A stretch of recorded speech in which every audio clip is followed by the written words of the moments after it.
Star Odyssey Chapter 1825 to Chapter 1875. Luin looked at Huawu's nose. You weren't born with it? No, definitely not.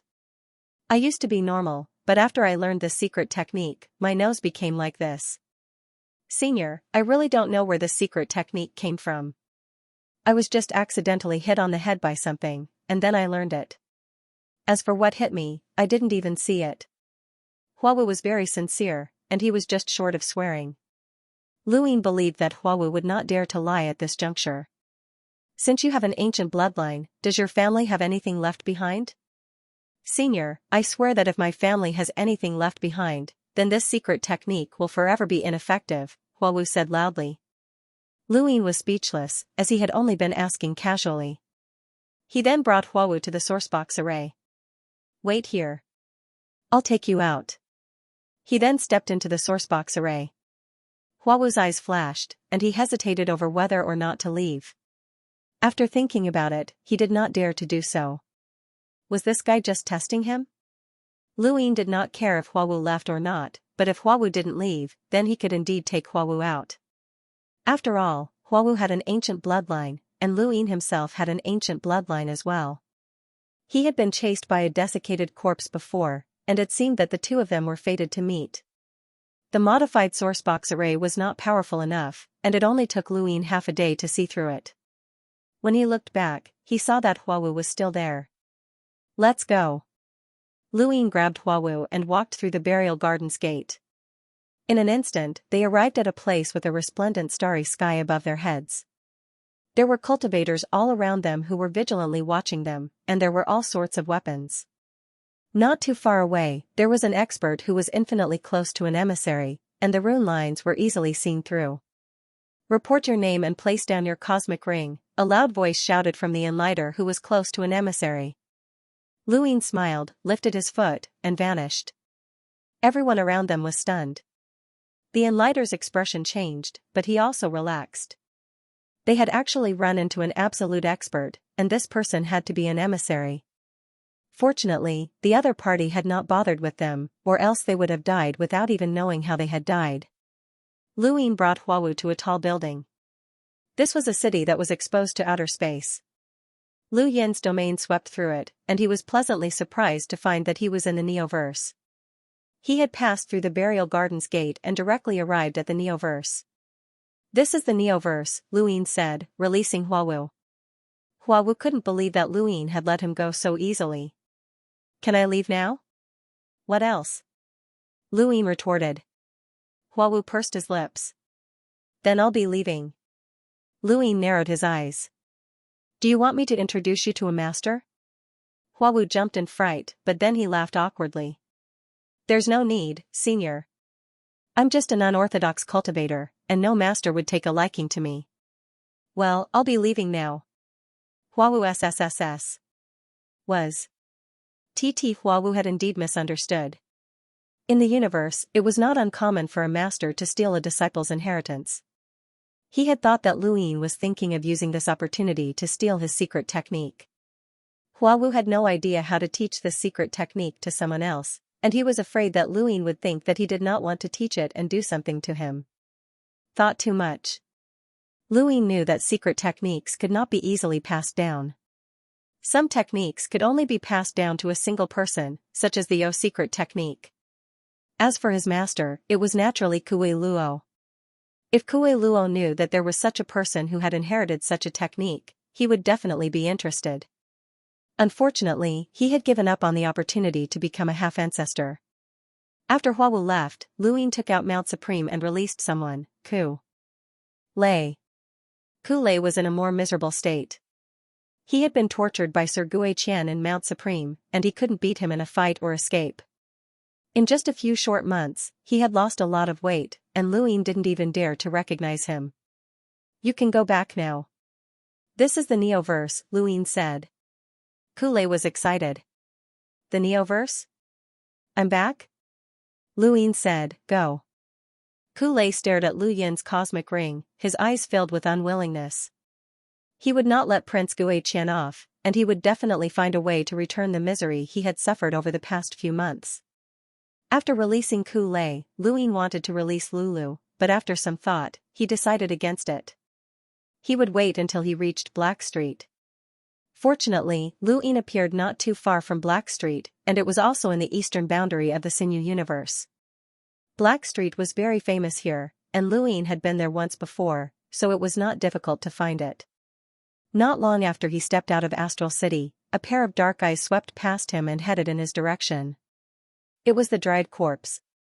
With its speed, it should not be able to catch up to Luin, but it just so happened to be right in front of him. In less than an hour, Luin encountered the dried corpse. Ancient bloodline detected. Target confirmed. Kill. The dried corpse stared at Luin and suddenly charged forward, reaching out to grab him. Luin was surprised, not because of the dried corpse, but because there were several cultivators staring at him from behind. Just as the dried corpse was about to grab Luin, the cultivators acted at the same time. Two blocked the corpse while one pulled Luin back. Come with us. The cultivator looked at Luin in astonishment. It was only then that he realized that Lu Yin's appearance was similar to that of the dried corpse. The cultivator subconsciously let go. What the hell is this? Around them, the other cultivators also stared at Luin in shock. Only the two cultivators who had blocked the dried corpse were still fighting against it. This dried corpse only had a power level of about 200,000 enlighters, but the cultivators around it were all enlighters. What are you guys doing? Luin was puzzled. The cultivator who had pulled him back sized him up. You can talk. You're not a dried corpse, are you? Luin glanced over and understood. You guys are using the dried corpse to fish for an ancient bloodline? It's good that you know. Come with us, and we'll send you to the burial garden. The cultivator who had pulled Luin back grabbed him again. Luin shook his head and disappeared. The next moment, the dried corpse stopped moving. The surrounding cultivators were shocked, and they looked at each other. They knew that they had run into an expert. Fortunately, that person didn't attack us. He instantly escaped the dried corpse's detection range, and we can't fight against him. One of them was afraid. What do we do now? Continue? Of course. That person didn't attack us, which means that he also wants to use the dried corpse to fish for an ancient bloodline. What's there to be afraid of? Don't all the big shots in the universe do the same thing? If we don't fish out ancient bloodlines, how can we unlock so many inheritances in the burial garden? These big shots are more ruthless than anyone else. You and I are controlling ancient bloodlines, but they're directly controlling us. Stop talking. It won't be good if they hear us. Let's continue waiting. There are many ancient bloodlines, and we'll definitely run into them. Luin naturally hoped that more ancient bloodlines would appear. Even though these people had sinister methods and controlled ancient bloodlines to enter the burial garden in search of inheritances, many inheritances had also appeared because of this, such as Huawu and Obscuring Light. Everyone stood at different heights, and the scenery they saw was different. An ordinary cultivator hoped that these big shots would help them, especially those with ancient bloodlines. However, from the perspective of these big shots, what they saw was not personal gains or losses, but rather, the gains and losses of the entire Fifth Mainland. The more inheritances that appeared, the more benefits the entire Fifth Mainland would receive, no matter who obtained them. This was especially true for those who knew about the existence of the Eternals. No matter what methods other people used to obtain inheritances, they all had a common enemy, the Eternals. The more inheritances there were, the greater the impact on the Eternals. This was the purpose of the burial garden. The ancient bloodlines were the key. They could obtain inheritances themselves and become famous, but they could also be used by others. This was their destiny. This was the truth of the universe. Luin did not plan to help the ancient bloodlines, and he did not have the energy to do so. If he happened to run into them, he would help them if he could, but he would not make the entire universe his enemy just to help these people. He also hoped that all the ancient bloodlines would be fished out and thrown into the burial garden to unlock all sorts of inheritances to deal with the Eternals. The thoughts of those at the top were different from those of ordinary people because they saw things differently. However, Luin still had a bottom line. Back then, he had given up on Iron Bloodweave in order to open up a battlefield for the Sixth Mainland. One day, he would take back Iron Bloodweave and fulfill the promise he had made to the cultivators there. This was his bottom line. He could give up some things for the greater good, but what he had given up would eventually be taken back. Up ahead, he arrived at the Black Street. In the burial garden, Dao Master C looked at the corpse beast that was carrying the palace on its back as it walked further and further away. Her eyes were filled with killing intent. Water flowed out of the void and wrapped around the group of people following behind the corpse beast, turning them into water god tears. When the corpse disappeared without a trace, the ground was covered in rivers of blood. Yang Kong walked out of the void. As expected of the headmaster of Water God Avenue. Your attacks are ruthless. Pathmaster C indifferently replied, if they don't die, I will. Yang Kong smiled. If only Lai Yanzi was as smart as you. Pathmaster C did not understand. What's wrong with Lai Yanzi? Yang Kong raised his head and said, before entering Burial Garden, I told you that you can't leave. If you want to leave, you have to meet up with me and get my permission. Unfortunately, Li Yanzi didn't get my permission and left Burial Garden on his own accord. He must die. How do you know that he left? Pathmaster C was confused. Yang Kong calmly replied, the Cloud Connect stone cannot be connected. Either it was destroyed or he left. Regardless of the situation, there is no need for him to live. Pathmaster C's eyes narrowed. An emissary had died just like that. This person was even more ruthless than Pathmaster C. This was how the Eternals did things. Back in the Black Street, Lu Yin reunited with Ming Yen. His appearance gave Ming Yen a fright, and he explained to her that it was really him. He also told her about what had happened recently. Suddenly, the poison in his body erupted. Lu Yin spat out a mouthful of blood as his life force drained away. His expression changed. Not good. He quickly consumed a natural treasure that could help him avoid danger. Ming Yen was shocked and hugged him tightly. Brother Lu, what's wrong? Have white hair? Ming Yen come out. I've been poisoned, and it's a vitality poison, Lu Yin said. He had not expected his poison to erupt without any warning. Ming Yan's hair quickly turned white, her temperament was completely different from that of the black-haired Ming Yan. She grabbed Lu Yin's wrist and stared at him coldly, it's the poison of life, but there are other poisons as well. How did you get poisoned? Lu Yin felt his vitality drain from his body, leaving him powerless. He felt like he was turning into liquid, and even his star energy was difficult to circulate. He continuously released his vitality at the upper wisdom gate, but it couldn't keep up with the speed at which it was draining away. This wasn't just the poison of life, but also a poison similar to the tears of philanthropist. Ming Yan put Lu Yin's finger in her mouth and bit it. Lu Yin stared at her in shock, you? Ming Yan bit Lu Yin's finger, causing fresh blood to flow from his finger to her lips. The next moment, Lu Yin felt something in his body being sucked away by Ming Yan, and his vitality suddenly stopped flowing. I've absorbed your poison of life, but I can't do anything about the other poison, Ming Yan said anxiously, staring at Lu Yin with a helpless expression. She was the embodiment of all of Ming Yan's negative emotions, and she had never shown such an expression before. This was also the first time Lu Yin had seen her like this. Lu Yin hadn't expected the other poison to be on par with the poison of life. Just how many poisons had the Eternals developed? The disappearance of the poison of life stopped the flow of vitality, but Lu Yin's hair was visibly turning white. This wasn't vitality, but rather time. Lu Yin was in disbelief, this poison was speeding up his time. How could there be such a poison in the universe? Ming Yan put Lu Yin's finger in her mouth again, but he retracted his hand and placed it on her face. Don't worry, I have a way. Ming Yan's eyes were bloodshot, really? Lu Yin nodded, go out first. Ming Yan gritted her teeth, if you die, I'll avenge you. Her hair returned to black, and she reappeared with red eyes, Brother Lu. Be good, go out first, Lu Yin said. Ming Yan nodded and slowly walked out. Lu Yin took a deep breath and raised his hand. His die appeared, and he tapped it. His hair turned white, one by one. Lu Yin stared at the die and tapped it. Something useless fell out, but he continued rolling it. This time, it was 3 pips.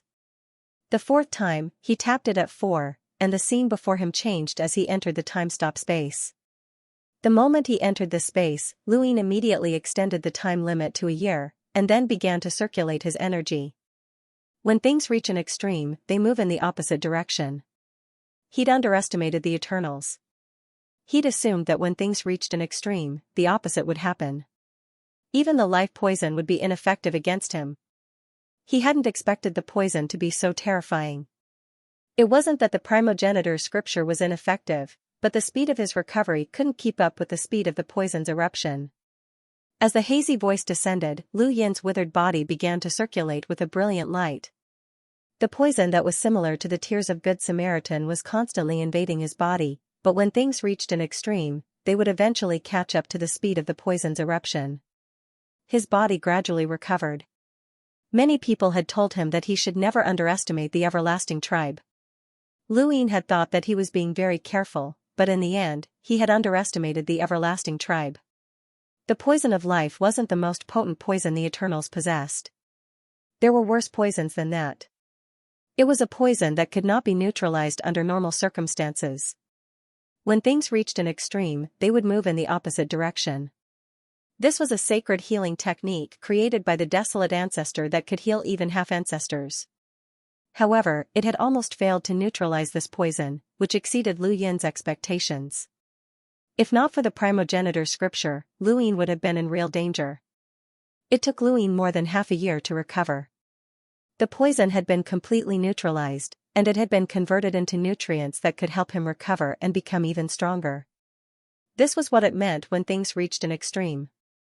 As long as one's attack didn't reach the upper limit, any attack would only help him recover and not injure him. The more he attacked, the more energy he would accumulate. Lu Yin sighed, feeling rather fortunate that he had made it through. His thoughts settled, as he had still underestimated the Eternals. He'd thought that the life poison was already very powerful, but he hadn't expected that there would be something even more vicious. Lu Yin suddenly thought of something, and he took out the Tears of Good Samaritan from his cosmic ring. Ige had said that this poison could kill 700,000 emissaries, but Lu Yin hadn't believed her. Now, however, it seemed that it was far more than that. He didn't know how Ige had obtained this poison. He had to have the Divine Gu dynasty investigate clearly, as the Neo-Human Alliance wasn't just researching the life poison in the Gu flow zone. The remaining time passed quickly, and Lu Yin left the time-stop space to meet up with Ming Yen. He reassured her before continuing his seclusion. Now that he had money, it was time to increase his cultivation.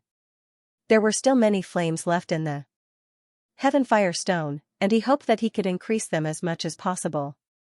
10 days passed, and Lu Yin continued to roll his die. He immediately obtained Enhance, which was very comfortable. He decisively took out more than 1 billion star essence and gripped the Heaven Fire Stone tightly. High temperatures spread out and incinerated the star essence. His stars revolved to increase the absorption rate, and he also recited the primogenitor's scripture. As far as Lu Yin knew, there shouldn't be anyone who could cultivate faster than him. He had originally been at 41 cycles, and after consuming 300 million star essence, he reached 42 cycles and continued. Every time he used the time-stop space, he could only stay there for less than a year. Otherwise, the cost would be too great. He didn't know if it was due to good luck or something else, but after he left the time-stop space, he rolled his die again and obtained Enhance. It was very rare for him to get whatever he wanted. Lu Yin had originally thought that he would roll Enhance or something like that. After 2 sessions in the time-stop space, his cultivation had increased to 43 cycles, but it still wasn't enough, so he continued. He rested for another 10 days and continued to roll his die. This time, he planned to use up all of the high-temperature flames in the Heaven Fire Stone to see what realm he could reach. With his current strength, it was impossible for him to advance too quickly. He was eager to reach the peak of the Enlighter realm and then prepare to break through to the Emissary realm. Enhance. Lu Yin's eyes trembled. Fortunately, he had placed his cosmic ring to the side in advance. There were so many star essence inside, and if he entered that mysterious space with Enhance, he didn't know how far he would end up. He might end up in the Astral Tree domain or even the Eternals' homeland. That amount of star essence wouldn't even be enough for him to fuse with at once. There would always be time to roll enhance, but now wasn't the time. Continue. The Black Street was as calm as ever, but it was different from the outside world. It was a calm that belonged solely to the Black Street. Here, cruel and dark things happened every day, every hour, and every minute. This was the unique characteristic of the Black Street. Ming Yan looked at the filthy Black Street in the distance with a look of disgust. She hated this place, but she had no choice but to stay. If she left, Luin would lose his source of income, and he would lose his source of materials. The Black Street was often filled with trash from all over the Neoverse, and that trash could bring Luin good things. Even if it was only once in a while, it was still meaningful for her to stay. I've organized the things that I've collected recently, Mingyu whispered as she walked up behind Ming Yan. Ming Yan grunted. Is there anyone else causing trouble? Mingyu trembled at the mention of this. No, no. As the desiccated corpses chased after the ancient bloodlines, some of them had fled to the Black Street and been controlled by others. Some of them had even brought their desiccated corpses with them, causing the Black Street to be in chaos. However, under the white-haired Ming Yan's iron fist, a group of people had been cleaned up. Even the people that the old man had found troublesome were dealt with as well, and the Black Street no longer dared to make any noise about Ming Yan's rule. More than 10,000 people had died in this purge, and the methods that the white-haired Ming Yan had displayed had terrified Mingyu. She had become even more terrifying, and it wasn't just the white-haired Ming Yan, this Ming Yan was also growing stronger by the day. Luin walked out of the void, and when Mingyu saw him, she lowered her head and slowly retreated. Luin had already reverted to his original appearance, or else he would have frightened Mingyu. When Ming Yan saw Luin emerge, her eyes lit up. Brother Lu, is it over? Luin nodded and very naturally wrapped his arms around Ming Yan's waist. Ming Yan leaned her head against his shoulder, enjoying the rare warmth. During this seclusion, Luin had raised his cultivation to 45 cycles, which had consumed 1.7 billion star essence. If not for the fact that the Heaven Fire Stone had lost its high temperature, he could have continued to raise his cultivation. He still had more than 30 billion star essence on him. Now that he was an enlighter with 45 cycles, Lu Yin's power had increased slightly. Combined with the limpid void palm, the cosmic evolution scripture, and other techniques, he could deal with an emissary with a power level of over 600,000. Even if he faced a powerhouse with a power level of over 700,000, he still had a chance of escaping. That was assuming that he did not use his miniature armor. If he used it, he would be able to fight against a powerhouse with a power level of over 700,000. Brother Lu, the things are ready. Ming Yan handed over the various items that she had collected from the Black Street that might contain rare materials to Luin. Luin had forgotten about it. If he had known earlier, he would have broken them down while he was in seclusion, but it didn't matter. He could still roll his die next time. Yanner, you still don't want to leave? Ming Yan shook her head and resolutely replied, the Black Street always has all sorts of information about the Neoverse. Brother Lu, do you know how Yang became a director? Luin was flabbergasted. How? Yang was the master of the Radiance Realm, and in terms of power level, he was comparable to Cang Zhou or perhaps even slightly weaker. In the past, there had never been a precedent for someone from one of the 3,000 Great Realms to become a director, but Yang had succeeded. Luin had originally thought that the Hall of Honor was going to place importance on the 3,000 Great Realms, but when he saw Ming Yan's expression, he realized that there was more to it. Ming Yan smiled. Yang gave you a gift. A gift? Luin did not understand. Ming Yan nodded. Yang gave Elder Chan a gift. I don't know what it was, but after he gave the gift, Elder Chan agreed to let Yang become a director. Luin felt that something was strange. Elder Chan was a half-progenitor who had transcended the world, and he had nothing to do with giving gifts. I only found out about this by chance. Yang made a bet with someone that he could become a director, but there has never been a case of a master of one of the 3,000 Great Realms becoming a director. Yang went to the various directors, but it was useless. He had no choice but to seek out Elder Chan, and the price he paid must not have been small. Ming Yan slowly explained to Luin. Only then did Luin understand that Yang Ji himself had not been interested in becoming a director, but someone had forced him to become one. It could be said that Yang Ji had paid a price for his reputation. Also, serious sex lockbreaker Elder Yuan Miao like sect master Yuan Qiong, Ming Yan whispered. Luin was speechless. Where did you hear that? There's a lot of information in the Black Street, and there's a lot of information that can't be leaked, so it's brought to the Black Street. In any case, those big shots won't come to the Black Street, so this information will be locked in the Black Street and won't be leaked. Ming Yan was pleased with herself.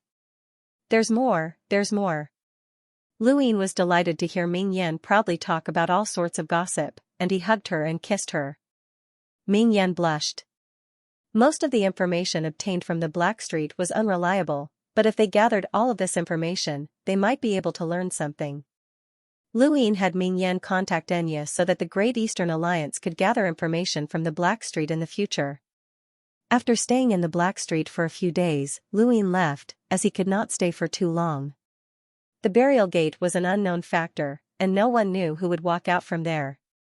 Xiaxia had entered the Great Eastern Alliance through the burial gate. Fortunately, the Sea King had appeared, or else the Great Eastern Alliance would have suffered great losses, and Chen Huang and the Luo sovereign would have lost their lives.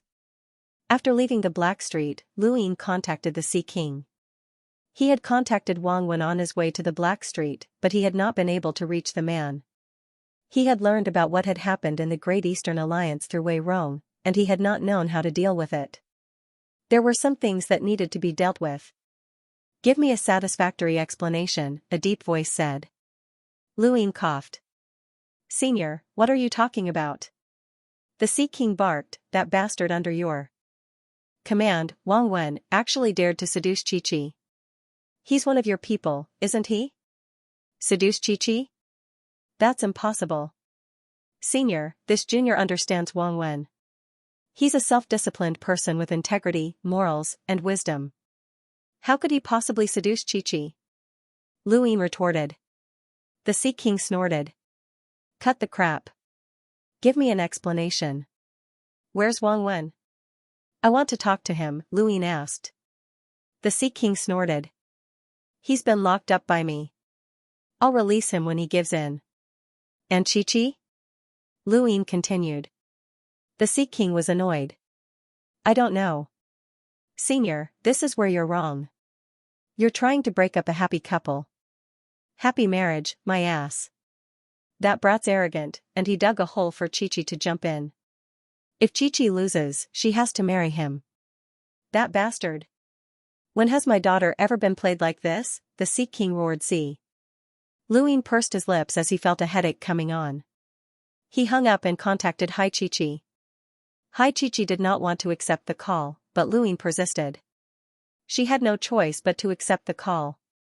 If you have something to say, then say it. If not, then leave. Chi-Chi, Wang Wen is being tortured very badly, Luin said in a low voice. Hai Chi-Chi shrieked, he deserves it. Who told him to be so ugly? If he was just a little bit better, I would have married him.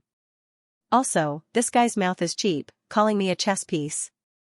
He deserves a beating. Is it because of his looks? Luin asked, as he did not want to discuss the issue of having a loose mouth. Wang Wen and Hai Chi-Chi were not inferior to each other. Yes, it's just a matter of appearance, Hai Chi-Chi said. Luin retorted, it's a problem with your aesthetics. Hai Chi-Chi shouted, nonsense, he's uglier than you. Luin pursed his lips. Actually, Wang Wen has been interested in you for a long time. He's being tortured very badly by your father, and even if you don't like him, you shouldn't let him suffer such torment. Think about it yourself. He then hung up. Luin did not know what Wang Wen was up to, but he recalled the conversation between the two of them.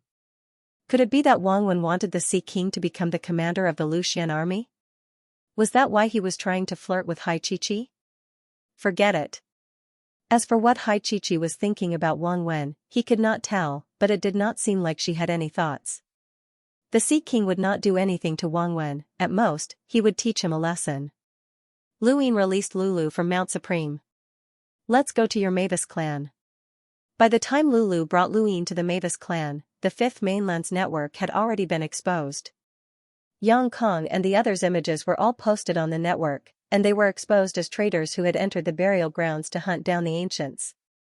Luin was the one who had exposed this matter, and he would destroy whatever the Eternals wanted to do. Following the exposure of this matter, an even greater impact appeared, and that was Yang Kong's identity. Many people recognized him as Bukong, and this matter shook the 5th and 6th mainlands. After the Sovereign Tournament, Bukong's death had been confirmed, but now, Bukong had betrayed the humans and followed the Eternals' orders to hunt down the ancients. Both the 5th and 6th mainlands could not understand this. The 6th mainland's Daosor sect was the first to be pushed to the center of the storm, and the 6th mainland's Daosor sect even sent someone to contact the secret ancestor to inquire about Bukong's authenticity. However, the news they received was that Bukong was already dead, and the person who had appeared was not Bukong. The outside world was in an uproar because of the news that Luin had released, but Luin himself headed towards the Mavis clan with Lulu. The Mavis clan was located in the eastern region of the Neoverse, and the Black Street was also located there. The distance was not too far, but the Mavis clan was not in outer space. Instead, they were crawling through the Glory Realm's mountain range. To be precise, it's not the eastern region, but the eastern range, Lulu corrected. The eastern range? Luin was curious. Lulu raised her head. My Mavis clan lives on the ancestral turtle's back, and the turtle crawls through the entire Neoverse. Wherever it climbs, my Mavis clan will be there. There is no fixed location. What if it climbs to the World Mountain? Luin asked. Lulu froze and rolled her eyes at him. You really know how to chat. Luin really wanted to know what would happen if the ancestral turtle climbed to the World Mountain. Would the Mavis clan be chased out by the Hall of Honor? Luin sighed as he looked at the desolate land. The desolate land of the Glory Realm was always so breathtaking. He could not understand how the heavens could be covered by this land, and it was rumored that this land was related to becoming a progenitor. Lulu, what happened to the Explorer Realm turtle that you tamed back on Earth? Luin suddenly recalled something and asked. Lulu's eyes dimmed. It's dead. Luin was puzzled. What happened? Lulu sighed. I wanted to bring it back to the clan, but there was a storm along the way, and the turtle died. Luin was helpless. How long will it take to reach the Mavis clan from here? About a month. Lulu did some calculations. And that's assuming that we successfully found a Xianxia. Without it, it would be very difficult to travel so quickly in the Glory Realm. Then let's find a Xianxia. This isn't the portal to the Glory Realm, so it'll be very difficult to find one. Even if there is one, it'll be someone's mount. Someone's mount? There was no such thing as someone's mount in Lu Yin's dictionary. 3 days later, Luin and Lulu rode Xianxia towards the Mavis clan. Behind them, a group of cultivators bared their teeth and cursed angrily. They had been robbed. You're shameless, Lulu mocked. Luin smiled. We're already at the edge of the Glory Realm. Without Xianxia, they'll only be delayed for a few days. It's not a big deal. Lulu looked at Luin seriously. You're completely different from when you first entered the academy. Luin merely smiled. When he had first entered the academy, he had not experienced the despair of the technocracy's death, betrayal, or the law of the jungle. Now, he had experienced it all. People had to learn to change.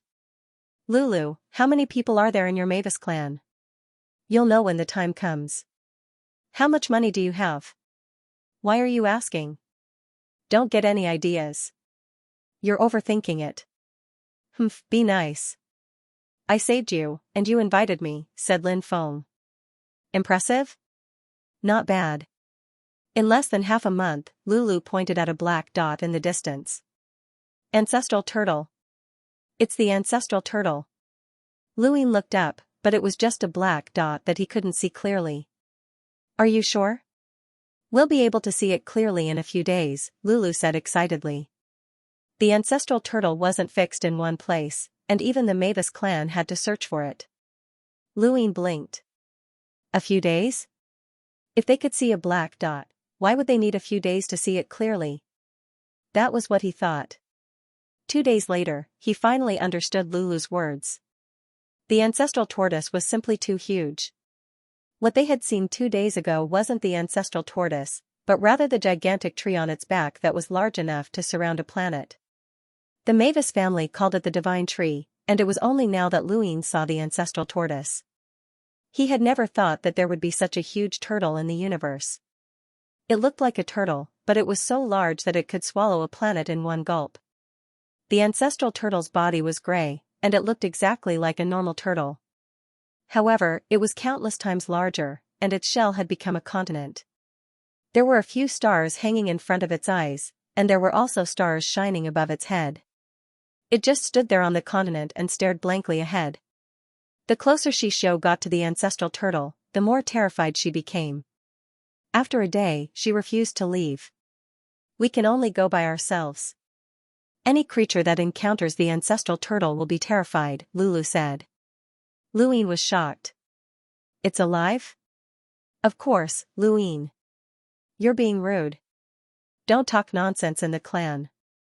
This is the ancestral turtle that gave birth to our Mavis clan." Luin quickly apologized. "Wasn't it the divine tree that gave birth to your Mavis clan?" "The divine tree gave birth to us, but the ancestral turtle carried us for countless years. Without the ancestral turtle, there would be no divine tree. It's our ancestor." Lulu looked at the ancestral turtle with bright eyes. Luin was curious. "How strong is the ancestral turtle?" Lulu shook her head. "I don't know." "You don't know?" Luin was surprised. Lulu nodded. Since ancient times, many people have wanted to know the ancestral turtle's strength, but they were all stopped by Ancestor Lingji. Even the Hall of Honor doesn't know how strong it is. "It can't be a progenitor, right?" Luin was speechless, but then he laughed. "How could a progenitor be able to carry a tree and the entire Mavis clan?" Lulu rolled her eyes. "Let's go. Everyone's waiting." Luin grabbed Lulu and tore through the void towards the ancestral turtle. On this continent, only those with power levels above 300,000 could travel through the void, but such restrictions were meaningless to Luin. There were many people visiting the Mavis clan. Luin looked at the cultivators behind the ancestral turtle. "Are all these people here to visit the Mavis clan?" Lulu was pleased with herself. "My Mavis family controls the entire Fifth Mainland's economy, so there are countless people who come to visit us every day. What's so strange about that? However, there are very few who are qualified to ascend the ancestral turtle, so you should be grateful." Luin laughed and looked up. The ancestral turtle was right in front of him. The giant tortoise that could swallow stars shocked Luin greatly, and he wondered if progenitor Chen's giant avatar was as big as this.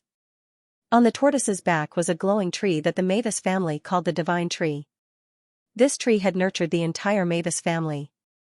Lu Yin's eyes turned into runes as he tried to see the rune lines of the Mavis family.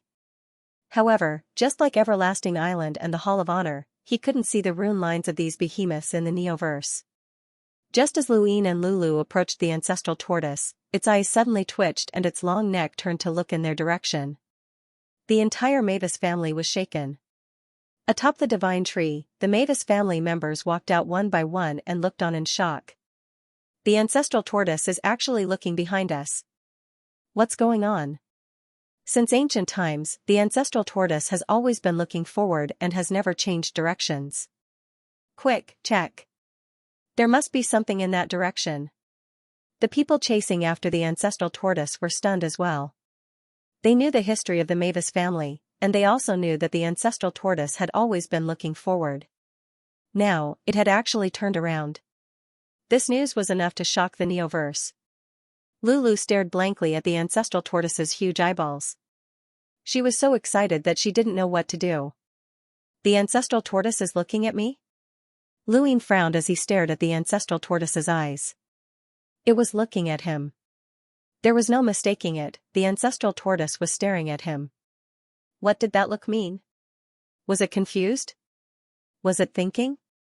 Luin felt a chill run down his spine as he felt an uncontrollable sense of nervousness. Who knew how powerful such a huge creature was? Fortunately, he didn't sense any hostility from it. What he feared the most was that the ancestral tortoise would view the primeval surnames with hostility like some of the people from the Fifth Mainland.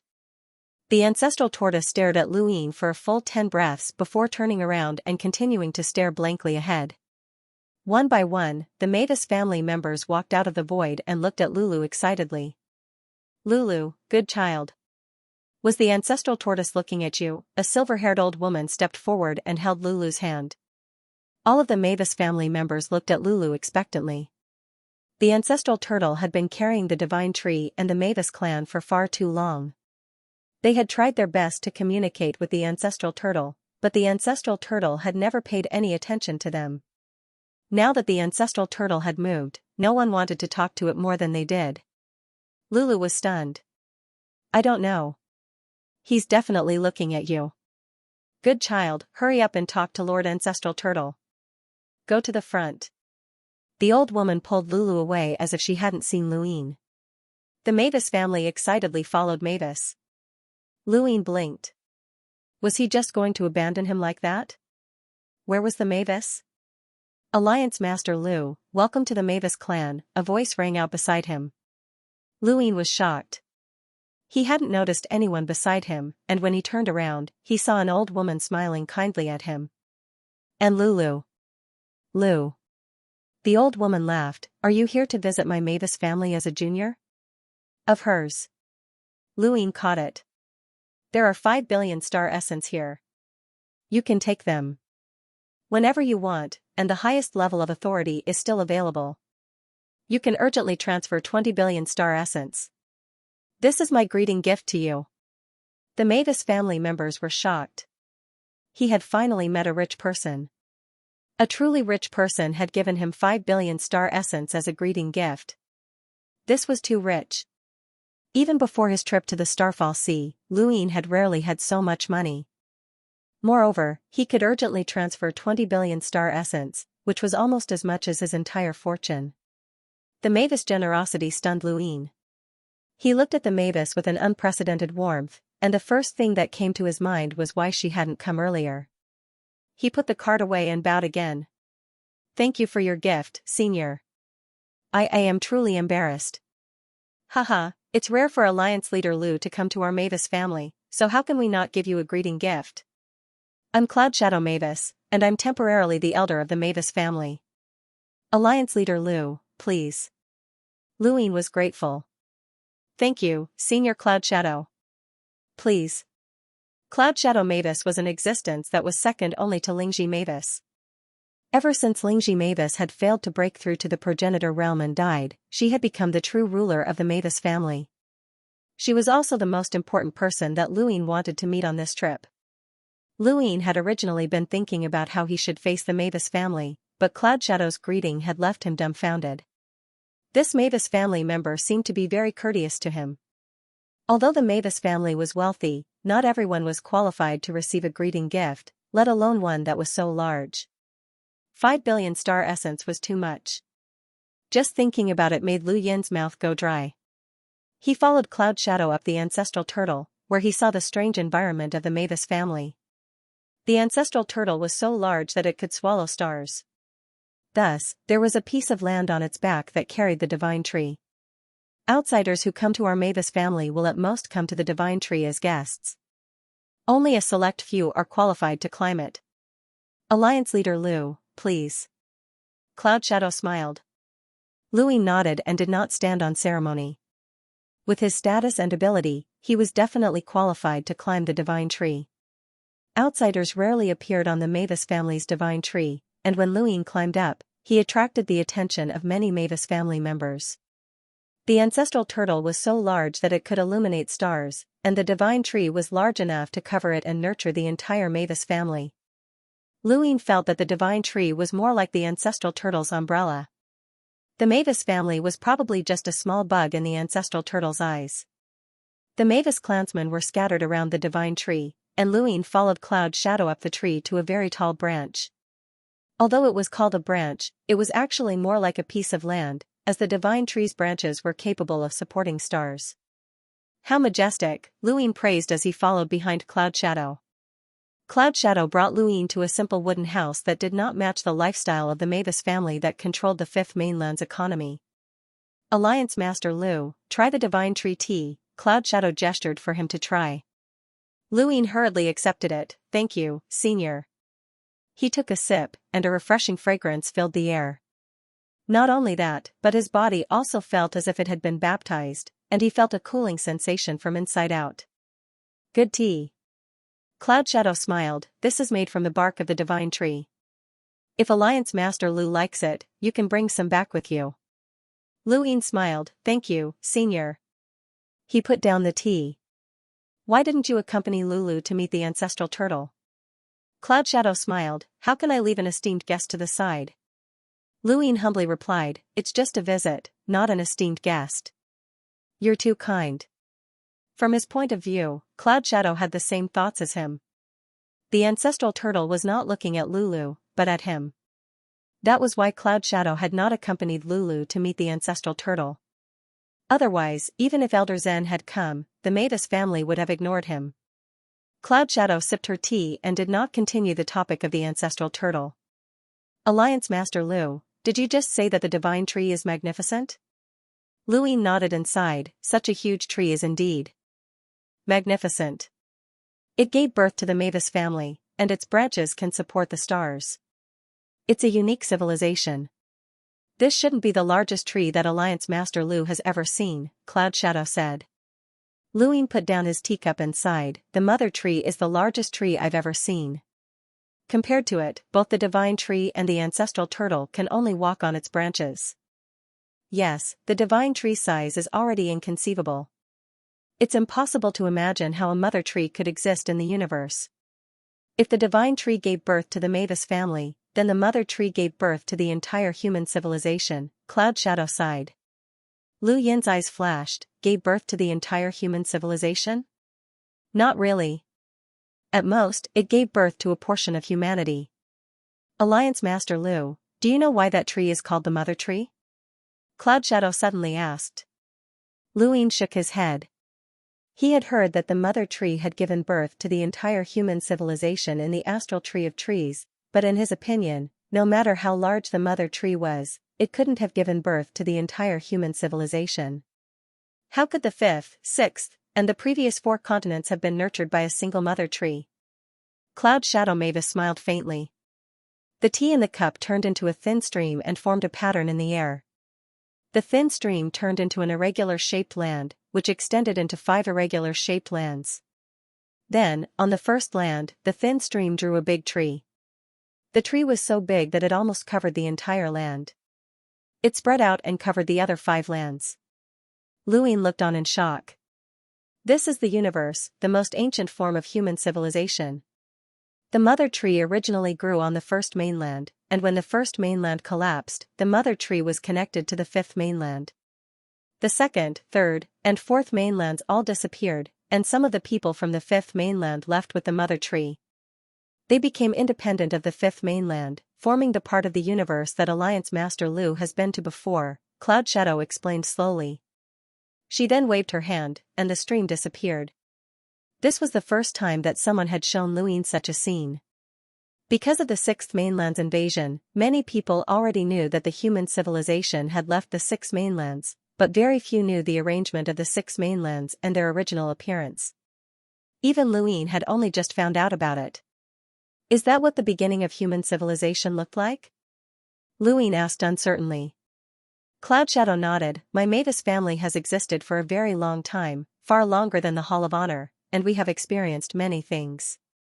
What you saw just now was the beginning of human civilization. The mother tree grew on the first mainland, and the Dowsor sect existed on each of the 6 mainlands. How did those mainlands disappear? Luin asked as he stared at Cloud Shadow. Cloud Shadow shook her head. That's all I know.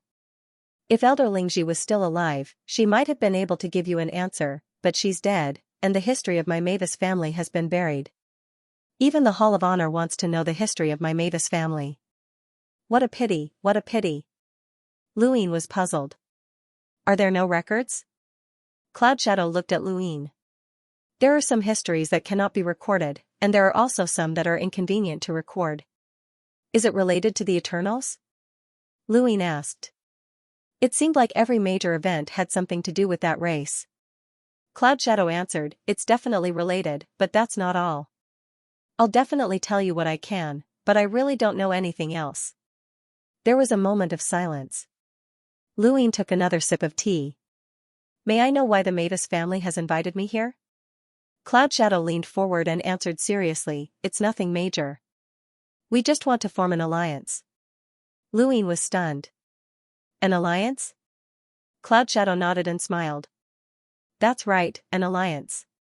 The Mavis family will form an alliance with you, Alliance Leader Lu. Luin was puzzled, and he looked at Cloud Shadow in confusion. Form an alliance with me? You mean an alliance with the Great Eastern Alliance, right? Cloud Shadow shook her head and answered seriously, not the Great Eastern Alliance, but you. I, Cloud Shadow, represent the entire Mavis family in forming an alliance with you. We'll advance and retreat together, and I'll do my best to help you. In return, you must do your best to protect the Mavis family. Luin did not understand.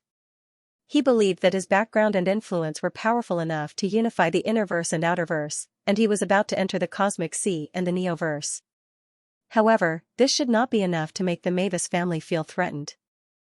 This was the Mavis family, after all. Even if they did not have a half-ancestor, they still had top powerhouses like the Head Inquisitor and the Chief Seed of World Mountain. They also had an unfathomable ancestral turtle. In truth, the moment Luin saw the ancestral turtle, he had no idea how to convince the Mavis family to join the Great Eastern Alliance. He had thought of plans to deal with the various behemoths of the Neoverse, but they had all been destroyed the moment he saw the ancestral turtle. Now, however, Cloud Shadow actually wanted to form an alliance with him. What do I have that's worth the Mavis family forming an alliance with me? Luin asked, as he could not understand Cloud Shadow. Cloud Shadow answered, the Great Eastern Alliance has unified the Innerverse and Outerverse, and my Mavis Bank has branches all over the universe. Of course, I would like to ask the Great Eastern Alliance to take care of us. Then wouldn't it be fine if the Mavis family directly formed an alliance with the Great Eastern Alliance? Cloud Shadow shook her head. Without Luin, the Great Eastern Alliance is nothing more than a pile of loose sand. Without you, the Great Eastern Alliance will quickly fall apart. Aside from you, no one else can control such a large alliance. Thus, my Mavis family will only ally with you. What do you think, Alliance Master Lu? Luin had no reason to refuse. Allying with the Mavis family would bring him too many benefits. Disregarding everything else, just the fact that there would be no interest on his loans from the Mavis Bank was enough. How much money did they have? Luin didn't even dare to think about it. If he could use the money however he wanted, he would be excited. Cloud Shadow smiled and took out the terms of the alliance for him to read.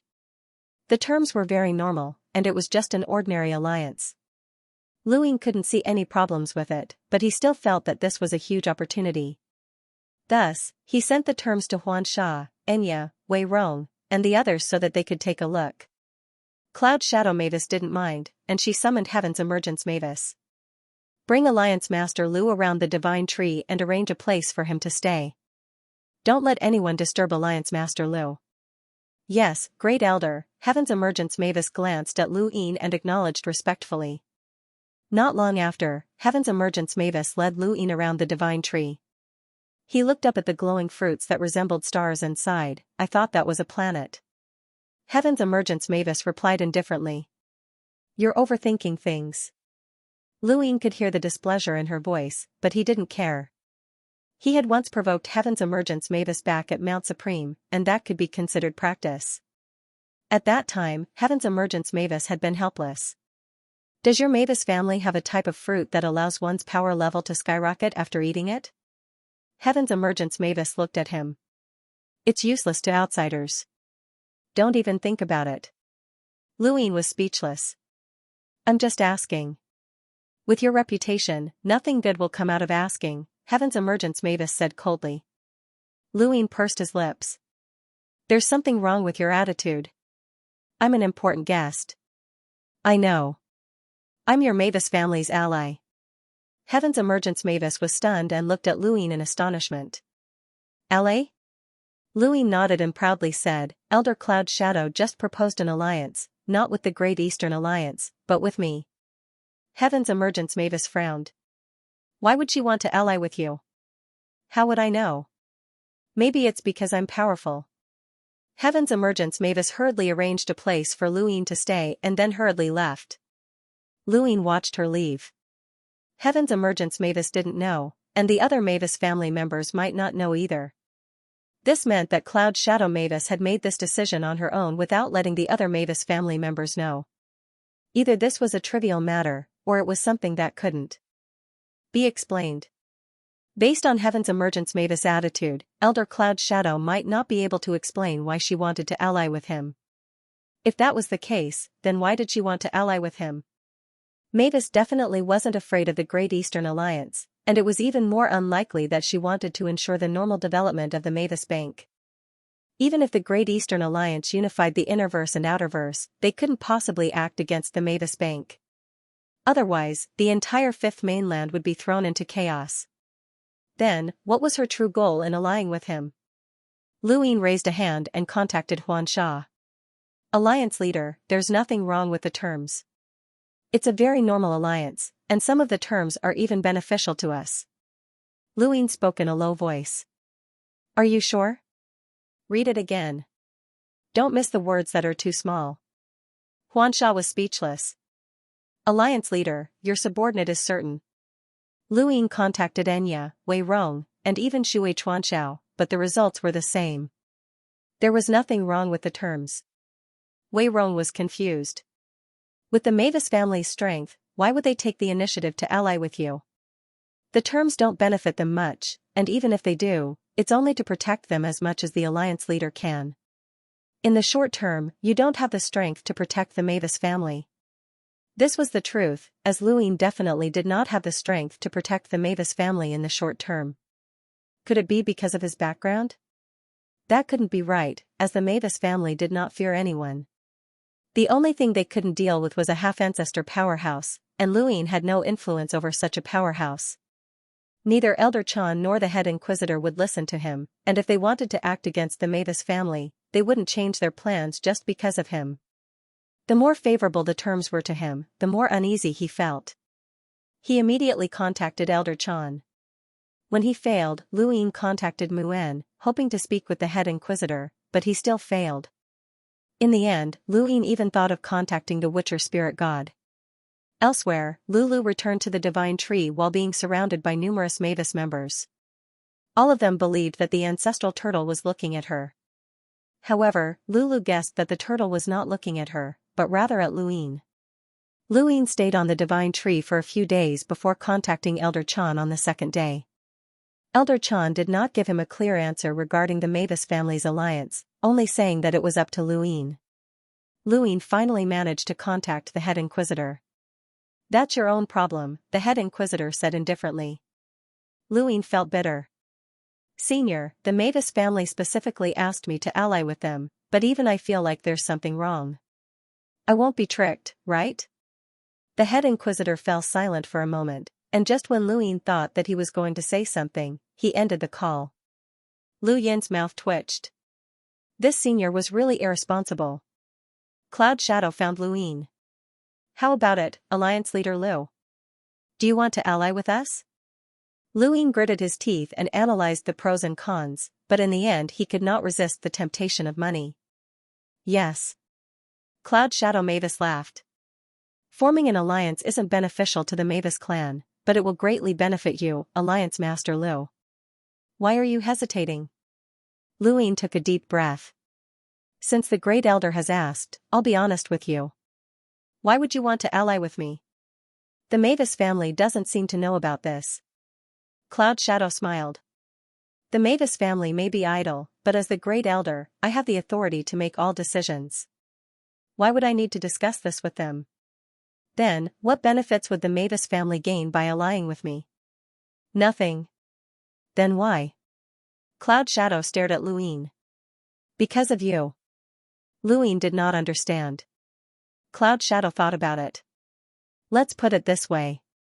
It's because of your inheritance. Lu Yin's gaze trembled. The inheritance? Cloud Shadow gazed at the ancestral turtle's neck in the distance and fell into deep thought. When Great Elder Lingji was still alive, I vaguely remember her mentioning that the death god existed during the ancient war. Luine listened quietly. the death god was an incomparably powerful ancient progenitor. His existence has always been regarded as a legend, and no one has been able to prove his existence. Even I thought that the Great Elder was talking about a legend, but after the Sovereign Tournament, I was certain. Cloud Shadow paused and looked at Luin. The death god really did exist, so I believe that the various legends that Great Elder Lingji mentioned really did exist. According to Great Elder Lingji, the death god was incomparably powerful, and the progenitors of that era were far superior to the current progenitors. If you really do have the death god's inheritance, I'm certain that once you become a progenitor in the future, you'll definitely become the strongest in the universe. Even in the legends, the death god was one of the strongest progenitors. So, you're betting on my future? You're allying with me in the future? Luin understood. Cloud Shadow nodded. I'm investing in your future. Whether it's the death god's inheritance or your innate gift, both are worth my investment. Luin suddenly remembered something. You know that my surname is Lu, right? Cloud Shadow smiled. It's just a primeval surname.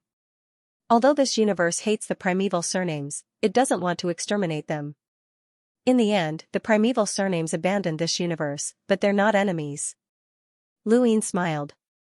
Let's form an alliance. Cloud Shadow smiled as well. Let's form an alliance. Through Cloud Shadow's words, Luin could not detect any flaws in her words. He had also probed the Mavis family, and it seemed like they did not know that he was from the Lu family in the Cosmic Tree realm. That was good. If they had known that he was from the Lu family, they might not have formed an alliance. After all, the Lu family had not been a good thing for them. When Luin had returned from the Cosmic Tree realm, he had told Cloud Shadow about the four-way scales and the Lu family. Feather Mavis must have told Cloud Shadow about this as well. If Cloud Shadow knew that Luin was from the Lu family, then this alliance would be a disaster for the Mavis family. Thankfully, Elder Chan had not told the Mavis family. Spirit Fat Mavis had died, and the Mavis family lacked a half-progenitor powerhouse.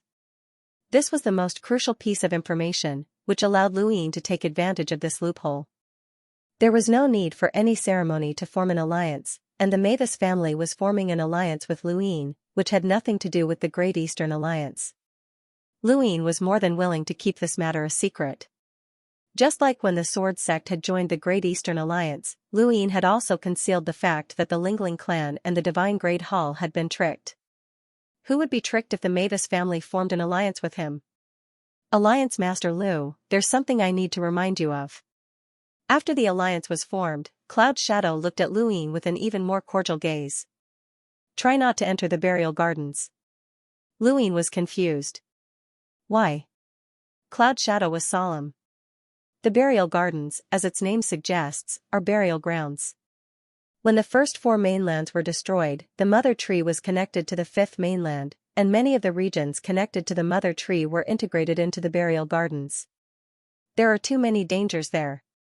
Have you ever wondered why the Eternals did not attack the burial gardens since there are so many inheritances there? That's because there are dangers that even progenitors are afraid of. Luin thought about the Tea Mountain and the Rune Technology ruins, and he agreed. It is indeed dangerous. Right, why can the burial gardens' doors open in various places in the universe? Is the burial gardens' power really that terrifying? What he could not figure out the most was why the burial gardens' doors were still open in the Starfall Sea. The burial gardens should not have the ability to penetrate the 3 progenitors' defenses. Cloud Shadow answered, the burial gardens' history is as long as our Mavis families. Who knows how many burial gardens' doors have been buried over the years? There might even be some that have not been opened yet. Why can the burial gardens' doors travel through the universe? Luin asked. Cloud Shadow answered, I don't know much about that, but in history, the Dowsor sect has been able to do that. No matter where you are, as long as you have a futon, you can enter. The Dowsor sect. Perhaps the burial gardens' principles are similar to the Dowsor sect. Senior Cloud Shadow, can you tell us about Senior Spirit Fat Mavis Tribulation? Back then. Through his conversation with Cloud Shadow, Luin had learned quite a few things. If possible, he would have liked to stay in the Mavis clan for a bit longer and chat with the ancestral turtle. Perhaps he would have been able to connect with it, but this sudden incident had disrupted his plans. The Hall of Honor's board of directors decided to dismiss Lu Ran and have King Yi take over his position. When Lu Yin heard the news, he immediately decided to head to World Mountain. Lu Ran represented the Sword Sect, and when the Sword Sect had joined the Great Eastern Alliance, Lu Yin knew that Lu Ran would not be able to hold on to her position as a director for much longer. This was the same for Night King Jing. However, Lu Yin had not expected for Lu Ran's position to end so soon. Mr. Right had not even been chased out, and Lu Ran's position had been replaced by King Yi. This was something that Lu Yin could not accept no matter what. He immediately contacted Old Man Bu and told him to delay the meeting of the board of directors and head to Jia Mountain at the same time. Glory Realm, Jia Mountain. The meeting of the board of directors that was originally scheduled to be held 2 days later was changed due to the sudden illness of the old man. Nan Yuan immediately went to visit the old man Bu Lao. The ageless man lay weakly on the bed. Around him were medicinal pills, nutrient fluids, and other things that were emitting fluorescent light. There were also healing cultivators serving him. Illness rarely happens to cultivators. Even if you're sick and can delay it for a few days, it's still not enough to remove Lu Ran from her position, Nan Yuan said as he arrived outside Old Man Bu Lao's room. Old Man Bu weakly replied, "Director Nan Yuan, my body is weak, so I won't be receiving you." Nan Yuan sneered. "I know that you're stalling for time. According to the rules of the board of directors, Lu Ran must be removed from her position. What you're doing is useless. Old Man Bu Lao, when you were bullied by Heizage and even used your only privilege, you still ended up like that. Don't you feel disappointed?" Old Man Bu Lao did not reply. Nan Yuan continued, "The older you get, the more cowardly you become.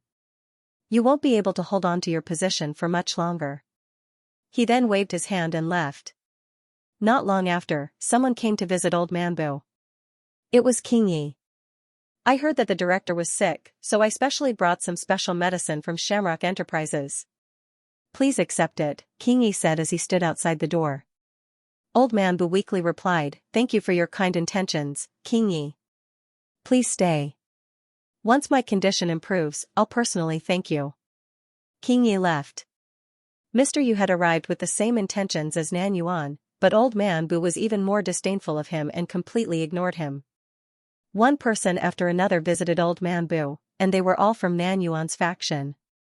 However, Old Man Bu's condition was still not good. Nan Yuan met with King Yi. "Even if Old Man Bu is stalling for time, it's useless. The board of directors will definitely convene, and Lu Ran will definitely be removed from her position," Nan Yuan said confidently. King Yi frowned. "He's stalling for time? What is he waiting for?" Nan Yuan did not know this, as no one knew of Lu Yin's whereabouts. The Mavis family would not purposely reveal Lu Yin's whereabouts, so they did not even know that Lu Yin was currently in the Glory Realm and was rushing towards the World Mountain. No matter what he's waiting for, it won't change the situation. Besides, I can give Brother Yi some assurance. Nan Yuan looked at King Yi and smiled.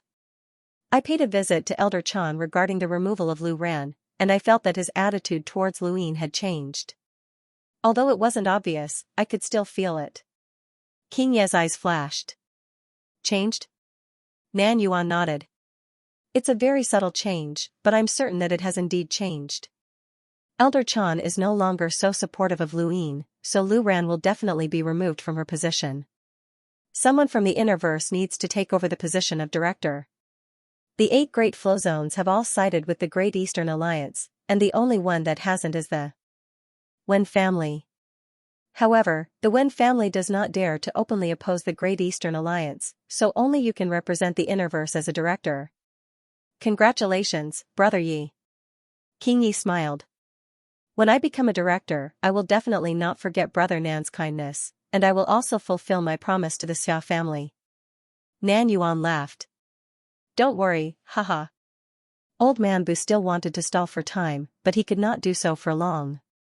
Then, Third Elder fell ill. Nan Yuan was furious and wanted to curse, but he had no evidence to prove that Third Elder was stalling for time. Old Man Bu was indeed old. Third Elder fell ill for several days, and soon, San Liang fell ill as well. This time, Nan Yuan could not take it anymore, and he rushed to San Liang's residence to curse at him.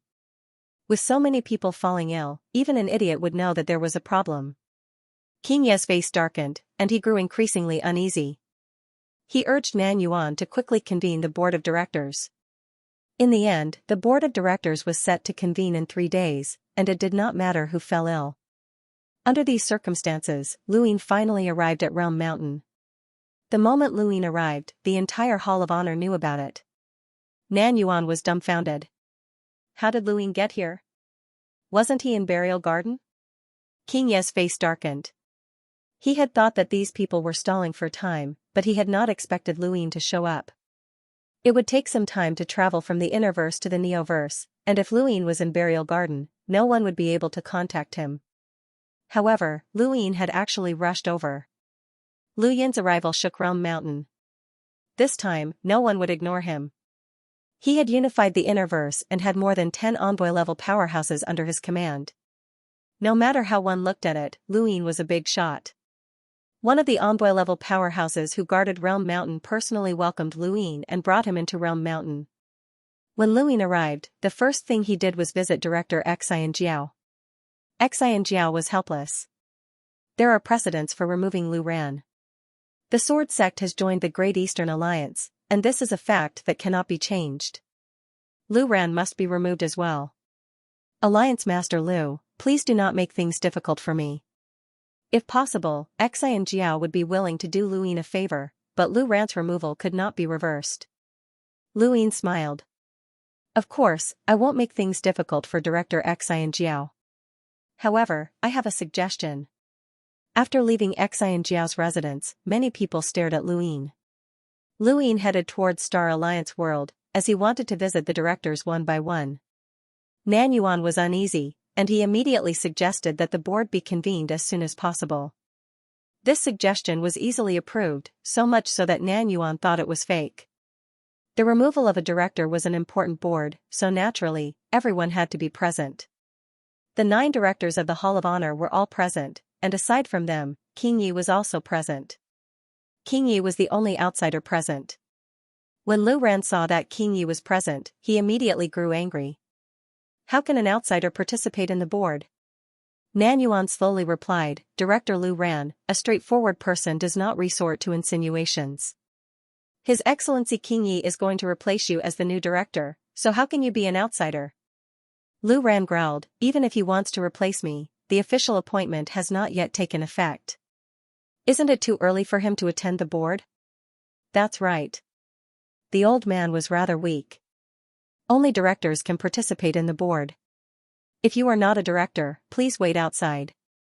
Xianxia smiled, nodded to Nan Yuan, and then walked out. Nan Yuan did not mind. From his point of view, this was just Lu Ran's final struggle.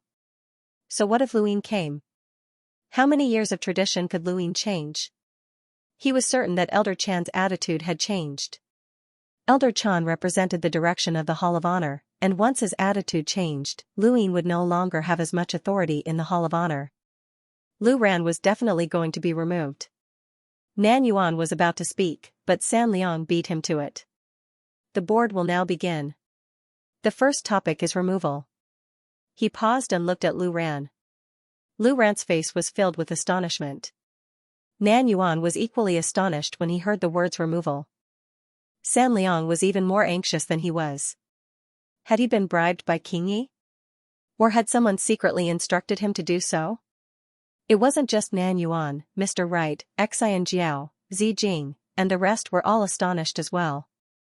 Had they not seen San Liang's inclination to remove Lu Ran? He had even pretended to be sick. No one was stupid, and San Liang's behavior had made them certain that this person was leaning towards Luin. Remove Mr. Wright from his position as a director, San Liang said as he turned to Mr. Wright. Mr. Wright was stunned, and then he became furious. What did you say? San Liang said calmly, I'm sure everyone hasn't forgotten about the battle in the Cosmic Sea. It caused a lot of damage to the Cosmic Sea, and the main culprit was the Longevity Squadron. Mr. Wright, as a member of the Longevity Squadron, you're naturally not suitable for the position of director. Nan Yuan had not expected San Liang to target Mr. Wright right from the start. Mr. Wright was even more surprised. San Liang, you're just a newcomer. What right do you have to remove me? How presumptuous. San Liang smiled. Mr. Wright is indeed a senior and entered the board earlier than me. However, entering is one thing, and whether or not you have the qualifications to become a director is another. Mr. Wright, do you still remember your responsibilities as a director? Do you still remember the oath you made when you first joined the board? Mr. Wright glared at San Liang. Of course I remember. San Liang raised his hand, and a screen appeared in the air. This is a joint letter from the 28 islands in the Cosmic Sea. They wish to remove Mr. Wright from his position as a director. In addition, there are 9 other squadrons and Leon's armada. They refuse to recognize Mr. Wright as a representative of the Cosmic Sea. May I ask, how will you continue to be a director? Mr. Wright's face turned pale. He had thought that he would be the first to remove Lu Ran, but he had not expected that he would be the first to be removed. How could this be? Suddenly, he thought of Lu Yin, and his expression turned sinister. It had to be him. He was the one who had acted. Aside from him, no one else could have done this so quickly. Mr. Wright's guess was correct. It was indeed Lu Yin who had acted. He had started making arrangements on the way to the Realm Mountain. Lu Ran's removal was unstoppable. This was the board's principle. Without Lu Ran, Mr. Wright had one less person to speak for him in the board, so he had to make sure that the other side had one less person as well. Mr. Wright's removal was a matter of course, and this was also irreversible. Leon's armada now controlled more than half of the Cosmic Sea. As long as they did not recognize Mr. Wright, it would be useless for Mr. Wright to resist. At the board, Nan Yuan's expression was gloomy. He had not expected that Lu Ran would not be removed, and his own side would lose one first. Mr. Wright represented the Cosmic Sea's interests in the Hall of Honor. If the Cosmic Sea did not recognize him, how could he represent them? In an instant, Mr. Wright lost all his strength. Yang Ji glanced at San Liang and old man, Lu Ran. There were only a few people in the board. How many of them were Lu Yin's men? How did this youth do it? He could not figure. The rumors were true. This kid had the support of Elder Chan, otherwise, how could Elder Chan allow him to control the board of directors? On Jia Mountain, Elder Chan looked at the meeting quietly with a complicated expression. Ever since he had learned that Lu Yin was a member of the Lu family in the starry sky of the trees, his attitude towards Lu Yin had changed somewhat. It wasn't that he hated Lu Yin, but rather that he didn't want Lu Yin to have too much power in the Fifth Mainland. He didn't want the Fifth Mainland to become enemies with the starry sky of the trees, which wouldn't benefit the human race at all. Ousting Lu Ran had given Nan Yuan his support, and this was the first step in targeting Lu Yin. Next, Ouyang Yuan would remove Old Man Bu, San Er, and the others, returning the Board of Governors to the Hall of Honor's control. He would also prevent Lu Yin from entering the Neoverse. But now, it seemed that it wouldn't be that easy. She had been too lenient with Lu Yin in the past, and now, it would be very difficult to get rid of Lu Yin's people unless she explicitly stated that she wanted Lu Yin to withdraw from all of his authority in the Hall of Honor. However, doing so would be tantamount to falling out with Lu Yin. He didn't care much about Lu Yin. Although this kid had a high chance of becoming a progenitor, he didn't have the ability to threaten Elder Chan at the moment. Although this kid was ruthless and decisive, he had a bottom line. Even if he was forced to become an enemy, it wasn't impossible to resolve in the future. However, Elder Chan cared about the people behind Lu Yin. Qing Ping was one, but more importantly, there was another. When he thought of that person, Elder Chan sighed. He didn't have the courage to make an enemy out of that person. He couldn't see through that person, no matter what. Elder Chan behind him, Shangqing, Lei Nu, and Shu Jing walked out and bowed respectfully. These people were the elites of the Hall of Honor's younger generation. They were the Hall of Honor's core members and represented the future of the organization. Shangqing, in particular, was a user of the Three Suns' ancestral qi. When she matured, she could become a peerless powerhouse like progenitor Qin. He alone was enough to suppress all of his peers in the Sixth Mainland. What do you all think of Lu Yin? Elder Chan asked. Shu Jing was surprised. Although they were core members, they were still too young to participate in the Hall of Honor's decisions. Why were they being asked about Lu Yin? Suddenly, he realized something. Wasn't Lu Yin the same generation as them? Too many things had happened, and Lu Yin's accomplishments had been too dazzling. Many people had forgotten that he was also a member of the younger generation and was currently one of the 10 arbiters. Lu Yin is a paragon of our generation, Lei Nu answered succinctly. That was all there was to it. Xu Jing pondered for a moment. He's ambitious, but he's still acceptable. He's someone we can befriend, and he's contributed a lot to the human race. He'll be able to stand on the front lines against the Neo-Human Alliance. Elder Chan looked at Xianxia, as he cared about Xianxia's opinion the most. Xianxia muttered to himself for a moment before meeting Elder Chan's gaze. He saved my life in Burial Garden. Elder Chan was shocked. When? Lei Nu and Xu Jing were shocked as well. They didn't know about this, as Xianxia hadn't told anyone. Xianxia calmly replied, a few months ago, not long after Burial Garden opened, I was being chased by an envoy. He was the one who saved me. Where's your spirit void umbrella? Elder Chan hurriedly asked. Xianxia replied, it's still here. Elder Chan relaxed. The spirit void umbrella was a progenitor item that Xianxia had obtained from the astral tree realm. It was quite powerful, and he had been afraid that Lu Yin had taken it away. Actually, if he had known that Lu Yin was a descendant of the astral tree realm's Lu family, he wouldn't have given him Mount Supreme. Now that he thought about it, he regretted it. You may leave. Elder Chan waved his hand. Xianxia and the other two retreated. Elder Chan looked back at the council screen with a complicated expression. You saved Xianxia? How should I treat you? Risking the fate of the entire Fifth Mainland to help you fight against the Four Balances was irresponsible to the human race. What should I do? Even Elder Chan himself was at a loss. He thought of World Mountain's chief and decided to ask him about it when he returned. This was the first time he was at a loss. Regardless of what Elder Chan thought, the council continued as usual. Mr. Yu had been removed from his position, and even if the Southern Boundary Council's director suggested delaying his removal, it was useless.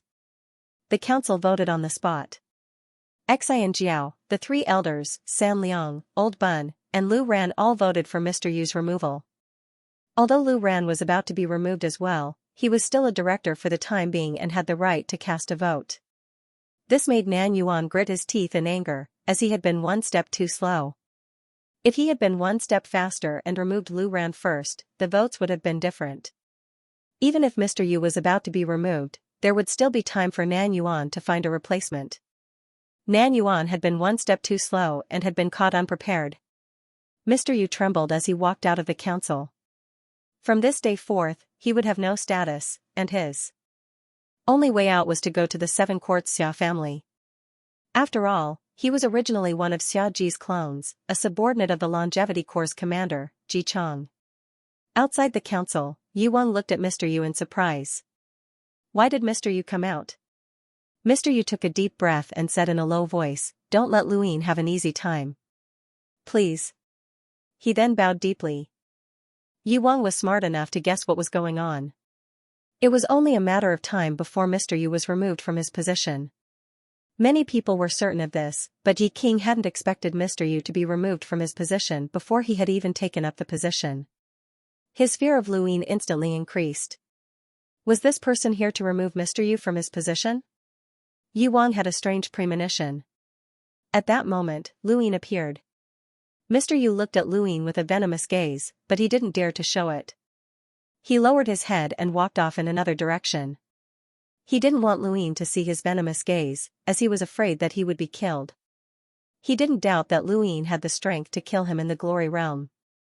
Lu Yin no longer cared about Mr. Yu, as he didn't like to waste his breath on such a minor character.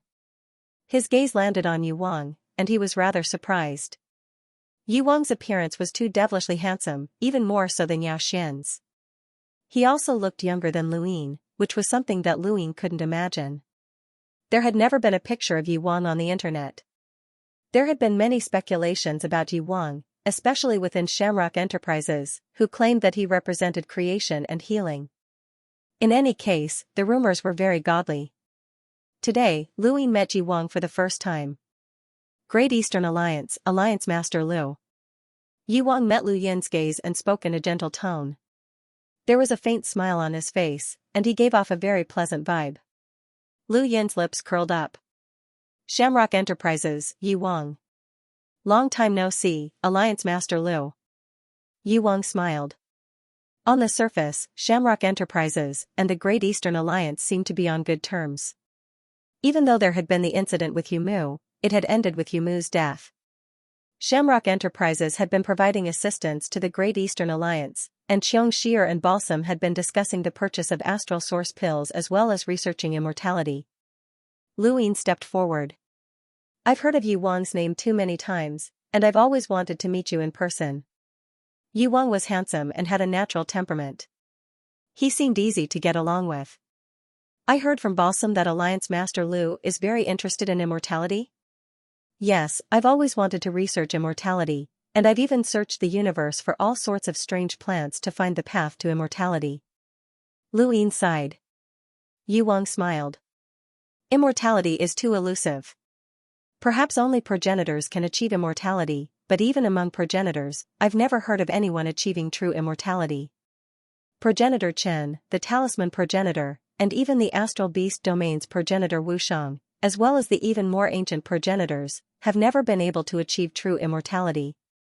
That's why I want to research it. Balsam suggested that I go to Shamrock Enterprises to research it. I wonder if Yi Wang would be interested? Of course, it's Shamrock Enterprises' fortune to be able to research immortality with Alliance Master Lu. Then it's settled.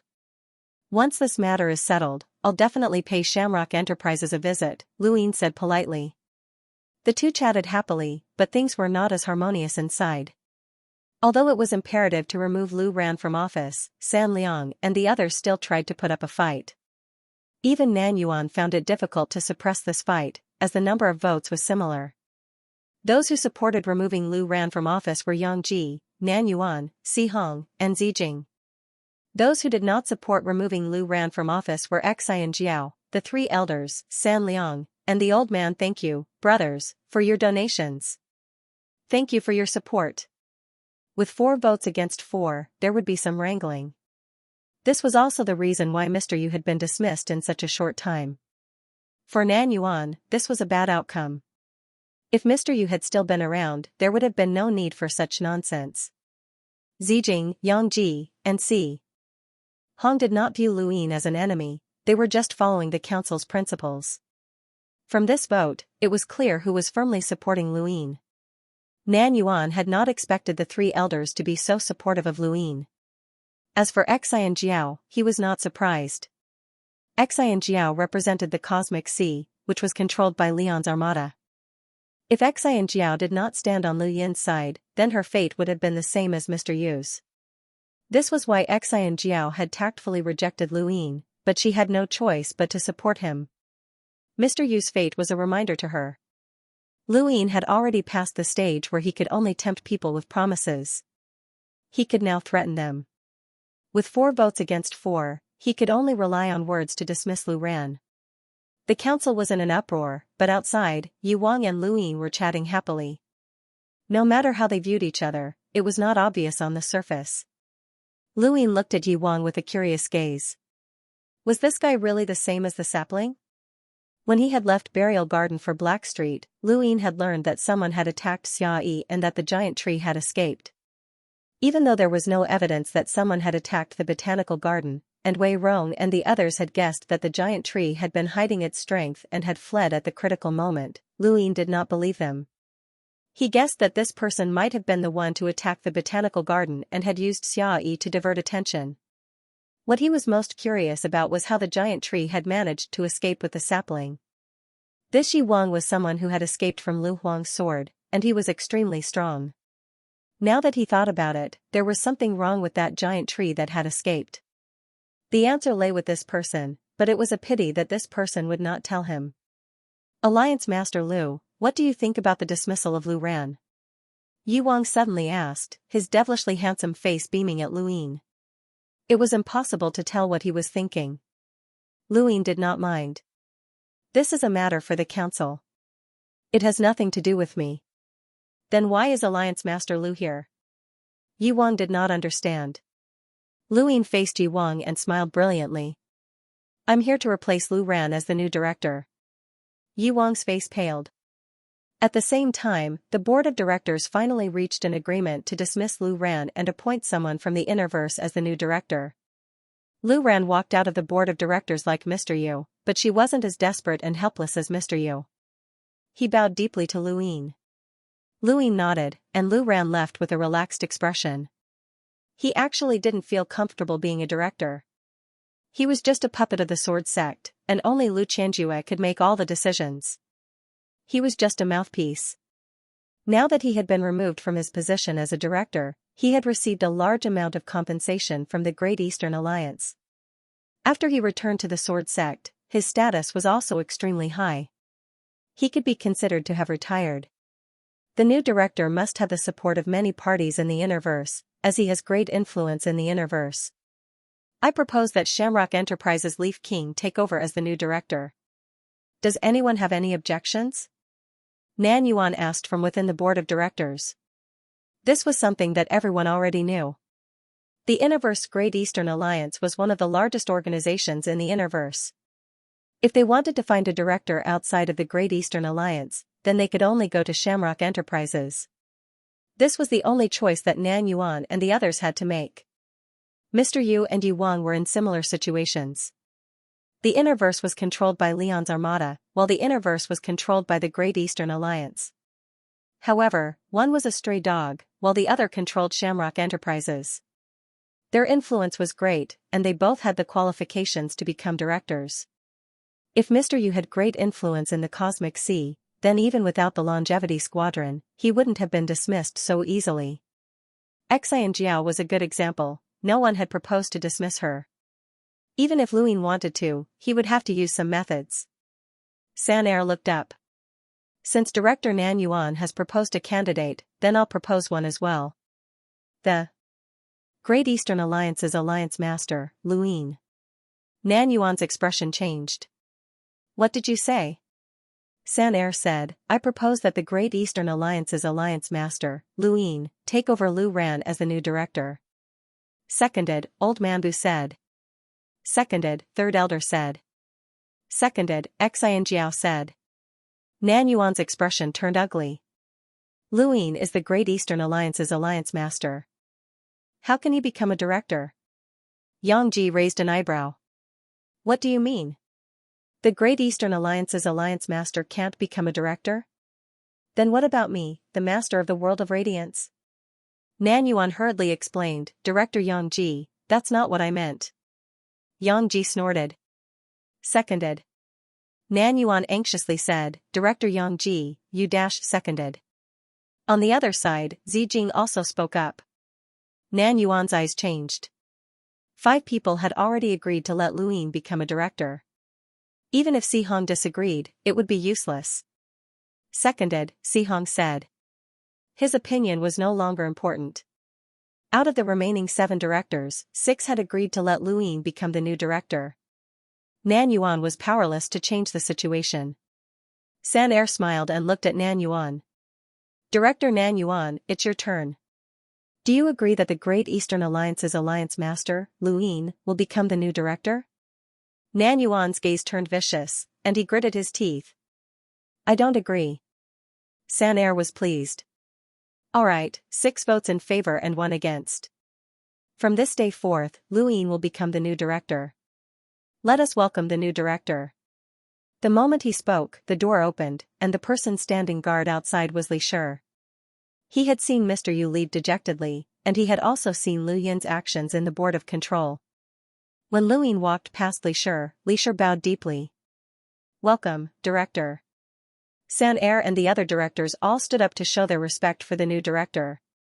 Even Nan Yuan had no choice but to stand up at this moment to show the least bit of grace. Behind Lu Yin, Yi King remained calm. So this was the result of the old man and the others pretending to be sick, but they had miscalculated. He had not expected Lu Yin to personally participate in the election, and the final vote was still 6-1. There was no suspense at all. Yi King retracted his gaze and left. On Realm Mountain, Elder Chan quietly watched as Lu Yin entered the board of control. Someone walked over from behind him. Reporting to Elder Chan, Mr. Wright of the Board of Control, Lu Ran has been dismissed. The new director will be the Alliance Master of the Great Eastern Alliance, Luin. What do you think of Luin? Elder Chan asked. The person who had reported to Elder Chan was none other than De Chiu from the Interstellar Arbitration Office. The youngest generation of the Hall of Honor was naturally led by the Xianxia elders, and before that, De Chiu had also had a method. The Hall of Honor had never lacked methods in its history, but there were very few who had been able to become an emissary. Once one became an emissary, their status would be completely different, and De Chiu was one such example. De Chiu had already been recognized as the fourth presiding judge, and Elder Chan valued him greatly. Aside from the Xianxia elders, De Chiu was the expert that Elder Chan valued the most among the younger generation. Luin? De Chiu was astonished. Elder Chan asked. You once traveled with Luin. What do you think of him? De Chiu did not even think about it before answering seriously. Luin is my friend, and he was the one who helped me break through to become an emissary. Without him, I would not be where I am today. He is my benefactor. Elder Chan was speechless, as he realized that he had asked for nothing. Both the Xianxia elders and De Chiu viewed Luin as their benefactor, so how was he supposed to ask? The Xianxia elders and De Chiu represented the future of the Hall of Honor, and both of them were close to Luin. How was he supposed to treat Luin? Furthermore, the head judge, Qing Ping, was Lu Yin's senior. At this moment, Elder Chan was somewhat exhausted. He had never thought that there would come a day when he would lose control of the Hall of Honor, but that day had still come. Even if he suppressed Luin now, it would be useless. In the future, this person would still be able to reach the peak. He had that kind of charisma and ability, and Luin was also a treasure of the Lockbreaker Society. That old fellow, Xiao Ming, also praised him greatly. You may leave, Elder Chan said tiredly. De Chiu did not understand, and he slowly retreated. Some people had to be stopped early, or else it would be too late. Luin was a classic example. No one knew that even Elder Chan could not stop Luin now, as his influence was too great. Luin sat down in the board of directors, feeling rather curious. I thought that you guys would hold your board of directors in some special place. This place seems rather ordinary. San Liang smiled. When the Hall of Honor was first established, the board of directors held its first meeting here. This place has a special meaning to the Hall of Honor. Alliance Leader Lu, I might have to call you Director Lu from now on, haha. Yang Ji laughed. Luin smiled. Director Lu doesn't sound nice. Just call me Brother Lu. It sounds more intimate. Alright, Brother Lu is still the same. Yang Ji smiled cheerfully, but only he knew what he was thinking. Luin had contacted them on his way to the World Mountain. He had threatened Yang Ji with the gifts he had given him in the past, which had left Yang Ji helpless. If this matter were to spread, it would be a huge blow to Yang Ji, which was why Yang Ji had been willing to support Luin. However, this would only happen once. Luin did not care. Regardless of whether or not Yang Ji supported him in the future, he still had people who supported him in the board of directors. I haven't seen you in a while. Brother Lu looks even more spirited, Zijing smiled. Luin smiled. Of course. You're also becoming more and more beautiful. Zijing laughed. Brother Lu is still so humorous. How about you come to my place for a cup of tea after the board of directors ends? Sure. I have some good tea at my place as well, third elder said, beaming at Luin. It was impossible to tell that he was being controlled. Luin nodded at him. Ever since Luin had entered, the atmosphere of the board of directors had changed. It was no longer solemn, but more like a place to chat and drink tea. Nan Yuan stared coldly at Luin, but he was powerless to do anything. Aside from him, none of the other directors dared to offend Luin, even if they did not stand on his side. Luin suddenly looked at Nan Yuan. Director Nan Yuan, do you have anything else to discuss? This is my first time as a director, so I'm quite curious. Nan Yuan's expression changed, and he replied, I don't have anything else to discuss. Does Alliance Leader Lu have anything to discuss? You can bring it up. Luin smiled. I do. He then looked around. The board of directors must have 9 directors. Otherwise, there will be a situation of 4 votes against 4 votes. Everyone has already experienced this situation. It's a waste of time and energy, so I suggest that Lei Qingqing be the new director to fill in the board of directors. I object, Nan Yuan immediately said as he stared at Lu Yin. Director Lu, you've just been appointed, so you might not be clear about how the board operates. You should wait for a while before proposing a director. Lu Yin met Nan Yuan's gaze. Is Director Nan Yuan doubting my choice? That's right. Nan Yuan did not hide anything. He represented the 7 Xianxia family and did not care about Lu Yin at all. Even if Lu Yin had the support of the majority of the board, he could not kick Nan Yuan out of the board. Elder Chan would not allow it either, or it would be difficult to explain to the 7 courts. Nan Yuan had the confidence to face Lu Yin head-on. Director Nan Yuan, do you know who Lei Qingqing is? Lu Yin asked, amused. He was certain that Nan Yuan did not know who Lei Qingqing was. It was not just Nan Yuan, the others did not know who she was either. This was the first time they had heard of her name. Nan Yuan was certain. I don't know. He then looked at Yang Ji, Si Hong, and the rest. Does anyone else know? They all shook their heads and looked at Lu Yin blankly. Nan Yuan sneered. A director represents the interests of an entire region. How can someone who doesn't know anyone become a director? Lei Qingqing, big sis of Leon's armada. She's the leader of the mercenary group. Her real name is Lei Qingqing, Xianxia slowly said. Lu Yin had forgotten that Xianxia was someone from the Cosmic Sea, and she would naturally know some of the influential people in the Cosmic Sea. However, aside from Xianxia, no one else knew of Lei Qingqing. Even a portion of the people in Leon's armada did not know of Lei Qingqing's name. Nobody knew who Lei Qingqing was, but the title Big Sis was not unfamiliar to them. It was because of this title that Lu Yin had come to be. So she's an interstellar pirate. When did an interstellar pirate qualify to become a director? Nan Yuan mocked. Lu Yin calmly replied, she's a mercenary, an interstellar mercenary group. Big Sis's mercenary group is officially registered. He looked at Nan Yuan. Director Nan Yuan, you're insulting a mercenary group as an interstellar pirate. This will incur the displeasure of the Mercenary Association. Nan Yuan's gaze turned vicious, and he leaned forward slightly. Big Sis's mercenary group belongs to Leon's armada. Everyone should know the group's status. Oh? What's your identity? Tell me, Lu Yin grinned. Nan Yuan was just about to say interstellar pirates when he suddenly paused. There was no evidence to prove that Leon's armada was an interstellar pirate. Everyone knew that Heizage Leon was the pirate king, but who had concrete evidence to accuse him? The position of pirate king was not an election but a symbol of power. Nan Yuan wanted to define Leon's armada as an interstellar pirate group, which meant that he wanted to turn an idealized profession into reality. This was unrealistic. How could a position that had never been officially conferred, that had no basis, and that only existed in dreams become reality? Nan Yuan was speechless for a moment. Heizage Leon had said many times that he was the pirate king, but so what? Could it be that Heizage Leon had to come to the board of governors and admit it himself? Nan Yuan wouldn't say it even if he was beaten to death. He was afraid that Heizage Leon would slap him to death. Helpless, Nan Yuan could only say, today, 2 directors will be dismissed and 1 will be confirmed. This is rare in the history of the board.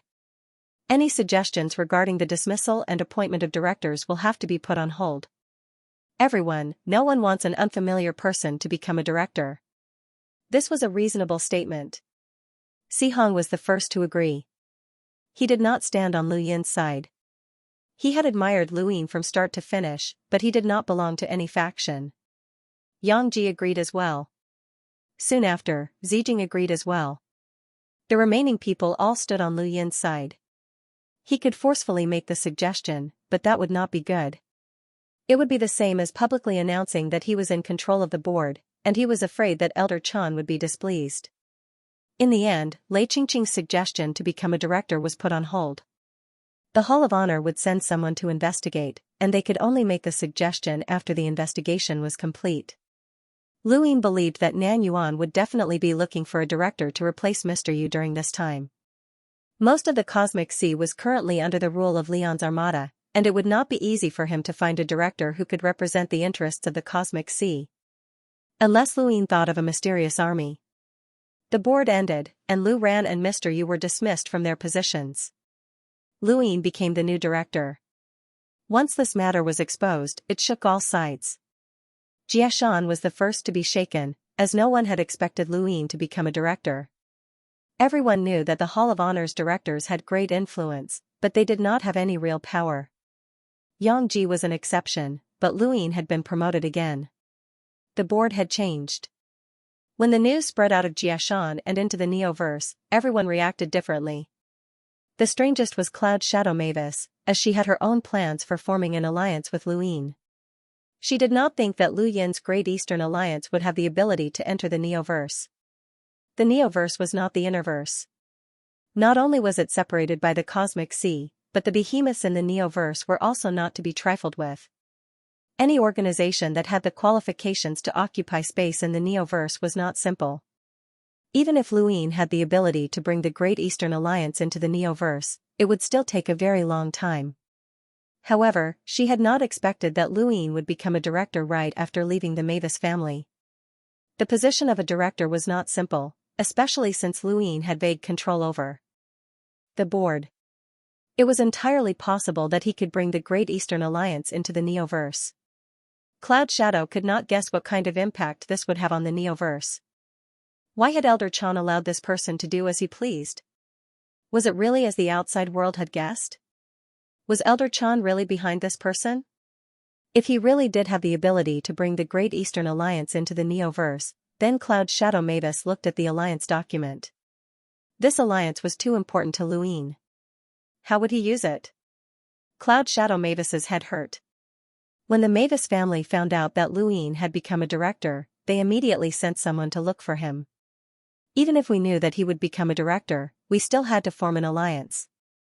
We had to take this step, Cloud Shadow Mavis said resolutely to the many Mavis family members.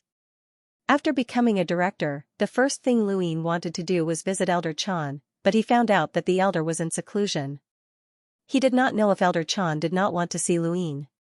Luin was uncertain, so he went to the Arbiter world to request an audience with the head inquisitor.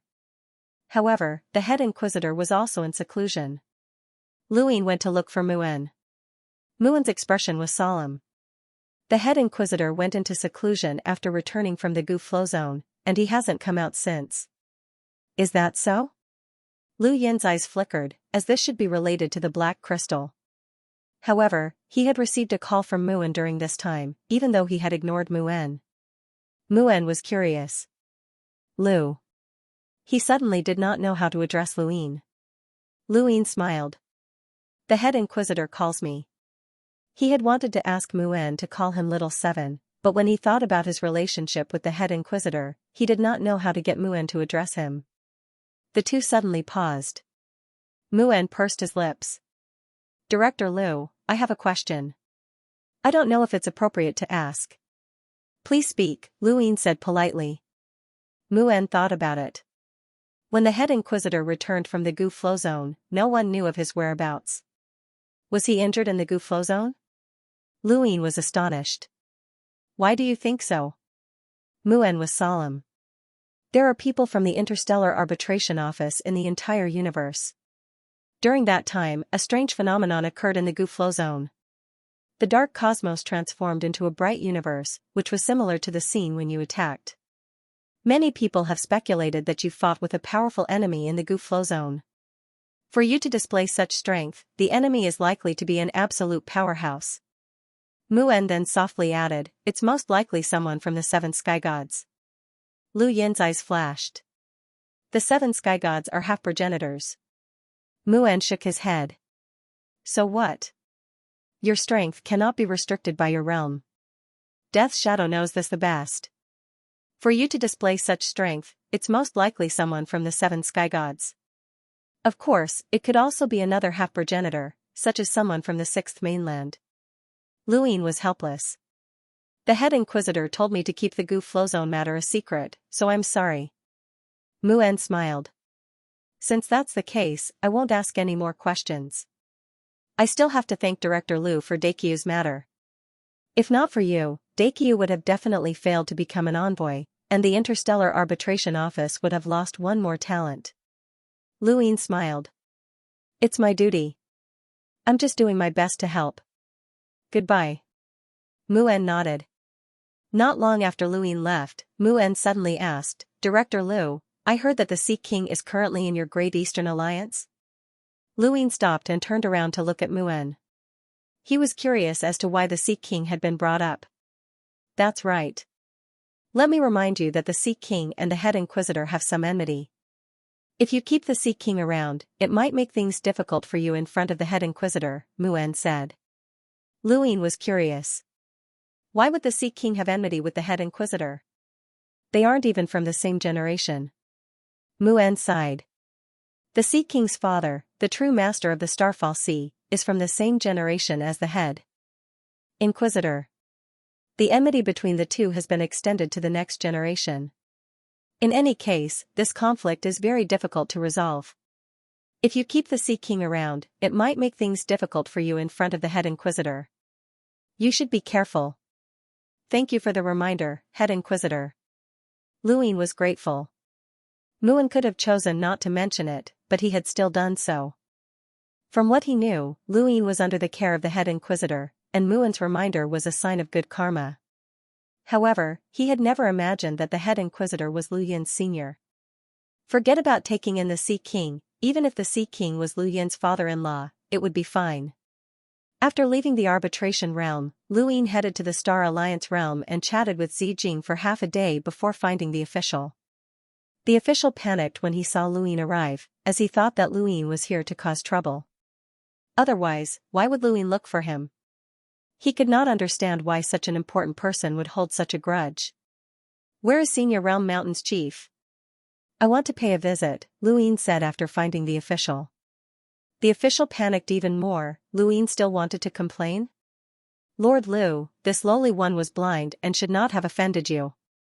Please be magnanimous and let this lowly one go. This lowly one promises that he will not be an eyesore to Lord Liu in the future. This lowly one assures. Luin raised a hand. I'm looking for Senior Realm Mountain's chief, so I don't have the time to cause trouble for you. Where is Senior? The official relaxed, as it turned out that Luin was not here to cause trouble. The chief is in seclusion. Lu Yin's eyes widened. What did you say? The official trembled. My lord, the chief said that he's in seclusion. Luin was speechless. Why were all the people he had found in seclusion? Elder Chan did not want to meet him, and it was understandable that the Head Inquisitor was studying the Black Crystal. The World Mountain's chief was supposed to protect World Mountain, so why was he in seclusion? Is he really in seclusion? Luin asked again. The official was flustered. The chief has indeed ordered him to go into seclusion. I wouldn't dare lie to Lord Liu. Luin had no choice but to leave. Everyone was in seclusion, and he could only go to the Lockbreaker realm to take a look. President Xiaoming wouldn't be in seclusion as well, right? Luin was quite lucky this time, as the Lockbreaker Society President Xiaoming was not in seclusion. Luin was able to meet Xiaoming and Aurora Corporation's Chairman Ji. Alliance Master Liu, long time no see, Chairman Ji greeted Luin with a polite smile. Luin was surprised. Why is Chairman Ji here? Chairman Ji smiled. I have some questions for the president, but I didn't expect to run into Alliance Master Liu here. Luin smiled. What a coincidence. I have some questions for the president as well. Since that's the case, I'll take my leave. I've already asked what I wanted to ask. Chairman Ji bowed to Xiaoming. This junior will take his leave. Xiaoming nodded. After Chairman Ji left, Luin turned to Xiaoming. President, have you seen a humanoid source box? Xiaoming's expression changed. You know about humanoid source boxes? Luin nodded and retrieved a string of humanoid source boxes from his cosmic ring. Xiaoming was shocked, and he inspected them one by one. Where did you get them? Burial garden, Luin answered. Xiaoming sighed. There really are many inheritances. There are even humanoid source boxes, and there are so many of them. President, what exactly are humanoid sourceboxes? Luin was curious. Xiaoming inspected the sourceboxes. Has Little Sure ever told you to never unlock a humanoid sourcebox if you encounter one? Luin nodded. Yes, more than once. Xiaoming solemnly replied, I'm not sure what this human-shaped sourcebox is either. It's been too long, and the Hall of Honor's history doesn't have any records of this type of sourcebox. I visited the Mavis family before, but the information I received was similarly unclear. The Mavis family has existed for a very long time, but their history isn't completely preserved. The only conclusion the Mavis family has regarding this humanoid sourcebox is that it is related to the Fourth Mainland. The Fourth Mainland? Luin was confused. Xiaoming solemnly replied, the ancient Fourth Mainland was the Fourth Mainland before it shattered. This human-shaped sourcebox might have originated from there. President, you don't have a lockbreaker? Since he had gone to the Mavis family to ask about it, then he should have heard of humanoid sourceboxes. Xiaoming pulled out a humanoid sourcebox from his cosmic ring, which was no different from the one that Luin had taken out. The Mavis family's message was the same, do not unlock this sourcebox. That's why I've delayed it until now. Although I'm very curious about this humanoid sourcebox, history has already warned me that disrespecting history will bring about disastrous consequences. That's why I haven't attempted to unlock it until now. If not for your question, I would have completely forgotten about it. Even Xiaoming wasn't willing to unlock the sourcebox. Luin felt that this string of humanoid sourceboxes was quite horrifying, and he wondered which idiot had dug them out. President, I'll give this string of humanoid sourceboxes to you. Xiaoming raised an eyebrow. For me? I'll contribute it to the society. Xiaoming was amused. You want something of equivalent value from the society? Luin was a little embarrassed, but he still asked, can I? Xiaoming laughed and shook his head. Everyone says that you're greedy for money, and that's true. You should be happy that I'm giving you some star essence. Lu Yin's expression changed. I'm not a greedy person. I don't want the star essence. Xiaoming was astonished. You don't want the star essence? He thought that he had misheard. Who in the universe didn't know that Luin was greedy? How had he changed? Luin answered seriously, I'm focused on cultivation, so how could I be greedy? These are just rumors spread by those who are hostile to me. President, please don't believe them. If that's the case, then I'll give you a sourcebox of equivalent value? Xiaoming was uncertain. Luin was a little embarrassed. Is there anything else? Like true insight or something? Xiaoming was speechless. You want to exchange a string of useless humanoid sourceboxes for true insight? You're thinking too much. Luin felt awkward. You handed over a page of true insight before, and that was quite thoughtful of you. It's a pity that you're still missing a few pages out of the 36. Otherwise, I could have lent you a page to study, Xiaoming said. Luin rubbed his cosmic ring. He had 5 pages of true insight, but they were too difficult to comprehend. In the end, Luin used the string of humanoid sourceboxes to obtain some rare materials from Xiaoming. He couldn't understand the uses of these materials, and from Xiaoming's expression, it seemed like he couldn't recognize them either. Luin suddenly felt like he had suffered a loss. But it didn't matter. The humanoid sourceboxes were useless to him anyway, so he might as well give them to Xiaoming.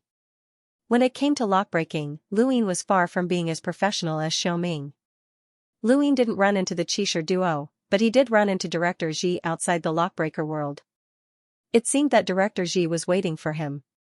Alliance Master Lu, we agreed to work together last time, but we haven't done so yet, Director Xi spoke politely, as he wanted to obtain some rare materials through Luin.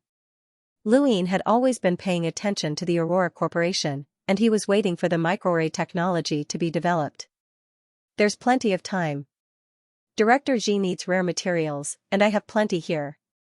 Director Xi's eyes lit up. That's great. Do you have time? How about coming to my Aurora fort for a visit? The microarray technology had yet to be developed, and Luin wasn't confident that he could hide from Wangong at Aurora fort. I'm not going now. I'm going back to the Innerverse. The burial garden has opened, and any door is dangerous. Director Xi should know that. Director Xi felt that it was a pity. That's a pity. When will you be returning to the Innerverse? I'm leaving now. Then let's go together. It's on the way anyway.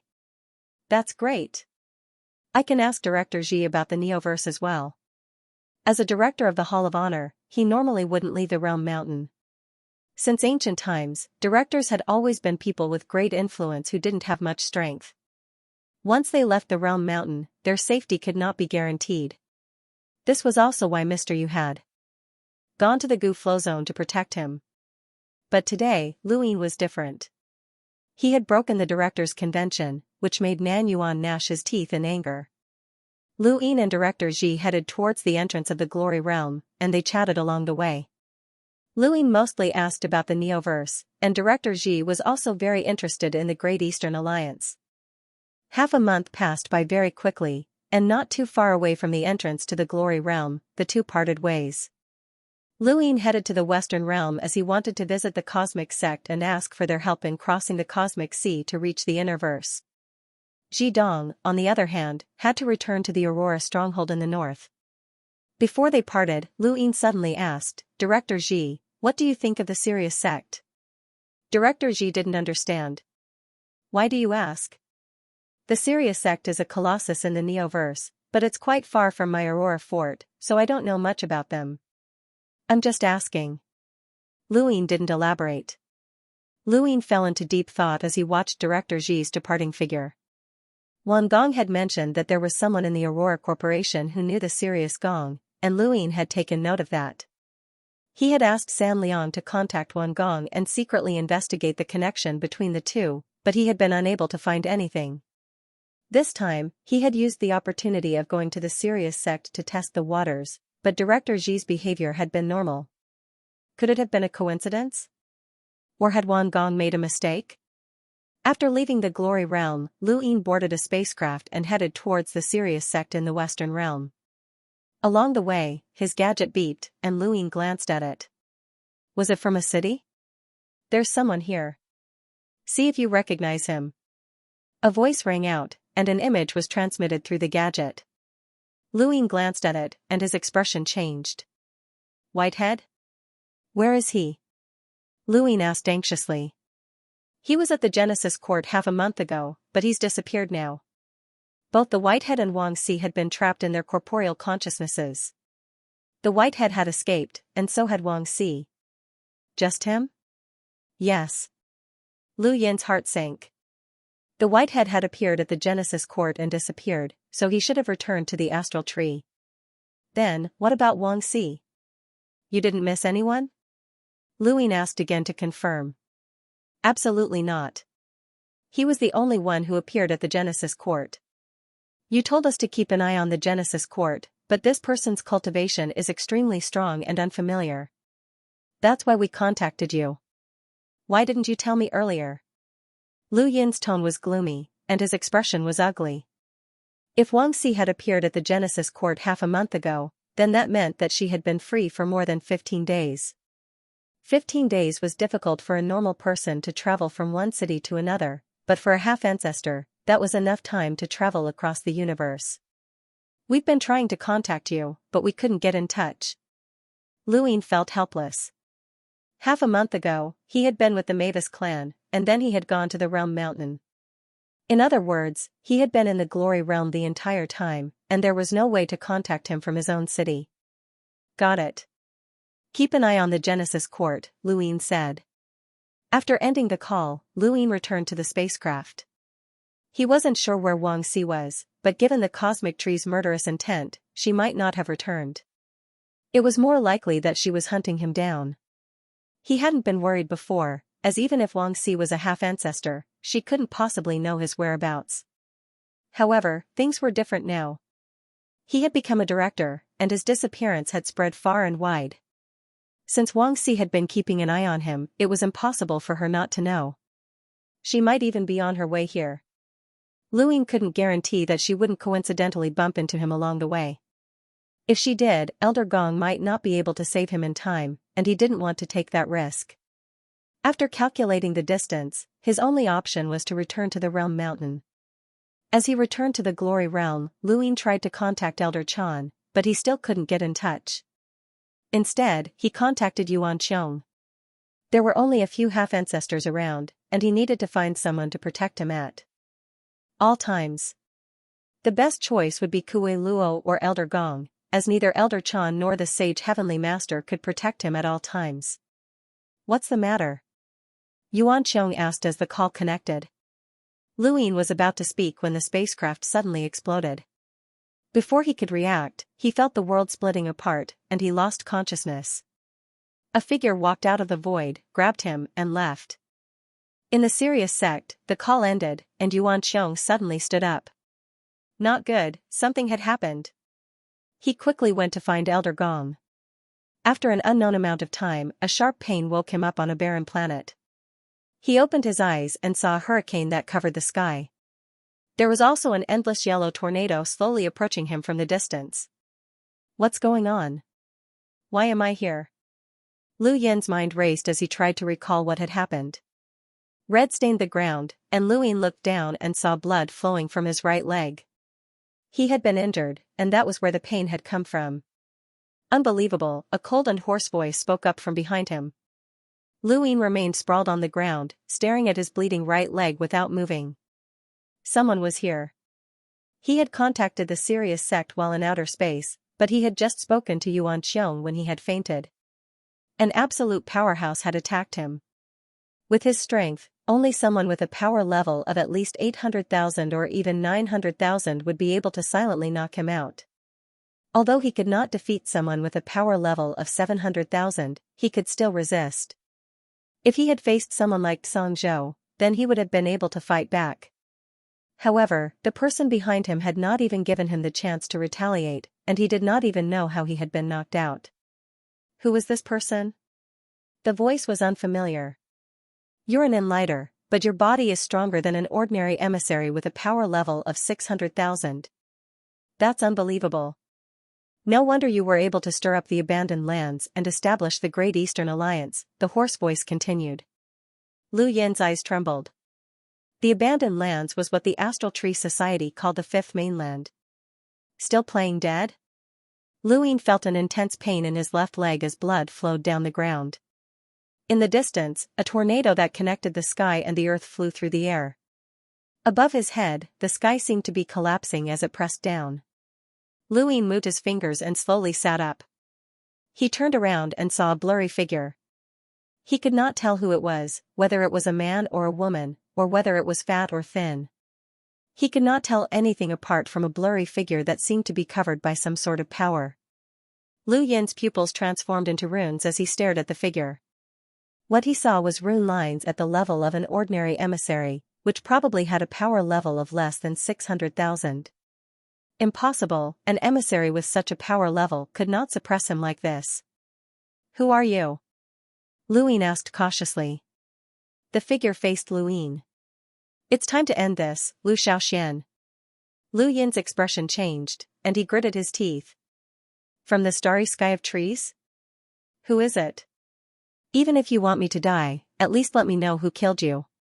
There's no need for a dead person to know so much. The blurry figure then brandished his right arm like a blade, instantly slicing through the void, the earth, and even the existence that might have been a planet. The stifling pressure exposed Luin to the blade, and even his skin started to crack. An unparalleled sharpness descended, a power that Luin had never experienced before. Subconsciously, the Star Luo chessboard appeared under his feet and he moved. Against an emissary, Lu Yin's only means of resistance were his physical strength, spiritual force, domain, and battle force. He couldn't use anything related to star energy, but strangely enough, the planned secret art had succeeded. Although the sharp blade was unparalleled, it hadn't disrupted his star energy. Lu Yin's eyes flashed as he distanced himself from the blurry figure, and he stepped into the astral source universe in an attempt to escape. A blurry figure appeared in front of him, blocking his path with a speed that far exceeded Lu Yin's. The figure raised a hand and brandished a sharp blade. The rune lines contained within the blade exceeded 700,000 power levels, even though the figure clearly only had a power level of around 600,000. Sure enough, he had been hiding his true strength. Lu Ying used the planned secret art to dodge again and left the astral source universe. He stared straight ahead, and the moment the blurry figure stepped out of the astral source universe, he used the emptiness palm. The emptiness palm didn't just contain the physical strength of the emptiness palm, but also one's aura, spiritual force, and everything else that one could use. A single emptiness palm was equivalent to a peak attack from Lu Ying that wasn't a star energy battle technique. If he had used the emptiness palm against Johann back then, he wouldn't have had such a hard time. Johann's spiritual force endurance was very weak, and a single emptiness palm would have been enough to force her to use her trump card. Lu Yin's emptiness palm failed, and his palm technique did indeed land on the blurry figure, but it didn't cause any damage. The blurry figure merely gasped in astonishment. Not a bad palm technique. It contains many types of power, and anyone who's weaker than you in any aspect can be injured by this palm. Not bad. He then raised an arm and brandished a sharp blade. It seemed like this was the only attack that this person knew. Lu Ying didn't plan on dodging, and his eyes turned into runes that weakened the attack. At the same time, he raised a hand and used the energy diversion diagram. He took the attack head-on, and even though the true scripture of Aeon evolution had weakened many of the runes, the blade still managed to slice through the energy diversion diagram and continue towards Lu Ying.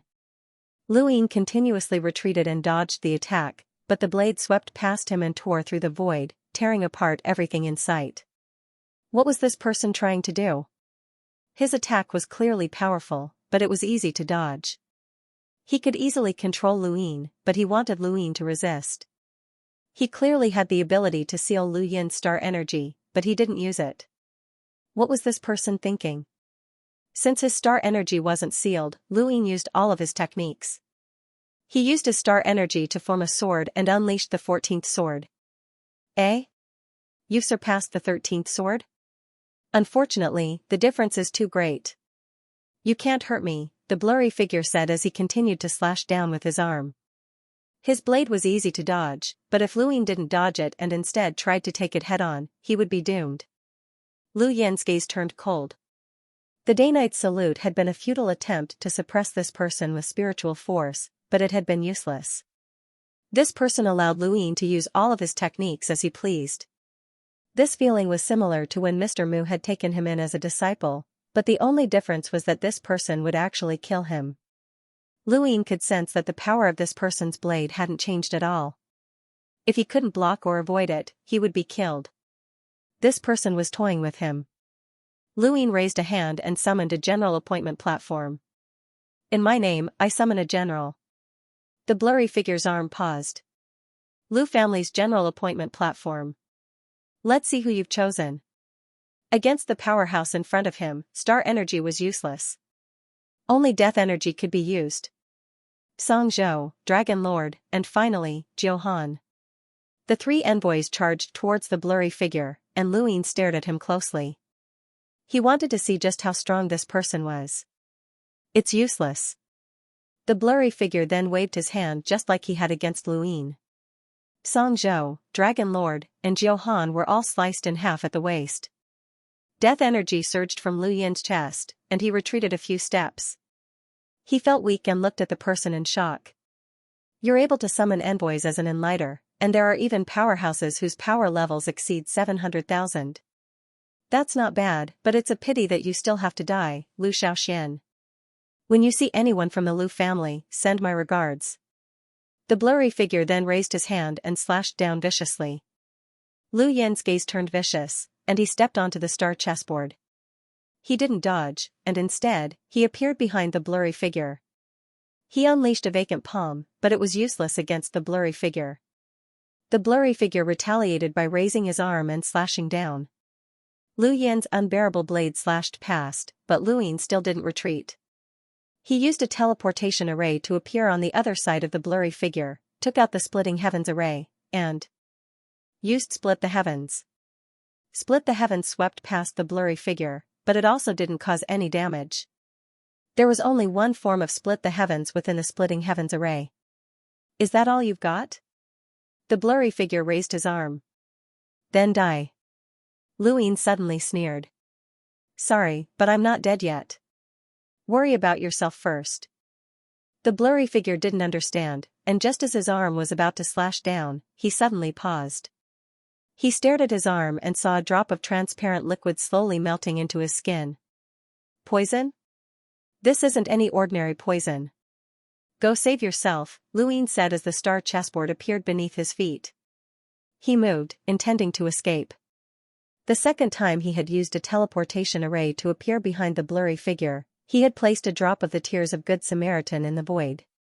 When the blurry figure turned around to attack Luin, he had coincidentally raised his arm to touch the Tears of Good Samaritan, which was within Lu Yin's expectations. This person was too confident, and every time he attacked, the angle of his arm would be the same, which made it clear that he didn't care about Luin at all. The Tears of Good Samaritan were not colorless and odorless, and anyone who paid close attention would be able to detect it. However, this person didn't seem to care, as he believed that all of his methods had been useless and that he had been poisoned. The Tears of Good Samaritan had been described by Yi Ge as the most potent poison in the Gu flow zone, and it had once killed a powerhouse with a power level of 700,000. Luin had also used his Dai's 3 enhance, so it should be able to kill a powerhouse with a power level of 900,000. Most importantly, he knew that the Tears of Good Samaritan might be similar to the Poison of Life, as they were both developed by the Neo-Human Alliance. Lu Yin's extreme reversal had almost been helpless against this poison, and he had only been able to detoxify it with the primogenitor scripture. Luin had spent almost 2 billion star essence on this Tears of Good Samaritan. Even if this person had a power level of 1,000,000, they might still be poisoned to death. What Luin needed to do now was to escape as far away as possible. The blurry figure stared at his arm. What a vicious poison. It actually caused time to pass. How could this kid have such a poison? After speaking, the figure vanished. Luin turned around and saw that the soaring rune lines had disappeared. He scanned his surroundings, afraid that this person would rush out from the astral source universe. Fortunately, this person had really left. The Tears of Good Samaritan were enough to make him unlucky. Luin looked at his wrist and saw that his gadget had not been damaged.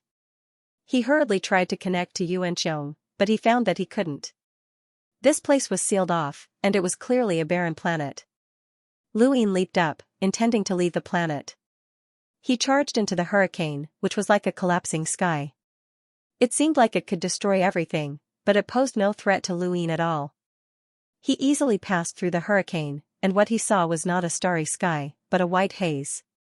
He saw several incomparably large pillars, and the land he had just been on was the peak of one of these pillars.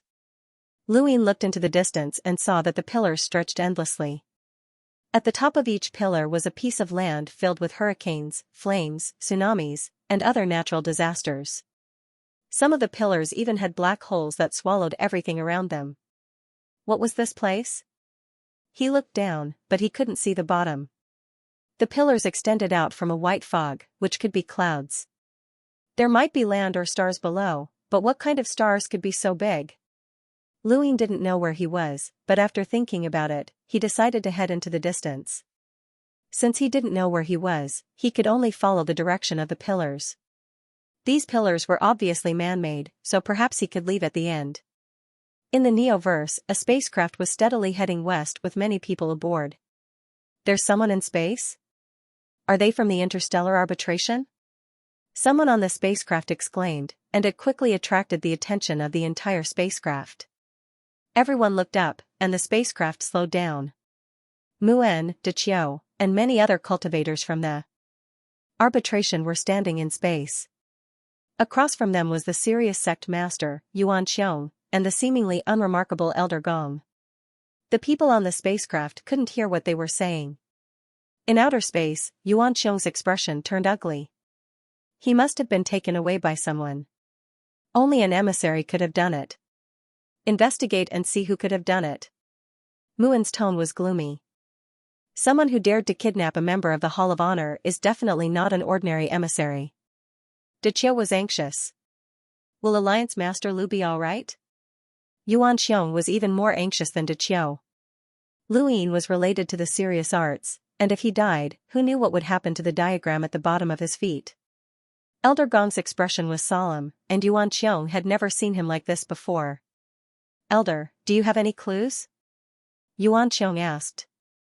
Muan and the others looked at Elder Gong. They knew that he was one of the human domain's demi-ancestors and a top expert. They hadn't expected that Lu Yin's disappearance would draw out such a person. Elder Gong's gaze was heavy.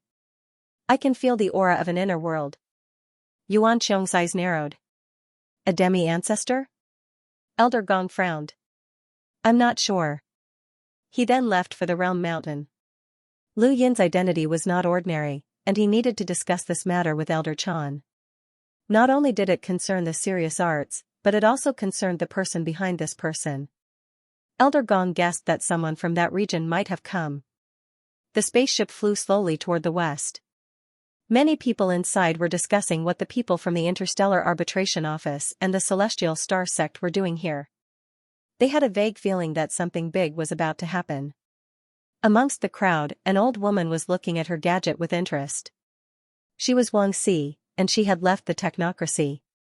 After learning that Lu Yin had become a director of the Hall of Honor, she had come to the Neoverse to hunt him down. However, she had not been able to find him, and she was instead interested in Burial Garden. Of T of the T of T's. Of Lu. He's a very ancient figure. He continued browsing, and a short while later, a picture appeared before his eyes. It was a picture of a little girl who was continuously slapping the air. In the picture, the little girl was slapping a person's head, causing the person's head to shatter. It was quite terrifying. Wang Si stared at the little girl's roaming corpse and looked at her hand in astonishment. She looks so familiar. She seems to be an expert from the second continent. I remember reading about her in ancient texts. This person seems to be related to the legendary Netherworld ancestor. Wang Si continued browsing. Many photos of the wandering corpses were posted on the network, and there were also many videos of people obtaining inheritances. She saw a giant corpse hammering the ground, a corpse creating a cauldron-shaped object, and then crushing it with a stomp. She saw a blind wandering corpse crawling away. There were also photos of people obtaining human blood fruits and power vessels. She even saw photos of tribulation crystals. There were even more legends, and some even claimed to have seen progenitor Chen. Wang Si was shocked. How could there be items from all eras in this burial garden? She was certain that she had seen items from the second, third, and fourth mainlands. There were also rumors about progenitor Chen's era and even older rumors. The Eastern Mountain Tea King was quite ancient. Wang Si turned off her gadget, her expression solemn. She had thought that this wasteland was worthless, but now it seemed different. This burial garden was obviously hiding something, and if there were inheritances from those legendary characters, it would be a pity to leave them here. It was time for the 4 cardinal scales to descend upon this wasteland. The primeval surnames could be abandoned here, but they were not allowed to be hostile towards them.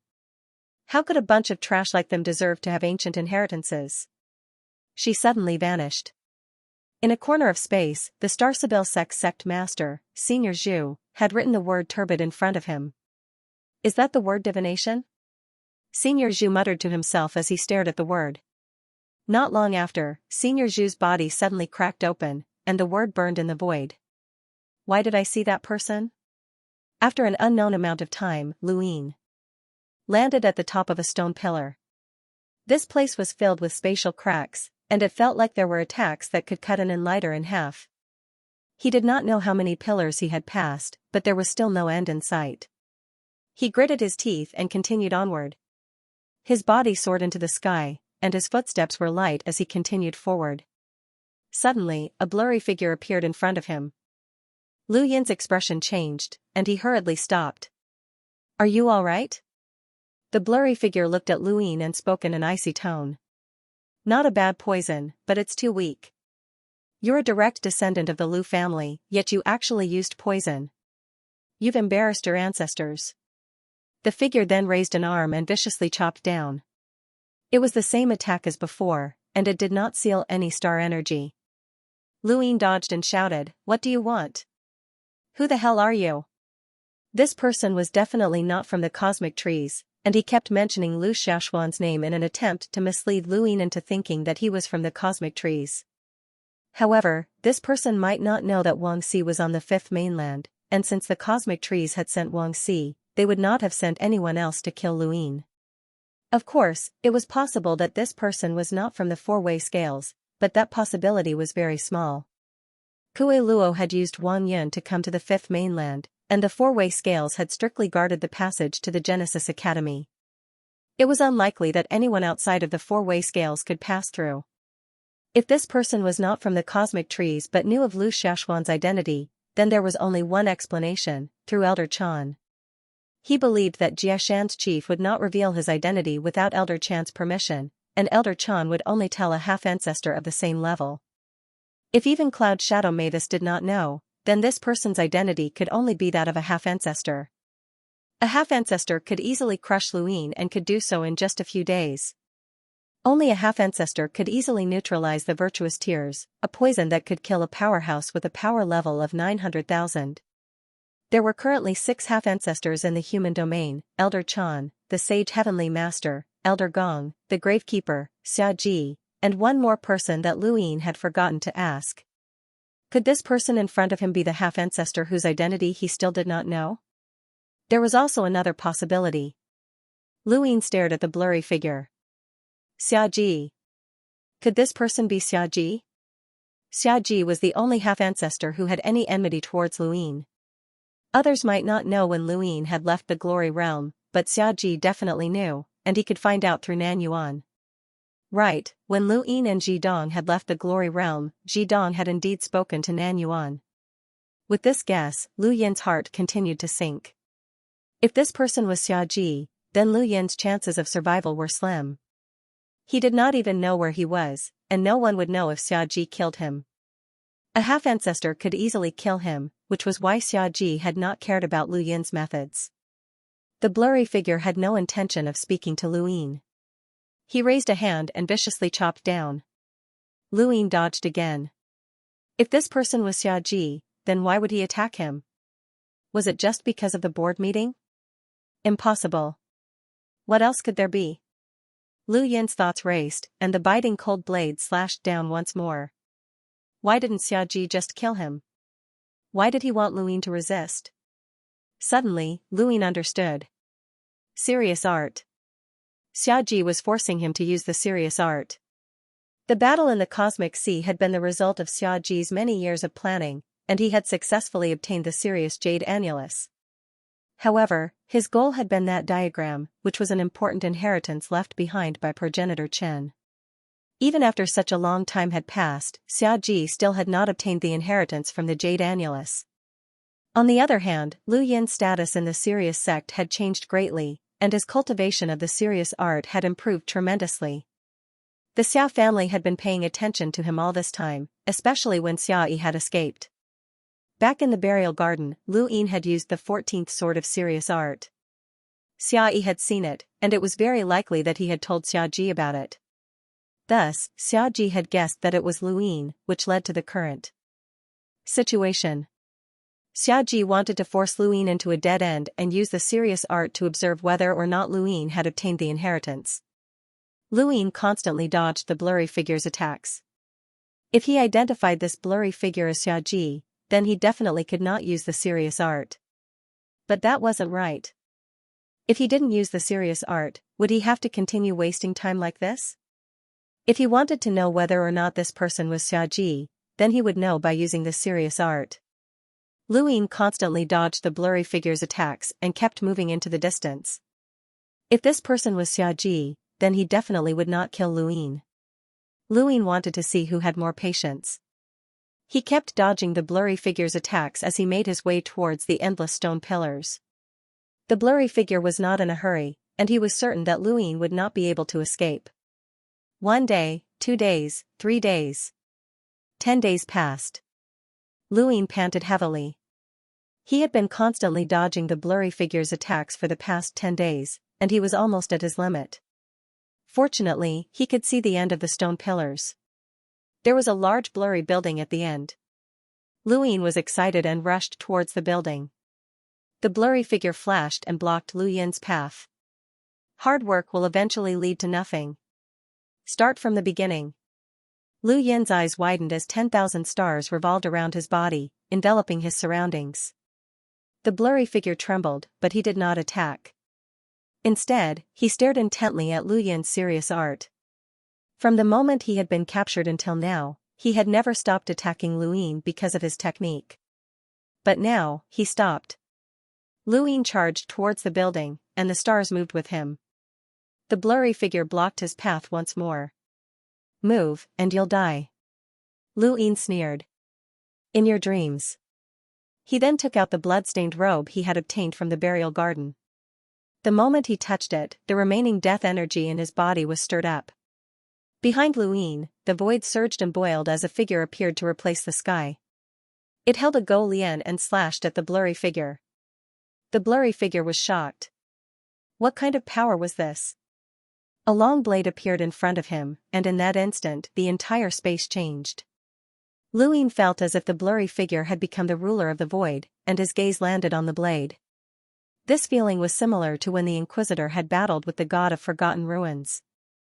This was the power of his inner world. The blurry figure faced the Go Lian slash and slashed out with the blade. There was a loud bang, and the blade shattered into pieces. The void distorted as a destructive force swept through the surroundings. All of the pillars were instantly shattered, and even the buildings in the distance were destroyed. The blood-stained robe in Lu Yin's hand also turned to dust. He took advantage of this opportunity to summon the star chessboard beneath his feet, and he moved past the blurry figure to appear within the building. The blurry figure held the broken blade in disbelief. How could an enlighter enter the inner world of a half-progenitor? Could that figure be the legendary Grim Reaper? Only the Grim Reaper had ever used a strange weapon like the Go Lian. The figure's gaze turned sinister. The serious technique, the Grim Reaper's inheritance. I can't let any of them go. Kid, you can't escape. Lu Yin recklessly charged into the building complex, which had been completely destroyed by the collision of their powers. There was no one here. Lu Yin looked around, but there was not a single person in sight. There were still buildings in the distance that had not been affected, so he hurriedly rushed over. When he reached the building that had not been affected, he still saw no one. Lu Yin looked into the distance. Could this be an abandoned city? The blurry figure walked out and was not too far away from Lu Yin. I have to say, you're truly amazing. Lu Yin stared at the figure. Had he really used all of his methods, but had he still not been able to escape? Are you desperate? Even someone with a power level of 1,000,000 wouldn't be able to do anything to you, the blurry figure said calmly with admiration. Unfortunately, you met me. Who are you? Lu Yin asked in a low voice. Hand over the inheritance of the Grim Reaper. And the inheritance of Sirius, and I can fulfill one of your last wishes, the blurry figure said. He had become more talkative. Lu Yin narrowed his eyes. You're Xiaji. The blurry figure fell silent for a moment. Then, the blurry image on the surface of his body became clear.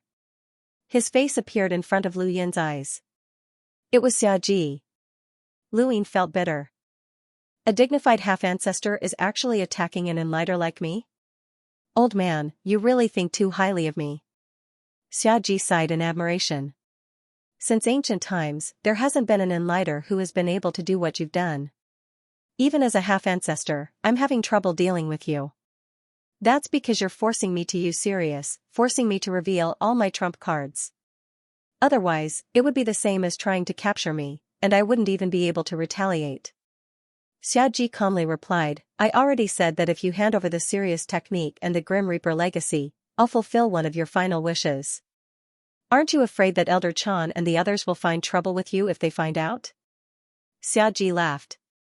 Maybe in the past. But you're Lu Xiaoxian, and everyone in that region of space wants you dead. Who would find trouble with me because of you? Perhaps I can use your head to exchange for something in that region of space. You've been planning this ever since you found out that I was Lu Xiaoxian, right? Lu Yin asked. Xiaji replied, I already said that there's no point in struggling. No one knows that you're here, and no one can save you. You don't even know where you are, so why struggle? Obediently hand over the inheritance, and I'll fulfill one of your final wishes. As long as you don't make things too difficult for me, I'll swear an oath. Lu Yin laughed. For the sake of the inheritance, you're willing to sacrifice your bottom line. You're even willing to swear an oath to a mere enlighter like me. Xiaji clasped his hands behind his back. If you don't speak, I won't let you die. I'll torture you here for 10,000 years and destroy the Great Eastern Alliance. I'll destroy all of your friends, family, and lovers. I'm a half-ancestor, so I can do it. No one can stop me. Lu Ying clenched his fists, and his eyes were unprecedentedly cold and filled with killing intent. Hate me? If I give you time, then even if I'm a half-ancestor, you might still be able to take revenge. Unfortunately, you don't have that time. I'll repeat myself, hand over the serious art and the death god's inheritance, and I'll fulfill one of your final wishes. Otherwise, everyone you like and value will die. Not a single one of them will escape. Xiaji threatened Lu Ying as if he was looking at a dead man. Lu Ying felt bitter, and he raised his head with a look of despair. I never thought that I'd end up like this. Cultivating in outer space and barely surviving, I still fell at your hands in the end. You're not innocent. Not every enlighter is qualified enough for a half-ancestor to appear. Are you going to speak or not? Xiaji asked coldly. Lu Ying closed his eyes, and after a while, he opened them again and looked at Xiaji resolutely. Will you really fulfill my final wishes? Yes. There was a trace of excitement in Xiaji's eyes. Lu Ying seemed to be wavering, and Xiaji's goal was about to be achieved. Although he didn't seem to care much on the surface, the fact that he was personally taking action spoke volumes. Xiaji was very concerned, very concerned. The serious art was related to progenitor Chen, and the death god's inheritance was like a legend. Lu Ying was the person closest to that legend, so whether it was the serious art or the death god's inheritance, Xiaji had to obtain them both. Once he succeeded in cultivating them and broke through to the progenitor realm, he would become the most terrifying progenitor in history, and he might even surpass progenitor Chen. The more he thought about it, the more excited Xiaji became. He stared at Lu Ying. Do you have any last wishes? Lu Ying took a deep breath and hesitated. Speak. Xiaji barked. Lu Yin's face twitched. I want to leave behind a bloodline for the Lu family. Xiaji's brows rose. Leave behind a bloodline? Lu Ying answered, the Lu family was harmed by the 4 cardinal scales, and I'm the only one alive. If I die, the entire Lu family will disappear, so I want to leave behind a bloodline for the Lu family. Xiaji frowned, as if he was thinking about something. Lu Ying said, this bloodline doesn't have to be surnamed Lu, but it can retain the Lu family's innate gift of the general appointment platform. Do you know what this means? Xiaji was tempted. That was right, the Lu family's bloodline didn't have to be surnamed Lu, but rather Xia. This bloodline could retain the Lu family's innate gift of the general appointment platform, and it would allow the Xia family's branch to possess the platform in the future. Their strength would soar rapidly, and the general appointment platform was a terrifying innate gift. Not only would he be able to obtain the serious art and the death god's inheritance, but he would also be able to obtain the Lu family's general appointment platform. With these inheritances, the Xia family's branch would be able to surpass the other side of the universe in the shortest amount of time. The main branch would become the true master of the Xia family. Xiaji's eyes lit up as he looked at Lu Ying. This kid had truly submitted to his conditions.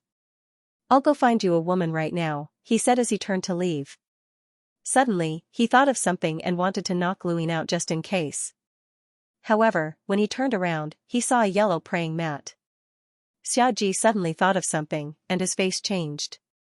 Stop, he shouted. Unfortunately, it was too late. Lu Ying had taken out his futon the moment Xiaji was tempted by the general appointment platform, sat on it, and rang the blood-red bell. The blood-red bell contained the power of the head inquisitor, and it crushed down like a giant hand. Xiaji roared, and his inner world tried to trap Lu Ying, but it collided with the blood-red bell's power.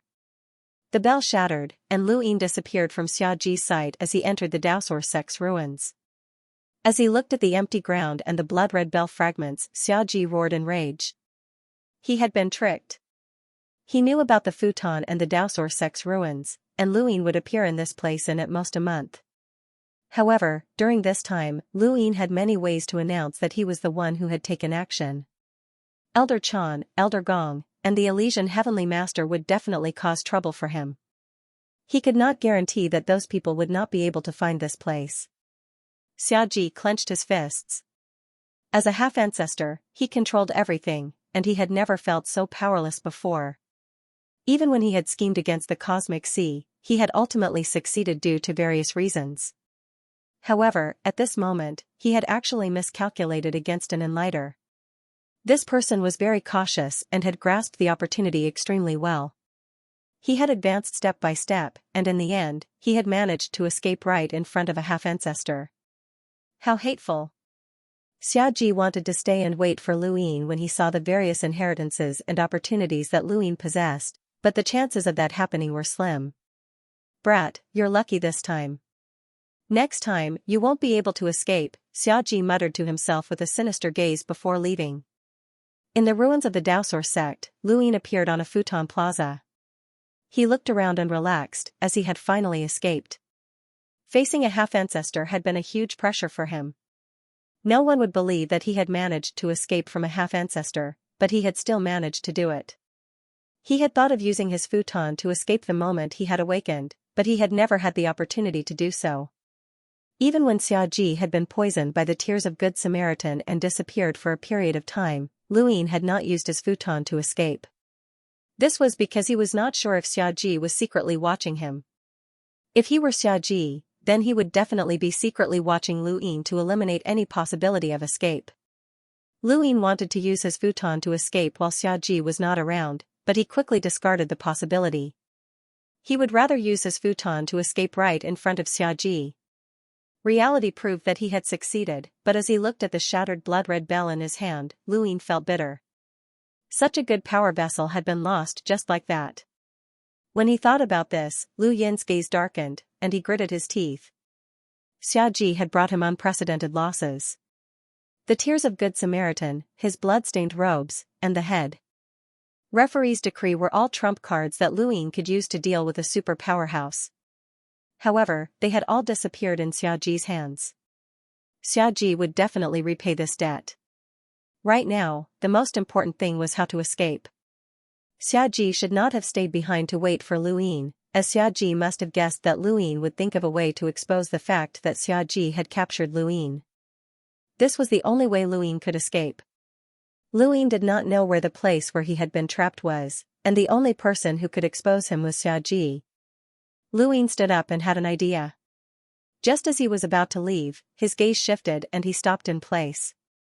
He slowly turned his head towards a corner where a man was practicing some battle technique. In the huge futon plaza, there was only him and that man. It was normal for him to train in battle techniques, but this person had glanced at Lu Yin several times while he was training. Lu Yin's 5 senses were extremely sharp, and when he looked at this man, he felt an inexplicable sense of wariness. This person's cultivation was not weak. More importantly, Lu Yin hadn't changed his appearance, so this person might have recognized him. As he thought about it, Lu Yin walked towards the man. The man's expression remained the same. When Lu Yin walked to his side, the man looked up and met his gaze. "What is it?" "Nothing much, I'm just here to kill you." He then attacked with a palm strike at the man. The man's eyes were fierce, and a terrifying aura swept out from behind him. Lu Yin's gaze turned cold. He had only been testing the waters, but he hadn't expected this person to be an expert. "Imprinter. Lu Yin, you really did appear. Don't even think about running away now that you're here," the man shouted. He had been ordered to guard the futon plaza just to wait for Lu Yin. Lu Yin had obtained the inheritance of the 9 cauldrons battle techniques, and he had entered the 9 cauldrons space multiple times. 4 cauldrons had already been destroyed, and the 6th mainland could no longer tolerate this. Not only had they sent powerhouses to guard the 9 cauldrons space, but they had also sent people to keep an eye on the futon plaza. This had been going on for a very long time. Even though they knew that Lu Yin might change his appearance when he came here, they still had to report it to the higher-ups. The man had already reported that there were quite a few people who had changed their appearances and come to the Daosor sect's ruins. He had not expected Lu Yin to appear with his own appearance, but he had not expected that Lu Yin would still show up. The man's mission was to report Lu Yin's whereabouts immediately. There wasn't much danger in this mission. If Lu Yin had changed his appearance, he wouldn't have attacked just because someone stared at him. However, Lu Yin hadn't changed his appearance, so the man should have recognized him just by looking at him. Naturally, he would attack. Bang! There was a loud explosion, and the man retreated more than 10 steps. His hands were numb, and he stared at Lu Yin in shock. You? Lu Yin struck out with the emptiness palm, but the man couldn't even see the palm print. He had just become an imprinter, and his power level was over 500,000. He wouldn't even be able to block the emptiness palm, let alone the emptiness palm.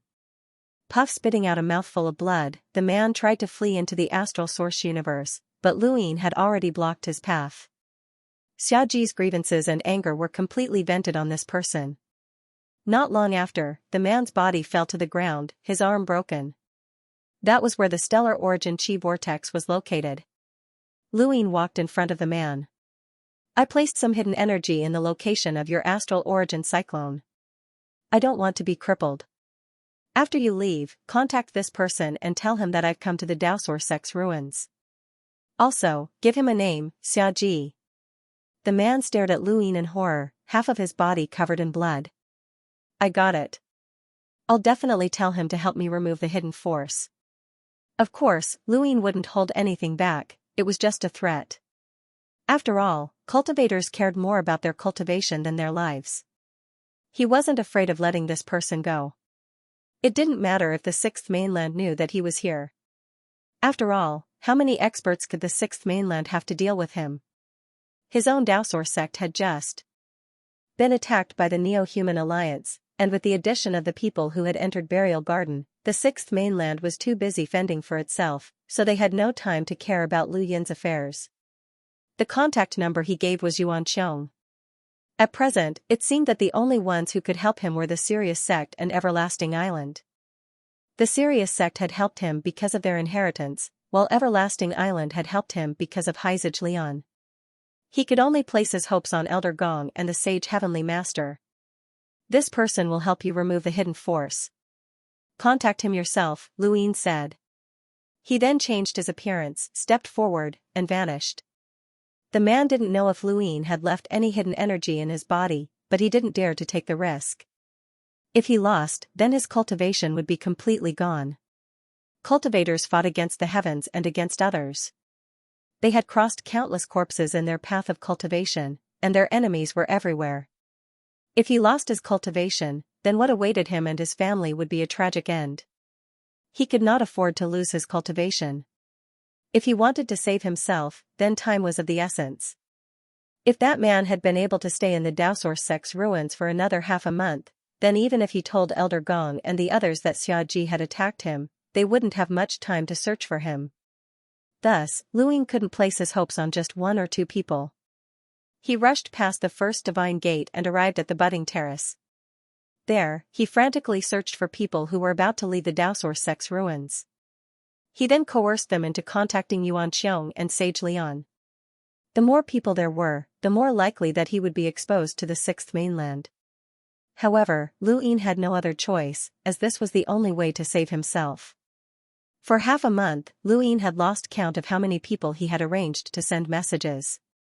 He only knew that an imprinter had appeared in the Daosor Sect's ruins and was searching for him.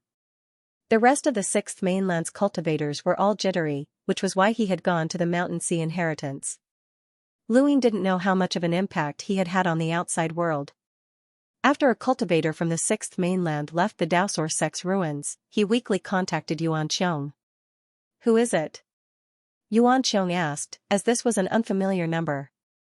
As the sect master of Sirius sect, it was unlikely that an unfamiliar number would contact him. Xiaji. Xiaji captured him, the weak voice said. Yuan Qiong was confused. What did you say? I don't know. That person told me to contact you. He said that Xiaji captured him, the weak voice helplessly replied. This was the only thing that he knew, and he didn't know anything else. Yuan Qiong's gaze turned cold. Who are you? Who is that person? Where did he tell you? In the Daosor Sect's ruins. I don't know who that person is, but he told me to tell you that you have the antidote, right? He said that only you have the antidote to save me. At that moment, another call came through, and it was also an unfamiliar number. It's Xiaji.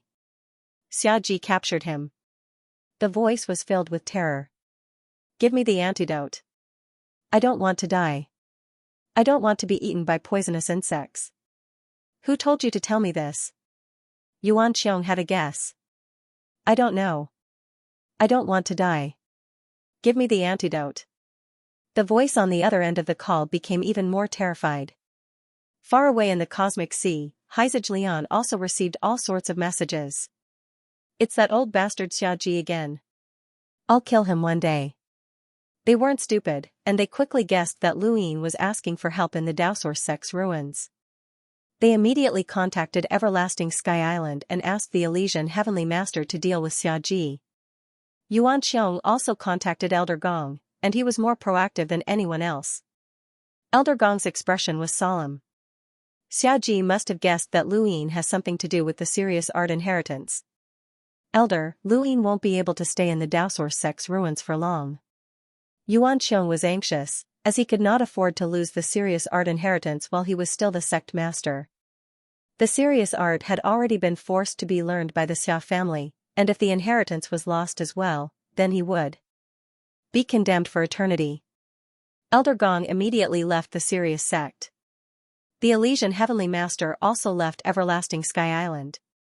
By the seaside in the Daosor sect's ruins, Lu Yin sighed. He had failed again. He had entered the mountain and seen the flames, but he had failed again. After that, he went to another mountain and saw the spring water, but he had also failed again. He could not figure out what had gone wrong, and how he had confirmed that he had failed. In the distance, a beautiful figure appeared. She was facing the sea and sitting alone, and no one knew what she was thinking. Lu Yin was astonished. Maiden? The newcomer was Maiden, and when she heard Lu Yin's voice, she looked over and was astonished. Lu Yin? You can recognize me? Lu Yin was surprised. Maiden replied, I recognize your eyes. Lu Yin blinked. Is that so? He then walked over to her side. So it really is you. Many people have been saying that a madman has appeared in the Daosor sect's ruins and forced them to go out and talk nonsense. It looks like you've run into some trouble, Maiden said as she looked at Lu Yin. Lu Yin smiled bitterly. I was plotted against by that old bastard Xiaji. I can only think of a way to save myself. Xiaji? Maiden was at a loss. Xiaji was one of the human domain's half-ancestors, and he was also the ancestor of the Xia family. Not many people had heard of him, and Maiden was from the sixth mainland. Lu Yin revealed Xiaji's identity. Maiden's expression turned solemn. A dignified half-ancestor actually attacked you. How shameless. Lu Yin shrugged. Isn't that so? I'll make that old bastard pay 100-fold sooner or later. Are you sure you can save yourself? Maiden was worried. Lu Yin wasn't sure either. I should be able to. I'm about 80 to 90% confident. Maiden nodded, but she didn't say anything else. The atmosphere was silent for a moment. Lu Yin's relationship with Xin Nu had always been very good. It was the kind of relationship that could not be explained, but it was natural for them to trust each other even when they were enemies. Xin Nu had risked being discovered to save Lu Yin, and Lu Yin had saved her during the sovereign tournament. The two of them were friends that could not be explained. They also had something in common, they had lost their memories. Lu Yin, Maiden said. Lu Yin looked at her. Why is your surname Lu? Maiden asked, turning to look at Lu Yin. A gentle breeze blew past, causing her hair to flutter. There was also a delicate fragrance. Lu Yin subconsciously asked, do I have a choice? Maiden turned around and looked at a distant mountain. The surname Lu is not ordinary. Lu Yin's eyes flashed. How is it not ordinary? A primeval surname? Maiden muttered, that's a powerful surname. Actually, my surname is Lu as well. Lu Yin was shocked. Your surname is Lu? Maiden nodded. I've recovered my memories. My name is Lu Xian, and I come from an ancient family. Lu Yin stared at her in a daze. The ancient family you're talking about is the Lu family? Maiden's eyes were filled with reminiscence. You don't understand what the surname Lu represents. It represents time, control, and ancient legends. It also represents. She paused and then softly added, invincibility. Lu Yin's eyes flickered. Invincibility? What makes you invincible? Can a surname represent invincibility? Maiden took a deep breath and looked into the distance. She stood up. I've said too much, but I don't know why I'm telling you all of this. We're actually from different eras. She then turned to leave. Even though she naturally had a good impression of Lu Yin, there were some things that were not suitable for her to say. General appointment stage, Lu Yin suddenly said. She paused and suddenly turned around to stare at Lu Yin. What did you say? Lu Yin met her gaze and answered in a low voice, the general appointment platform. She stared at him in disbelief. How did you know? Lu Yin smiled. 10 times before the Autark tournament, you can go to an unfamiliar region of space. There's an ancient and powerful family there with the surname Lu. That family's most invincible innate gift is the general appointment platform. She grew excited. You've seen that family before? Do you know how to get there? You're from the general appointment platform's Lu family? Lu Yin was puzzled. She nodded and replied excitedly, I'm from the Lu family. Lu Yin, tell me how to get there. Lu Yin sized her up. Why should I believe that you're from the Lu family? She did not understand. Why should I? Suddenly, her eyes widened as she stared at Lu Yin and her mouth fell open. You don't know the surname Lu? Lu Yin spread his hands. Make me believe that you're from the Lu family. And why should I believe that you're from the Lu family? She countered. Lu Yin sat down. Believe it or not, I don't care. She looked at him with a complicated expression. Are you really from the Lu family? Lu Yin did not answer and just calmly stared at the surface of the sea. However, his heart was not calm at all. He believed that she was from the Lu family, otherwise, how could he explain his unwarranted trust in her? When they had first met, he had never heard of the Lu family or the general appointment platform. No one would have schemed against him since then, and no one would have known that he was Lu Xiaoxian. Even if someone wanted to scheme against him, what could a mere maiden do? She stared at his back. No wonder I felt that you were trustworthy the moment I saw you. You want me to prove that I'm from the Lu family? Sure. She then raised a hand and slapped out into the distance. The palm print grew more and more solid until it finally slammed into the sea. This palm is the Lu family's ultimate technique, the lifeform palm. It's the only ultimate battle technique that can be learned by a side branch of the Lu family. Can it prove my identity? She asked calmly. Lu Yin looked at the distant palm print that had disappeared. It was very similar to the frozen immortal sect's ultimate technique, Immortal Fanyao. Stealing the enemy's life force? Xian Nu replied, that's right. It's the life palm, an ultimate technique of the Lu family. It can seize the enemy's life force. Life spirit palm, Xian Fanyao. If this battle skill was really the Lu clan's secret technique, it meant that Xian Fanyao had stolen the Lu clan's secret technique. It wasn't impossible. The Cold Immortal sect had many secret techniques, such as the Ku secret technique and the Yu secret technique. It wasn't strange that they had obtained the life spirit palm from the Lu clan. Not enough. The maiden said, make me believe that you're from the Lu family. Lu Yin smiled, and a platform appeared in front of him.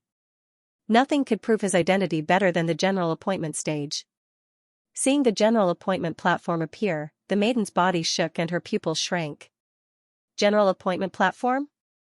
Are you a direct descendant? Convince me that you're from the Lu family. The maiden was excited. All right. Then, the void behind them distorted, and Lu Yin sensed an extraordinary aura. He turned around and saw a beast hoof that seemed both real and illusory at the same time.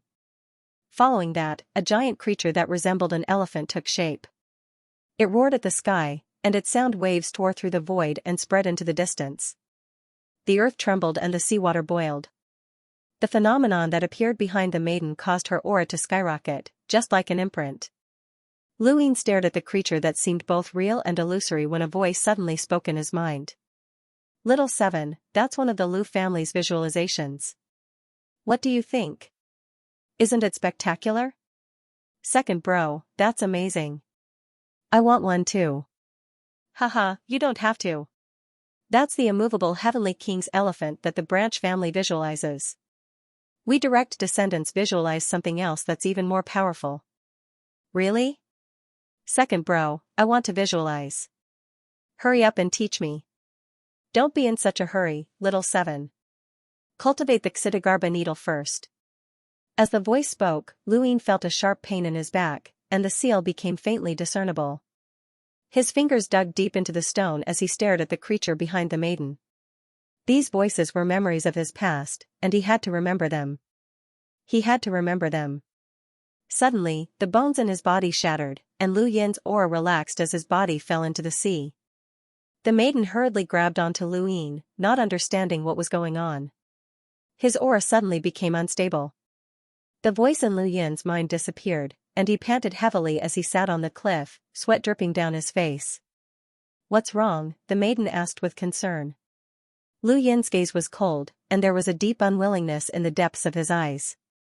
His memories, cultivation, and even his innate gift had all been sealed by the crazy headmaster, the dried corpse, and progenitor Chen's blood. The seals had been slowly unraveled, but they were still there. This seal would definitely interfere when he broke through to become an emissary, which would make it even more difficult for him to break through.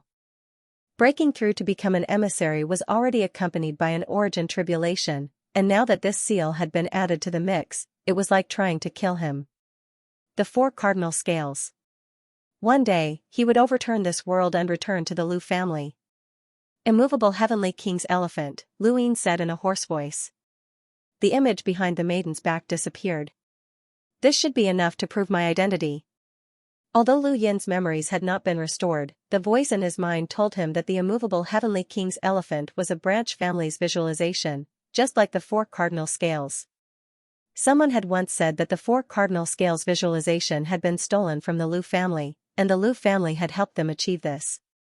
I'm Lu Yin, and I'm also Lu Xiaoxian. The maiden was puzzled. Is Lu Xiaoxian your real name? Lu Yin replied, it was my name before I lost my memories.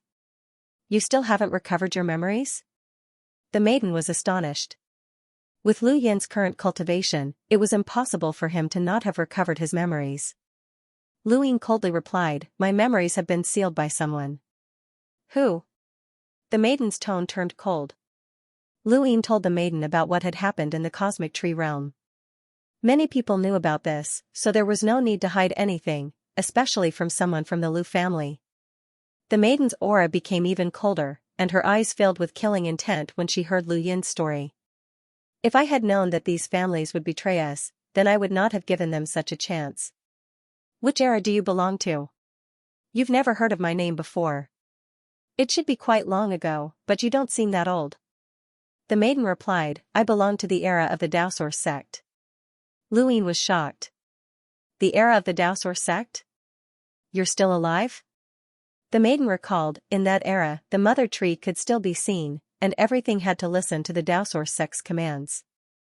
The 5th mainland had 9 mountains and 8 seas, but because of a war, everything changed. The war between the 6th and 5th mainlands? Lu Yin blurted out. The maiden recalled, that's right. The war between the 6th and 5th mainlands. That war brought about an unprecedented disaster to the 5th mainland. Countless people died, and progenitors fell. The heavens wept, and the Daosor sect collapsed. The 9 mountains and 8 seas were shattered. At that time I was just a puny hunter, and the battle that I participated in was just the tip of the iceberg. However, I saw the blood of several progenitors. When she thought about this, the maiden slowly squatted down and recalled that terrifying scene. Her eyes were filled with deep fear and sorrow.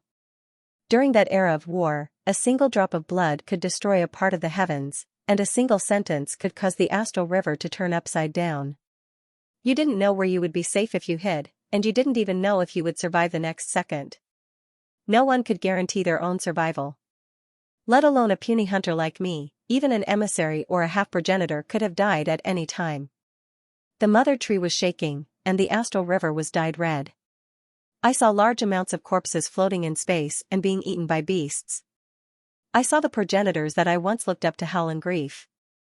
I saw pairs of eyes filled with despair, and the maiden's body trembled as she recalled that war, and her face turned pale. Luing quickly grabbed her hand.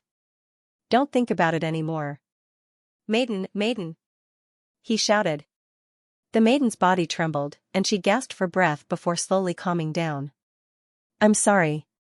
The maiden's voice was hoarse, and she had yet to recover from the shock.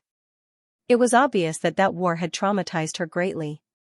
If even a cultivator from a branch family of the Lu family was like this, then one could imagine how terrifying that war had been. It was not that Luing had never participated in a war before. Erudite Flozone's border war, Iron Blood. Weave's border war, Endless Weave's border war, the Cosmic Sea War, and so on. He had also experienced countless battles, but they could not compare to the one that the maiden had participated in. So, the fifth mainland, which has the 9 mountains and 8 seas, lost to the sixth mainland? Luing slowly asked. The maiden clenched her fists and gritted her teeth. No, the sixth mainland can't compare to the fifth mainland. Any random progenitor from the 5 mountains and 8 seas could suppress the sixth mainland. It was those monsters. The fifth mainland lost to those monsters. The everlasting race? Lu Yin's tone was gloomy. The maiden sat down weakly. Yes, the everlasting race. The sixth mainland was just a hired thug for the everlasting race. The ones who truly invaded the Daosor sect and fought against the 9 mountains and 8 seas progenitors were the everlasting race's monsters. However, the sixth mainland's invasion delayed half of the fifth mainland's forces, which was why we were defeated by the everlasting race. One progenitor after another was sacrificed, and we were also affected by the shockwaves and sealed in a stone. I don't know what happened after that. Luing was not surprised, as there had been various signs that indicated that the sixth mainland had been deceived. Why were they deceived? The maiden shook her head. I don't know. Luing was disappointed. The maiden had only been a hunter at the time, so how could she possibly know these secrets? I heard that it has something to do with the Wang family, the maiden said with uncertainty. Lu Yin's eyes flashed. What about the specifics? The maiden frowned. I don't know, but I'm sure of one thing. When the fifth mainland and the sixth mainland went to war, the one who initiated the attack was my fifth mainland, and it was Progenitor Chen. Luing raised his brows. Progenitor Chen initiated the attack? The maiden nodded. At the time, Progenitor Chen was one of the 9 mountains and 8 seas, and he had an extremely high status in the fifth mainland's Daosor sect. It was his initiative that caused the 2 mainlands to go to war, but I'm not sure why he did it. The maiden told Luing everything she knew, but aside from the fact that Progenitor Chen had initiated the battle, there was nothing else that surprised him. Which 9 mountains and 8 seas progenitors? This was something that Luing had always been curious about. She thought about it. Others might not know, but I'm from a side branch of the Lu family, so I've heard of them. First, there's Lu family's ancestor, Lu Tianyi, the Xia family's progenitor Chen, the frozen immortal sex by Wang Yuan, the Wang family's Wang Fan, progenitor Hui, progenitor Rune, progenitor Withering, and progenitor Fog. That's only 8 people. Progenitor Chen monopolized the 2 mountains and 1 ocean. Luing sighed. As expected of the invincible progenitor Chen, he could even snatch one more person. Lu Tianyi is my Lu family's ancestor? Luing asked. The believer replied, Ancestor Lu Tianyi is an ancestor of my Lu family from the recent generation. My Lu family's inheritance has been passed down for an extremely long time, and the 9 mountains and 8 seas inheritance has been passed down for an extremely long time as well. There were other ancestors who had obtained the 5th mainland's Daosor sect before them, and they were the ones who had obtained the 5th mainland's Daosor sect in our era. What kind of existence is the Fog progenitor? Luing asked. Of these ancestors, the one he had heard the least about was the Fog progenitor, and this was not his first time hearing about it. The Fog progenitor's fog was quite mysterious, and it could be found in the Smoke-Eater Mountain Range and Everlasting Sky Island. Although he was not very famous, he had left behind many things. She smiled bitterly. I've only heard rumors about progenitors. Legend has it that the Fog progenitor likes to create all kinds of fog, but I don't know anything else. Have you heard of progenitor Wushang? Luing asked. It was rare for him to meet someone from an ancient era, and he was eager to ask everything he wanted to know. She replied, progenitor Wushang was also a progenitor from the Fifth Mainland, and he participated in that battle. Luyin looked at her and waited for her to continue, but she fell silent. She had not participated in the entire battle, as she had been sealed in a stone. Halfway through. Because her realm was too low, there were many things that she was not clear about. It was already quite good that she could speak about the 9 mountains and 8 seas. Luyin asked a few more questions, but she could not really answer many of them. With Lu Yin's experience and status, the questions he asked touched on the core of that era, and she was far from that status. She could only speak about some things that she had heard, which was not very meaningful. But Luyin was satisfied, at least he knew the general truth. The progenitor Wushang chatted for a long time. Progenitor Wushang. The believer replied, it's not unique, but at least those traders won't. Imprint from that era, the Sixth Mainland's era? No. Luyin fell into deep thought. You've lost your memories, so you don't know how to use visualization techniques anymore. I can teach you, but I can only teach you the Akalanatha Heavenly King image. The direct descendants of the Lu family visualize something else, but I don't know how to do it, said the maiden. Luyin thought about it. All right. The immovable Heavenly King elephant's true form originated from ancient times. Legend has it that it is one of the largest creatures in the universe. When it was born, the universe rumbled, and the 6 continents shook. The ancestor of the Lu family first observed the immovable Heavenly King elephant and used visualization techniques to copy it, creating a power that helped the Lu family become invincible. As she spoke, the immovable Heavenly King elephant appeared behind her. Luyin stared at the Akalanatha Heavenly King elephant and began to visualize it according to Maiden Xian's instructions. In the Neoverse, outside the Summer Blade continent, Elder Gong and the High Sage Heavenly Master appeared. Xiaji, come out. The 7 courts surrounded progenitor Chen's tomb in a circle. As Elder Gong shouted, many pairs of eyes in the court of 7 words looked over. They were all experts from the families. The closest continent was the Summer Blade continent. Xiao Meng opened her eyes. Half-martial ancestor? Why? Had they found this place? Elder Gong and the High Sage Heavenly Master did not hide their cultivation levels, and their strength as half-ancestors shook the entire Summer Blade continent. Xiaji quickly walked out with a calm expression. Have the 2 of you come to the 7 courts to make a show of force? Elder Gong stepped forward, his weathered face no longer aloof. His gaze was stern as he asked, Xiaji, how is Luyin? Xiaji's eyes narrowed. He had expected someone to help Luyin, but he had not expected 2 half-ancestors to show up. Elder Gong's attitude made him even more certain that Luyin had an unusual relationship with the Sirius sect. What a joke. 2 dignified half-ancestors are looking for me because of a junior? You're a dignified half-ancestor, yet you're attacking a junior? Who's the joke here? Xiaji's eyes flashed. What's the relationship between Luyin and the Sirius sect? Is it worth a grand elder like you personally saving him? You admit that you were the one who captured Luyin? Elder Gong's gaze was cold. Xiaji calmly replied, I didn't capture him. I just had some questions. Once I was done, I naturally let him leave. Where is he now? Elder Gong asked. Xiaji replied, I've already released him. Go look for him yourself. If he's in the Daosor sect's ruins, then where did he enter? The Sage Heavenly Master asked. Xiaji looked at the Sage Heavenly Master. I've already released him. As for where he entered the Daosor sect's ruins, you can look for him yourself. Xiaji, do you really want to force the Sirius sect to go to war with your Xia family? Elder Gong barked. Countless stars revolved around his body, replacing the heavens around him. This was his inner world. These stars were incomparably large, and some of them even collided with real stars, forming black holes. Xiaji's blade appeared in front of him as he stared at Elder Gong. He did not want to fight, as he had only been able to defeat these 2 because he had used the Sage Heavenly Master's myriad rivers return to the sea technique. In terms of true strength, he could not defeat these 2 combined, and he had even been injured. For Luyin, your Sirius sect wants to go to war with my 7 courts. What does Luyin mean to you? Xiaji gripped his blade and pointed it at Elder Gong. The Sage Heavenly Master looked up.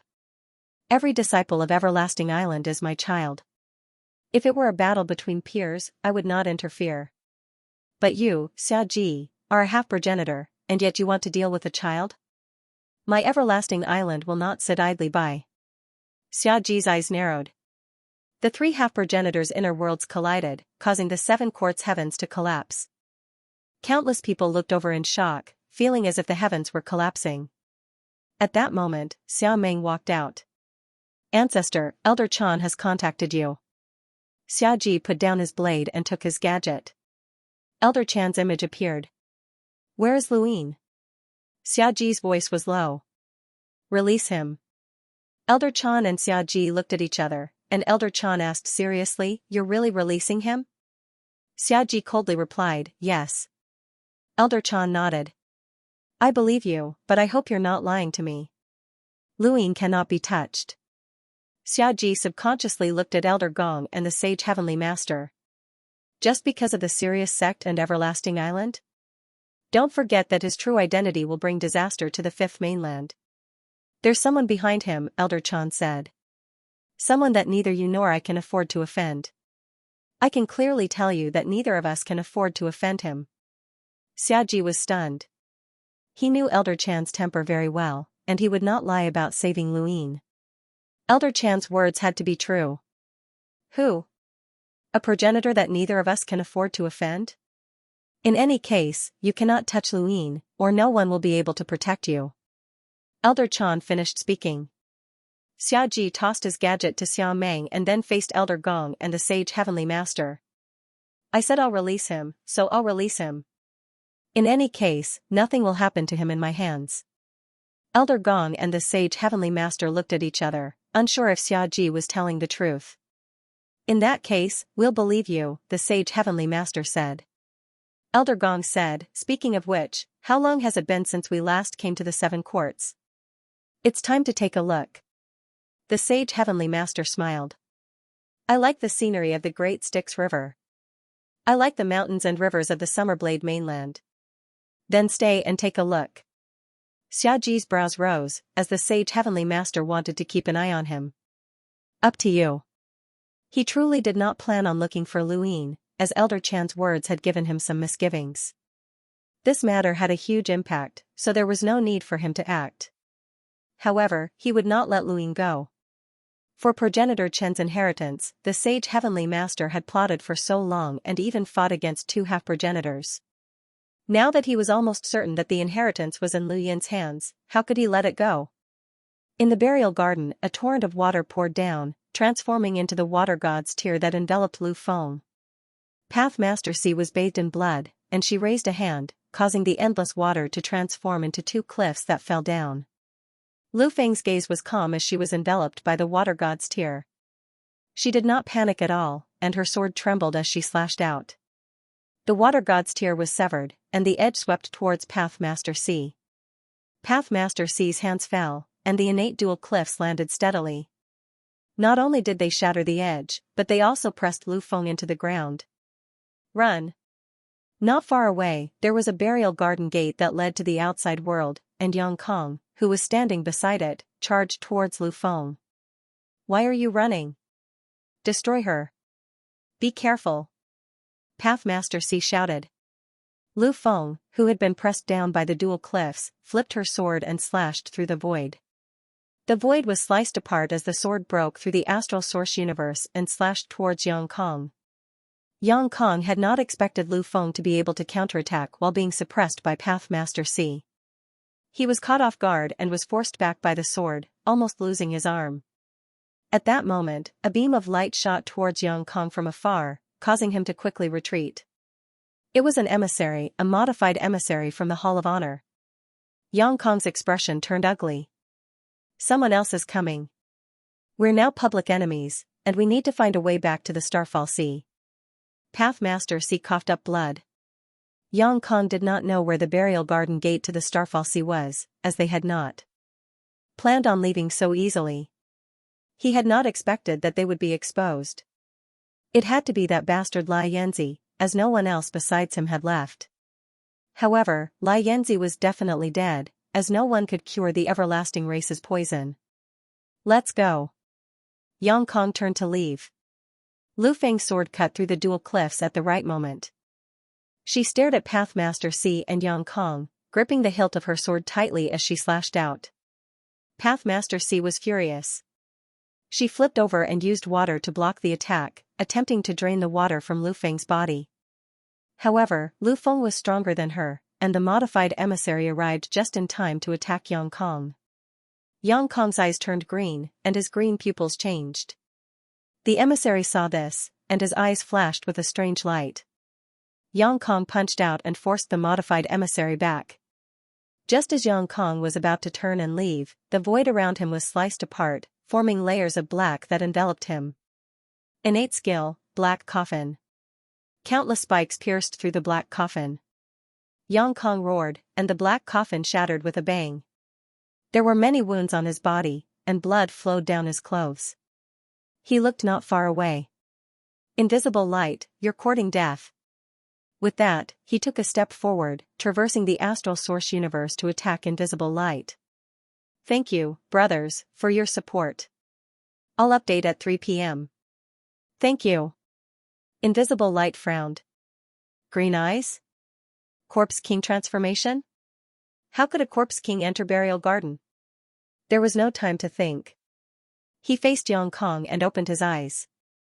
A terrifying domain materialized and flattened the void.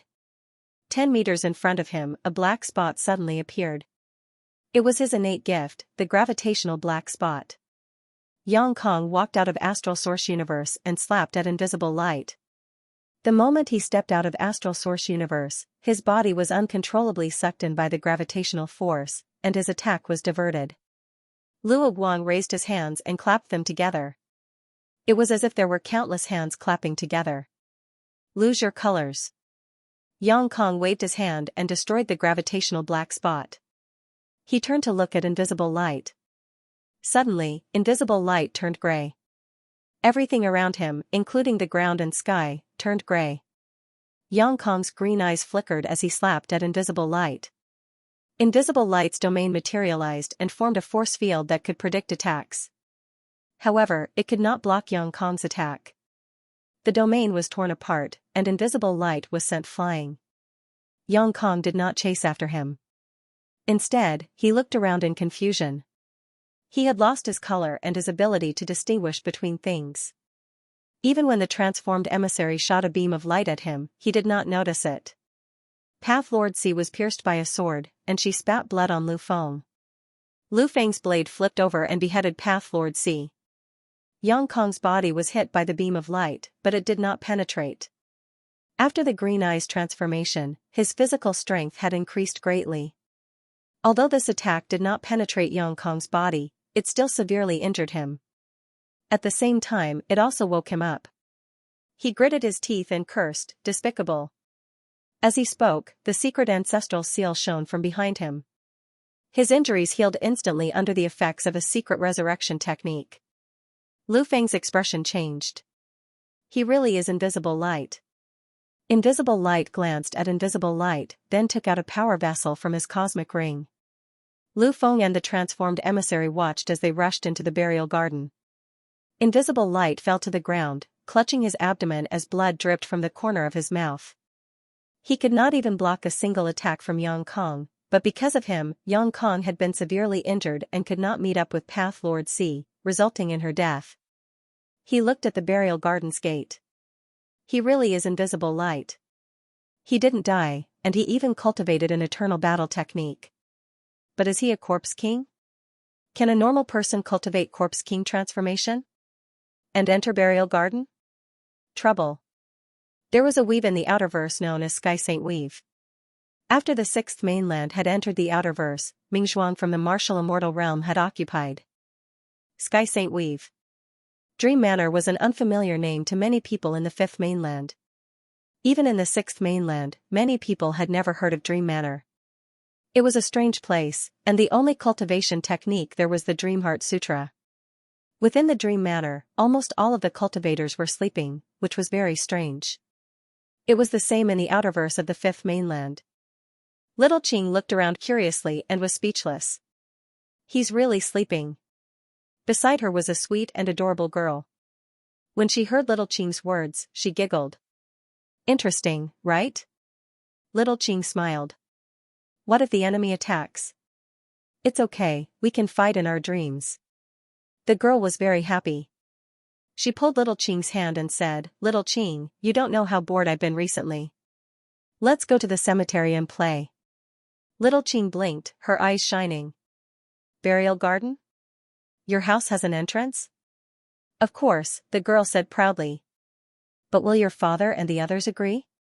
I heard that the cemetery is very dangerous. Little Qing hesitated. The girl raised her head. With little Qing, who once defeated the Daosaur's 3 skies, accompanying us, they won't be worried at all. Little Qing rolled her eyes. Don't flatter me.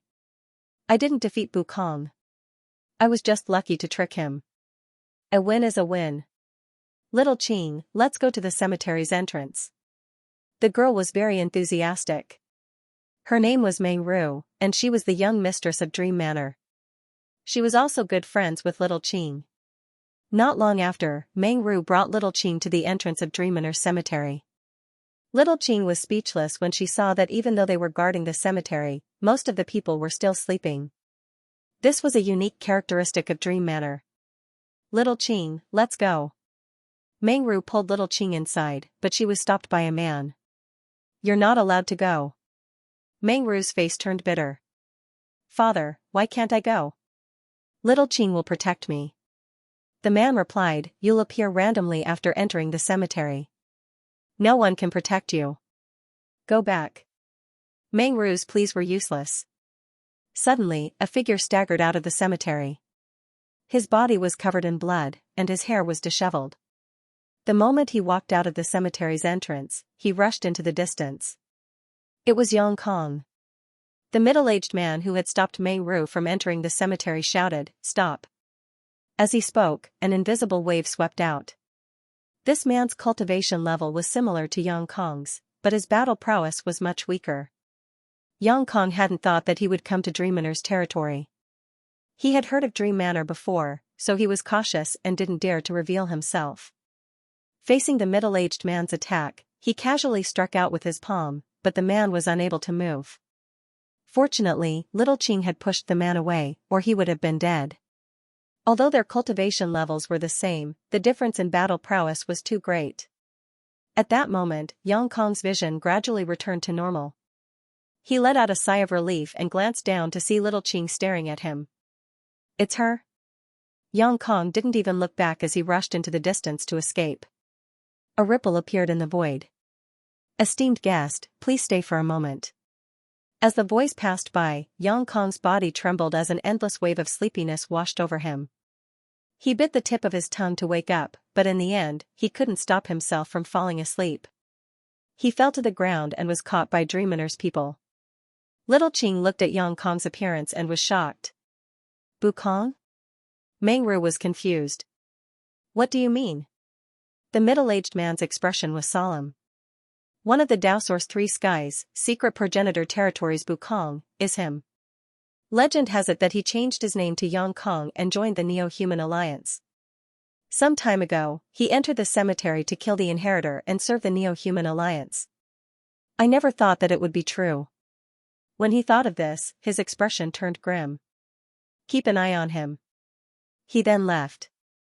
Ru Meng curiously looked at the unconscious Yang Kong on the ground, occasionally glancing at little Qing. The Daosaur's 3 skies? Didn't they say they were dead?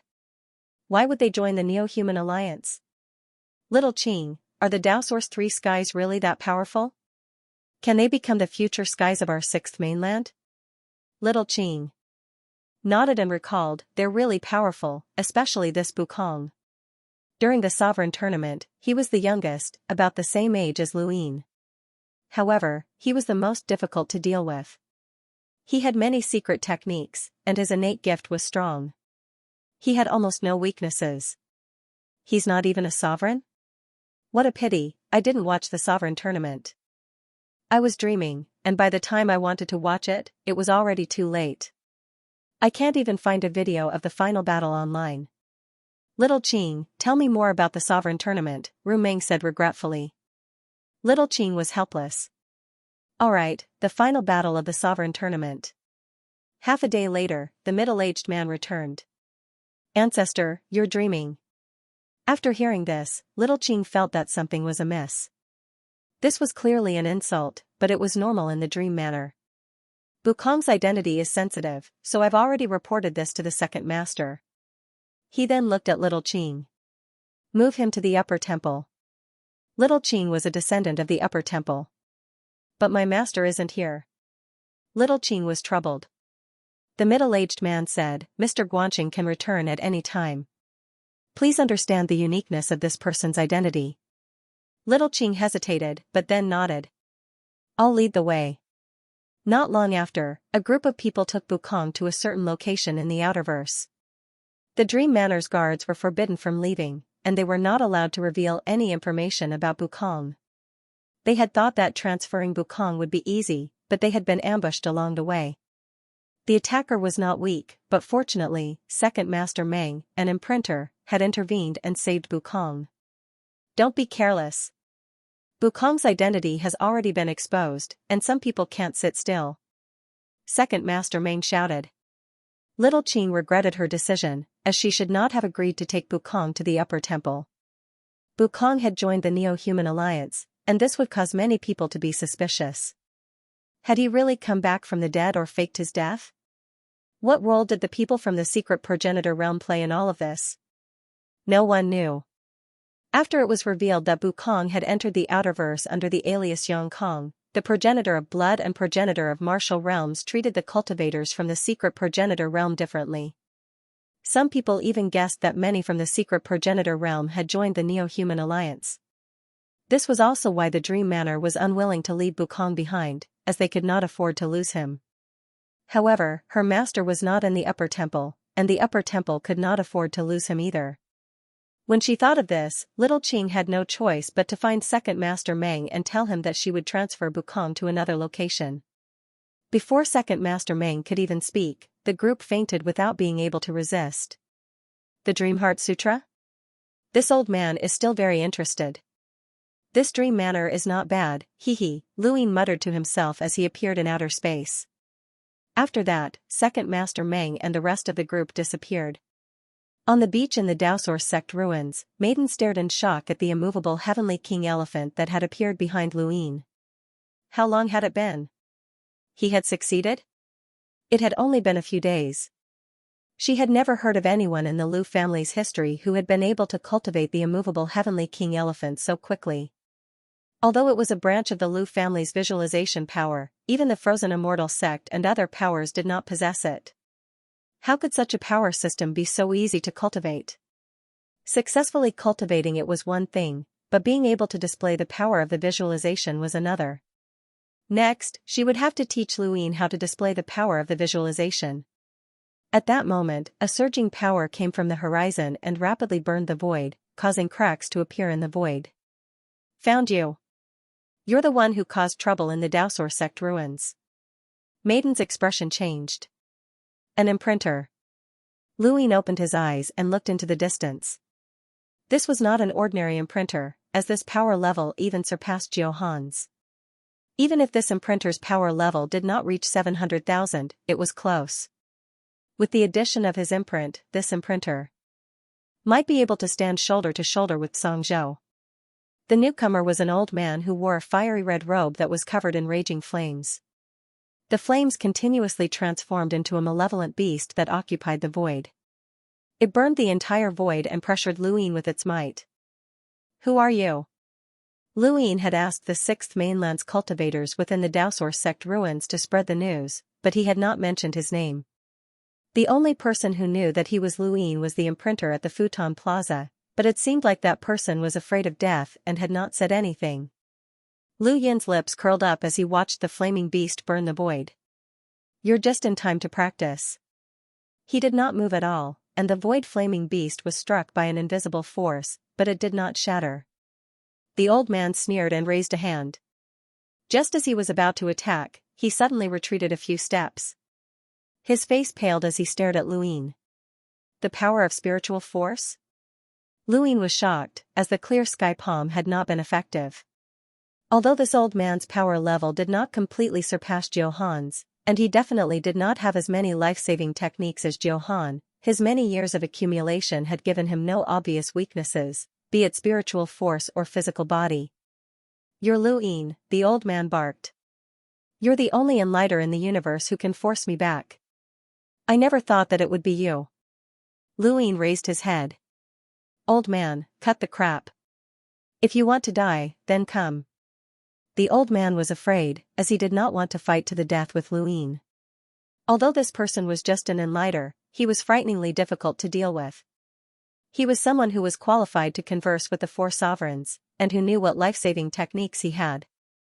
But on the other hand, he also knew how important Luin was to the sixth mainland, especially the Nine Cauldrons inheritance. Should he attack or not? "He's hesitating. Let's leave quickly," Xianxia whispered. She did not want to take any risks, as Luin was a powerful imprinter. Luin replied, "He didn't just see me, he saw you as well. That's why he can't leave today." Then, his eyes widened as he received Day-Night's tribute. Spiritual force enveloped the sky and instantly enveloped the old man. The old man's body was covered in flames, but it was impossible to completely isolate his spiritual force, so he fell into Day-Night's tribute. The old man looked up and saw the Blood Ancestor's hand coming at him. He saw the Fire Origin Beast's bloodline within his body eating away at him, and his body was being burned. "You can't even control your own bloodline. Die." "No, Blood Ancestor. I don't want to die. Blood Ancestor." The old man roared, flames erupting from his body. His body twisted and distorted, transforming into a strange, flaming beast that broke free of the Day-Knight's praise illusion. Day-Knight's tribute was known as an invincible battle technique, but that was only applicable to those of the same level or those of a higher realm. However, Luin was currently facing enemies who were far stronger than him. Even an invincible battle technique like Day-Knight's tribute could not guarantee that it could completely trap his enemies. Fortunately, it was Day-Knight's tribute. If it had been Daybreak, it would not have been able to pull the old man into the illusion. Even though the elder had broken through the illusion, he had still been injured by it. He spat out a mouthful of blood and glared at Luin. "I'll kill you." He then unleashed an imprint from his back and pressed down with both hands, causing a giant flame beast to step towards Luin. The high temperatures evaporated the sea, and the star energy within Maidenhead's body was stripped away. Her body was subjected to unimaginable heat, and she felt as if she would be reduced to ashes at any moment. There was no star energy left in the void, and he could only rely on his physical strength to resist the high temperature that was enough to incinerate mountains and melt seas. Lu Yin's gaze was cold as a giant beast hoof appeared behind him. Soon after, the immovable celestial king elephant appeared, its size even larger than that of the flame beast. With the appearance of the Akalanatha heavenly king elephant, an incomparably boundless power surged into his body. Luin raised his hand and struck out with a palm. It was still the clear sky palm, but this palm strike was even more terrifying than before. This was because Lu Yin's strength had increased by a lot, and this was a result of the Akalanatha heavenly king elephant. He didn't need a believer to teach him how to use the power of visualization. It was as if he could use it instinctively. The clear sky palm completely pierced through the flame beast and struck the old man's chest. The old man spat out a mouthful of blood as his body was sent flying. His chest had been crushed by the palm print, and a 5-fingered palm print protruded from his back. He coughed up some of his organs along with fresh blood.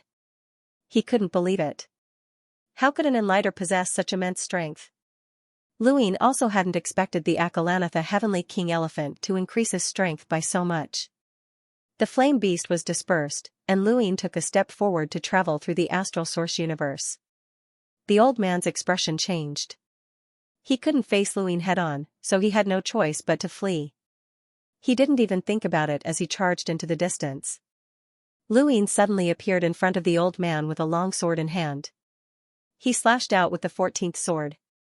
It was an unavoidable strike, and another sword wound appeared on the old man's chest. He glared at Luin. "You sent someone to send a message after leaving the Daosor sect's ruins, but they were all detained by us." Lu Yin's expression changed. "What did you say?" The old man panted heavily. What do you think my sixth mainland is? That we can be manipulated by you? The first thing they did after leaving was to report to their elders. We've already sent out a message to the entire sixth mainland that they are not to contact you, and they are not to mention Xiaji's name. Luyin was furious. You're courting death. The old man sneered. I'm the only one who can help you right now. As long as you let me go, I'll send someone to contact you after they leave. Otherwise, you're finished. Lu Yin's eyes flickered, and he fell into deep thought. The old man relaxed. I can swear an oath. You should be aware of the significance of oaths to cultivators like us. At your level, you should be even more aware of the importance of cultivating one's mental state, and there cannot be any flaws in it. I can swear that I'll send someone to do as you say after they leave, but you have to let me go first. The sword formed from star energy vanished from Lu Yin's hand. He naturally understood the importance of cultivating one's mental state. The reason why he had spoken with Elder Chan and confirmed that the Lu family had not actually abandoned the fifth mainland and that they were actually helping the fifth mainland resist the Eternals was to make up for his own mental state. The higher one's cultivation realm was, the more important it was to cultivate one's mental state. If the old man could swear an oath according to Lu Yin's words, then it would indeed work, and Lu Yin could also think of other ways to force the old man to comply. When he saw the sword in Lu Yin's hand vanish, the old man finally relaxed. My life or death is meaningless to you, but if you let me go, you can accomplish what you came here to do. Lu Yin was helpless. Swear it. The old man's face twitched. Once he swore an oath, he had to follow it. Otherwise, there would be flaws in his mental state. Those with lower cultivation realms might not have cared, but at his level, he cared a lot. Everything he had said before had been a lie, so the oath had to be false. However, it was still better than losing his life. The old man had only managed to say 2 words when he suffered an unimaginable blow. His body was completely penetrated, and his blood sprayed across the sky. It was the emptiness palm, and it had landed on the old man's palm imprint. The 2 palms collided, and the old man's body was completely penetrated. The old man could not believe his eyes. Why? Lu Yin calmly replied, do you think that I'll believe what you said? Idiot. From the moment you saw me and the first thing you said, I knew that everything you said was a lie. That's because there are people in the sixth mainland who know that I'm Lu Yin, but you don't. You even reported to your elders that if the people of the sixth mainland aren't afraid of death, then how can my fifth mainland resist you? The old man's eyes widened, and his face turned ashen. He fell into the sea, completely dead. Xianxia came to Lu Yin's side with lingering fear. He took advantage of your fear to save his life. Even so, it's impossible for everyone in the sixth mainland to report to their elders, but who would dare to gamble? Are you really not worried? Lu Yin smiled. I'm telling the truth. There are indeed people in the sixth mainland who know that I'm Lu Yin. If they had reported to their elders, the old man's first words would not have been "Who are you?" Instead, they would have been "Lu Yin, I found you." Furthermore, the old man actually hesitated after finding out that I'm Lu Yin, which means that he's very cautious. If someone like him knew that I was Lu Yin, then he would have waited for others to surround me instead of coming here alone. Xianxia nodded. Are you really all right? Lu Yin replied, don't worry. Some people become more cautious as they age, and Xiaji is the same. He must have guessed that I would have a backup plan in the Daosaur Sect's ruins. Even if no one contacted him, he wouldn't have waited for me there. How long until you leave? Xianxia asked. Lu Yin calculated. A few days. Xianxia was helpless. I'm later than you, so I can't help you. Lu Yin smiled. I already told you that I have a way to deal with these old fogies. Don't worry. Let's go somewhere else. This place will definitely attract attention. A few days later, Lu Yin left the Daosaur Sect's ruins. Xianxia still wanted to remain in the sixth mainland, as she said that there might be more people from the Lu family who had awakened. Many people had been sealed within the stone during that battle, and she wanted to find her former comrades. Although he had not obtained any cauldron chi during this trip to the Daosaur Sect's ruins, he had unexpectedly met Xianxia and even cultivated the immovable Heavenly King's elephant visualization. This had allowed Lu Yin's power to increase once again, and this trip had not been in vain. He only hoped that that old man, Xiaji, was not around and that Elder Gong and the others would be able to help him. The scene in front of him changed, and Lu Yin appeared in the abandoned city. The moment he appeared, he looked around, but there was no one around. His eyes transformed into runes as he scanned his surroundings again, but there was still no one around.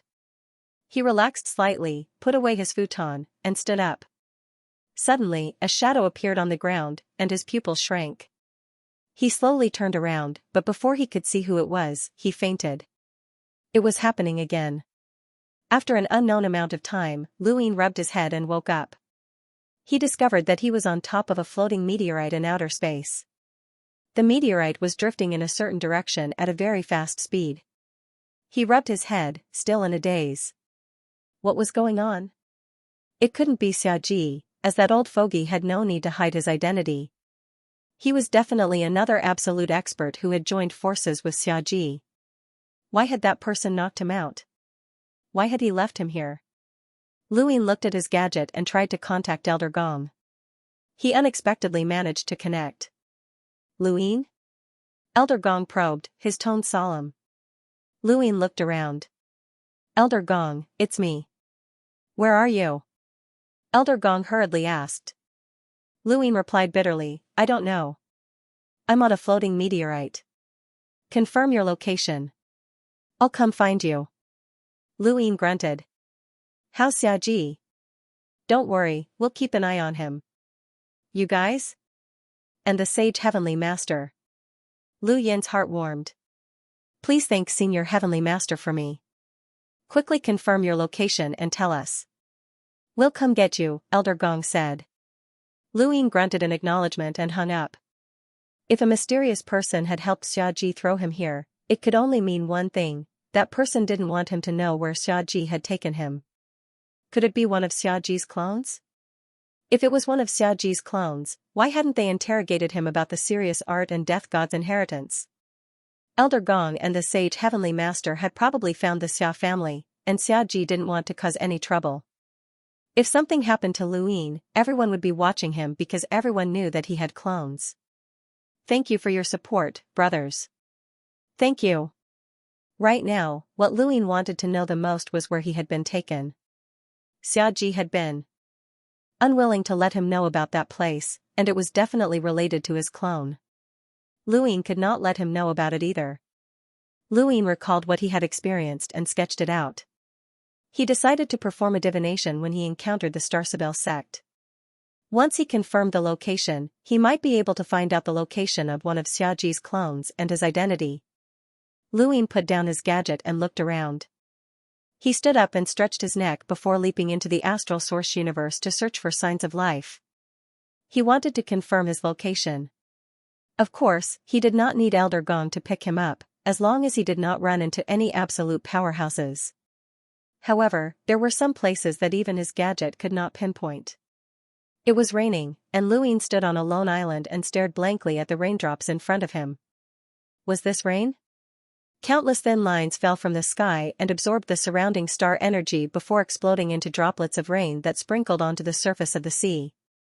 From time to time, a thin line would fall to the bottom of the sea and explode, leaving behind many floating fish corpses. This was the first time Lu Yin had seen rain like this, and it reminded him of a place, the Cosmic Sea. Only the Cosmic Sea had the strangest weather. After confirming that he was in the Cosmic Sea, Lu Yin decided to contact Big Sis and the others. Even though he was very strong, the Cosmic Sea was vast, and he did not know what he would encounter. Lu Yin was confident that he could pass through it, but it would take too long. It would be better to contact Big Sis and the others and have them point out the route. Alternatively, they could directly pick him up. There was no need to trouble Elder Gong, as he also wanted to reunite with them. In the distance, a black dot appeared that grew closer and closer. Lu Yin's eyes lit up. It was a large warship, and there were people at the front of the ship who were resisting the strange rain. They were not weak, as they were in lighters. Lu Yin put down his gadget, as he did not plan on contacting Big Sis and the others for now. He could follow this warship and confirm his location. Not long after, the warship approached the lone island and stopped. Through the rune lines, Luin could see that the person with the highest cultivation on the ship was only a little over 300,000 enlighters. Their realms could not compare to Lu Yin's, so they could easily control the ship.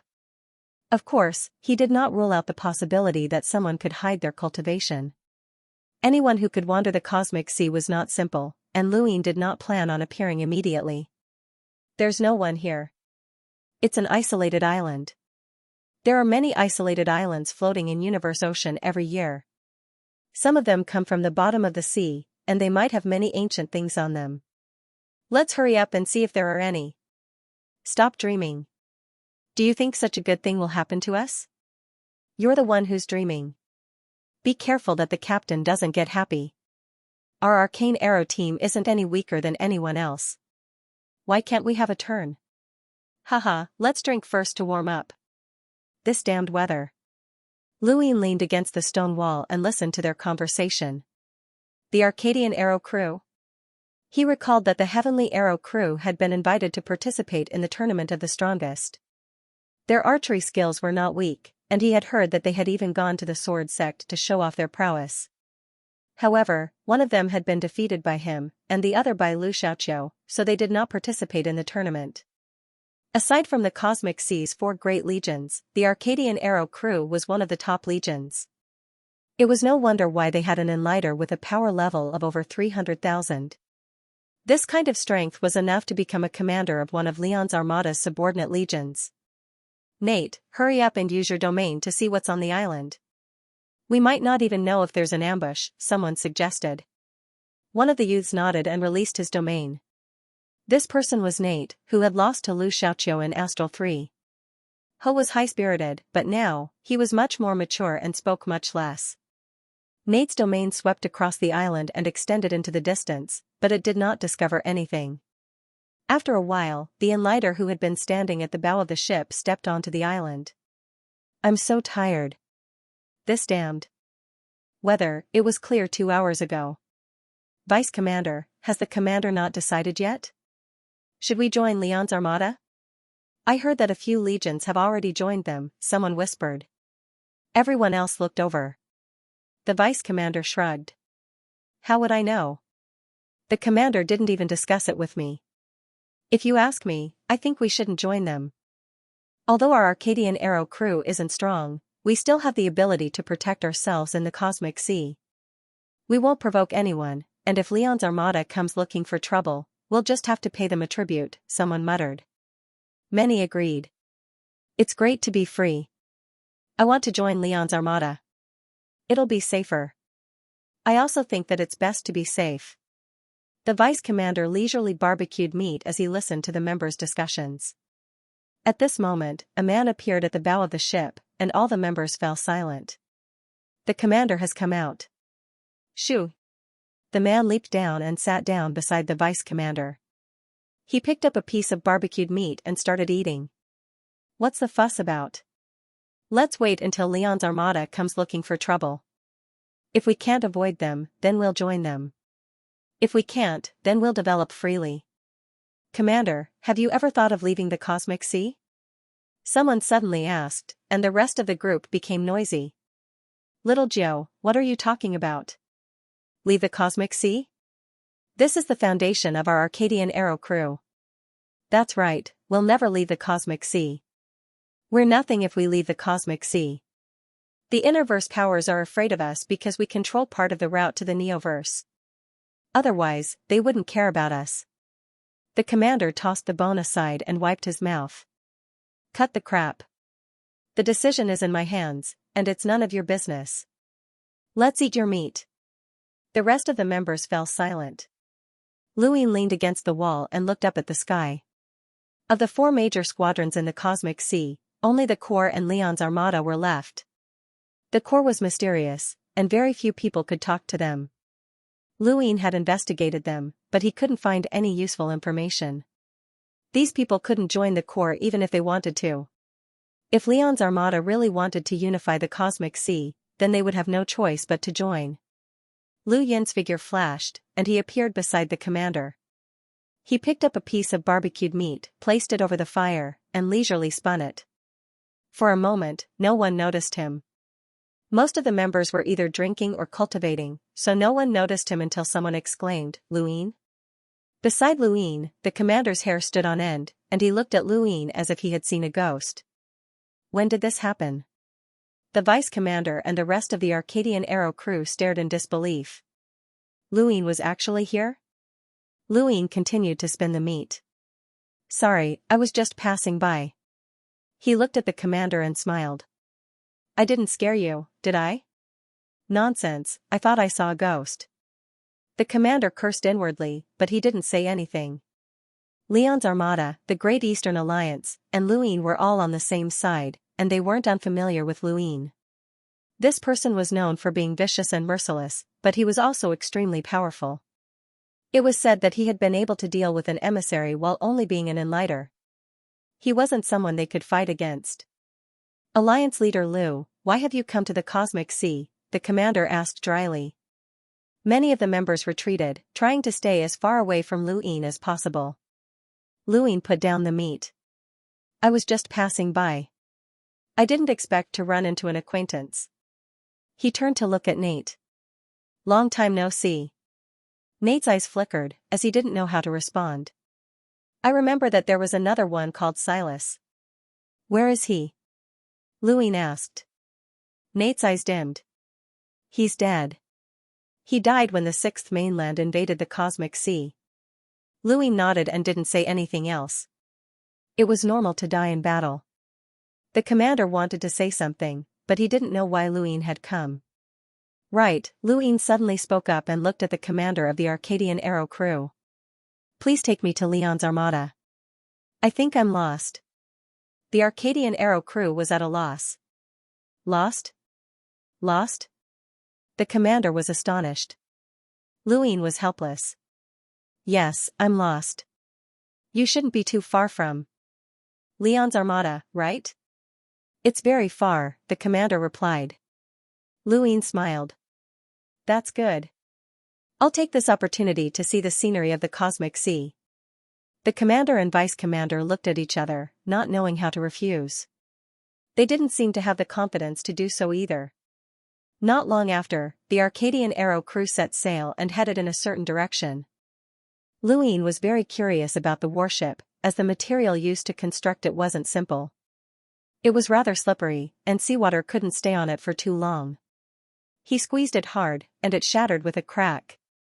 Alliance leader Lu, please be careful. The commander panicked and hurriedly called out. The rest of the Arcadian Arrow crew kept an eye on it. The warship was their capital to survive in the Cosmic Sea. Without it, the Arcadian Arrow crew would cease to exist. Luin hurriedly apologized. After boarding the Arcadian Arrow crew, he no longer needed to worry about how to meet up with Leon's Armada. Bored, he browsed the internet and suddenly stood up. How was this possible? There was a huge headline on the internet, legend reappears, Wu Tian's inheritance, who can contend? Wu Tian's inheritance? Luin hurriedly looked at it, but not long after, he put down his gadget with a complicated expression. In the legends of the Fifth Mainland, Wu Tian had never been mentioned before. Wu Tian, the Grim Reaper, and Fate were all legends among legends. Even envoys might not have heard of him, let alone ordinary people. But now, the name Wu Tian had actually appeared on the internet. Luin had originally thought that it was a coincidence, but after looking at it, he realized that it wasn't. The Wu Tian here was the legendary Wu Tian. Within the burial garden, someone had coincidentally obtained Wu Tian's inheritance. No one knew who that person was, but the moment that person landed in the burial garden, the entire garden shook. A stone tablet condensed from the void and transformed into a stream of light that imprinted itself into that person's mind. This scene was coincidentally captured by someone else, and the moment the person saw the stone tablet, the name Wu Tian inexplicably appeared in his mind. The person who had taken the video was only a hunter, and it was impossible for him to have heard of the legend of Wu Tian. The sudden appearance of the two words was like a resonance between heaven and earth. Coupled with the scene of the person obtaining the inheritance, everyone believed that someone had obtained the legendary Wu Tian's inheritance within the burial garden. Some scholars who had researched ancient texts had also dug up the legend of Wu Tian. Although it was only a few scribbles, it still brought out the value of this ancient inheritance, which was on par with the Grim Reapers. The internet was abuzz with activity, and countless people wanted to enter the burial garden. Who knew, they might even encounter the inheritance. Some people compared Wu Tian's inheritance to Luyin, stating that Luyin had obtained the legendary Grim Reaper's inheritance and become the paragon of his generation. This made some people even more determined. Luyin looked at the churning cosmic sea and exhaled. Perhaps Wu Tian's inheritance had truly appeared. Otherwise, how could a hunter have heard of Wu Tian's name? Even when he had become a paragon of his generation, he had never heard of Wu Tian. He had only heard of this name in the starry sky of trees. If someone really obtained the martial celestial inheritance, he didn't know if it was a good thing or a bad thing, a friend or foe. Aside from Wu Tian's inheritance, there were many other things that had spread on the network. The one that caught Lu Yin's attention the most was that the Wen family had suffered heavy losses. An expert had walked out of the Wen family's burial gate, severely injuring the Wen family before leaving safely. Lu Yin was not surprised, as even someone like Mr. Guanxing, who possessed the celestial imprint, had entered the burial garden, so it would not be strange for anyone else to enter. Now that Wu Tian's inheritance had been exposed, perhaps even half-ancestors would want to enter. No, even progenitors might want to enter. They were all ancestors, but they were different. The legendary ancient ancestors were definitely not something the current ancestor realm experts could compare to. A burial garden opened a dialogue with the ancient times. Like sparks, these people who obtained the inheritance would definitely shine brilliantly in the future. So, what was the Neo-Human Alliance's stance on this? Would they allow such a situation to develop? Lu Yin rubbed his chin. This place is still quite far from Leon's armada. Alliance Master Lu, if you're bored, you can go fishing. His name was Hai Dalu, and he was the vice-captain of the Heavenly Arrow crew. Lu Yin nodded. It's indeed boring. Captain Hai, tell me about the army. Army? Alliance Master Lu is interested in them? Hai Dalu was surprised. Lu Yin replied, of the 4 great regiments in the Cosmic Sea, only Leon's armada and the Corps are left, so of course I'm interested. He then stretched. Perhaps in the future, Leon's armada will be able to unify the Cosmic Sea. That would be great, right? Hai Dalu didn't know how to answer, okay? Of course, this was good for Leon's armada, Lu Yin, and the Great Eastern Alliance. However, it was not good for the other squadrons that lived in the cracks. Armies are mysterious, and even we don't know as much about them as the outside world. Universe Ocean is vast, and when the 4 main battle groups were around, each battle group had a fixed area of activity, and they knew that area the best. Following the disappearance of the Immortal Battle Group and the Nightmare Battle Group, Leon's battle group's area of activity expanded, but the army still hasn't left its former area of activity. It's very strange, the army never takes the initiative to provoke others, but when others provoke the army, they do not have a good ending. Hai Dalu said. He quietly listened to Hai Dalu's words and stared off into the distance, deep in thought. During the Sovereign Tournament, the army had also sent someone with a very strange name, 007.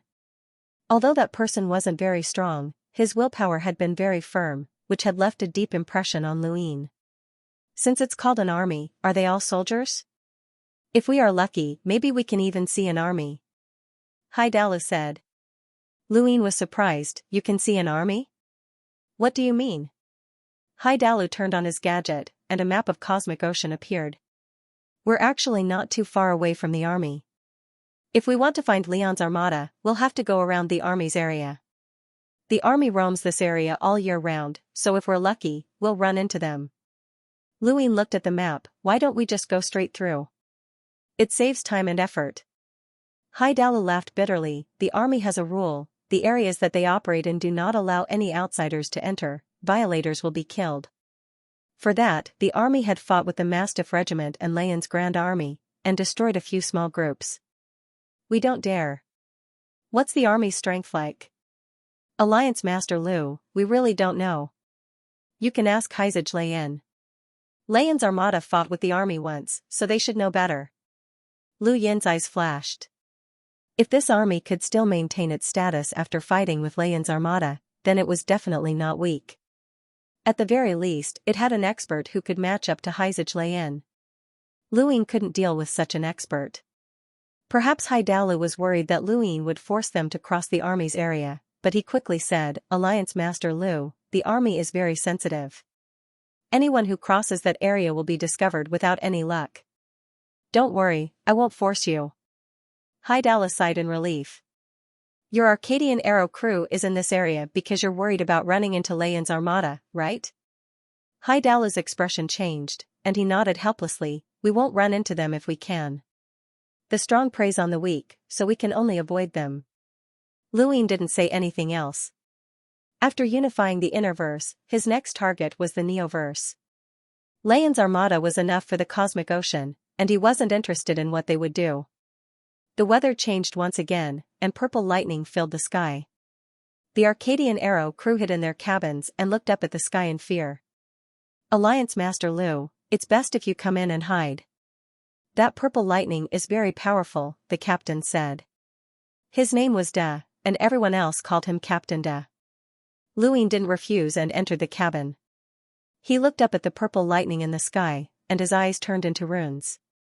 The purple lightning filled the sky, and it was filled with rune lines. However, it wasn't very powerful, and it only had a power level of around 400,000 enlighters.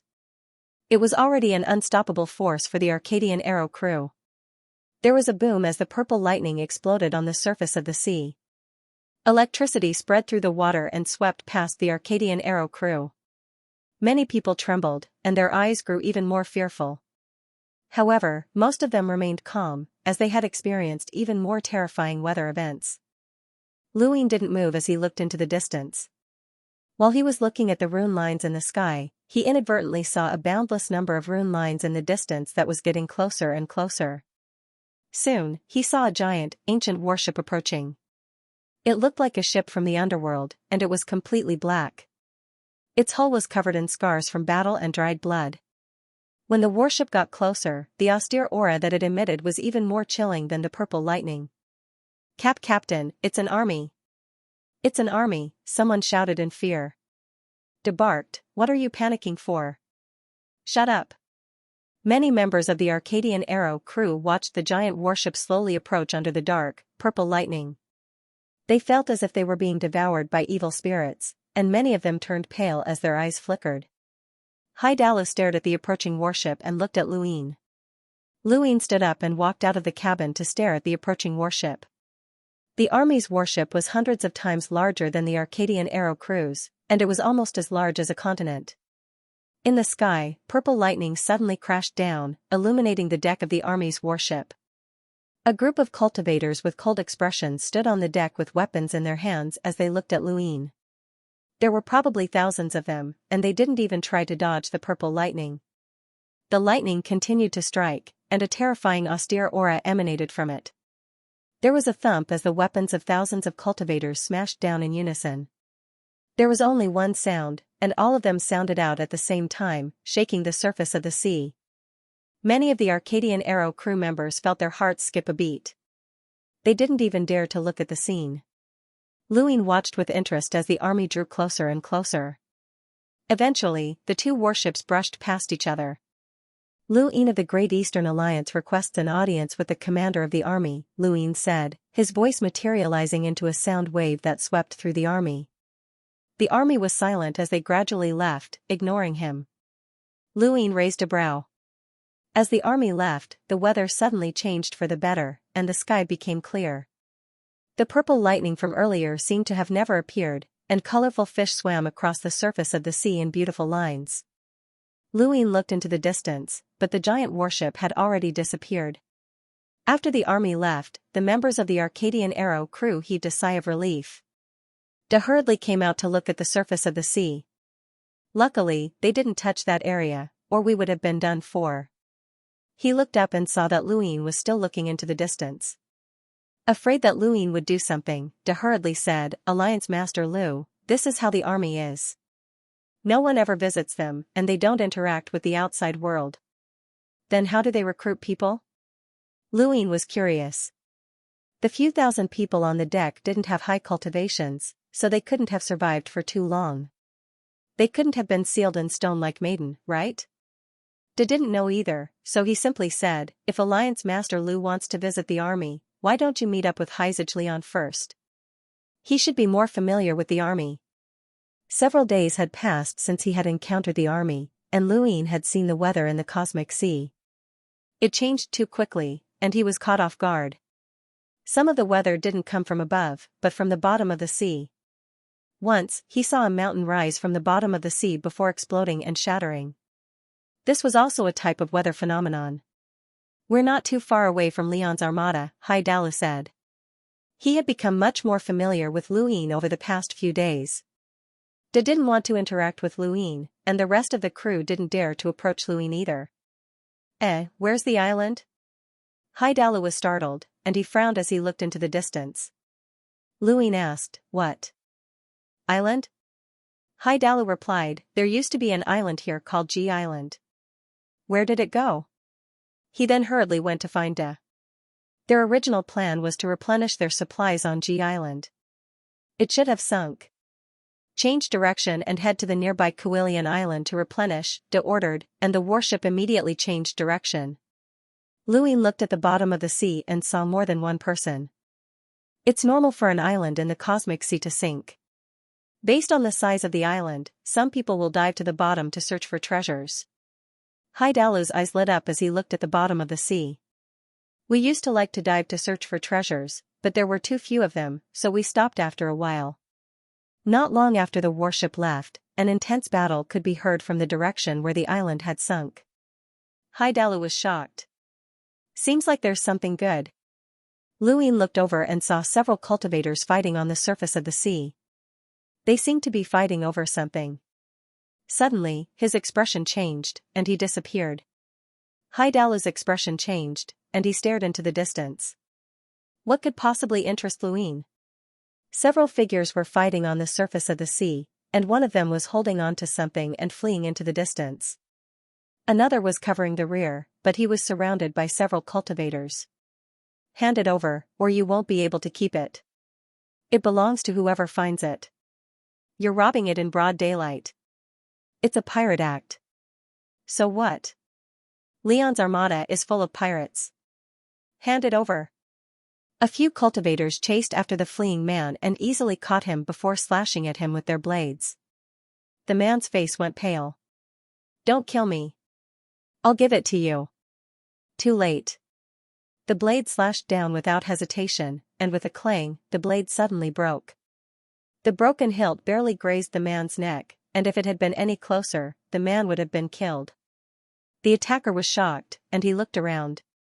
Who's meddling in other people's business? Luin walked out of the void and lightly tapped his foot, causing a gale to sweep out. The cultivators around him were all sent flying by an unstoppable force. Fortunately, Luin had not been too harsh, or they would have been dead by now. Anyone who could survive in the cosmic sea was not a simple character, and these people could easily determine Lu Yin's strength through his attacks. They did not dare to say anything else and immediately fled. The man who had just escaped death panted heavily as he looked at Luin and thanked him. No need to thank me. Take the item in your hand as a gift, Luin said. The man hesitated for a moment before extending his hand. It's yours. Not too far away, the cultivator who was clearly with the man was unwilling to accept this, but he did not dare to say anything. Lu Yin's strength was not something they could imagine. I took your item, so this is your compensation. Luin tossed over 100 star essence before vanishing. With a splash, the 100-star essence fell into the sea. The man was stunned for a moment before he hurriedly scooped them up. Boss, that's a lot of star essence. It's enough for us. The cultivator nearby was pleasantly surprised when he saw the amount. The man gulped. He had originally wanted to sell that item, but in a place like the cosmic sea, selling it for a few dozen star essence would already be considered good. There was even a chance that it would be snatched away without even getting a single cent. He had not expected that person to be so generous and give him so many star essence. Second bro, we've met a benefactor, the man said dryly. He suppressed the ecstasy in his eyes and hurriedly put the star essence away. Let's go. Boss, why do I feel like that person looked familiar? I think I've seen him somewhere before. I think so too. He should be a big shot. Don't worry about it, it has nothing to do with us. Let's go and prevent those people from chasing after us. Luin appeared on the Arcane Arrow cruise battleship. He opened his arms, and the corners of his lips curled up in surprise. Fate-san. He had never imagined that he would run into Fate-san in the cosmic sea. This was truly fate. Haidala looked at the item in Lu Yin's hand and was shocked. This is Fate-san? Luin replied, I was lucky. Haidala sighed in admiration. All this time, I've only heard of Fate-san, but I never expected to see it in person today.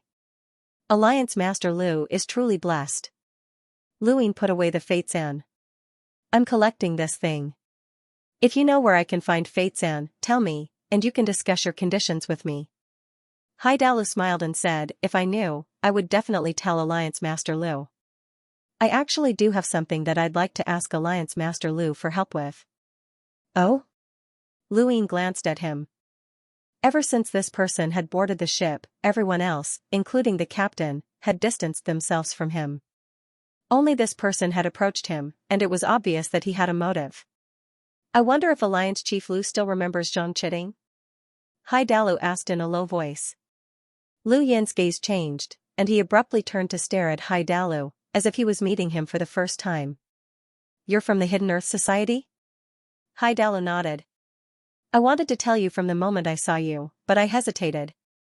That's right, I'm from the Hidden Earth Society. Luin had never expected this person to be from the Hidden Earth Society. The first time he had heard about the Hidden Earth Society was from Xianxia. He knew a little about the society after that, but he didn't know much. He only knew that the society was working for Earth and for the primeval surnames. In the Starry Sky Tree, he had also learned about the existence of the Hidden Earth Organization because of the fusion of 6 pips. Compared to the Fifth Mainland, the Hidden Earth Organization in the Starry Sky Tree seemed to be more powerful. He already knew the significance of the primeval surnames in the Fifth Mainland, but what about the Hidden Earth Society? What about the Primeval Surname Alliance? What did they mean?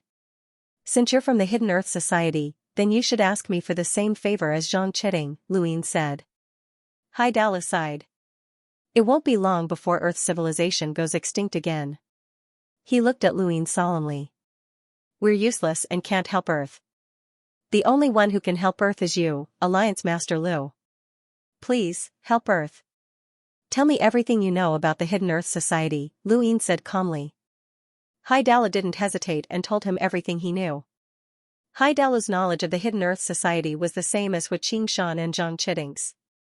These people didn't know anything about the Hidden Earth Society's origins or what was on Jupiter, which disappointed Luin. How many people are there in the Hidden Earth Society? Luin asked. Haidala smiled bitterly. I know about 12, and I'm the leader. I'm not sure how many others there are. Our society doesn't have a unified management. Some go to Jupiter, some go out to explore, and some stay on Earth. If Alliance Master Lu wants to take the Hidden Earth Society for your own use, then I can only say that it's meaningless. Right, there's something you should know. I was the one who took Zhongding Tian, Bai Shui, Su San, and Saruzan away. Luin was shocked. You were the one who took them away? Haidala nodded. When Earth's apocalypse happened, I wanted to intervene, but too many people entered the planet. Not only were there people from the Great Yu Empire, but there were also people from the Day-Night clan and the Mavis family. It was simply unbelievable.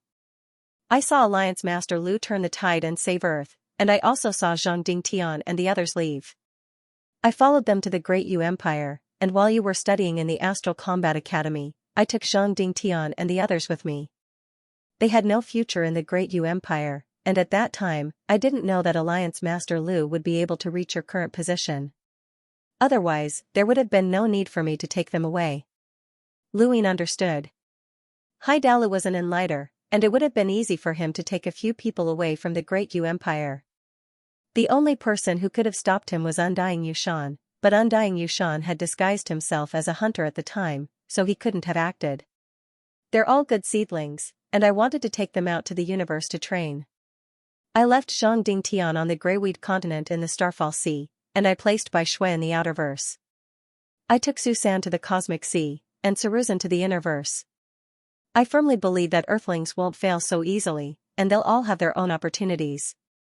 Because of you, Bai Shui was controlled, Susan almost died, and Saruzin went missing. Only Zhang Dingtian was lucky enough to obtain Taishan Dojo's inheritance and even join Zhongshan Dojo. Hai Dalu's eyes lit up. That's enough.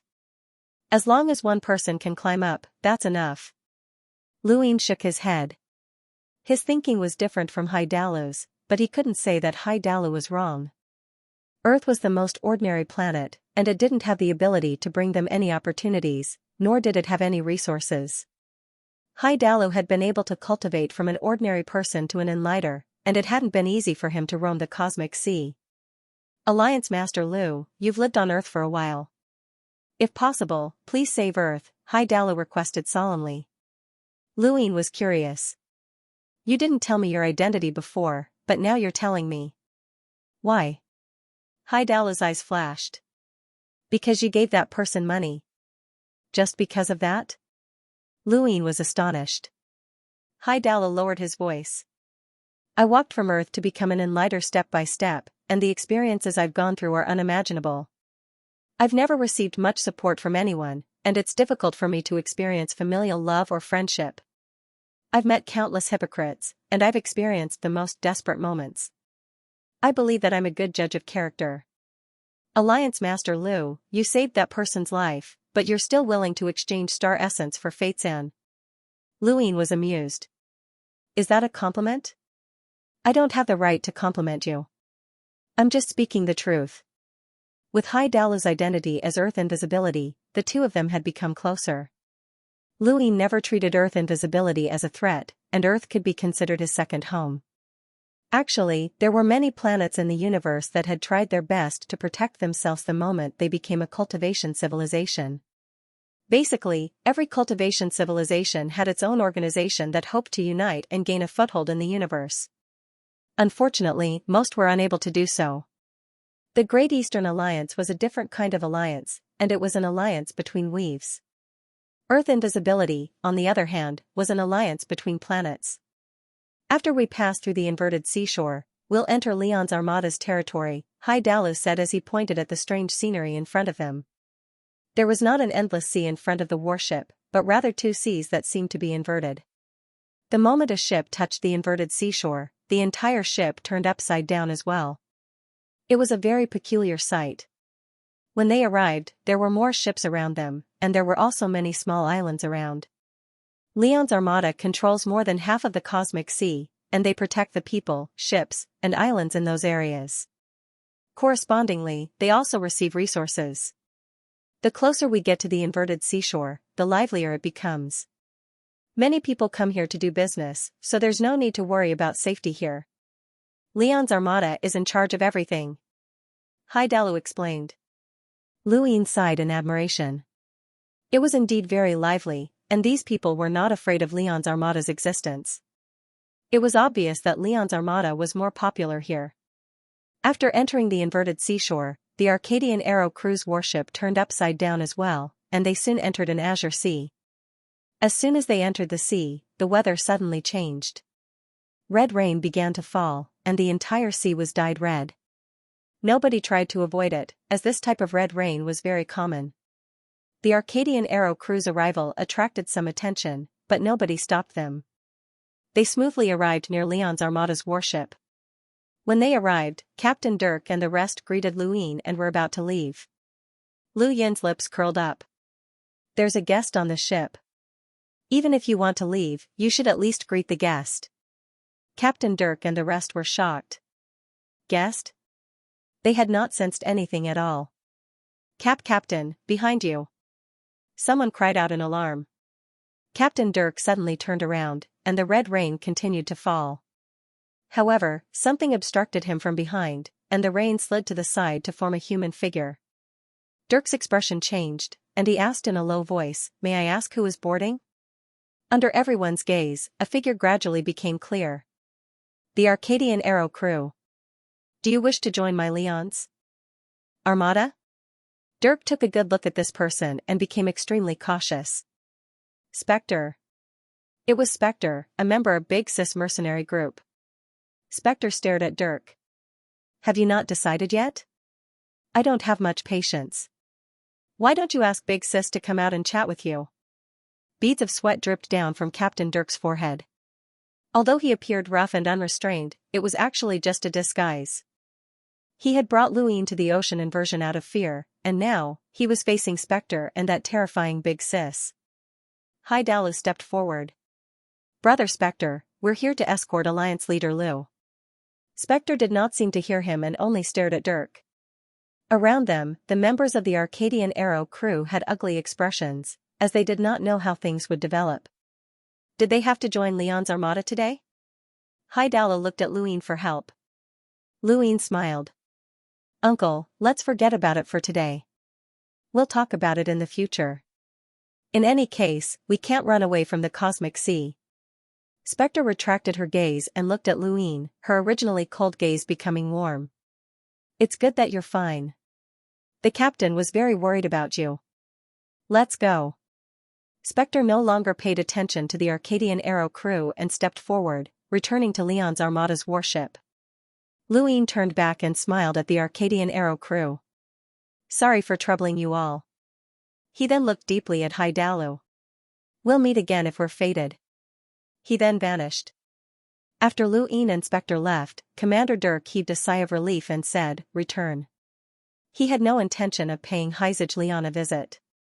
Hizaj Leon was a tyrannical person, and if Dirk had asked to join Leon's armada, there would have been no room for him to refuse. Haidalu's emotions were complicated. From Spectre's tone, the Arcadian Arrow crew would join Leon's armada sooner or later, but that did not matter to him. The moment he had revealed his identity to Luine, he had been destined to serve Luine, even if he did not care about Spectre. Earth and Luine. What a coincidence. Leon's armada's warship was even larger than the Corps' warship. When Luine boarded the ship, everyone looked at him with respect, along with admiration, reverence, and longing. Everyone knew of Lu Yin's identity and the glory he had created. They also knew that he was the crown prince of Leon's armada. Dong with a loud bang, the red rain in the sky turned upside down. The sea trembled, and the seawater boiled. Everyone's heart trembled as they looked in the direction of Leon's armada. At this moment, the entire sea was quiet. Only the battleship had become the center of the universe. Luine looked up and saw that the sound had come from Hizaj Leon's tyrant blade. As the sound spread out, a formless energy swept towards Luine. This was Hizaj Leon's domineering aura, and it was incomparably domineering. It was not a spiritual force, domain, or battle force, but rather an invincible aura that had been formed through years of training in the Overlord's slash. In the face of this aura, ordinary emissaries would tremble. Hizaj Leon did not cultivate anything else. He had once fought Ji Chang and Annihilation on his own with the Overlord's slash, causing Willow Leaf Flying Flower to exclaim in admiration. He had suppressed the cosmic sea and commanded the pirates. No one dared to disobey him. As this domineering aura swept out, Luine stopped in his tracks, smiled, and continued forward. Dong another thunderous boom tore through the earth, causing the hearts of those who heard it to stop and their breathing to stop. Luine looked up and stomped his foot on the ground. His overlaying stacks vibrated the air, causing a similar boom to echo out, causing those who were breathing to stop. People were covered. Their faces paled as they gasped for breath. What was going on? Had Hizaj Leon gone mad? Was he going to kill everyone? Even those from Leon's armada felt a lingering fear. If they had been just a little bit later, they might have died from the sudden stop of their breathing. The next moment, they looked at Luine with eyes that were filled with respect, admiration, and worship. It was Luine who had helped them recover and saved them.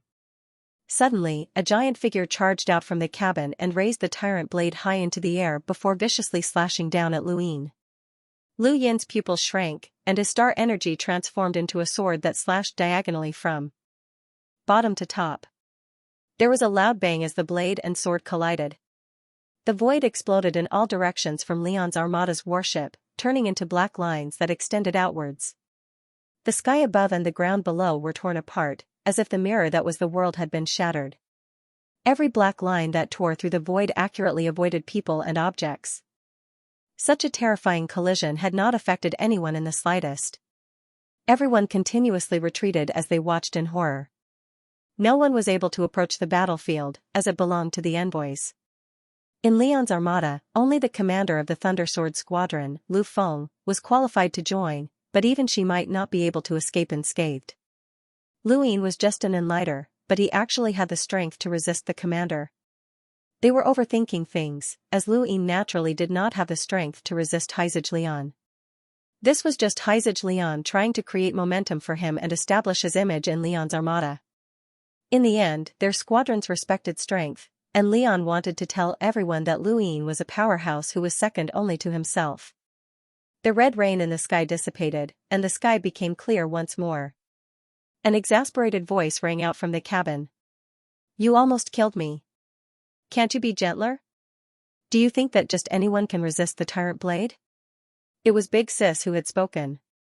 As she spoke, Big Sister walked out of the cabin. This time, she had transformed into a graceful beauty who was full of vulgarities. Luin stared blankly at her, and for a moment, he did not even know how to sheath his sword. Heizij flipped his tyrant blade and knocked away Lu Yin's star energy sword before putting it away. "I know what I'm doing." Big Sis angrily glared at him before looking at Luin with narrowed eyes. "Little Seven, are you trying to spar with Big Sis?" Luin was stunned, but he quickly dispersed his sword and smiled. "You've become prettier again, Big Sis. Congratulations. When will you be done with it?" "Done my ass." Big Sis walked in front of Luin and grabbed him. "Have you become arrogant recently? You actually arm wrestled a half-ancestor?" Luin grinned. "No, I was ambushed. Does a half-ancestor need to ambush you? I'm powerful." "You really are arrogant." "No. Are you refuting me?" "I wouldn't dare." On the deck, many people from Leon's armada retracted their gazes, not daring to get involved. Big Sis was the one they could not afford to provoke. Big Sis dragged Luin into the cabin, where the ghost doctor, Sister Fei, Kidney, and Brother Hao were all present. "Where's Captain Lu Feng?" Luin asked as he rubbed his head. Big Sis had been so ruthless. Heizij took a swig of wine. He went to the burial grounds and wanted to take a gamble. Luin gravely replied, "The burial grounds aren't simple. If possible, tell him to come out quickly. We know that the burial grounds are good for those with ancient bloodlines, but it's not good for others. Even those with primeval surnames might not all have ancient bloodlines." "It's a pity that Lu Feng didn't listen and insisted on taking a gamble," Sister Fei said helplessly. The captain of the Thundersword Squadron, Lu Feng, was from the Sword Sex Lu family, but he had left the Lu family due to differences in ideals. Back then, the Sword Sex Lu family had not expected that he would break through to become an emissary after leaving. By the time they found out, they were already filled with regret and wanted to summon him back. However, Lu Feng had refused, as his greatest wish was to find a sword technique that surpassed the 13 swords and embarrass the sword sect. This had become the obsession of many people, and it wasn't just Lu Feng. Even the sword sect's own people wanted to create the 14th sword, which would surpass the 13 swords. "What's going on with Xiaji?" Heizij looked at Luin and asked. His expression was unprecedentedly solemn, and there was an intense killing intent in the depths of his eyes. Everyone else looked at Luin. Xiaji was a half-ancestor, but he had actually attacked an enlighter. It was unbelievable. Luin shrugged. "He wanted to obtain my technique, but I ambushed him." He then proudly added, "He should be injured." Heizij raised a brow. Big Sis was very unhappy, and she smacked Lu Yin's head. "You can injure a half-ancestor? Don't you know where you're bragging? Everyone here is smart." Luin was speechless. He had indeed injured Xiaji, and not just once. The first time had been through poison, and the second time had been through his blood-stained clothes, but no one would believe him. "It's true that he escaped," Brother Hao said. "Not just anyone can escape from a half-ancestor. In the entire universe, who dares to say that they can escape from a half-ancestor? Not even the captain can do it." "Not bad," Sister Fei agreed and looked at Luin in admiration. Heizij rolled his eyes. "One day, I'll destroy that old bastard." Leon's armada's enmity with Xiaji was not small, and Big Sis mercenary group had been chased out at Xiaji's behest. During the battle in the Cosmic Sea, Xiaji had wanted to destroy Leon's armada and start a war. All of them had been Xiaji's pawns, and this had caused Haizaj Leon to feel stifled. And now, Luyin had been ambushed by Xiaji. This new grudge was still fresh, and if possible, Leon's armada would not hesitate to destroy Xiaji. Then how did you end up in the Cosmic Sea? Xiaozi asked. Luyin shook his head. I don't know. Back then, Xiaji captured me and brought me to a place. I took advantage of his inattention to enter the Daosorsek's ruins to seek help, but I was ambushed when I came out. When I woke up, I was already in the universe. Xiaji probably didn't want me to know where he had been captured, as that place might be related to his secret. Big Sis snorted. His secret must be his clones. That old bastard cultivates the 9 clones technique, and who knows how many clones he has hidden outside. The Xiao family is really troublesome. Lu Yin's eyes flashed. Someone who did not want him to know was related to his clones and was in the Neoverse. Could it be some Colossus? Thinking back, there were only a few Colossi in the Neoverse. Could it be that Xiaji had clones in one of them? Or did he have both? This was troublesome. While Luyin was deep in thought, Sister Fei and the others discussed Leon's armada. They did not hide anything, as Luyin was one of them. Not long after, they all dispersed.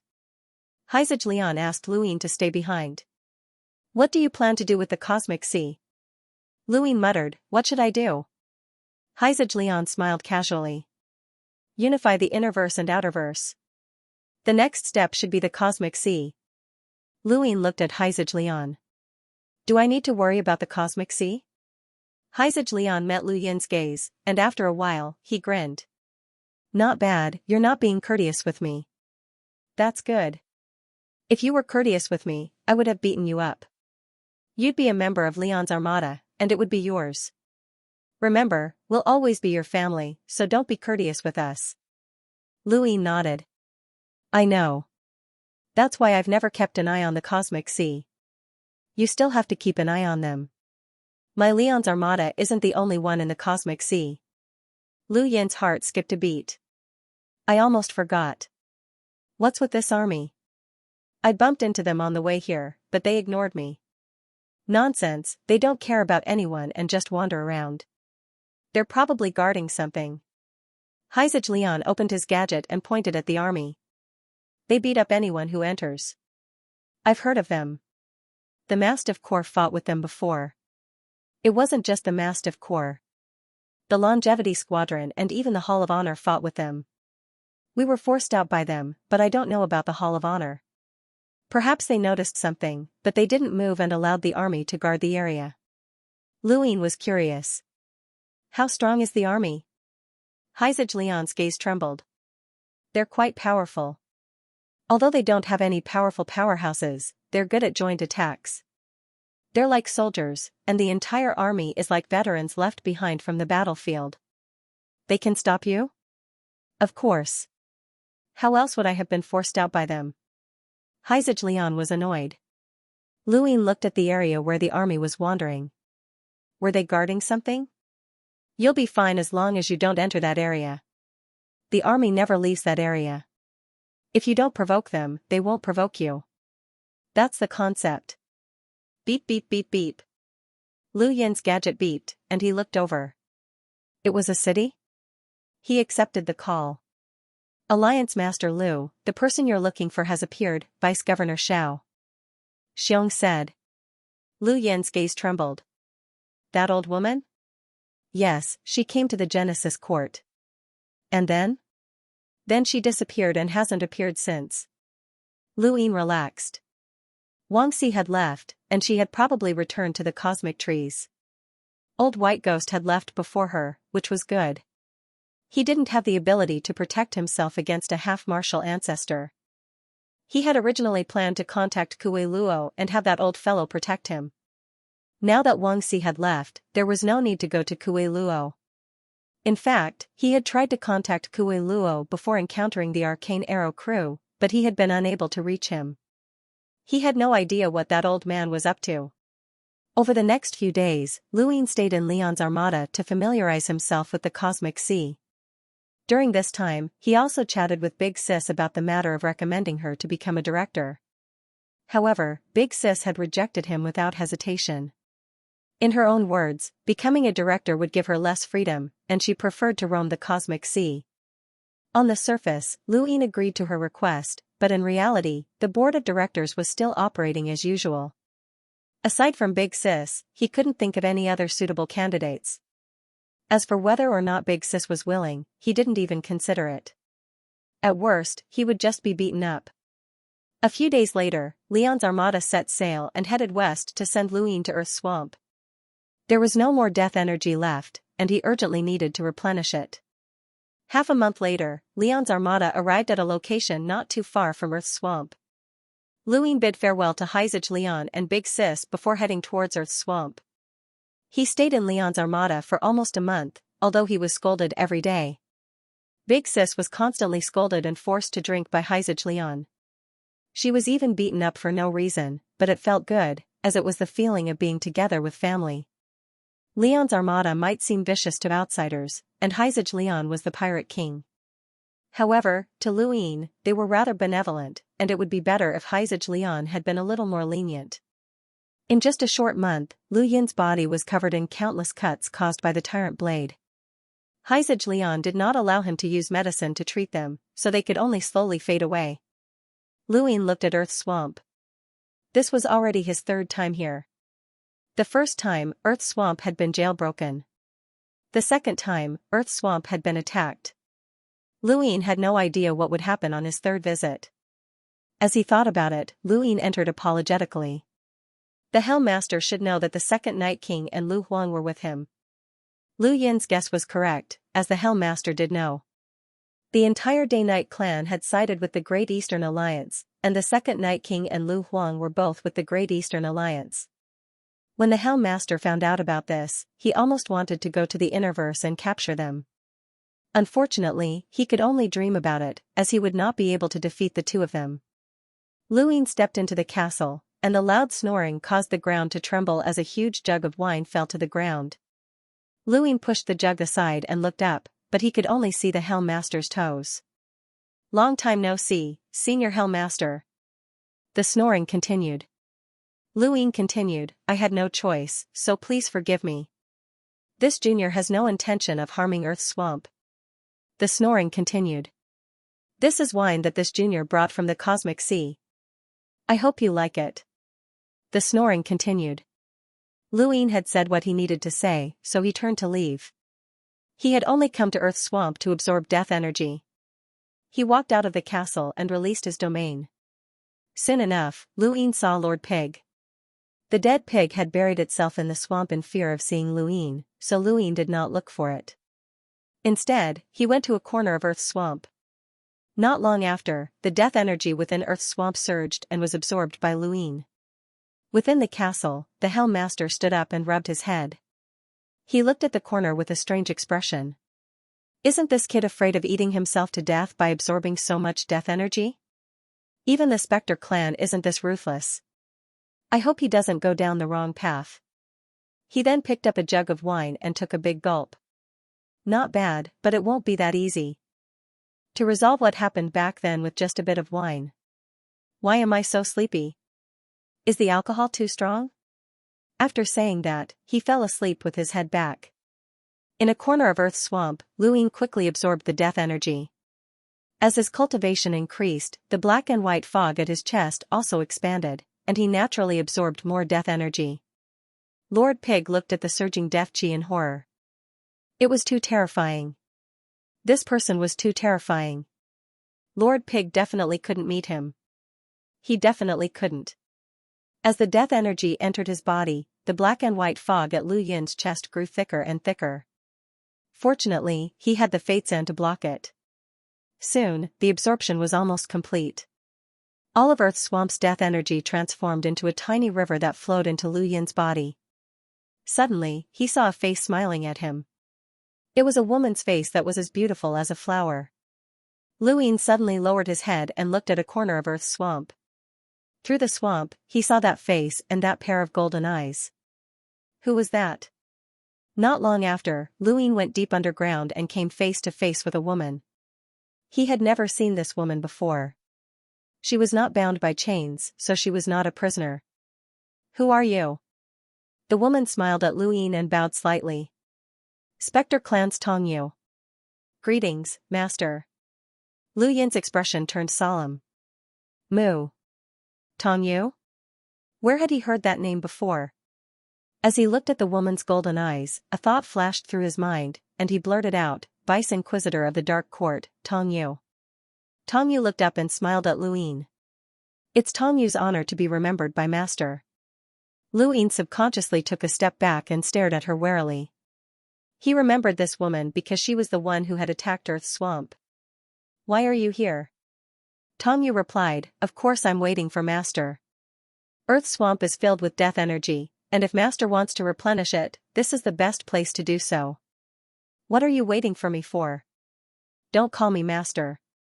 I have nothing to do with your Spectre clan, Luin growled. Tongyu blinked. You're the master of death energy.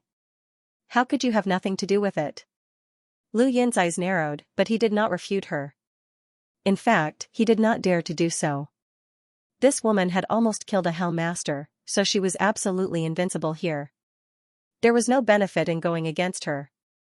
To you, master, perhaps death chi is just a type of power, but to us specters, it's our faith, and it's the meaning of our existence. Tongyu calmly looked at Luin. Without death chi, it's like a cultivator without star energy. There's no meaning in cultivating and living. The creator of death chi is the legendary death god, and you, master, are his inheritor. So I can order you to do things, Luin said directly. Tongyu smiled. Of course. If master has any orders, feel free to tell us. I want money, a lot of money. Luin did not hold back. This woman had been waiting for him in Earth's swamp, and since he could not escape, he might as well test her. Tongyu twirled her hair with a confused expression. Money? You want a lot? I'll think of something. You're the vice arbiter, and you don't have money? Luin did not believe her. Tongyu was helpless. Master, you should be talking about star essence. Star essence is money because it's useful to cultivators and can be used to absorb star energy, but it's useless to us. Luin was stumped. That made sense, as star essence was meaningless to the Spectre clan. Master, I'm curious to ask, but why do you love money so much? Tongyu was very curious. Her eyes flickered with a golden light, and her fingers twirled with her hair. Her nose wrinkled from time to time, and she did not seem like a powerhouse at all. Instead, she seemed like an ignorant little girl. Luin became even more vigilant. The more this woman acted like this, the more she wanted him to relax. However, it seemed that no matter how vigilant he was, it was useless. She could crush him with a single finger. Everyone has their own hobbies, Luin could only say. Tongyu giggled. Alright, I'll do my best to give master more money. The more, the better, right? Alright, I'll find an opportunity to rob the Mavis clan. What exactly are you here for? Luin asked. Tongyu let go of her hair. Nothing much. I just wanted to meet master and determine the extent of master's absorption of death chi. Oh? And the results? The results were amazing. Tongyu gave him a thumbs up and exclaimed, Master, you're amazing. You're absorbing faster than anyone else. It's like you're not absorbing death chi, but star energy. For the Spectre clan, isn't absorbing death chi the same as absorbing star energy? But it's still not the same as drinking water, Tongyu muttered and rolled her eyes at Luin. Luin frowned. Is there anything else? If there's nothing else, I'm leaving. You should leave too. He was now with a powerhouse who could take his life at any moment. More importantly, he could not tell whether this powerhouse was friend or foe, which made him feel anxious. Wait. Tongyu shouted. She looked at Luin and seriously said, Master, whether you believe it or not, you will be the master of the Spectre clan in the future. I believe it. Luin was straightforward. Tongyu blinked. You don't? I believe you, Luin replied. Tongyu paused and then stubbornly said, "You don't believe it." Luyin was speechless. "I said that I believe it." Tongyu pursed her lips. "You just don't believe it. What should I say to make you believe me?" Luyin was helpless, even though he really did not believe it. He just wanted to get rid of this woman as soon as possible. Tongyu thought about it for a while, and then she looked lost. "I don't know either. In any case, I feel that you don't believe me. My mission is to convince you that the Spectre clan is willing to serve you as our master." "Mission?" Luyin was curious. "Who gave you this mission?" "The head inquisitor." Lu Yin's heart skipped a beat, as the title head inquisitor was too misleading. He had almost thought that Tongyu was referring to the head inquisitor's senior brother. "The head inquisitor is the leader of the Spectre clan?" Lu Yin asked.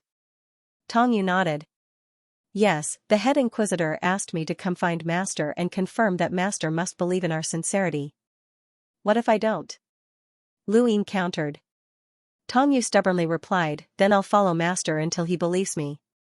Lu Yin probed, "You won't beat me, right?" Tongyu laughed. "Master, you're so humorous. You're the king of the Spectre clan, so why would you be beaten?" "Hee hee. Then what if I tell you to beat someone else?" "I don't know how to fight," Tongyu said naturally. Lu Yin was about to say something, but she continued, "I only know how to kill." Lu Yin sighed. "Alright, that's it for today. If I don't go up, the Hell Overlord will become suspicious."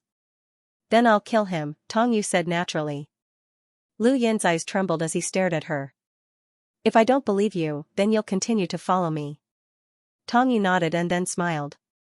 "Master, don't worry, I won't be discovered." He didn't know if Tongyu was telling the truth, but it would be troublesome if this woman really did follow him. He had many secrets that he couldn't afford to reveal. "How strong are you?" Tongyu's lips curled into a mischievous smile, and her golden eyes were very dignified. "It's about the same as the Sixth Mainland's heavenly imprint." Lu Yin's expression changed. Only the second Night King at his peak would have been able to resist such power, but with the Spectre tribe's strangeness, even the second Night King might not be able to stop her. If he wanted to shake her off, he would either have to have a half-progenitor by his side or enter the burial garden. Could it be that he had to enter the burial garden? "What is my lord thinking?" Tongyu was curious, and there was a smile in her eyes as she looked at Lu Yin. This person was no stranger to the entire universe, and she was no stranger to him as well. This was especially true during the final battle of the Sovereign Tournament. That scene had left a huge impact on the Spectre race, so much so that they had forcefully suppressed their desire to approach Lu Yin as quickly as possible in order to numb the Eternals. She did not know what the head judge was thinking, but she was quite interested in this young man. Lu Yin muttered to himself for a moment and then looked at Tongyu again. "You want me to believe you? Fine, answer a few questions." "Master, please speak." Tongyu smiled. "Between me and the Eternals, who will you choose?" Lu Yin asked. Tongyu was shocked. "Master, your questions are so sharp and straightforward." Lu Yin stared at Tongyu. Tongyu thought for a moment. "I personally choose you, Master. Since the head judge asked me to find you, I believe that he will choose you as well. However, there are many Spectre tribe members, and we may not be able to represent everyone's will. Just like how many humans are willing to side with the Eternals, the Spectre tribe is the same." This was a very honest answer. Lu Yin continued with his second question. "Back then, the 7 sky gods wanted to kill me after the Sovereign Tournament. Were you aware of that?" Tongyu answered, "Yes." "Is there no reaction? If I die, then the Death God's inheritance that you all are speculating about might be gone as well." Lu Yin stared intently at Tongyu. Tongyu was helpless. "So what? We don't have any powerhouses who can fight against the 7 sky gods." "Master, you think too highly of the Spectre tribe. If we had a half-progenitor, then how could we have been defeated by the Shi family?" Lu Yin's eyes flashed. "That's what I'm curious about. How did the Shi family defeat the Spectre tribe?" Tongyu's expression darkened at the mention of this. "It's not just the Shi family. The 7 courts and the Hall of Honor also interfered. Otherwise, how could the Shi family be a match for the Spectre tribe? This made sense. In the cosmic tree realm, the Shi family had already been destroyed by the Ghost Abyss, and the Ghost Abyss was also part of the Spectre tribe. Luin was actually willing to believe that a portion of the Spectre tribe would acknowledge his position. Back in the cosmic tree realm, a powerhouse from the Ghost Abyss had sacrificed himself to help him escape. However, he did not believe that the dignified head judge and vice-head judge would so easily acknowledge someone else as their master. These people had cultivated their entire lives and fought against the heavens. They had even joined the Neo-Human Alliance just to survive and improve themselves. How could they so easily hand over their futures to a stranger? What does my existence mean to the Spectre tribe? Don't talk to me about being a master or the Death God's inheritance. There's no proof that the Death God even exists, Luin said in a low voice. Tongyu smiled. If you're asking this question, then you should trust me a little. Alright, I can answer you. Her expression was solemn as she looked at Luin seriously. The Death Chi will be exhausted one day. The swamp of earth is shrinking, and the Death Chi beneath the eternal kingdom is diminishing. If the day comes when the Death Chi no longer exists in the universe, what will happen to the Spectre tribe? Luin was flabbergasted. The Death Chi would disappear? He had never considered that. If the day comes when the Death Chi no longer exists in the universe, then the Spectre tribe will no longer have any reason to exist. Regardless of whether it's to us or the Neo-Human Alliance, we will no longer have any value. Thus, the Death Chi cannot disappear. The Spectre tribe is only the user of Death Chi, and only you, my lord, are the creator. Your existence can guarantee that you will create the Death Chi in the future and continue the Spectre tribe. This is the purpose of my lord's existence, and it is extremely important as it concerns the survival of the Spectre tribe. Luin clenched his fists. I don't know how to create Death Chi. But you are the person closest to creating Death Chi, Tongyu said. Lu Yin's eyes narrowed. Have you never thought of stealing my inheritance? As soon as he finished speaking, Tongyu fell silent and lowered her head. Luin took a few steps back, growing even more vigilant. He regretted asking such a sensitive question. What if this woman attacked him now? Although she was not a half-ancestor, she was not much weaker than one. To him, she was an unstoppable powerhouse. What a cheap mouth to ask such a question. Tongyu lowered her head and laughed happily. Her entire body trembled, as if she had just heard the funniest joke in the world. Luin took a few more steps back and looked on warily. Tongyu looked up with a radiant smile on her face. Her golden pupils had disappeared, and they had returned to normal. The Grim Reaper is a legendary existence. There's no evidence to prove its existence. Even the Death Aura can't prove that it was created by the Grim Reaper. Master, have you ever thought about it? If the Grim Reaper really exists, how could the traces of such a peerless expert be wiped clean? Back then, Ancestor Chen and the Talisman Ancestor left behind their legacies, and there are records of them. In history. Nothing at all. Tongyu's smile faded as she looked at Luin. That is because the Death God's inheritance cannot be considered an inheritance. It is a choice made by fate, and only certain people can successfully cultivate it. In terms of understanding of the Death God, my Spectre clan has the most knowledge, so we are absolutely certain that your power cannot be stolen. Lu Yin's eyes lit up as he listened quietly. If it could be stolen, then do you think that my lord would have been able to cultivate in peace all these years? Even if the Neo-Human Alliance did not act against you, my Spectre clan would have. I will not deny that. If my lord's power could be stolen, then we would have done so long ago. Why wait until today? Tongyu continued, it is because your power cannot be stolen or passed down. Even if your son wanted to, he would not be able to cultivate it. Or rather, does my lord know how he managed to cultivate it? Did Luin know? Of course he did not, and he did not know how he had cultivated it either. He had only guessed at the origin of the black and white fog in his chest. It was a combination of arcane samsara, day-night restoration technique, and death chi. But how could he teach someone else? Kill someone and then use arcane samsara? If that was possible, then someone would have succeeded a long time ago. My lord should have cultivated arcane samsara, Tongyu suddenly said, her bright eyes fixed on Luin. Lu Yin's expression changed. How do you know? Tong Yu's lips curled up. Because arcane samsara was released by my specter clan. Luin was stunned. Arcane samsara is the only proof of the death god's existence. This technique is an inheritance of my specter clan, and it was born from death chi. In the past, my specter clan ancestor died after absorbing death chi, but he had a brief moment of clarity before dying. It was during that time that he left behind the arcane samsara, but before he could say anything, he turned into a skeleton. Thus, only my specter clan knows that arcane samsara comes from death chi, an inheritance from the ancient death god. It is the death god's imprint, Tong Yu explained. Lu Yin's eyes flashed. Obtained from death chi? He thought back to the figure he had seen when he had absorbed death chi. Perhaps that figure had been the death god. Others might not believe this, but he did. The appearance of arcane samsara excited my specter clan, as we thought that we could finally obtain the death god's inheritance. However, after countless years, not a single clansman has been able to successfully cultivate it. Not a single one. Arcane samsara requires one to be reborn from the dead, and to cultivate it, one must experience death. However, once you die, you truly die. Who can survive? Tong Yu's tone was sorrowful.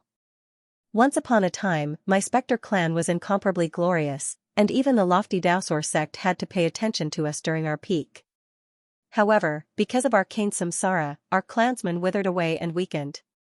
Countless years have passed, but no one has been able to successfully cultivate it. Left with no other choice, an ancestor suggested that we spread the arcane art of life and death so that everyone could cultivate it. No matter who it was, the goal was to find someone who could successfully cultivate it. If anyone could successfully cultivate it, we could bring them back to absorb their death chi and transform them into members of our infernal clan. We firmly believe that arcane samsara is the death god's inheritance, and after successfully cultivating it, that person would definitely be able to absorb death chi and become a member of the specter clan. However, too many years have passed, and no one has been able to successfully cultivate it. This technique has spread far and wide, but not a single person has been able to cultivate it. Over time, even we ourselves have forgotten about this technique, and we no longer have any hope of succeeding. Tong Yu looked at Luin with an excited expression. Master, you are the only person who has successfully cultivated it after countless years. Luin finally understood. It was no wonder that so many people knew about the arcane art of life and death. The elder from Drift Charge Planet, Brother Hui, and even the people from the Cosmic Tree knew about it.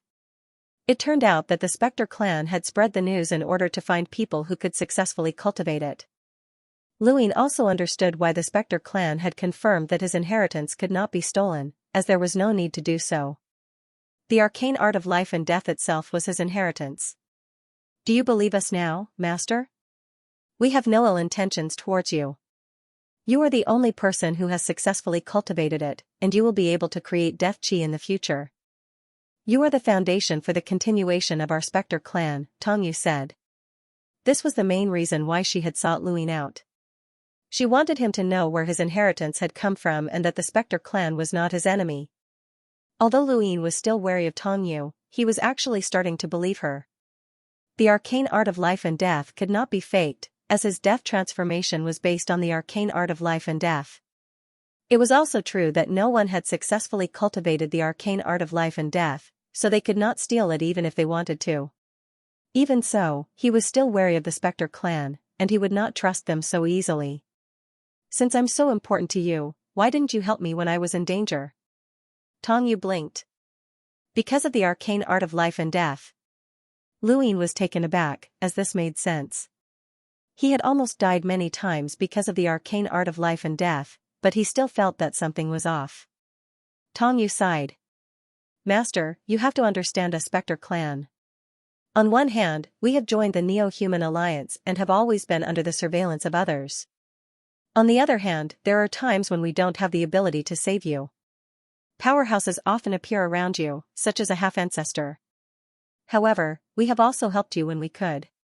For example, there were several times when the Neo-Human Alliance ordered the Dark Arbiter to eliminate you, but we did not do anything. Right. Tong Yu clapped her hands. After the Autark tournament, we were even ordered by the Neo-Human Alliance to capture you on Xenu Star and Earth. If we could not capture you, we were to destroy those two places. We did not do anything. Luin was shocked. Xenu Star and Earth? Tongyu nodded. Those are the two places that you're more concerned about, and we didn't take any action. When the Great Eastern Alliance attacked the Day-Night clan, I sent Silver to inform you of a location with a large amount of death energy. This is a sign of the Spectre clan's sincerity. Although we can't openly help you, we've done many things for you within our capabilities. You must remember that. Lu Yin's gaze turned cold. He didn't know if Tongyu was telling the truth, but if it was, then he should rejoice. With the Dark Arbiter taking action, Earth and Xenu Star would have no chance of surviving. Tongyu patted her chest. I've said everything that needs to be said. We know that Master is most worried about the inheritance being stolen by others, and our Spectre clan is the least likely to do so. Master, you should believe us now. Lu Yin's gaze towards Tongyu was no longer as wary as it had been in the beginning.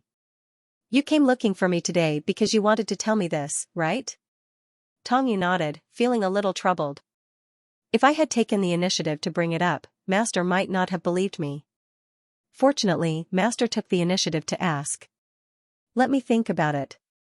There's no need for you to follow me anymore. I believe you, Lu Yin said. Tongyu took a step forward and leaned close to Lu Yin until she was less than 10 centimeters away from him. They were very close, and a strange fragrance wafted over. It was very pleasant.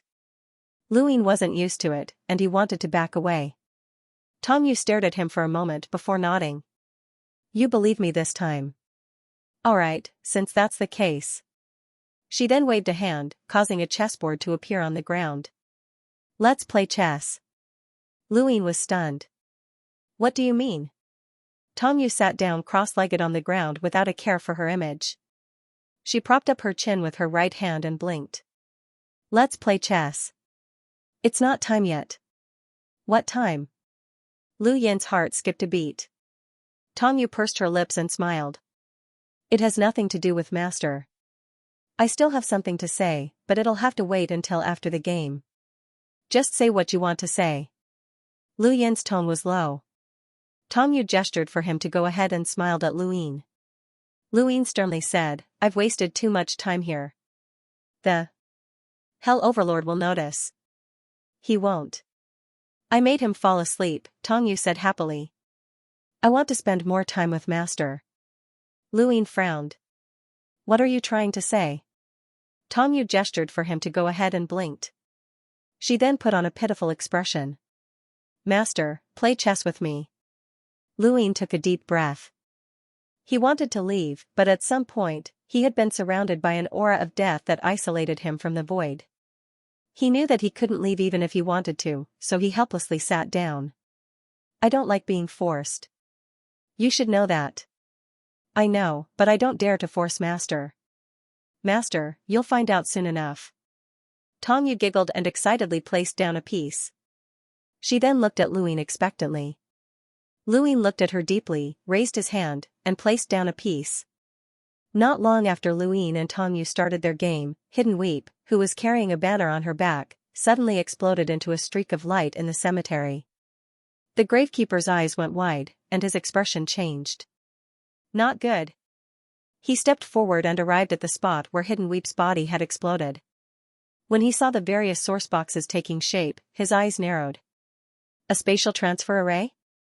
He didn't even think about it before pressing down with his hand. The next moment, a bronze hand appeared at the center of the source boxes and met the gravekeeper's palm. There was a loud boom, and the cemetery shook. Found it, gravekeeper. You can't protect her. A voice rang out from the spatial transfer array.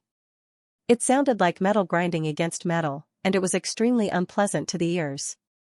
However, it was also very deep and resounding, and it spread throughout the cemetery. Ancient God, it's you, the gravekeeper barked. Then, a strange laughter rang out. Keek keek, long time no see, gravekeeper. It was the sorcerer spirit god. The gravekeeper's expression changed. 2 of the 7 sky gods, no, 3 of them. Within the spatial transfer array, a bronze corpse king, a sorcerer spirit god, and a stooped figure with messy black hair that reached his feet sighed. We're going to fight again. This is so troublesome. I want to sleep. The gravekeeper's expression changed. Ancient god, sorcerer spirit god, undying god, you dare to enter the cemetery? You're courting death. The ancient god looked up. You're the one who will die today. As he spoke, the terrifying collision shook the burial garden. The darkness in the sky cracked open, like a black eye looking down. Everyone in the burial garden was shocked. The spatial transfer array did not disappear with the appearance of the 7 sky gods, and 2 more figures walked out. One of them became incomparably large the moment he stepped out, and the other was as beautiful as a flower with half of her face marked with progenitor Chen's symbol. They were the corpse god and the forgotten ruins god. The cemetery was a combination of continents, and surrounding these continents was a yellow ocean that everyone called the Yellow Springs. Any corpse king that entered the cemetery would be swept away by the Yellow Spring Sea, leaving nothing behind. This was also the reason why the Neo-Human Alliance could not enter the cemetery. Now that the 7 sky gods had descended, the Yellow Spring Sea was similarly sweeping through the area, but it had been scattered by the ancient god. The sorcerer spirit god and the undying god attacked the gravekeeper at the same time. At this moment, a loud and clear melody rang out from the Yellow Spring Sea. A strange palanquin swayed in the Yellow Spring Sea, and pieces of paper fluttered about. There were scarecrows in front and behind the palanquin, and they followed the Yellow Spring Sea towards the 7 sky gods. The Yellow Spring Swona the palanquin carried by the dead life written on paper scarecrows protect ancestor tomb. The 4 leaders of the undead regiment are mere ants. The sorcerer spirit god laughed strangely. The forgotten ruins god frowned. Even though they are ants themselves, they have the strength to fight against you and me under the protection of the Yellow Spring Sea. They cannot be underestimated. That's you. The sorcerer spirit god laughed strangely. The shells you are using now are too weak, so leave them to me. He he he he. The gravekeeper shouted angrily, this is the cemetery, not a place where you monsters can be so presumptuous. You underestimate the Yellow Springs. As he spoke, he opened his arms, and the entire Yellow Spring Sea boiled. Pillars of water shot into the sky like yellow-horned dragons, heading towards the 7 sky gods. A pillar of water wrapped around the sorcerer spirit god and threw him towards a certain direction in the cemetery. Another pillar of water wrapped around the undying god and threw him towards a certain direction in the cemetery. Another pillar of water wrapped around the ancient god and threw him towards a certain direction in the cemetery. The 4th and 5th pillars of water wrapped around the corpse god and the forgotten ruins god. The corpse god's huge body was torn to pieces by the pillars of water, and the forgotten ruins god was the same. He couldn't even fight back. The sorcerer spirit god and the undying god also couldn't fight back and were thrown out by the pillars of water. Only the ancient god was able to break free. If I knew this would happen, I would have destroyed this cemetery, the ancient god shouted. You can't do it. The gravekeeper rushed towards the ancient god. In a corner of the cemetery, the sorcerer spirit god was smashed to the ground by the pillar of water. He snorted coldly. Is that all? He was about to rush back to where he had been when he suddenly realized that he was stuck in a place. His body was bound by the Yellow Spring Sea. He looked down. Eh? A cauldron? Why does it look so familiar? At this moment, a shadow loomed over him. The sorcerer spirit god looked up and saw a foot stomping down on him. It's you? The sorcerer spirit god cried out. In the next moment, his body was crushed.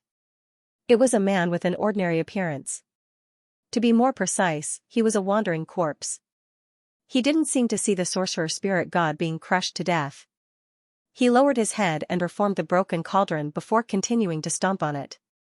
In another corner, the undying god was similarly bound by the Yellow Spring Sea and smashed into the ground. This was a tea mountain. If Luin had seen it, he would have recognized it as the same one that had planted people into tea leaves. The undying god had smashed into the center of the mountain and destroyed some of the tea leaves. The moment the undying god fell to the ground, the old wandering corpse on the mountain straightened his back and waved at him. The undying god's body was bound by the Yellow Spring Sea and flew towards the old wandering corpse. You look familiar. We've met before. The old wandering corpse didn't seem to know how to speak and only knew how to plant tea. The undying god was stabbed into the ground and his body began to change. I remember now, Eastern Mountain Tea King. Long time no see, old friend. You're here too? That's right, this is your tomb. What are you trying to do? Plant tea? You want to turn me into a tea tree? That won't be easy, but I'm bound by the Yellow Spring Sea and won't be able to resist for a while. Try your best. Isn't it difficult? My body has already started to change, and I'll definitely be turned into a tea tree in the end. Take it slow, I won't resist. Actually, I want to sleep more. I'm tired. Alright, I'll use this body as a tea tree. It'll be an interesting experience. Not long after, the undying god's body turned into a tea tree, just like the millions of ordinary tea trees that swayed with the wind. There was also a face that seemed to be asleep. The Neo-Human Alliance had attacked the burial grounds, and the shaman spirit god and the undying god had both died. The corpse god and the forgotten ruins god had been destroyed by the Yellow Spring Sea, and only the ancient god was able to fight the mausoleum keeper. However, this was the Yellow Spring Sea, and even if the ancient god was incredibly powerful, he could not defeat the mausoleum keeper while being suppressed by the Yellow Spring Sea. I've been waiting for you for a long time, the mausoleum keeper said hoarsely as blood trickled from the corner of his mouth. The Yellow Spring Sea surged into the sky. The ancient god was constantly pushed back by the Yellow Spring Sea, and his body began to crack. Even his inner world could not withstand the Yellow Spring Sea suppression. Waiting for us? Did you expect us to attack the burial grounds? The burial grounds have opened, and the ancient bloodlines have entered. How could you? Monsters endure this? But you underestimated the burial grounds too much. Today, the 7 gods will all fall. The mausoleum keeper's inner world expanded infinitely, and a bell appeared. It sounded like the Neo-Human Alliance's death knell. The sound of the bell enveloped the Yellow Spring Sea and shattered the ancient god's inner world. You will die today, ancient god. Is that so? You humans are too arrogant at times and think that you can scheme against us. The Hui ancestor was like this back then, and now, you people are still like this. The burial grounds will be destroyed today. The ancient god was wrapped up by the Yellow Spring Sea and pressed into the depths of the sea. The mausoleum keeper's eyes flickered. The ancient god could not have escaped, as this was the Yellow Spring Sea. Even if it only used a millionth of its power, it was still not something a half-ancestor could escape from. But why was the mausoleum keeper so sure that the burial grounds would be destroyed? Wait, where was Bai Wuxian? Could it be her?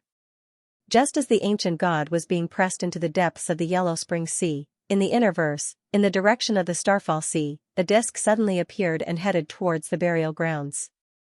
Following the disk's appearance, the innerverse trembled, and the void began to crack. It was as if a black rain had fallen upon the innerverse. The second Night King suddenly looked up, his face deathly pale. There was an intense fear in the depths of his eyes, and he unconsciously bent down as if he could feel the pressure of the heavens. Emperor Lu was the same. The stronger one was, the more they could feel the unparalleled pressure. It was as if a new sky had replaced the previous sky, and they were worshipping the new sky. In the Ross Empire's stronghold, Wei Rong and the others watched as countless cracks descended to the planets and spaceships suffered heavy losses. However, there was nothing they could do, the heavens had changed. The heavens, the Naverse, was trembling to shake. Naverse Elder Chan and the other half-martial ancestors looked in the direction of the Innerverse in shock. This was the power of a progenitor. The disk sliced through the air and landed in the cemetery. Everyone looked up to see the disk break through the gates of the cemetery. All of the wandering corpses stopped what they were doing. At that moment, cracks appeared on the gates of the cemetery. The gravekeeper's eyes flickered as he stared at the disk, his face pale. A progenitor. There's actually a progenitor's power. Who is it? My burial garden cannot be destroyed. My inheritance cannot be severed. Which ancestor is it? Who was it? Betraying humanity? The mausoleum guardian roared, and the underworld sea swept up in an attempt to stop the disk. However, facing the power of the ancestor realm, merely the Yellow Spring Sea was unable to withstand it. Outside the black hole, the martial ancestor and blood ancestor stared at secret ancestor in shock. What are you doing? Other man was the name of the secret ancestor. Mystery ancestor reached into the innerverse and looked back at the martial ancestor and the blood ancestor. The humans will be defeated sooner or later. Why don't we speed up the process? This is the general trend. The martial ancestor was furious. You betrayed humanity? The blood ancestor's gaze turned cold, and he immediately attacked without wasting any words. Other man, if you join the Eternals, you will become the ruler of humanity in the future. 9 Xianxia, Shuhuanzi, you should recognize the general trend. Since ancient times, continents have been destroyed one after another. Even the Grim Reaper, Wu Tian, and the others have fallen, let alone the likes of you. If you join the Eternals, you will become the ruler of humanity in the future. Nonsense. Hey Wuxian, you will die here today. The blood ancestor retracted his hand and clawed at He Wuxian. He Wuxian sneered. You don't have a choice. The war between the 6th and 5th mainlands left you with a blood debt. The Hui ancestor schemed against the 6th mainland, causing the 6th mainland to be occupied by the Eternals. Your grudges with the 5th mainland are similar to ours. Why not join the Eternals and obtain true eternal life? Even if the person you worship doesn't have true eternal life, only the true God of our race can grant you eternal life. Scram, the martial ancestor barked. Stubborn. He Wuxian sneered. It doesn't matter. We've already achieved our goal. Is the other man not done yet? The mystery ancestor's expression sank. The Yellow Spring Sea is obstructing us. The Yellow Spring Sea continued to churn in the cemetery, trying to stop the disc from entering. However, it was futile, and the disc continued to slowly advance. Once it completely entered the cemetery, the mystery ancestor would be able to replace the sky of the cemetery and destroy it. The gravekeeper roared with unwillingness, even if I die, I will shed my last drop of blood for this graveyard. With that, he leapt towards the disc like a moth to a flame. The 4 captains rushed out together, wrapping themselves around the Yellow Spring Sea as they vowed to push the disc out. To them, the disc was a blade of death. Even the gravekeeper, a half-martial ancestor, couldn't stop it. They just wanted to delay it, even if it was just for a second. Inside the cemetery, the World Mountains chief, Lan Si, and the Xianxia clan were all present, as well as the experts from the 5th and 6th mainlands. On the shore of the Yellow Springs, a pair of eyes opened. Next to him, the Yellow Spring Sea rolled in reverse, and a blade suddenly appeared. It was a very simple blade, and it instantly passed by the gravekeeper and slashed toward the disc. Thump.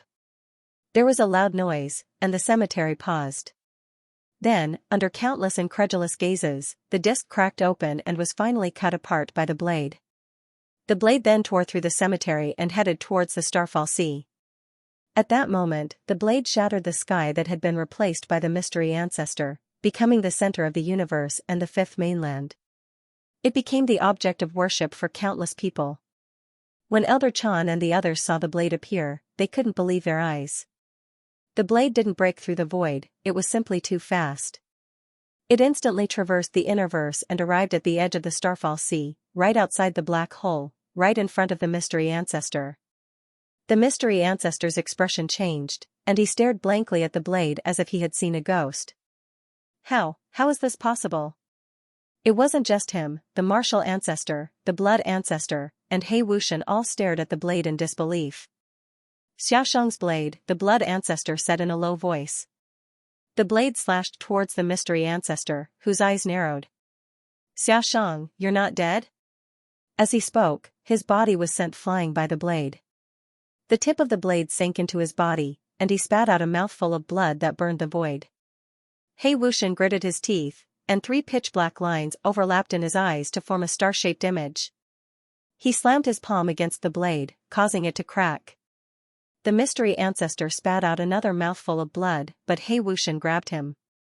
Let's go. The martial ancestor wanted to chase after them, but he was stopped by the blood ancestor. It's more important to guard this place. The martial ancestor was furious. You traitor, I'll kill you. No one knew what was happening. The sky of the Innerverse continued to change, and as the blade shattered, everything returned to normal. However, the various gates of the burial gardens collapsed at the same time, not just those that had entered, but those that had exited as well. In other words, not even the gravekeeper himself could leave the burial gardens. The burial gardens were completely sealed off, and it wasn't just the people who belonged to the burial gardens, but also those who had entered, such as the Prime Clear, Lan Si, and the others. In Kuan-Zhe, Luin was still staring blankly at the sky. He had first seen a disc fly past, and that pressure had almost caused him to kneel down. Then, a blade had slashed past, and that blade had been even more terrifying. Its unparalleled aura was unimaginable. When everything returned to normal, he lowered his head. Not even half of the game had been completed. The chess piece in Tong Yu's hand fell to the ground, and beads of sweat dripped down her forehead as she panted.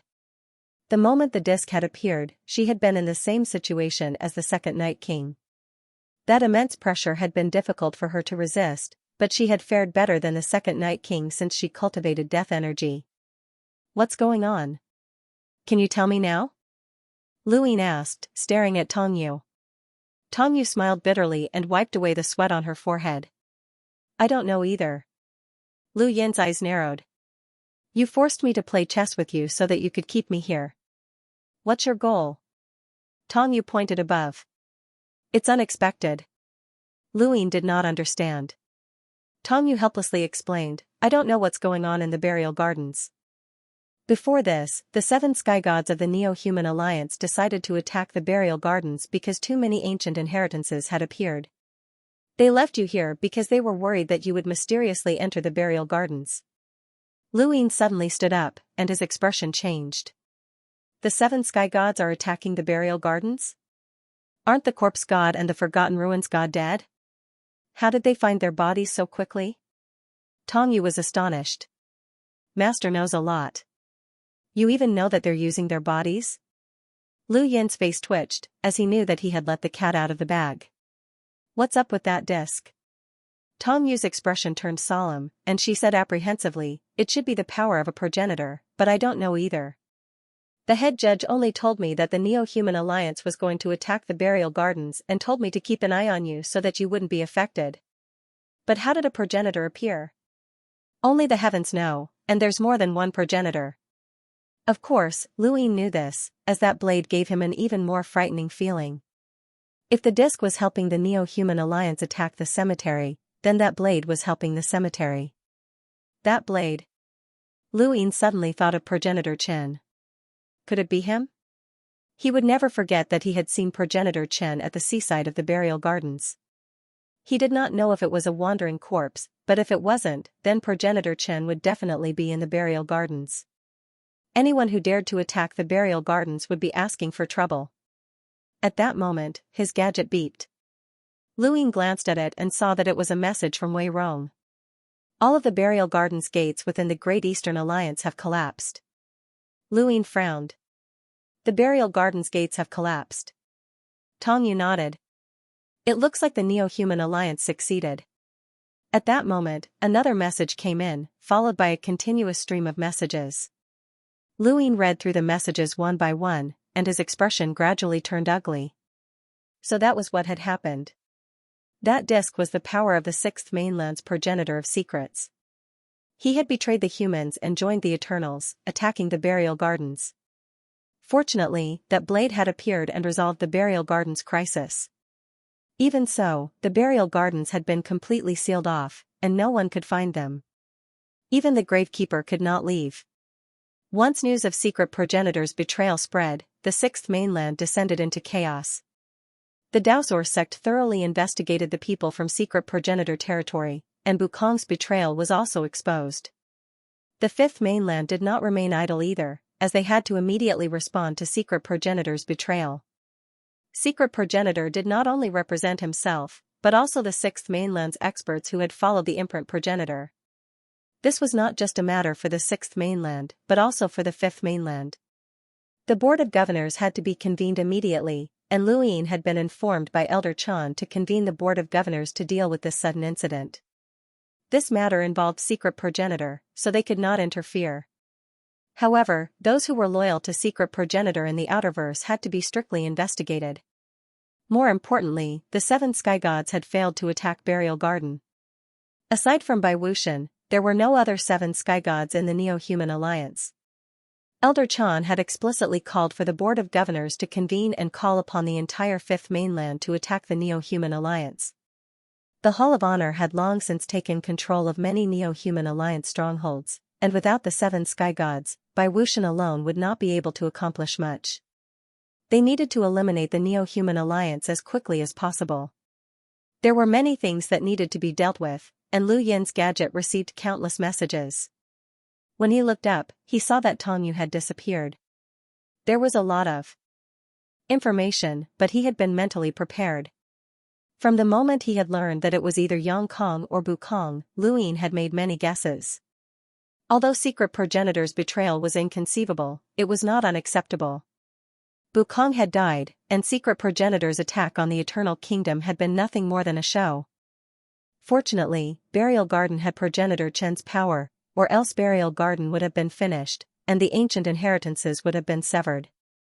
Although Burial Garden had been completely sealed off, it was not impossible for it to reappear in the future.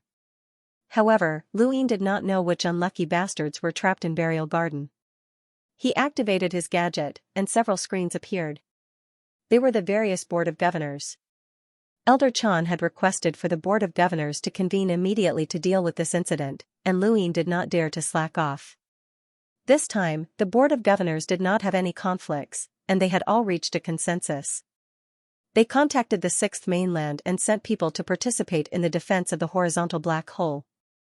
At the same time, they announced the Neo-Human Alliance strongholds to be eliminated as soon as possible.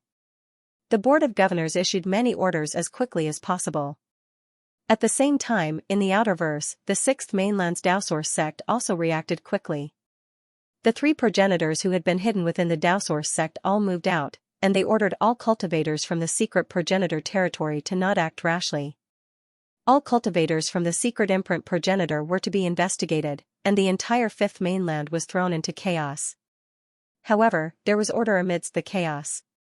In just a few short days, many of the Neo-Human Alliance's strongholds had been destroyed.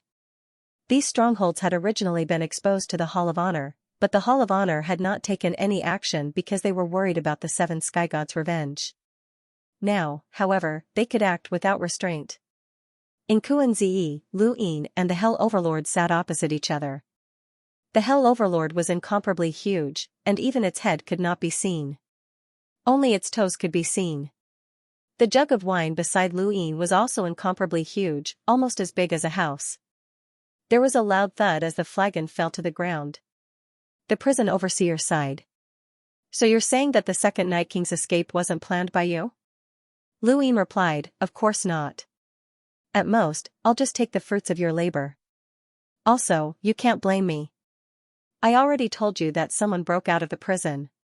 Just the mention of this prison master made him feel disgusted. Lu Yin had indeed told him that someone was about to break out of the prison, and he had even made it very clear who was going to break out of the prison. The prison master had no way of blaming Lu Yin, and he could only blame himself for not being able to watch over Lu Yin properly and for not being strong enough. The more he thought about it, the more depressed he became. The Hell Master lifted the wine jug and took a big gulp. The wine continued to drip down, and each drop was huge. To Lu Yin, a single drop was enough to drown him. He pursed his lips and removed the wine droplets with his domain. "Where's the green tea? He's not coming back?" The Hell Master smashed the wine jug onto the ground. "The Spectre clan attacked Lu Yan because he told you the location of the Neo-Human Alliance's stronghold. Thanks to you, I was almost killed by that woman." Lu Yin coughed. "You can't blame me for that. It's my duty to deal with the Neo-Human Alliance." The Hell Master was still depressed, and he took another sip. Lu Yin was a little embarrassed. If the Hell Master knew that the Hell Master had been asleep for so long because of him, he might not be able to control himself. "Then what are you doing here?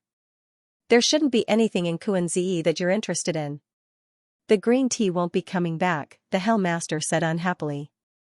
Lu Yin replied, "I'm here to absorb the death energy." He did not hide anything.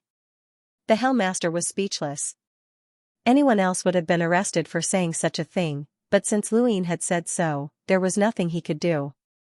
Lu Yin's ability to absorb death energy had already been reported to the Interstellar Arbitration Center, and he had already gone through the procedures. If there's nothing else, then leave. Nothing good ever happens. The Hellmaster was still very unhappy. Lu Yin exchanged a few more pleasantries with the Hellmaster before leaving, as he did not have time to waste in Kuan-Zi. In the outside world, the Great Eastern Alliance still needed to contribute to the destruction of the Neo-Human Alliance. They had also traded with the people who had escaped from Burial Garden. In just a few short days, many of the Neo-Human Alliance's strongholds had been destroyed, and the 5th and 6th mainlands had acted without restraint. From Elder Chan's point of view, the 7 sky gods only had Bai Wuxian, who had never shown himself before, and thus posed no threat to them. However, they had underestimated Bai Wuxian, as he was the only person in the 7 sky gods who had the immortal list. In the Outerverse, because of Lu Yin's scheme, the 5th mainland had withdrawn from Iron Blood Weave, forcing the 6th mainland to send people to guard Iron Blood Weave and prevent the Outerverse from being invaded by the Astral Beast domain. But then, there had been another change, and Elder Autumnfrost had left. Fortunately, someone had replaced him, or else the Astral Beast domain would have invaded the Outerverse long ago. The person who had replaced Elder Autumnfrost was an imprinter named Xiao Bearded. Although he had not reached the level of a world imprinter, he was infinitely close. Xiao Bearded had relied on his fused bloodline and the imprinter's bloodline forefather, as well as the 6th mainland's original suppression of the 5th mainland. Xiao Bearded had forcefully blocked the attack of a celestial beast empire astral beast with a power level of over 800,000. Recently, the Corpse Keeper had come to Iron Blood Weave and had become one of the strongest forces stationed there. Xiao Bearded had joined forces with the Corpse Keeper to push the astral beast domain out of Iron Blood Weave. The 6th mainland was not the 5th mainland's human domain. They had more experts and more methods, and they also suppressed the 5th mainland's cultivators. This had caused the Astral Beast domain to be unable to retaliate, and they were about to push back into the Primal Zone. In outer space, countless astral beasts and the 6th mainland's cultivators engaged in a fierce battle. Blood dyed the dark stars red, and countless corpses floated about as strongholds were destroyed one after another. These strongholds were important barriers that the 5th mainland relied on to defend against the astral beasts, but they were nothing in the eyes of the 6th mainland's cultivators. They wanted to invade the Primal Zone and become the invaders, not the other way around. The Corpse Keeper stood tall in outer space, his expression calm as he carried a corpse on his back. No one dared to approach him, as this was the battlefield of the world imprinters. The Corpse Keeper was fighting against a giant praying mantis that was like an enlarged version of Jiulian. It was incredibly fast, and this was where Xiao Bearded had been injured. If the Corpse Keeper had not been able to deal with this giant beast, Xiao Bearded would have died. With a bang, the corpse on his back was blocked to the right by the Corpse Keeper. An invisible force slashed at the corpse, and the shockwaves sliced through the void. Everything that came into contact with the shockwaves were sliced into pieces. This attack's power exceeded 800,000, and it was incredibly swift and fierce. However, it did not damage the corpse at all. The Corpse Keeper sent out an imprint, and corpses suddenly appeared. One of the corpses seemed to have been hit by something, and the Corpse Keeper instantly switched places with that corpse. The Corpse Keeper sent a palm strike forward, and a black palm strike distorted the void as it slammed into a giant beast. It was the giant praying mantis astral beast. The giant beast was forced back by the palm strike, and its wings cracked. Interesting. The Corpse Keeper's eyes widened, and he stepped forward again, continuously switching places with the corpses that littered the starry sky. The giant beast wanted to slice through the corpses, but it found it difficult to do so. The corpses were incredibly tough and could even be compared to power vessels. Not long after, the giant beast did not appear again, and the Corpse Keeper collected the corpses that littered the starry sky. They had won this battle yet again, and it would not be long before they invaded the Primal Zone. Behind him, Xiao Bearded appeared, his face pale. The Primal Zone isn't too far away. Let's charge in. The Corpse Keeper coldly said, the Celestial Beast Empire isn't easy to deal with.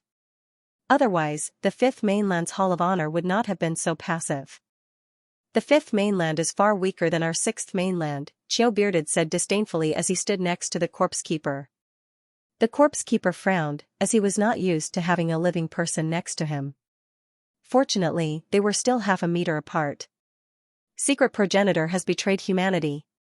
There's a Neo-Human Alliance stronghold not too far from Ironblood Weave. Go and destroy it. Xiao Bearded replied, no problem. He then turned around and suddenly sent a palm strike towards the corpse keeper. The corpse keeper was shocked and instinctively raised his hand. Death's palm. Bang!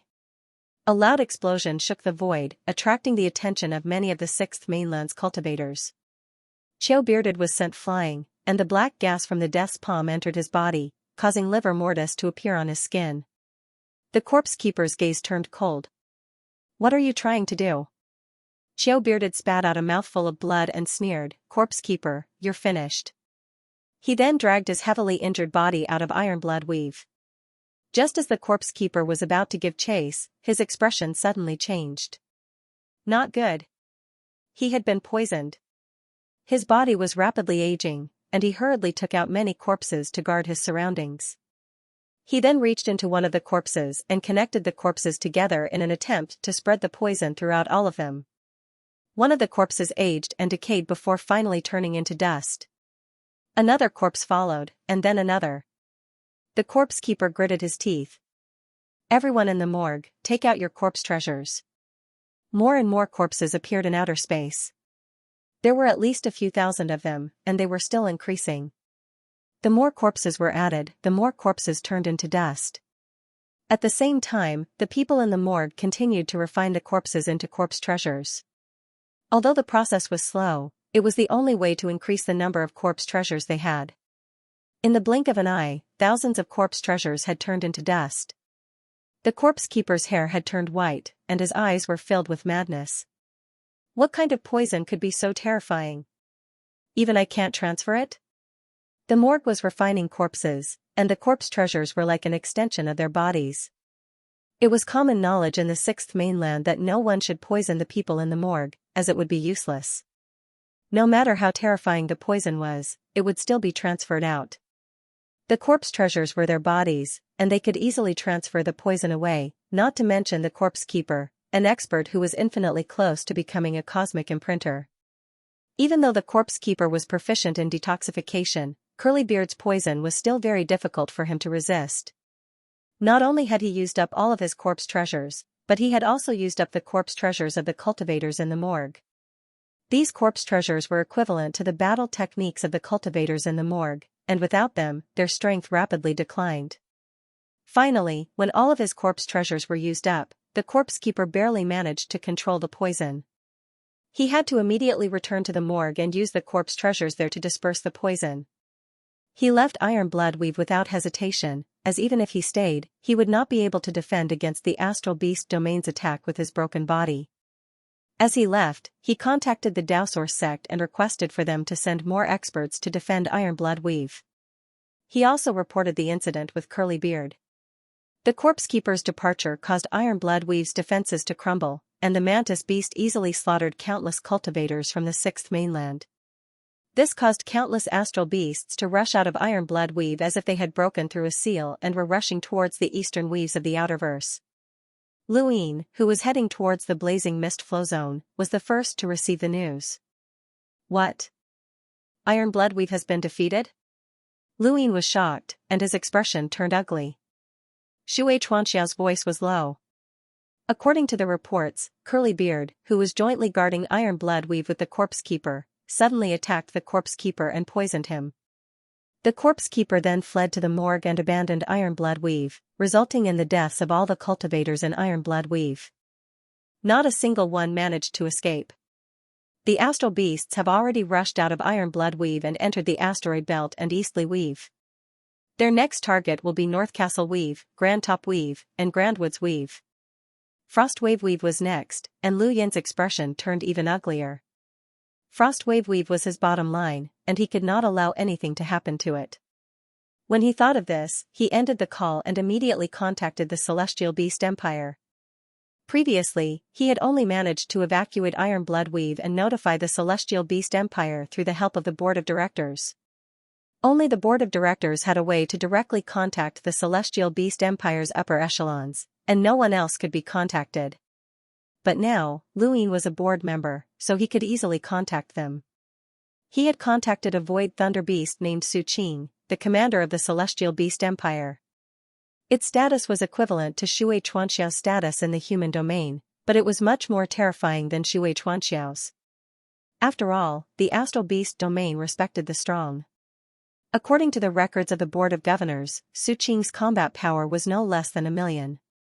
When Luin had contacted Su Qing, he had merely sent him a message. Luin had not spoken to him, and the one who had sent the message was the board of directors, not a single person.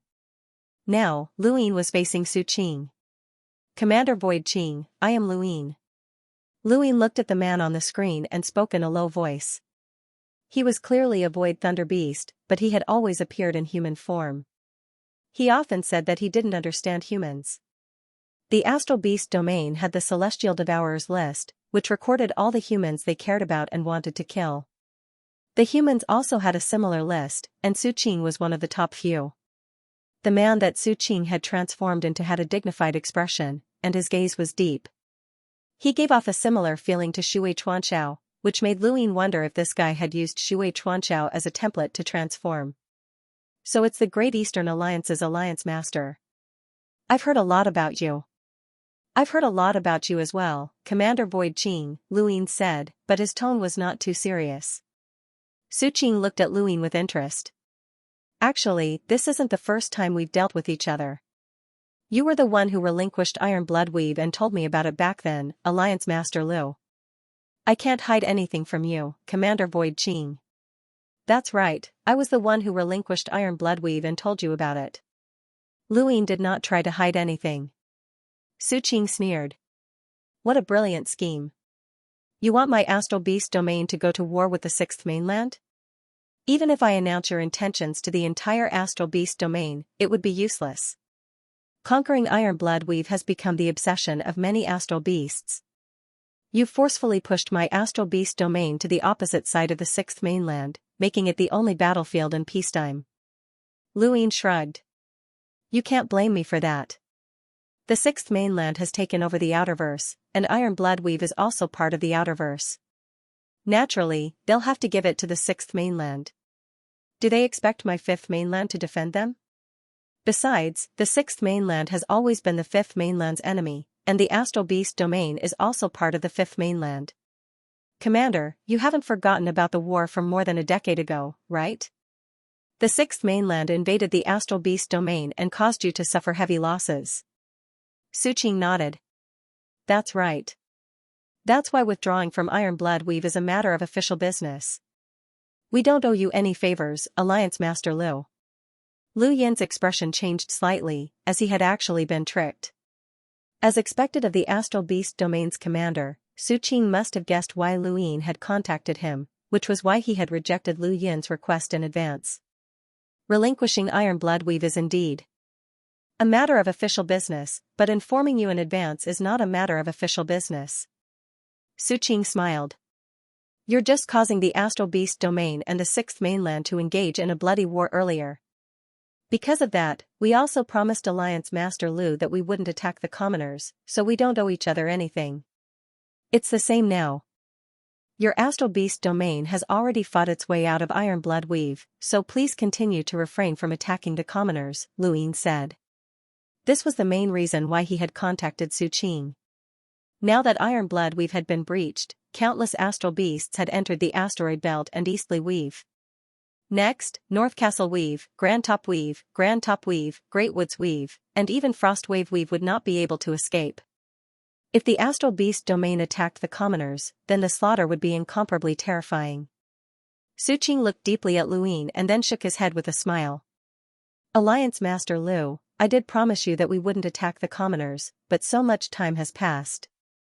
This time, breaking through Iron Blood Weave has nothing to do with you. We were the ones who defeated the Sixth Mainland and wiped them out. That's how we managed to break through Iron Blood Weave's defenses. You can't possibly think that this transaction will last forever, right? Lu Yin's face sank.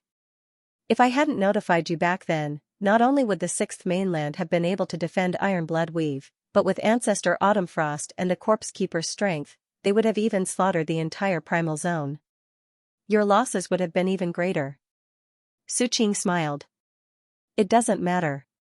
Since we've entered the Primal Zone, we should have been prepared to die. Wasn't Ironblood Weave the same?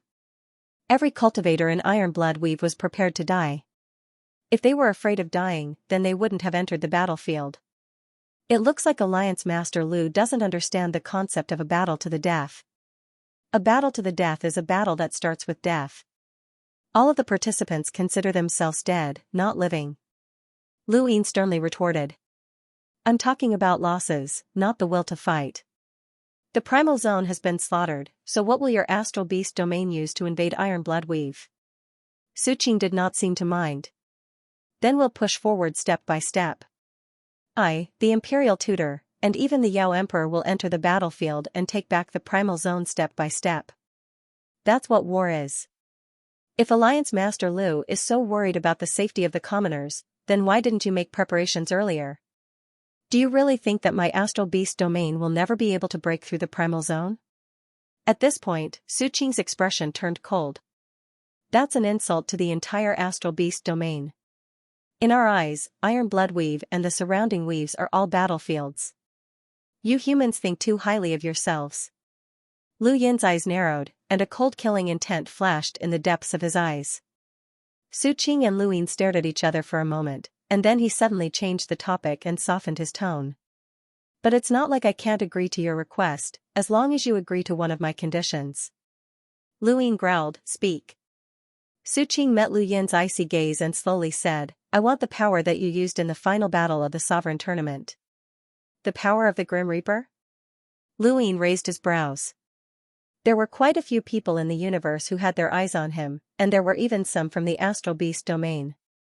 However, this was to be expected. At the end of the Sovereign Tournament, the Prime Clear One's 3 young ancestral chi had been unsolvable, and he had tried to challenge everyone to break through. Even the martial ancestor had been forced out, but who would have thought that he would be defeated by Lu Yin's Grim Reaper transformation? Everyone coveted the power of the Grim Reaper transformation, regardless of whether they had heard of the Grim Reaper's inheritance or not. How about it, Alliance Leader Lu? Let's see if those commoners are worth more than a cultivation technique. Su Qing was pleased with himself, as if victory was already in his grasp. Lu Yin's fingers twitched. What if I say no? Su Qing sneered. Then I can't guarantee what will happen to your outerverse. Beasts have their instincts, and I hope that you'll be able to bear the consequences. He then hung up. From the moment that the corpse guards had left Ironblood Weave, they had taken the initiative, and the humans had no choice but to compromise. Actually, the outerverse currently belonged to the Sixth Mainland, and Lu Yin could ignore it. However, that was where the Great Eastern Alliance had originated, and Frostwave Weave was there. Frostwave Weave still belonged to him, and it was not the Sixth Mainland. Frostwave Weave had Xenu Star and Earth. Once those astral beasts started slaughtering without restraint, Earth would be finished, and everyone would die.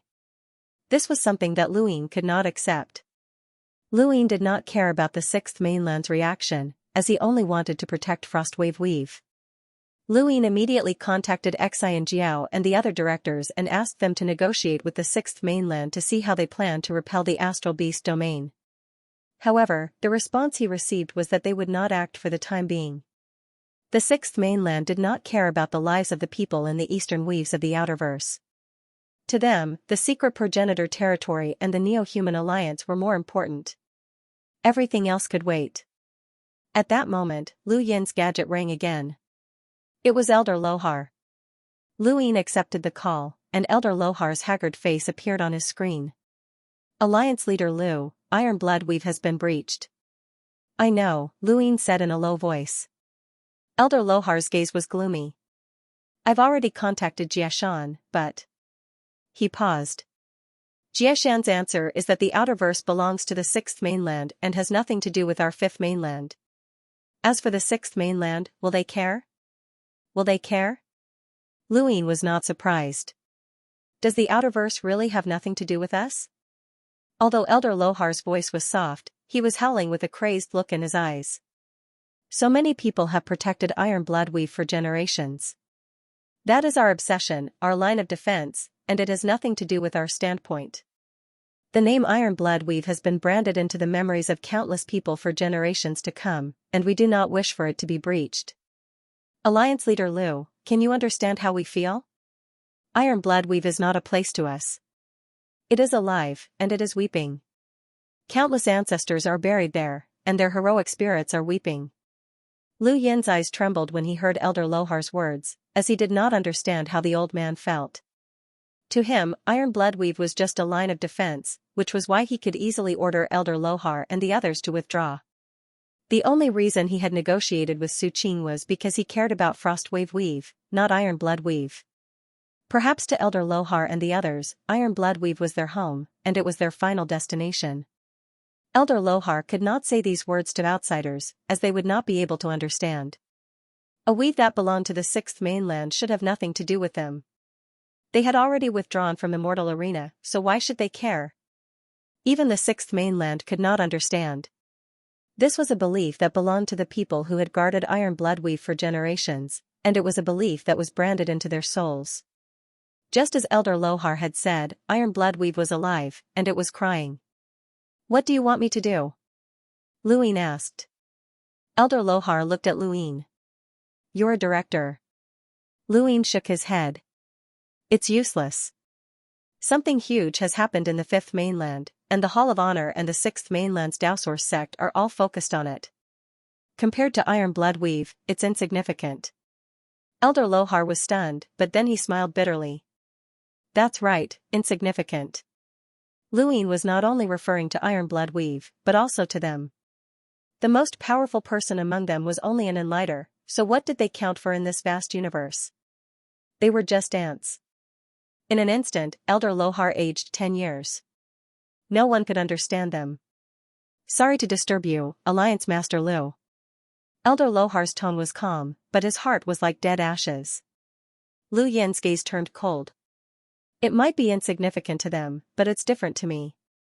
Regardless of whether it's Iron Bloodweave or the entire Outerverse, they used to belong to me, and they will belong to me in the future. Thus, I will not allow anyone to destroy them. Elder Lohar had originally planned to turn off his screen, but when he heard Lu Yin's words, he became excited. Alliance Master Lu, what did you say? Lu Yin replied, gather all of your people and gather in Frostwave Weave. Even if the Hall of Honor and the Sixth Mainland's Daosource sect don't care, my Great Eastern Alliance will care. I'll take on this battle. Elder Lohar was excited, and his expression was one of ecstasy. Yes, Alliance Master. Lu Yin immediately ended the call and contacted Xianxia. Immediately mobilize the Giant Corps, Lu Xian's army, and the Heavenly Sin Corps to gather in the Outerverse Frostwave Weave. Immediately mobilize the 2nd, 3rd, and 4th Allied armies to gather in Frostwave Weave and prepare for war against the Astral Beast domain. Xianxia's eyes brightened. Yes, Alliance Master. This form of address contained an unprecedented amount of respect. Not just anyone would have the courage to make an enemy out of such a large astral domain. At this point, the Hall of Honor could not possibly manage the Outerverse, as that was the Sixth Mainland's territory. The Sixth Mainland would take care of the Outerverse, but it would not be so fast or so seriously.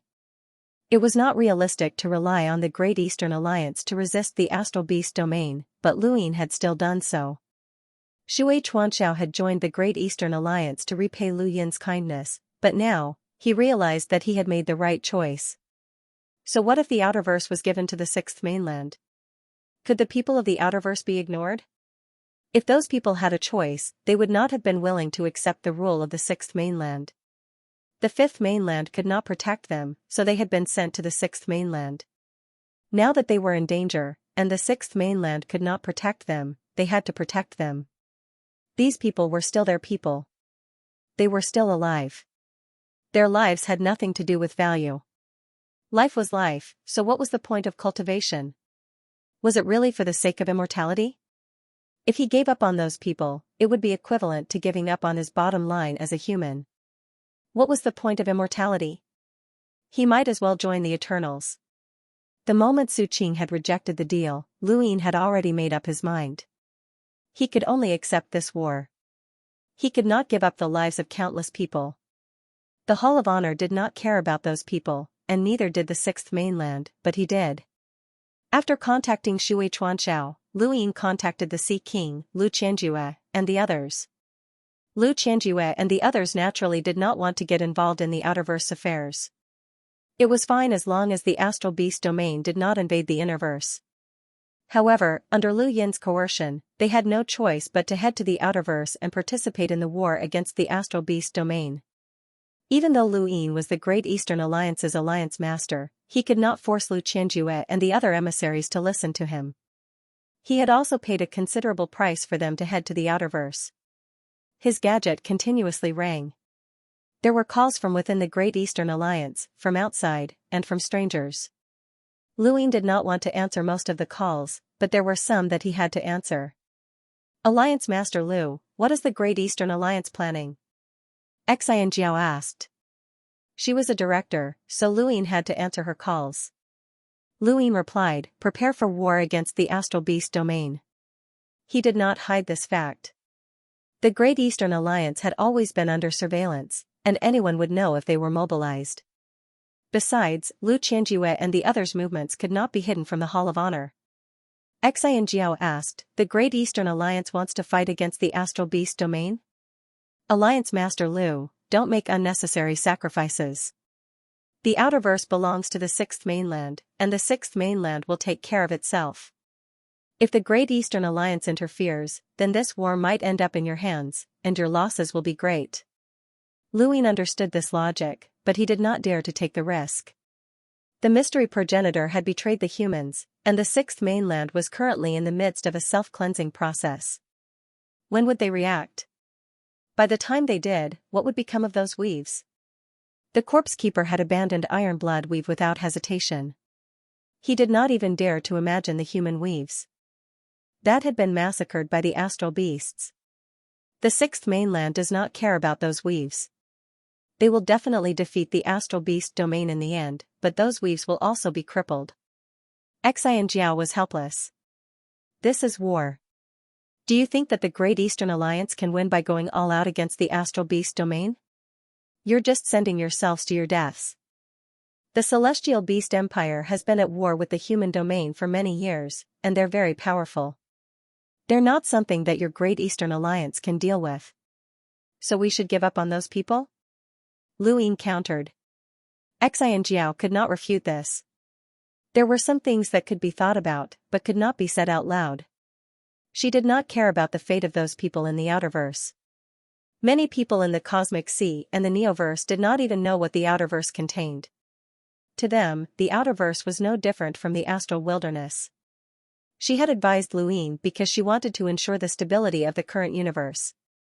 She did not want the Great Eastern Alliance to be defeated because of this war, and she did not want Lu Yin to die because of this war.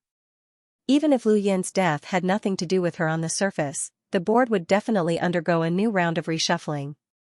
Some people might even blame the board for Lu Yin's death, which was something that she could not accept. More importantly, a group of envoys from the Innerverse had been forced by Lu Yin to fight in the Outerverse.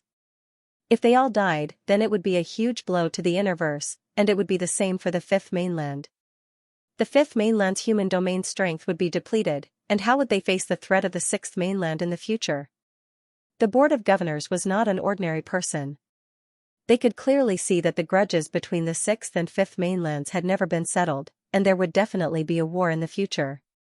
This was also why the Board of Governors had agreed to Elder Lohar and the others evacuating Ironblood Weave and had even been willing to contact the Celestial Beast Empire. They were willing to let the Sixth Mainland and the Astral Beast domain fight to the death and exhaust each other, but they were not willing to let the Fifth Mainland do the same. Lu Yin ended the call. He did not care about Xianxiao, but he was more concerned about Elder Chan. If Elder Chan tried to stop the Great Eastern Alliance from going to the Outerverse, how would he respond? Just as he was thinking about Elder Chan, the old man contacted him. Do you really want to lead the Great Eastern Alliance to fight to the death with the Astral Beast domain? Elder Chan asked, though Lu Yin could not tell what his tone was. Luin did not hesitate to answer, yes. Why? Elder Chan's tone became gloomier. Luin thought about it. We've already given up on them once. We can't give up on them a second time. They're not your people. Elder Chan sighed. They cheered for me, bowed to me, and even called me Alliance Master. Those are lives, and they cannot be destroyed by the astral beasts, Luin replied. The lives of countless experts in the Great Eastern Alliance might not even be worth it. Is it worth it? Elder Chan asked. Luin took a deep breath. It's not, but it should be. Why? Elder Chan's tone became gloomier. Because I'm human. These were simple words that did not contain any grand reason, but they reflected Lu Yin's true thoughts. The call went silent for a moment. After a while, Elder Chan spoke again. The secret progenitor's betrayal has shaken the Sixth Mainland, and now, you have to deal with the Neo-Human Alliance's counterattack and destroy their stronghold. The Hall of Honor will not send any reinforcements, but I can guarantee that no half-progenitors will appear in the Astral Beast domain. If you want to protect those in the Outerverse, you can only rely on yourself. Lu Xiaoxian, this is the path you've chosen. Don't regret it when you die. Lu Yin's gaze turned cold. I won't regret it. Elder Chan ended the call and suddenly smiled. His ill feelings towards Luin had disappeared. Who said that Luin was not from the Fifth Mainland? He cared about the Fifth Mainland more than anyone else. He was Lu Xiaoxian, but he was also Luin, a child who had walked the path of cultivation from the Fifth Mainland and was willing to die for it. Since Luin was willing to die for the Fifth Mainland would definitely not let him down. Luin stared at his gadget in a daze. If he had not misheard, Elder Chan's last sentence had been filled with concern. He shook his head, as he did not have the time to think about such things. He opened his gadget again and looked at the words Xianxia. He felt a little embarrassed. Should he trouble the serious sect? Who cares? Who asked him to be so stubborn? Not long after, Xianxia's angry roar could be heard from the serious sect. It was not just the serious sect, Lu Yin's actions had caused the entire Fifth Mainland to boil over.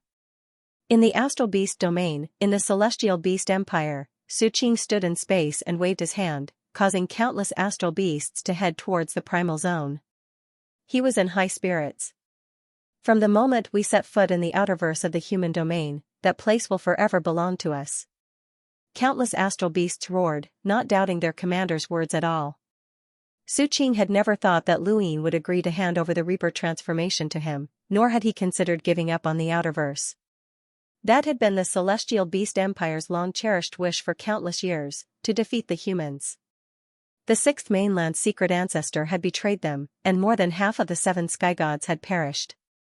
Not only did the Fifth Mainland have to defend against the Eternals' invasion, but they also had to deal with the Neo-Human Alliance's counterattack. The Sixth Mainland also had to eliminate the threat left behind by Secret Ancestor. There was no better time to defeat the humans than now. This was a great undertaking, and Su Qing would not let it go. As for Luin, he didn't care about him at all. No matter how high Lu Yin's status was, it was impossible for him to get the entire Fifth Mainland to support him. More importantly, Curly Beard, who had ambushed the Corpse Keeper, wasn't following the Astral Beast domain's orders. This meant that they still had support, which was the Eternals. Although the Eternal race was also their enemy, it had not reached the point where they would fight to the death. They were willing to share the Fifth Mainland with the Eternal race. Outerverse Southern Weaves, Dowsor Sect. Iron Blood Weave has been breached, so we need to send people to defend it as soon as possible and chase those beasts out, someone said. The speaker was a middle-aged man with a scholarly temperament, and there was a halo of light behind him that was overflowing with brilliant colors, making him seem like a deity. He was 9 glories, and he was one of the Sixth Mainland's Dowsor Sect's half-progenitor. He was known as the powerhouse closest to the progenitor realm, and he was the eldest son of the martial ancestor. After saying that, 9 brilliants looked in a certain direction. It was another space filled with lava, and a body was floating in the lava. It was impossible to tell whether the body was male or female, but it was not the body of an ordinary person. It was a layer of lava. There's no rush. Let's clean up the secret progenitor domain first. Wouldn't it be better if those beasts helped us clean up the domain? Nine Brilliance frowned and looked in another direction, only to see a cherry blossom floating in the air. What do you think? After waiting for a long time, there was no response. The 9 luminaries' frowns deepened, each one more bizarre than the last. Let's clean up the secret progenitor realm first before driving those beasts away. Or, one of us can go to the astral beast domain and have a chat with them. With that, everything returned to normal. In the Outerverse, the closest regions to Ironblood Weave were the Asteroid Belt and Eastleigh Weave. As long as one crossed the Asteroid Belt, they would be able to enter North Castle Weave. 10 days had passed since Ironblood Weave had been breached. Due to the 6th Mainland's purge of the secret progenitor territory, they had yet to react to Ironblood Weave. Some of the astral beasts had entered Eastleigh Weave, while others had crossed the Asteroid Belt and entered North Castle Weave. A weave was very large, and ordinary astral beasts would need at least half a month or even a month to travel from one weave to another. There were some astral beasts that weren't explorers and could still travel through space, but their speed was much slower. They would need at least 1 or 2 months to travel from one weave to another, and that was under the premise that they had wormholes. Anyone who could cross the meteorite belt and enter North Castle Weave in 10 days was at least an explorer. Following an excited roar, the 3-colored flame burned the void and swept towards the spaceship in the distance. In an instant, the spaceship turned into ashes. No matter how many people were inside, they all disappeared in an instant. This was Flying Flame, a 3-colored flame beast. It was ranked 10th on the Heavenly Beast list and was one of the most powerful races in the Astral Beast domain. Any giant beast that could enter the Heavenly Beast list was extremely powerful. Even the Sound Monster could only be ranked 11th. This Flying Flame had the strength of a hunter, and it roared at the sky, causing its tricolored flames to illuminate the universe. Not too far away, another giant beast charged out. It looked like a centipede, but it had wings. Soon after, more and more Explorer Realm beasts entered North Castle Weave. These beasts were too excited. Humans had the ambition to conquer the Astral Beast domain, but the Astral Beast domain also had the ambition to conquer the human domain. Their desire to conquer the human domain caused them to become unbridled. Destruction. Flying Flame landed on a planet in North Castle Weave. Its sharp claws pierced through the planet's core, causing the entire planet to crack open. The planet was still in the era of cold weapons, and the most powerful people could only cut through houses. They could not even be considered as cultivators, so they could not even put up a fight against a terrifying beast like Flying Flame. The entire planet was pulverized. Even further away, a fiery red light crashed into the centipede beast. This was a technological weapon that had come from a planet that was currently exploring the surrounding star systems. On that planet, this weapon was powerful enough to move mountains and fill seas, and it was a destructive weapon that was forbidden from being used in wars. The moment the centipede beast was discovered, the people on that planet immediately panicked. They did not hesitate to use their most terrifying weapons to attack, but it was useless. They could not even leave a scratch on the centipede beast. The centipede beast swept past and tore apart the planet. Countless people held in agony as they were swallowed up by the magma and the black hole. They left behind a brief moment of light in the dark universe before vanishing. North Castle Weave was engulfed in the flames of war. Planet after planet was destroyed, and spacecraft after spacecraft exploded. In outer space, a pale-faced man looked at the various beasts that were recklessly destroying planets in the distance. Just as he was about to take action, his gadget beeped. He looked over, and his eyes lit up with joy. He then glared fiercely at the beasts in the distance before charging off in a certain direction. This person was a cruiser from North Castle Weave. There were many cultivators in the vast North Castle Weave, but there were not many who could explore space. The ruler of North Castle Weave, the Greatsword Dynasty, had gathered all of the cultivators in North Castle Weave to deal with this crisis.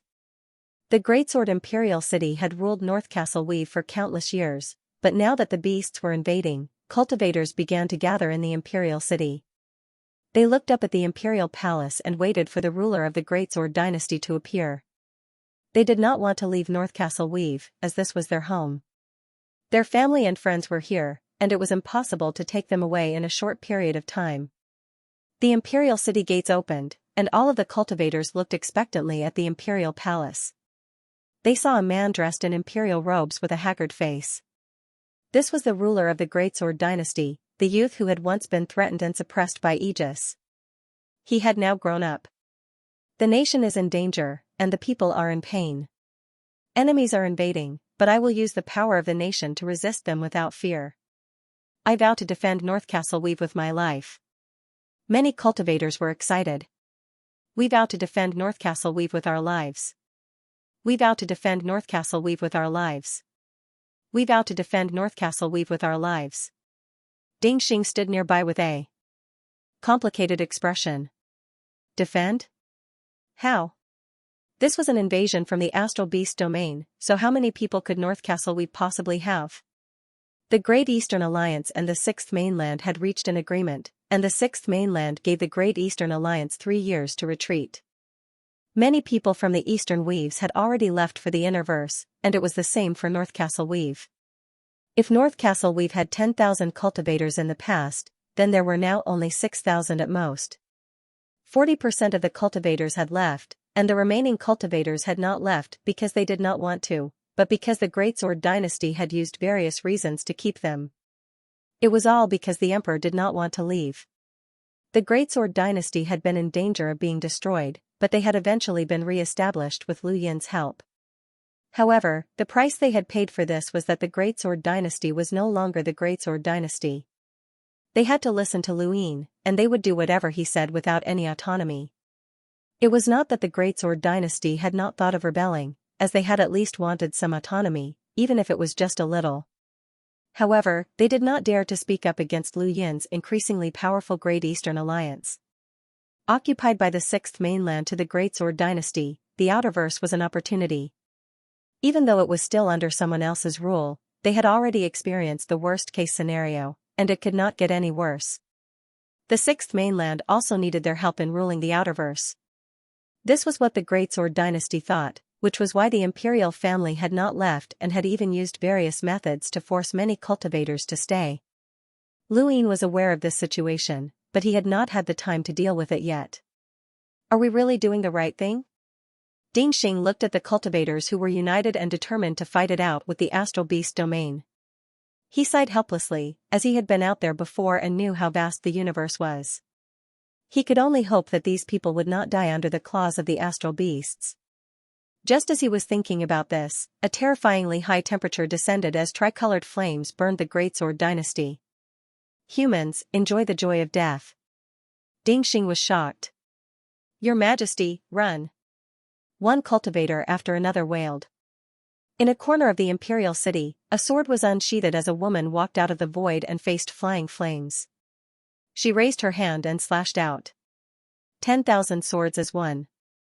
Flying Flame's body was injured by the sword, and fresh blood dripped down. Who is it? The woman's gaze was cold. The one who will kill you. She then stepped forward and slashed down with her sword. Ding Xing was excited. Your Majesty, it's Madame He. Legend has it that she cultivates at the Innerverse Myriad Sword's peak. She returned some time ago, and many people wanted to take her as their master, but they could not find her. I never thought that she would still be in the Imperial City. That's great. With Madame He's help, this astral beast will definitely die. She's a hunter and has an illustrious reputation in the Innerverse, the Emperor of the Great Sword Dynasty said excitedly. The tricolored flames clashed with Madame He, and the Imperial City was destroyed in an instant. Flames filled the sky. Madame He panted heavily as half of her body burned, and her long sword was distorted. Humans did not have an advantage against astral beasts, let alone one of the top 10 beasts on the heavenly beast list. Die, human! Flying Flame slashed out with its claws, and the flame scorched the void as they swept towards Madame He. Madame He's gaze turned sinister. 10,000 swords as one. Her body followed her sword as it tore through the flames and stabbed into Flying Flame's body.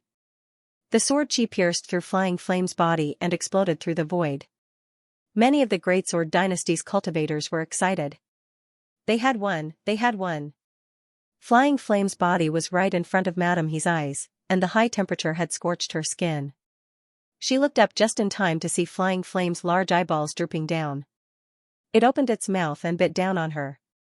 This was the day that the Great Sword Dynasty was destroyed, and it was North Castle Weave's most tragic day.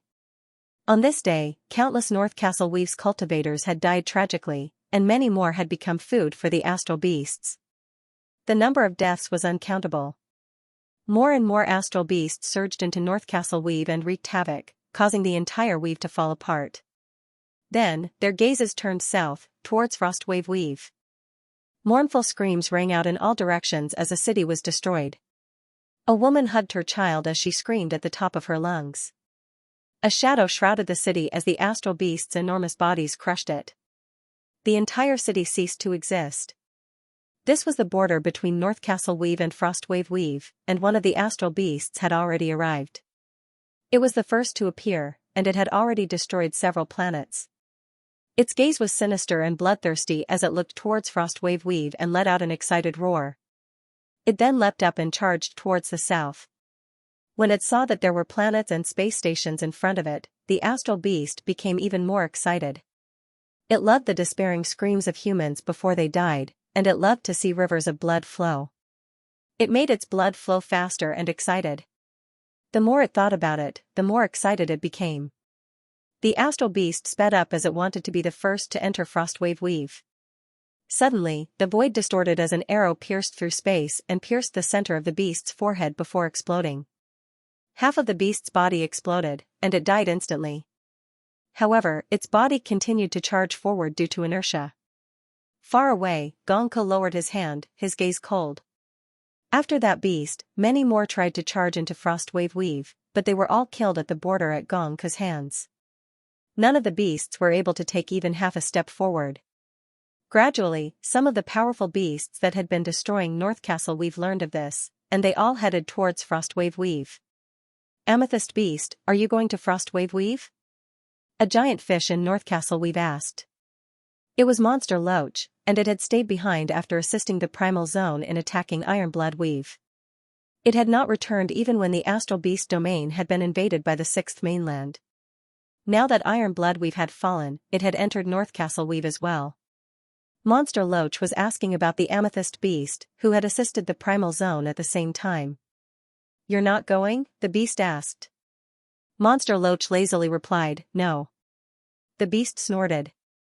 If you want to obtain resources from the Empire, then you need to make contributions. Monster Loach, you're too cautious. I'll catch up to you sooner or later. It then leaped up and headed south. Monster Loach watched the beast's departing figure with disdain. Idiot, Frostwave Weave is different from North Castle Weave. That's the only Eastern Weave that has been confirmed to be reserved for the Great Eastern Alliance. Even the Sixth Mainland doesn't interfere. There are many experts there, and they're all direct descendants of the Great Eastern Alliance. Going there is suicide. Half a month had passed since the astral beasts had invaded the human domain. When Luin arrived in the Outerverse, the Great Eastern Alliance's allied forces continued to gather in Frostwave Weave.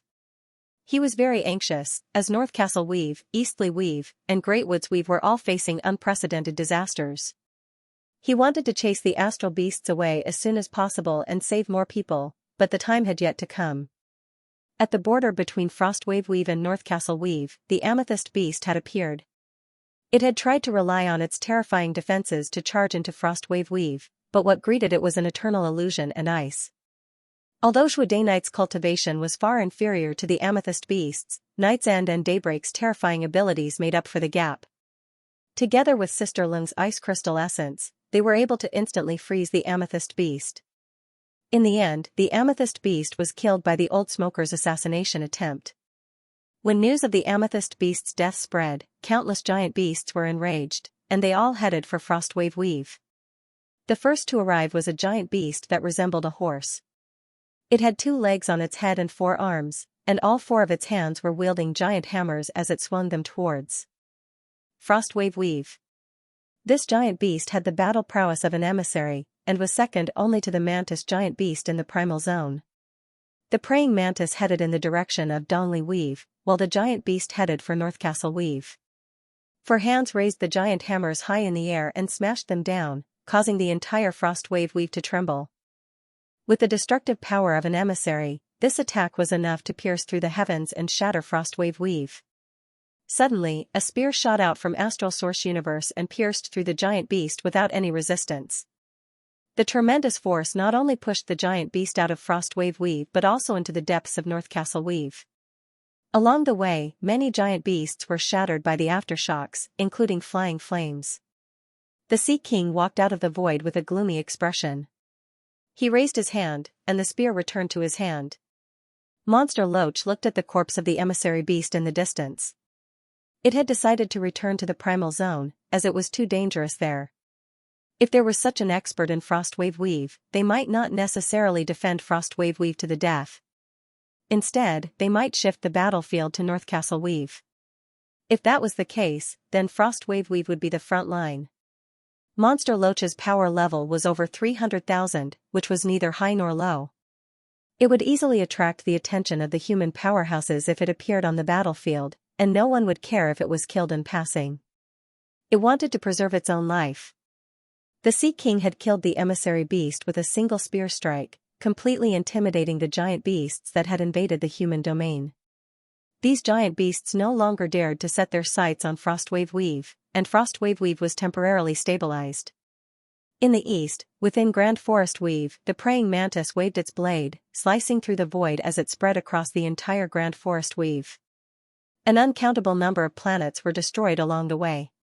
When it learned that an emissary beast had died at the border of Frostwave Weave, it was immediately enraged and waved its blade in a futile attempt to slice through the entire Grand Forest Weave. A willow leaf appeared in front of the praying mantis, blocking its path. The praying mantis's cold eyes swept forward, and it saw a man and a woman. "Humans, you're courting death." The person who had appeared in front of the praying mantis was Flying Willow. After they had been allowed to leave Luin, they had gone to the Realm Mountains. They had not stayed there for long, but they had inadvertently arrived at Grand Forest Weave and coincidentally encountered an invasion of astral beasts. Flying Willow alone was not a match for the praying mantis, but the two of them were adept at working together, which left the praying mantis helpless. Within the astral beast domain, Suqing quickly received the news, and his face turned gloomy. "There are experts in both Frostwave Weave and Grand Forest Weave? Stay where you are, and we'll be there soon." The astral beast domain did not use a gadget to communicate, but rather a specially cultivated Void Wanderer. As he watched the Void Wanderer leave, Suqing's expression turned gloomy. This person had been able to block the attacks of the Primal Zone's astral beasts and even the Mantis Blade, so he was definitely not an ordinary person. How had the Sixth Mainland reacted so quickly? Or had the human domain's Hall of Honor made a move? He had heard that the human domain had a Yuanshire with a power level of 1,000,000 who was stationed in the Outerverse all year round. Suqing immediately contacted the Celestial Beast Empire and requested reinforcements. He had originally thought that he would not encounter much resistance when invading the human domain and that he would at most face a portion of the Great Eastern Alliance's strength. However, the Great Eastern Alliance alone could be easily destroyed. Now, it seemed like there were other powers involved. However, even if there were other powers involved, it did not matter. Requesting reinforcements was just a precaution. This time, he had brought along nearly half of the Heavenly Beast List species. Not only did he want to ravage the human domain, but he also wanted to conquer the entire Eastern Weave. The war between Ironblood Weave and the Primal Zone had never stopped, so it did not attract much attention. Even when a portion of the Great Eastern Alliance's allied forces entered the Outerverse, it did not attract much attention. At present, the Sixth Mainland was busy purging the secret progenitor territory while the Fifth Mainland was searching for a Neo-Human Alliance stronghold. They had also sent people to guard the Starfall Sea, so they had no time to pay attention to the eastern weaves of the Outerverse. Amidst this seemingly peaceful situation, the Great Eastern Alliance's largest war since its establishment erupted in the eastern weaves of the Outerverse. In a short period of time, Frostwave Weave had gathered 3 allied forces of the Great Eastern Alliance. There were a total of 30 million Seekers, more than 1 million Sentinels, more than 10,000 Lemmeters, and more than 2 million space-exploring cultivators. There were also 150,000 ordinary spacecraft and 6,000 warships. And this was just the allied forces. The Great Eastern Alliance's 3 special armies had all arrived, the Giant's Bloodline, the Lu Xianjun Army, and the Heavenly Sin Army, There were also envoys. Frostwave Weave had never gathered such a terrifying army and experts. With a wave of Lu Yin's hand, the entire Great Eastern Alliance's army left Frostwave Weave and headed towards North Castle Weave. Within North Castle Weave, many astral beasts stared blankly at the endless fleet of warships in the distance. They then turned around to flee, but in the next moment, a sharp sword chi swept out, and none of the astral beasts that appeared in Lu Yin's line of sight were able to escape. Following a round of attacks from the warships, not even their corpses were left behind. Because there was not enough time, Lu Yin could not gather all of the Innerverse forces. Otherwise, he would have gathered more than 100 Enlighters, not just the few dozen he currently had. The ones who had arrived were all Enlighters that he could directly command. In the Innerverse, any small flow zone would have more than one Enlighter. If all of these Enlighters were recruited, Lu Yin was confident that he would be able to invade the Astral Beast domain and not just chase them away. There were many astral beasts in North Castle Weave, and there were even more coming from the asteroid belt that were heading towards North Castle Weave. With the appearance of the Great Eastern Alliance, they swept through North Castle Weave, and in less than 10 days, they had eliminated nearly half of the astral beasts that had invaded North Castle Weave. The Heavenly Sin Corps led the way and eradicated almost all of the invading astral beasts that they saw. If not for the Great Eastern Alliance's slow advance, they would have cleared out all of North Castle Weave long ago. Under such circumstances, the astral beasts that had yet to reach the Explorer Realm in the asteroid belt quickly turned around and returned to Ironblood Weave. Without an absolute powerhouse overseeing them, they could not harm the Great Eastern Alliance no matter how many of them there were. In Grand Forest Weave, the Praying Mantis and the Flying Willow Flowers had been fighting for a long time without a clear victor. It was too fast, and the Flying Willow Flowers could not do anything to it. However, the Praying Mantis could not break through the Flying Willow Flowers' defenses either. The astral beasts in the outside world had no way of transmitting information to the Praying Mantis, so they could only retreat to Ironblood Weave. Within North Castle Weave spacecraft, Lu Yin's expression was solemn. Although the Great Eastern Alliance's advance was smooth, they were still facing the astral beasts from the Primal Zone. The astral beasts from the Celestial Beast Empire had yet to arrive. Su Qing was the commander, and he was leading a terrifying army from the Celestial Beast Empire. Lu Yin did not doubt that there would be many powerful beasts, but fortunately, his Great Eastern Alliance was not weak either. On the surface, it seemed as if the Great Eastern Alliance's mission would be completed as long as the astral beasts were driven back to the Primal Zone, and the Sixth Mainland would take over. However, if that was the case, then Lu Yin would be too aggrieved. The Sixth Mainland could ignore the fate of these weaves, but Lu Yin could not. This would cause the Great Eastern Alliance and the Astral Beast domain to wear each other out. Lu Yin did not believe that he was the type to suffer losses. There was always a chance in any desperate situation, and as long as he could find it, he would definitely find it. Beep beep beep beep. Lu Yin's gadget beeped, and when he looked over, his eyes trembled. It was Su Qing. He accepted the call, and Su Qing's voice rang out. Alliance Master Lu, it looks like this is your decision. Aren't you afraid that you'll drag the entire Great Eastern Alliance down with you if you fight to the death with my Astral Beast domain? Lu Yin replied, the Great Eastern Alliance was established to protect everyone within the alliance. You've threatened them, so I had no choice but to take action. Su Qing coldly replied, do you know what you're doing? Do you know how determined my Astral Beast domain is to invade the Outerverse? Your puny Great Eastern Alliance won't be able to stop us at all. We have to stop you even if we can't. North Castle Weave, Eastleigh Weave, and Greatwoods Weave have lost countless people in the past month. Lu Yin's tone was icy. I'll make you pay for this debt. Su Qing was disdainful. Are you crazy? Do you really think that you're a savior? That you can save those people? I can clearly tell you that once the war starts, the Great Eastern Alliance will be finished. How many people can you send to their deaths? It's just a futile effort. How much do you know about my Great Eastern Alliance? Lu Yin asked. Su Qing sternly replied, I don't need to know. My opponents have always been the entire human domain. No matter how powerful your Great Eastern Alliance is, can you unify the entire human domain? The Hall of Honor doesn't have time to care about you, so they just need to confirm this. Alliance Master Lu, there's still time. Give me your technique and retreat with the Great Eastern Alliance. I can order the astral beasts to try their best not to harm ordinary people. Try their best? That's already the limit of what I can do. I'm not lying to you. Beasts have their instincts, and you humans have massacred many planets in wars. The number of deaths is uncountable. This is an interstellar war, so think carefully. This is your last chance. I've already reached the primal zone, and the only reason I haven't moved out yet is to give you a chance. Luin took a deep breath. Had he reached the primal zone? Then the war would begin in the asteroid belt. There's no need to give me a chance. From the moment you started massacring the human domain, you and I will not rest until one of us is dead. Then just wait to be crushed. Su Qing ended the call. Luin lowered his hand.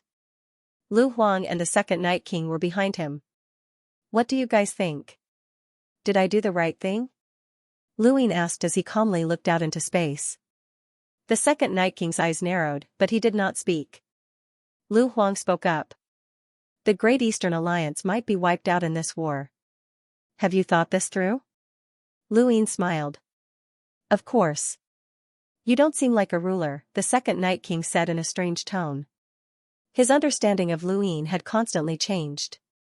At first, he had thought that Luin was despicable and shameless, but after seeing Luin unify the Innerverse, he had felt that Luin was ruthless and decisive, and that he had many tricks up his sleeve. He had originally thought that Luin was an ambitious person like the first Night King, but Lu Yin's decision to start a war with the Astral Beast domain made the second Night King realize that Luin was not an ambitious person, but a fool.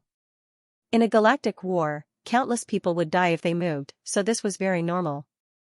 If it were him, he would not care about the lives of these people. There were too many people in the universe, and these people were just a drop in the ocean. It was not worth it to risk the Great Eastern Alliance that he had worked so hard to build for them. However, that was exactly what Luin had done. When he'd found out about Lu Yin's decision, his first reaction had been disbelief.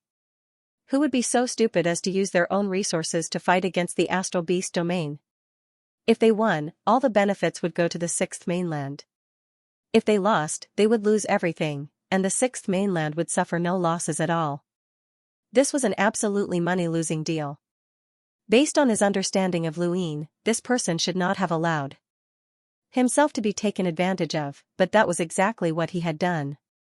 Yeah, I don't look like a ruler, I look like an idiot, haha. Emperor Lu let out a rare laugh. Respectable fool. Luin suddenly turned back to look at the second Night King. The third Night King is still in the great realm of nothingness. Perhaps we can use this battle to release him. The second Night King calmly replied, There's no need to tempt me. The chances of winning this battle are extremely slim. Both you and I might die, so how can we save him? That might not be the case. Let's give it a try. Perhaps there'll be a turn for the better? Lu Yin's lips curled up, and his eyes lit up. No one knew Lu Yin's true thoughts. Although he seemed impulsive, he had his own plans. Regardless of whether he won or lost this battle, he had to experience it. Great Eastern Alliance. The various emissaries were scattered in all directions. Lu Qianjue quietly looked outside, as participating in the battle against the Astral Beast domain would not benefit him at all. He had only come because the Sword Sect had already joined the Great Eastern Alliance and had no choice but to participate. Another reason was Lu Hao. Luin had promised that as long as Lu Qianjue participated, he would give Lu Hao to the Sword Sect once the battle was over. How could Lu Qianjue not care about the Cosmic Tree? He cared about the Sword Steel, and he had to obtain Lu Hao. This time, Luin had gathered the strength of the Great Eastern Alliance, and even though they were facing off against the Astral Beast domain, Lu Qianjue did not think that they would definitely lose. It all depended on how much power the Astral Beast domain could bring out. If they lost, Lu Qianjue would at least try to protect himself and leave. It was impossible for him to fight to the death for Luin. This was not just Lu Qianjue's opinion, but also Ling Qiu, the mountain god, and the others. They would not die for the Outerverse commoners. A few days later, 150,000 large spacecraft from the Great Eastern Alliance entered the asteroid belt.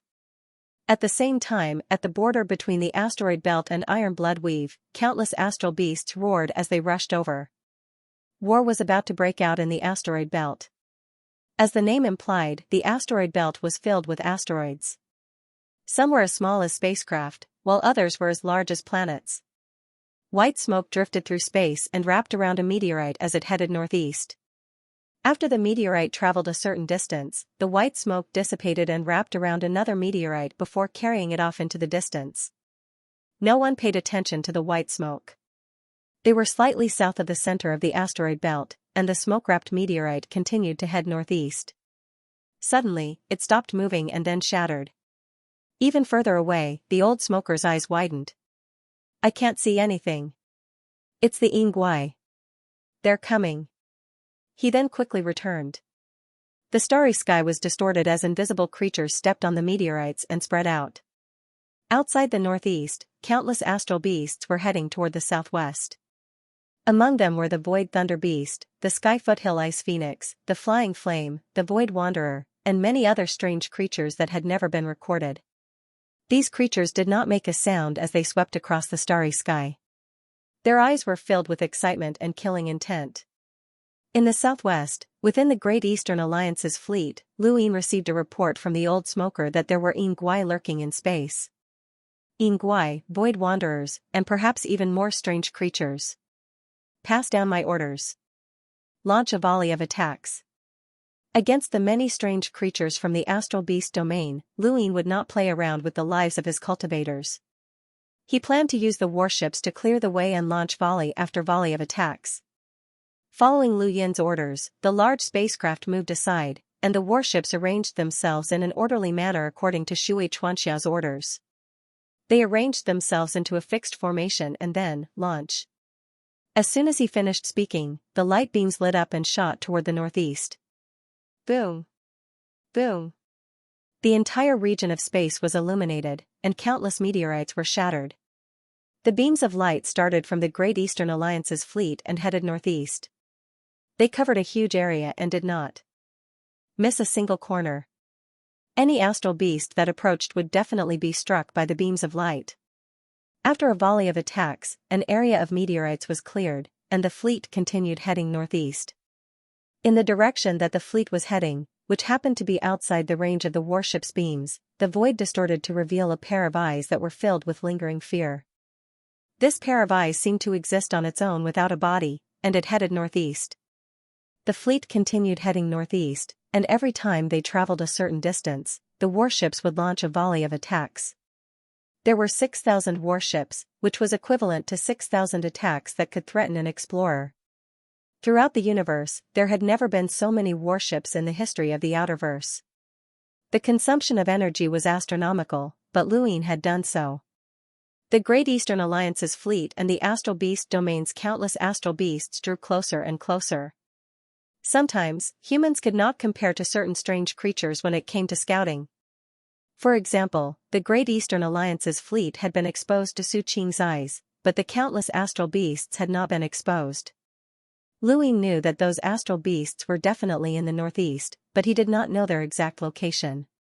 The universe was too vast, and the direction that they were heading in was just one of the many routes.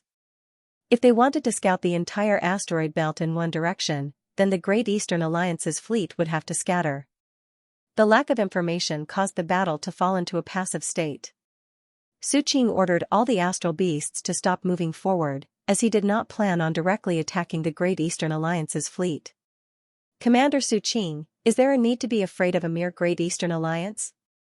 Just a few of us are enough to slaughter the entire fleet," a flying flame spoke up. It had the power level of an envoy's, and the Celestial Beast Empire had attached great importance to this invasion of the Outerverse. Almost all of the flying flames were present, as well as the Yingguai, the Sound Guai, and so on. Even Su Qing did not know the full power of the Outerverse invasion force, as there were still hidden reinforcements. This was also the source of his confidence. Luin is not someone who will throw his life away. Although the Great Eastern Alliance is nothing to be afraid of, we still need to test them. What if this is a trap set up by the humans? A trap? How can you tell? Another voice came from the Celestial Ice Phoenix. Her voice was crisp and pleasant, but it also carried a hint of arrogance. Su Qing replied, "Just do as I say." The incident in Iron Blood Weave had been too strange. The person who had poisoned the Corpse Keeper had not joined the Astral Beast domain, so why had that person poisoned the Corpse Keeper at that time? Personal grudges were impossible, and the Empire had also guessed that the culprit might have been from the Neo-Human Alliance, but they could not be sure. This was what Su Qing was most worried about. Liu Yin's Great Eastern Alliance's reinforcements had been too decisive, which had deepened Su Qing's misgivings. In Su Qing's opinion, Liu Yin was not an idiot, and it was impossible for him to be willing to destroy the Great Eastern Alliance that he had worked so hard to establish. If that was the case, then why had he taken the initiative to participate in this battle? Su Qing was afraid that this was a trap set up by the Hall of Honor and the Daosaur sect. Thus, the Empire had hidden a power level that Su Qing was not aware of, and he would do his best to minimize his losses. Liu Yin, if you want to play, then I'll play with you.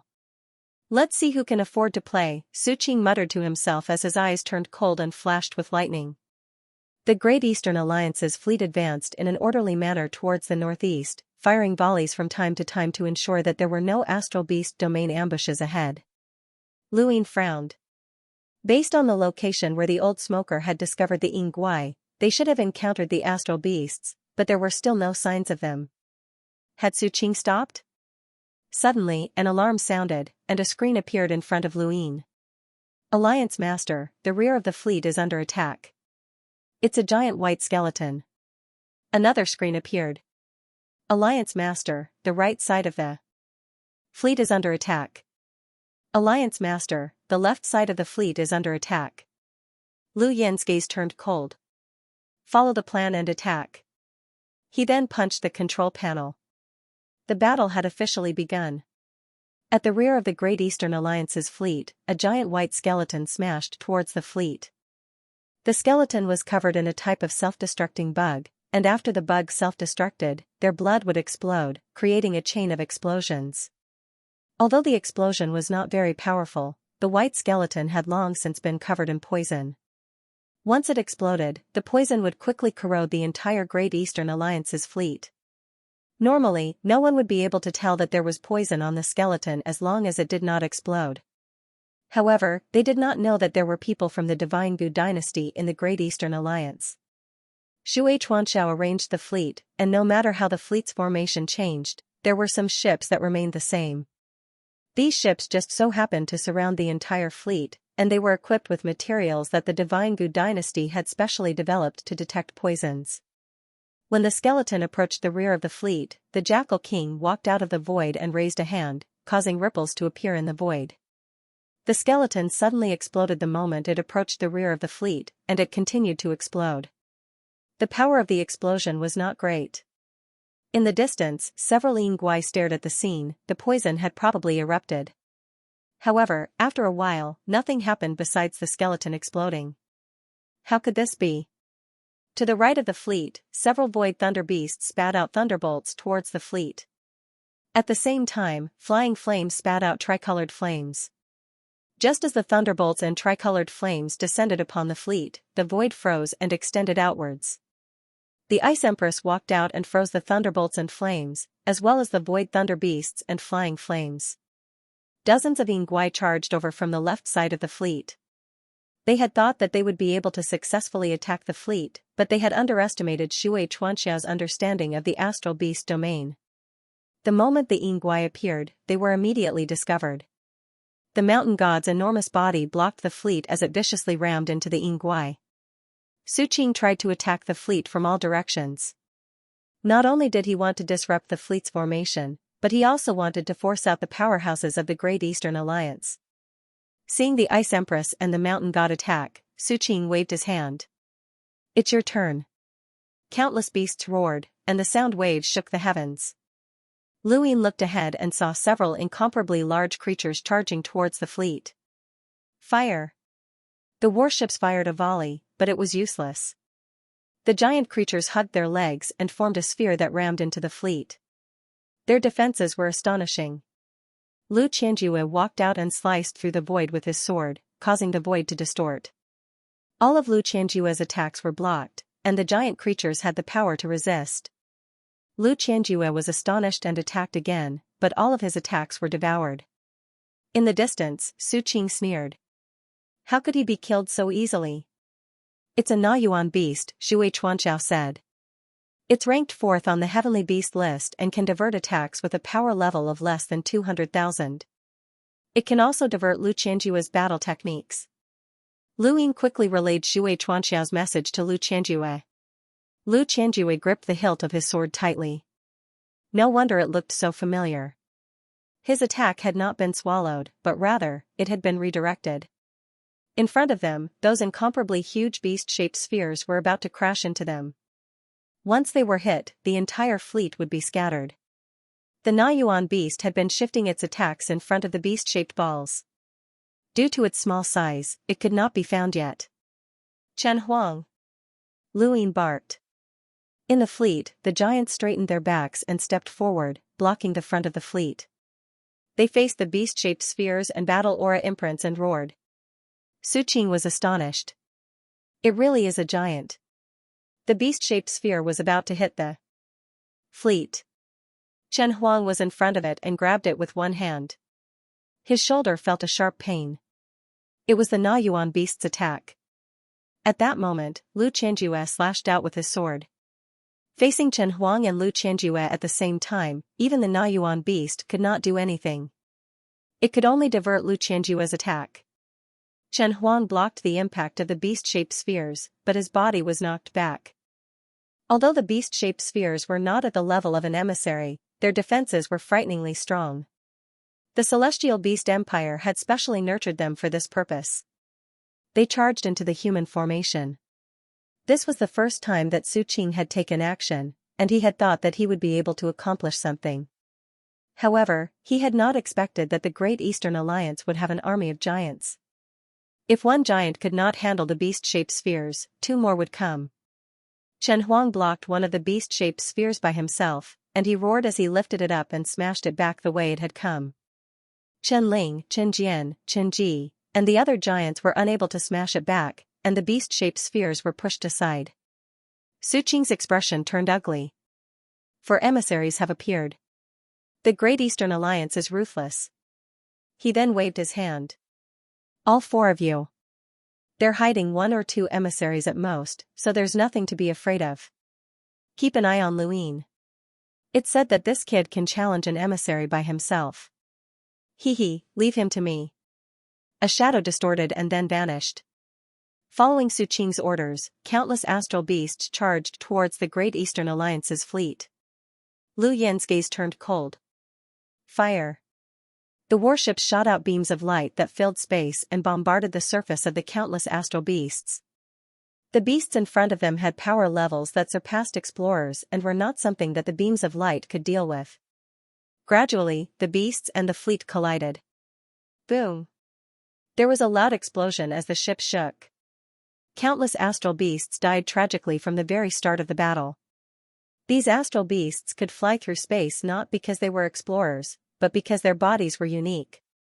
The Great Eastern Alliance had more than 200 space-exploring cultivators and 3 special legions, so they were able to easily kill many of the astral beasts.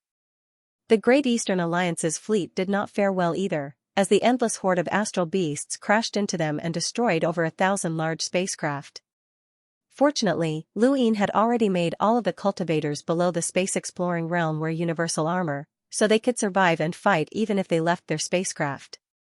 A bird's-eye view of the entire fleet appeared on the screen, and all that could be seen was red. Spacecraft after spacecraft had been destroyed, and an endless number of astral beast corpses were strewn across space. Lu Yin clenched his fists. He had participated in 2 wars against the astral beast domain. The first time had been at erudite Flozone's border, but he had been a small fry there. Even though he had made some contributions, he had not been of much use. At that time even enlighters rarely appeared, let alone emissaries. The second time had been at Ironblood Wee's battlefield, where he had turned the situation around and experienced what cruelty was. This was the 3rd time, and it was also the first time that he had faced off against the astral beast domain alone. This war would not last for too long, but it was far more tragic than anyone could imagine. Don't we need to act? Emperor Lu could not help but ask. Lu Yin answered, no rush. The Great Eastern Alliance's fleet faced the onslaught of countless astral beasts. Flying Blaze, Void Thunder Beast, and Celestial Ice Phoenix all sent out emissaries. Ling Qiu, Able Phoenix, and the Elders all stepped out. Every time the Astral Beast domain sent out an emissary, the Great Eastern Alliance would send out an emissary as well. Su Qing was dumbfounded. How is this possible? How did the Great Eastern Alliance get so many emissaries? He had originally thought that the Great Eastern Alliance's fleet would be completely scattered after a single charge, but he had never imagined that the Great Eastern Alliance would send out so many emissaries. At this moment, a report came in, and Su Qing looked over with an ugly expression. Most of the emissaries that had appeared were the leaders of the Innerverse's 8 great flow zones. It was rumored that Lu Yin's Great Eastern Alliance had unified the Innerverse and Outerverse, and it turned out that it was true. Lu Yin could actually mobilize so many emissaries. Su Qing ferociously stared into the distance. It was no wonder why they had dared to accept this battle. Did they really think that they could stop the Astral Beast domain with just these emissaries? Kill Lu Yin, Su Qing ordered. The eruption of the battle in the meteorite belt attracted the attention of the Hall of Honor and the Sixth Mainland's Daosource sect, especially the Daosource sect. At first, they had not thought that the Great Eastern Alliance would be able to fight against the Astral Beast domain. They had expected that the Astral Beast domain would send out 3 or 4 emissaries at most, and that the Great Eastern Alliance would be able to send out 3 or 4 emissaries at most. The outcome of this battle would depend on the battle between those 7 or 8 emissaries. However, when the battle in the meteorite belt erupted, more than 10 emissaries had appeared, which caught the attention of the Sixth Mainland. This was not only because of the Astral Beast domain, but also because of the Great Eastern Alliance. An enlighter that had only been established a dozen years ago had actually sent out so many emissaries to participate in this battle. This was something that the Sixth Mainland had never expected. Many people in the Hall of Honor were similarly astonished, as this battle might not be as simple as they had thought. From the very beginning, this battle had not been simple. Everyone had underestimated the Astral Beast domain's desire to invade the human domain, and they had also underestimated Lu Yin's determination to participate in this battle. When Lu Yin learned that countless people from North Castle Weave, Eastleigh Weave, and Greatwoods Weave had been massacred, the meaning of this battle changed. Now, it was not just to drive away foreign enemies, but also to take revenge. At the edge of the fleet in the meteorite belt, a giant beast claw appeared from the top of a warship and tore it apart. Inside the ship, 2 Lameters looked at each other and then attacked at the same time. Not long after, the beast that had torn apart the warship fell to the ground. However, the warship had also been scrapped. The people inside floated in space and looked into the distance as strong gales blew them away. Many people crashed into the meteorites and spat out mouthfuls of blood. Some were even killed. Battles were happening all around the meteorites, and it was a battle between astral beasts and humans. In this small region, tens of millions of human cultivators and even more astral beasts were gathered. Void wanderers were everywhere, and corpses were strewn everywhere. Lu Yin stared at his screen. The red color was expanding, which meant that the fleet's losses were increasing.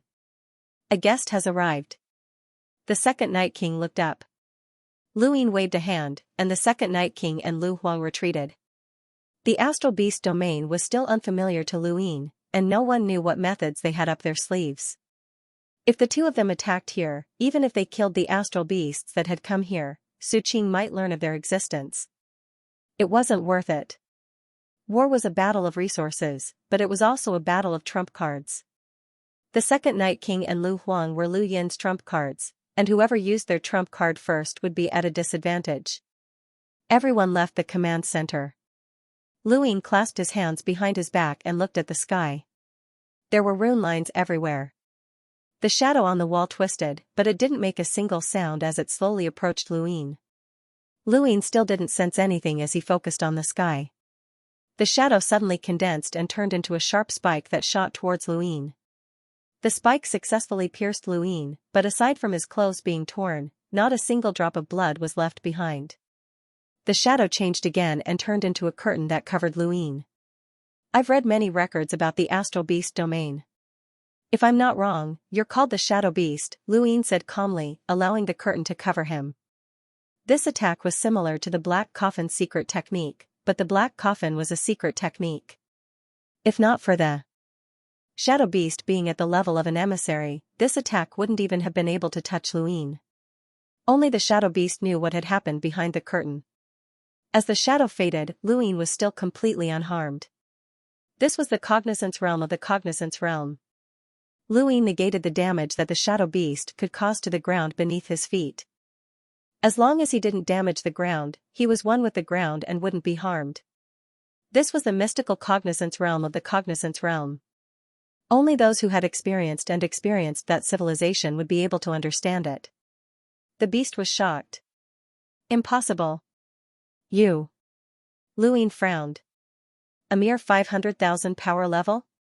You must have just broken through to become an emissary. You're courting death. He didn't seem to do anything, but the Shadow Beast was distorted by an invisible palm, and its shadows were scattered. Suddenly, Luin felt a sense of danger, and he subconsciously moved away from his original position. However, at some point in time, his body had been immobilized by the Shadow Beast's scattered shadows. He couldn't move, and the star energy in his body quickly dissipated. Alliance Master Lu, the commander wants me to pass on a message.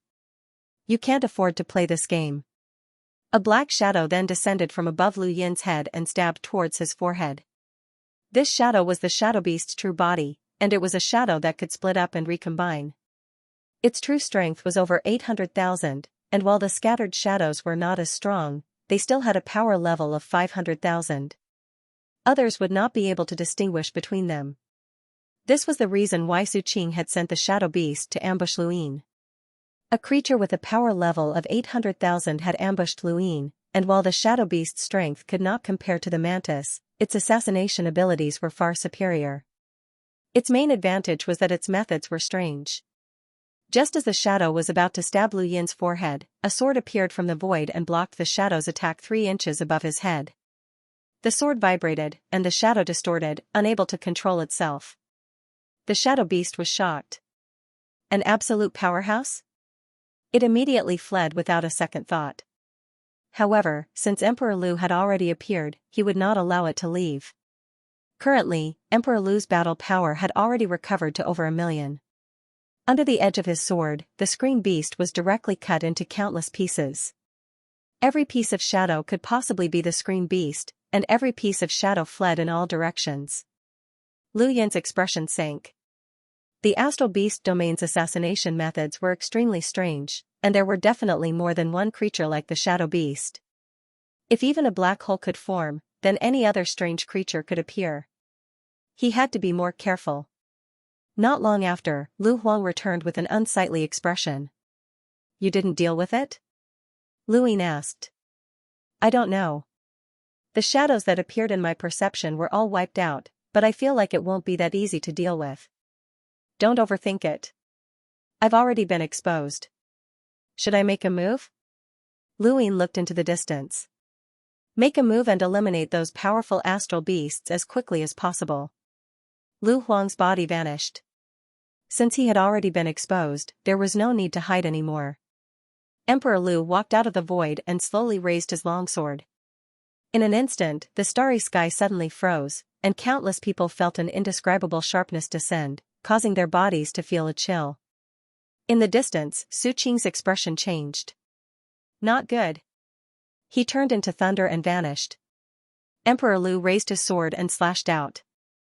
In an instant, 5 slashes were sent towards the 5 giant beasts that were stronger than emissaries. The Nayuan beast was the first to be killed.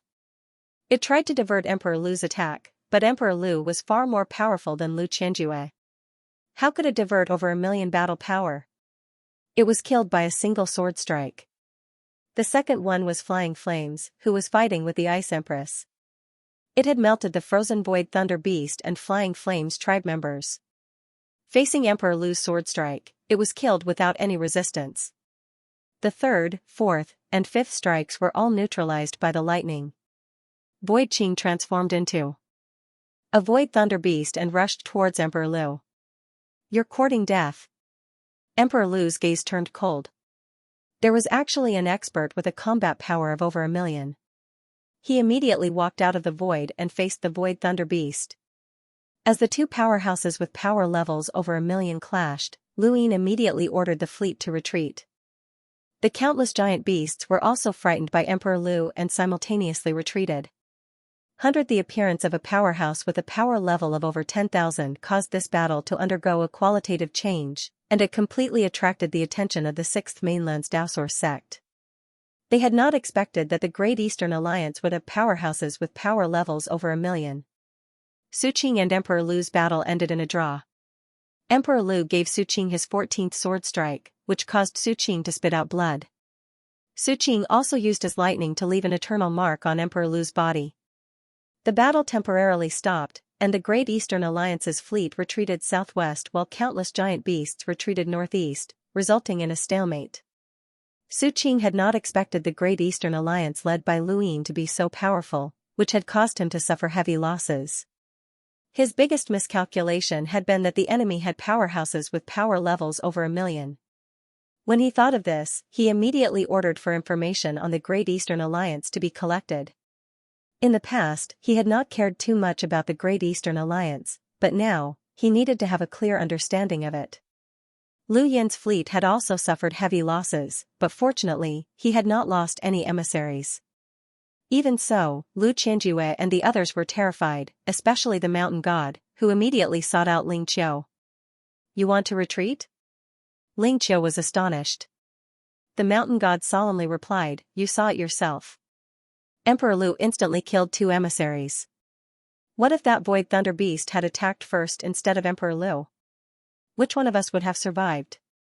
Ling Qiu fell into deep thought. The mountain god continued, "This war should not have been fought by us in the first place. If the astral beast domain had invaded the inner verse, we could have joined in, and at worst, we would have died. But it would not have been worth it to die now. The astral beast domain was able to fight against the human domain for so many years because they have more than just these powerhouses. Otherwise, the behemoths in the Neoverse would have destroyed them long ago. You don't want to die for no reason, right?" Ling Qiu looked at the mountain god. "When you agreed to join Luin, what conditions did he give you?" The mountain god hesitated for a moment before answering, "A strange item and a defensive power vessel that can withstand an attack from a powerhouse with a power level of 700,000. Ling Qiu's eyes flashed. "It seems like everyone's the same." "It's not the same," the mountain god replied. "The sword sect's conditions are different from ours." At this point, he suddenly recalled the Lingling clan's ancestor Ling Taizu. "Your conditions are different from mine as well." Ling Qiu did not answer. Instead, she said, "If you withdraw now, let's not talk about whether or not you'll be able to. Even if you do, how will you face Luin in the future? Do you think that he'll definitely die in this battle? Don't forget that the second Night King has yet to make a move, and there's still Master Yuan in the Outerverse. Also, no one knows what kind of background Luin has in the Neoverse, but there's at least one person we can be sure of." She paused. The Interstellar Court's head inquisitor. With each person that Ling Qiu mentioned, the mountain god's heart sank. When the words head inquisitor appeared, he immediately turned to leave. Withdrawing from the war? That was temporarily impossible unless they were all facing a life or death crisis. For now, they still had the upper hand. The mountain god's discussion with Ling Qiu quickly reached Lu Yin's ears, but he did not care. These people had not been willing to fight in the first place, so it was normal for them to want to leave. It also depended on whether or not they had the courage to do so. Shui Chuanxiao appeared on the screen with a solemn expression. "We've suffered heavy losses in this battle. 22 million. Cultivators below the Explorer realm have died, 263 explorers have died, 99 cruisers have died, 35 hunters have died, and 18 enlighters have died. This includes the 3 special armies, especially those above the Explorer realm. The 3 special armies have suffered the most casualties, and the Lu Xuanjuan's Explorer realm androids have suffered relatively large losses. We've also lost 12,000 ordinary large spacecraft, and 725 warships." Luin quietly listened to Shui Chuanxia's report, and he had a rough idea of the situation. He compared it to the battle at Iron Blood Weave, and there was no comparison at all. Back then, Iron Blood Weave had not suffered many enlighters, as there had not been many enlighters in each stronghold. At that time, enlighters had already been considered the peak of power, but for this battle, the Great Eastern Alliance had sent over 100 enlighters. What did it mean to have over 100 enlighters? That was enough to sweep through the innerverse and outerverse. If they had suffered such heavy losses, then the astral beast domain's losses would only be greater. They had lost 2 envoy-level astral beasts, and if the shadow beast died as well, that would be 3. This loss far exceeded the Great Eastern Alliance's. This was war, not child's play, and the average person could not afford to participate in it. Lu Yin's calculations had been correct. Su Qing's face was ashen, and the losses of astral beasts could be ignored. Some astral beasts reproduced much faster than humans, such as the Void Wanderers. In this battle alone, they had lost over 10 million Void Wanderers. Su Qing did not care about that, but the most important thing was that they had lost 2 envoy-level astral beasts. It's a good thing that you came back. If we lost you as well, then I wouldn't know how to explain it to the Emperor, Su Qing said in a low voice as he looked at the shadow on the ground. The shadow beast's voice was weak. I almost couldn't make it back. Su Qing, you made the biggest mistake in this battle. You didn't understand the Great Eastern Alliance's intelligence and started a war without permission. I will definitely explain this to the Emperor. Su Qing fell silent, and a complicated expression appeared on his face as he looked towards the southwest. I've experienced too many wars in my life, and even the war with the 6th mainland wasn't as humiliating as this. The 6th mainland can crush us with their strength, but they can't scheme against us. The Great Eastern Alliance has indeed underestimated them. Don't worry, once we win this war and return to the Empire, I'm willing to accept any punishment. The shadow beast disappeared and did not speak again. Su Qing calmly stood atop an asteroid, not in a hurry to start the war. He had already suffered once, and this time, he wanted to thoroughly understand the Great Eastern Alliance's intelligence. He wanted to know just how powerful their enemy was. Su Qing was not in a hurry to start the war, but Lu Ying did. He knew that Su Qing was definitely gathering intelligence on the Great Eastern Alliance, so he had to take advantage of this opportunity to obtain as much information as possible and eliminate as many astral beasts as possible. The warship's beam swept across the area, signaling the start of the war. Countless astral beasts roared in anger. Lu Qianjue, Ling Qiu, the mountain god, Chen Huang, the ice empress, and the other emissaries walked out and charged towards the northeast under Emperor Lu's lead. The emissaries' power levels caused the asteroid belt to seethe. Su Qing looked up with a ferocious expression as he leaped up. A total of 3 void thunder beasts appeared. Su Qing faced Emperor Lu while the other 2 barely surpassed 500,000 power levels, and they faced the mountain god and Chen Huang respectively. The celestial ice phoenix faced Ling Qiu, the Yingguai attacked the ice empress, and the shadow beast attacked Lu Qianjue. Su Qing had purposely delayed the battle between the Great Eastern Alliance's fleet and the countless astral beasts so that the Great Eastern Alliance's fleet could not directly clash with the astral beasts. Lu Ying frowned. The spirit ancestor, the elders, and Abel Phoenix all appeared and crossed the astral source universe to enter the horde of astral beasts and slaughter them. Su Qing was furious, as he had not expected the Great Eastern Alliance to have 3 more emissaries. How could there be so many of them? He had believed that the 7 emissaries he had brought with him were enough to invade the human domain. Unless the 6th mainland sent out 2 cosmic imprints, they would not be able to resist.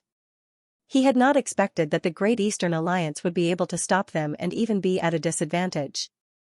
The battle between the emissaries caused the asteroid belt to collapse, and the shockwaves from the battle between Emperor Lu and Su Qing spread out, causing the stars in the nearby Eastly Weave and Northcastle Weave to change. If nothing unexpected happened, the 3 emissaries would be able to kill countless astral beasts. Lu Ying had been waiting for this moment. If the Great Eastern Alliance wanted to win, they would have to rely on their superior numbers and catch them off guard. However, their advantage did not last long. An unpleasant shriek filled the heavens and shattered the asteroids. Everyone who was fighting stopped and covered their ears. Emperor Lu was no exception. Ripples appeared in outer space as the sound waves surged like a tsunami. Everyone felt like they were hallucinating as they saw a giant heavenly demon crushing down on them.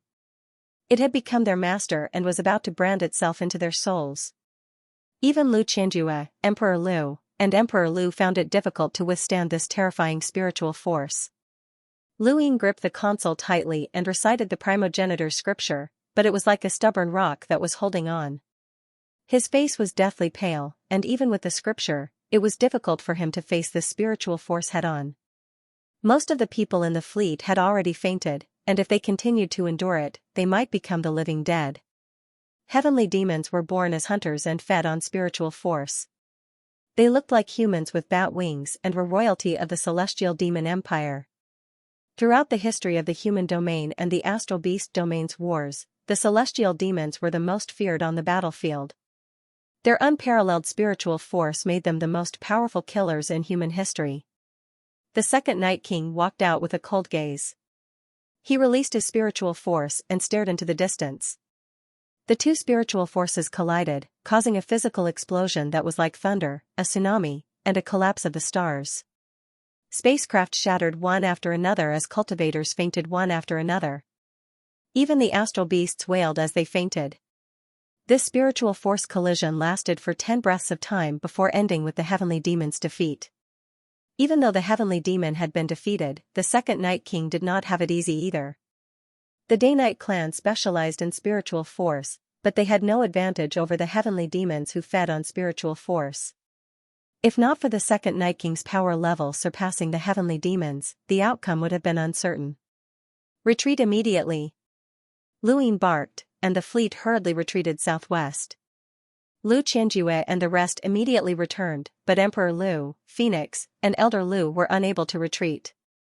They had charged into the astral beasts and slaughtered them before finally being captured. Su Qing had miscalculated Lu Ying, and Lu Ying had miscalculated the celestial Fei Empire. He had never expected that the heavenly Yao would be able to endure Lu Huang's ambush and allow the two envoy-level astral beasts to be killed without making a move. He had guessed that the astral beast domain must have hidden powerhouses, which was why he had specifically asked Ling Taizu to make a move. He wanted to use Ling Taizu's strength to force out the hidden powerhouses so that the second Night King could provide support. Even if the astral beast domain had a power level of 1,000,000, he would not be afraid. However, no matter how much he calculated, he did not expect that the other party was actually hiding a heaven demon that was skilled in essence, energy, and spirit. Spirit Taizu and the other two did not even have time to resist before they were knocked unconscious by the essence, energy, and spirit. The fleet had retreated, but the fall of Spirit Taizu and the other two could be considered a great defeat. If these three emissaries died, the Great Eastern Alliance's losses would surpass the astral beast domains. Lu Yin's expression turned ugly, and Ling Qiu immediately rushed over. Lu Yin, what about my great-grandfather? Lu Yin fell silent. Ling Qiu angrily shouted, I'm asking you a question, Lu Yin. Lu Yin looked up and replied in a low voice, he was only captured. He's not dead yet. Into the hands of those beasts. Immediately start the battle and save him. Ling Qiu anxiously said as she glared at Lu Yin. Lu Yin met her gaze. Even if we start the battle, we won't be able to save them. I'm even more anxious than you are. Ling Qiu gritted her teeth, and her eyes were filled with fury. We joined the battle because of you. If my great-grandfather dies, then my Lingling clan will not let this matter rest. Lu Yin turned to look towards the northeast. It wasn't just Spirit Taizu, Abel Phoenix, who represented the Phoenix clan, and the elders from the Sea King's Dome were all very important. This battle was getting more and more urgent. Lu Yin had thought that with the second Night King overseeing things, there would be nothing to worry about. He had even allowed Spirit Taizu and the others to charge into the enemy's formation. Xianxia's screen appeared. Alliance Master, quickly weigh the pros and cons. The other party will contact you soon, and they will use the 3 fallen emissaries as a condition. Think clearly about the bottom line that you can accept. When Ling Qiu heard this, she angrily retorted, what bottom line? There's no bottom line. We must get my great-grandfather back. Xianxia's voice was calm. It's not suitable for this woman to appear. Ling Qiu was furious. What did you say? Lu Yin frowned and stared at Ling Qiu. I'm in charge here. You didn't join the battle to protect the Outerverse, but purely because the benefits I offered were great enough. Since you joined the battle, there will be casualties. Do you think this is child's play? Ling Qiu panted heavily and clenched her fists, her gaze growing colder. Lu Yin stared at Ling Qiu for a while, and then waved his hand. Let's go back first. I'll handle this. I promise you that I'll do my best to save them. Ling Qiu took a deep breath, snorted, and then turned to leave. Lu Yin's eyes narrowed as he looked at Shui Chuanqiao. What do you think they'll ask for? Shui Chuanqiao replied, based on my understanding of Su Qing, he'll not only ask for conditions, but he'll also use them as a weapon to suppress us. What do you mean? Lu Yin did not understand. Shui Chuanqiao explained, the reason why Su Qing is the commander of the Celestial Beast Empire is because he's always on the battlefield, but he's also a rare beast that excels at scheming. Just like your subordinate Wei Rong, he's adept at using every factor to defeat his opponent, whether it's on or off the battlefield. His methods are hard for ordinary people to think of, and they're very difficult to deal with. What do you think he'll do? Lu Yin frowned. Shui Chuanqiao thought about it. You should ask Wei Rong that question. Lu Yin ended the call and contacted Wei Rong. Wei Rong was currently on Xinyu Star, and since the Great Eastern Alliance was gathering, he had naturally come as well. Alliance leader, you were looking for me? Lu Yin recounted everything that had happened, and then he asked, if you're Su Qing, how do you plan on using these three to negotiate with me? And how do you plan on dealing with me? Wei Rong was astonished. Me? Lu Yin solemnly said, Commander Shui said that Su Qing is just like you and is adept at scheming. So, if you're Su Qing, what do you plan on doing? Wei Rong muttered to himself for a moment, and then he looked up with a serene gaze. I'll place these three envoys in my army and kill one of them who is of no importance. Then, I'll slowly kill the other two. I'll use my bloodthirst to motivate my own troops and also bait them into coming to my rescue. Cutting flesh with a blunt knife? These words appeared in Lu Yin's mind. It's not a great move, and it's very common. Many people would use such a method. Wei Rong smiled. Yes, it's very common. So, I'll send the video of Ancestor Ling's torture to the human domain's innerverse and send it to the Lingling clan. Then, I'll send it to many people and create false information that the Great Eastern Alliance will not save them. This will incite the Lingling clan's dissatisfaction with the Great Eastern Alliance, and I'll also spread the word that this is the Great Eastern Alliance's method of eliminating internal instability. Think about it. The Great Eastern Alliance has unified the Innerverse, but the envoys from the 8 Great Flow Zones far outnumber the Great Eastern Alliance itself. This is an unstable factor, so why would the Great Eastern Alliance be so anxious to participate in the war against the Astral Beast domain? Is it because they want to use this opportunity to exhaust the 8 Great Flow Zones' power? What does the Astral Beast domain's invasion of the Outerverse have to do with the Great Eastern Alliance? Why would the Innerverse go out to fight? Why would they sacrifice their own ancestor? Most cultivators are ruthless and always think about themselves. To put it bluntly, they are selfish. Who would believe that the Great Eastern Alliance would take the initiative to participate in this war for the sake of the commoners and the Eastern Weaves? Lu Yin's frown deepened, as this was indeed a psychological attack. The Great Eastern Alliance had come from the Innerverse, and many people felt that it was unreasonable for them to fight against the Astral Beast domain. Even the Board of Governors and Elder Chan had asked about this, and the Sixth Mainland definitely could not figure it out either. If they really did as Wei Rong said, then Lu Yin did not know what the outcome of this battle would be. However, the Innerverse would definitely be thrown into chaos, and the Lingling clan would be the first to fall into chaos, which would then affect the Hall of Honor.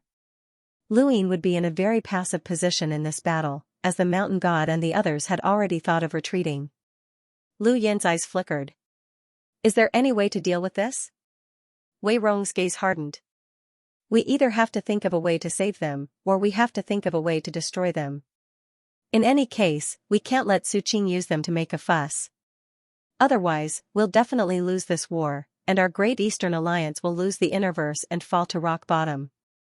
There was something that Wei Rong did not say. He had never been optimistic about the Great Eastern Alliance's chances against the Astral Beast domain, as it would be too easy for them to make a fuss about it. The Sixth Mainland was not in a hurry to take over the Outerverse, but the Great Eastern Alliance was in a hurry to take over. If Luin was the Great Eastern Alliance's enemy, then the Great Eastern Alliance's rear lines would have been thrown into chaos long ago. Now that the Astral Beast domain had captured Ling Taizu and the other two, it was a heaven-sent opportunity. As long as Su Qing was not stupid, then they would win this war easily. Luin fell into deep thought. Saving or destroying them would not be easy. Alliance Master, there's actually another way, but it's a little risky, Wei Rong spoke up. Luin looked at him. What is it? Wei Rong calmly explained, the leaders of the 8 great flow zones are currently in the asteroid belt. Capture, imprison, and kill some of the 8 great flow zones in the Innerverse. As for the asteroid belt, seal off the news. Once the war is over, who knows how many of them will survive. As long as we cut off the Innerverse influence on the Great Eastern Alliance's fleet, then it doesn't matter what the Astral Beast domain does. Luin ended the call. Wei Rong's move was too ruthless, and it was the same as forcing the Great Eastern Alliance into a dead end. If Ling Qiu and the others died, then the Innerverse would be his, and a single word from him could determine the direction of the entire Innerverse. However, would he be willing to send Ling Qiu, Lu Qianjue, and the others to their deaths? Impossible, as the Astral Beast domain was a great enemy of the human race, and the Everlasting Race was also a great enemy. Furthermore, Wei Rong had other goals for this war. We've really been forced into a passive position, Luin muttered to himself as he looked towards the northeast. What would Su Qing do? Luin thought about it and then smiled bitterly. No matter what he did, Wei Rong had already come up with the most ruthless and decisive move. Luin also had a plan, and now, he just had to wait for Su Qing to contact him. Luin did not have to wait for long before his gadget beeped. It was Su Qing. Luin accepted the call, and his expression was calm. Su Qing appeared on his screen and looked at Luin with interest. He was currently in a very good mood, and he was no longer vexed over his defeat. He even had the leisure to tease Luin. Alliance Master Lu, you don't look too well. What's troubling you? Tell me. When he saw Su Qing's relaxed expression, Luin teased, Commander Su Qing, you probably don't know about the appearance of the Celestial Beast bloodline. It seems like the Celestial Beast Empire doesn't trust you that much. Luin decided to make things difficult for Su Qing. Su Qing was taken aback, but then he laughed. Alliance Master Lu, you're really interesting. You're still in the mood to play mind games in this situation? I might as well tell you that before we set out, the Beast Emperor already said that there would be experts following us in secret. I really didn't expect them to be from the Celestial Beast bloodline, but this is a pleasant surprise, isn't it? Luin calmly replied, if you say so, then so be it. So, what does Commander Su Qing want from me? Su Qing casually replied, nothing much. I just wanted to ask if you still want those 3 emissaries. I have quite a few subordinates who like to eat meat, and they especially like emissaries. Of course. State your conditions, Luin said directly. Su Qing was astonished. Alliance Master Lu is very direct. Alright, I'll state my conditions, but not like this. I want you to come to me, and I'll state them in person. Lu Yin's gaze turned cold. What do you mean? Su Qing's lips curled up. I want Alliance Master Lu to come to me alone, and I'll state my conditions. Alliance Master Lu, do you dare? Don't worry, I'll guarantee your safety. When 2 armies fight, the emissaries are not to be killed. I'll strictly abide by this rule. Luin stared at Su Qing as Shui Chuanxiao's words surfaced in his mind. Su Qing was adept at scheming, and whether it was on or off the battlefield, he was even more adept at suppressing his enemies. This condition was clearly meant to suppress Luin. Wei Rong had used the most vicious method, but Su Qing was even more vicious. He didn't even forget to suppress Luin with his conditions. It all depended on whether Luin dared to go or not. If Luin didn't dare, then he would be suppressed by Su Qing in future battles. Su Qing had taken the initiative with Spirit Taizu and the others, and now, he wanted to take the initiative even more. Luin was the Great Eastern Alliance's alliance master, so if he was suppressed, what would he do? Su Qing was even more ruthless than Wei Rong, who was still too young.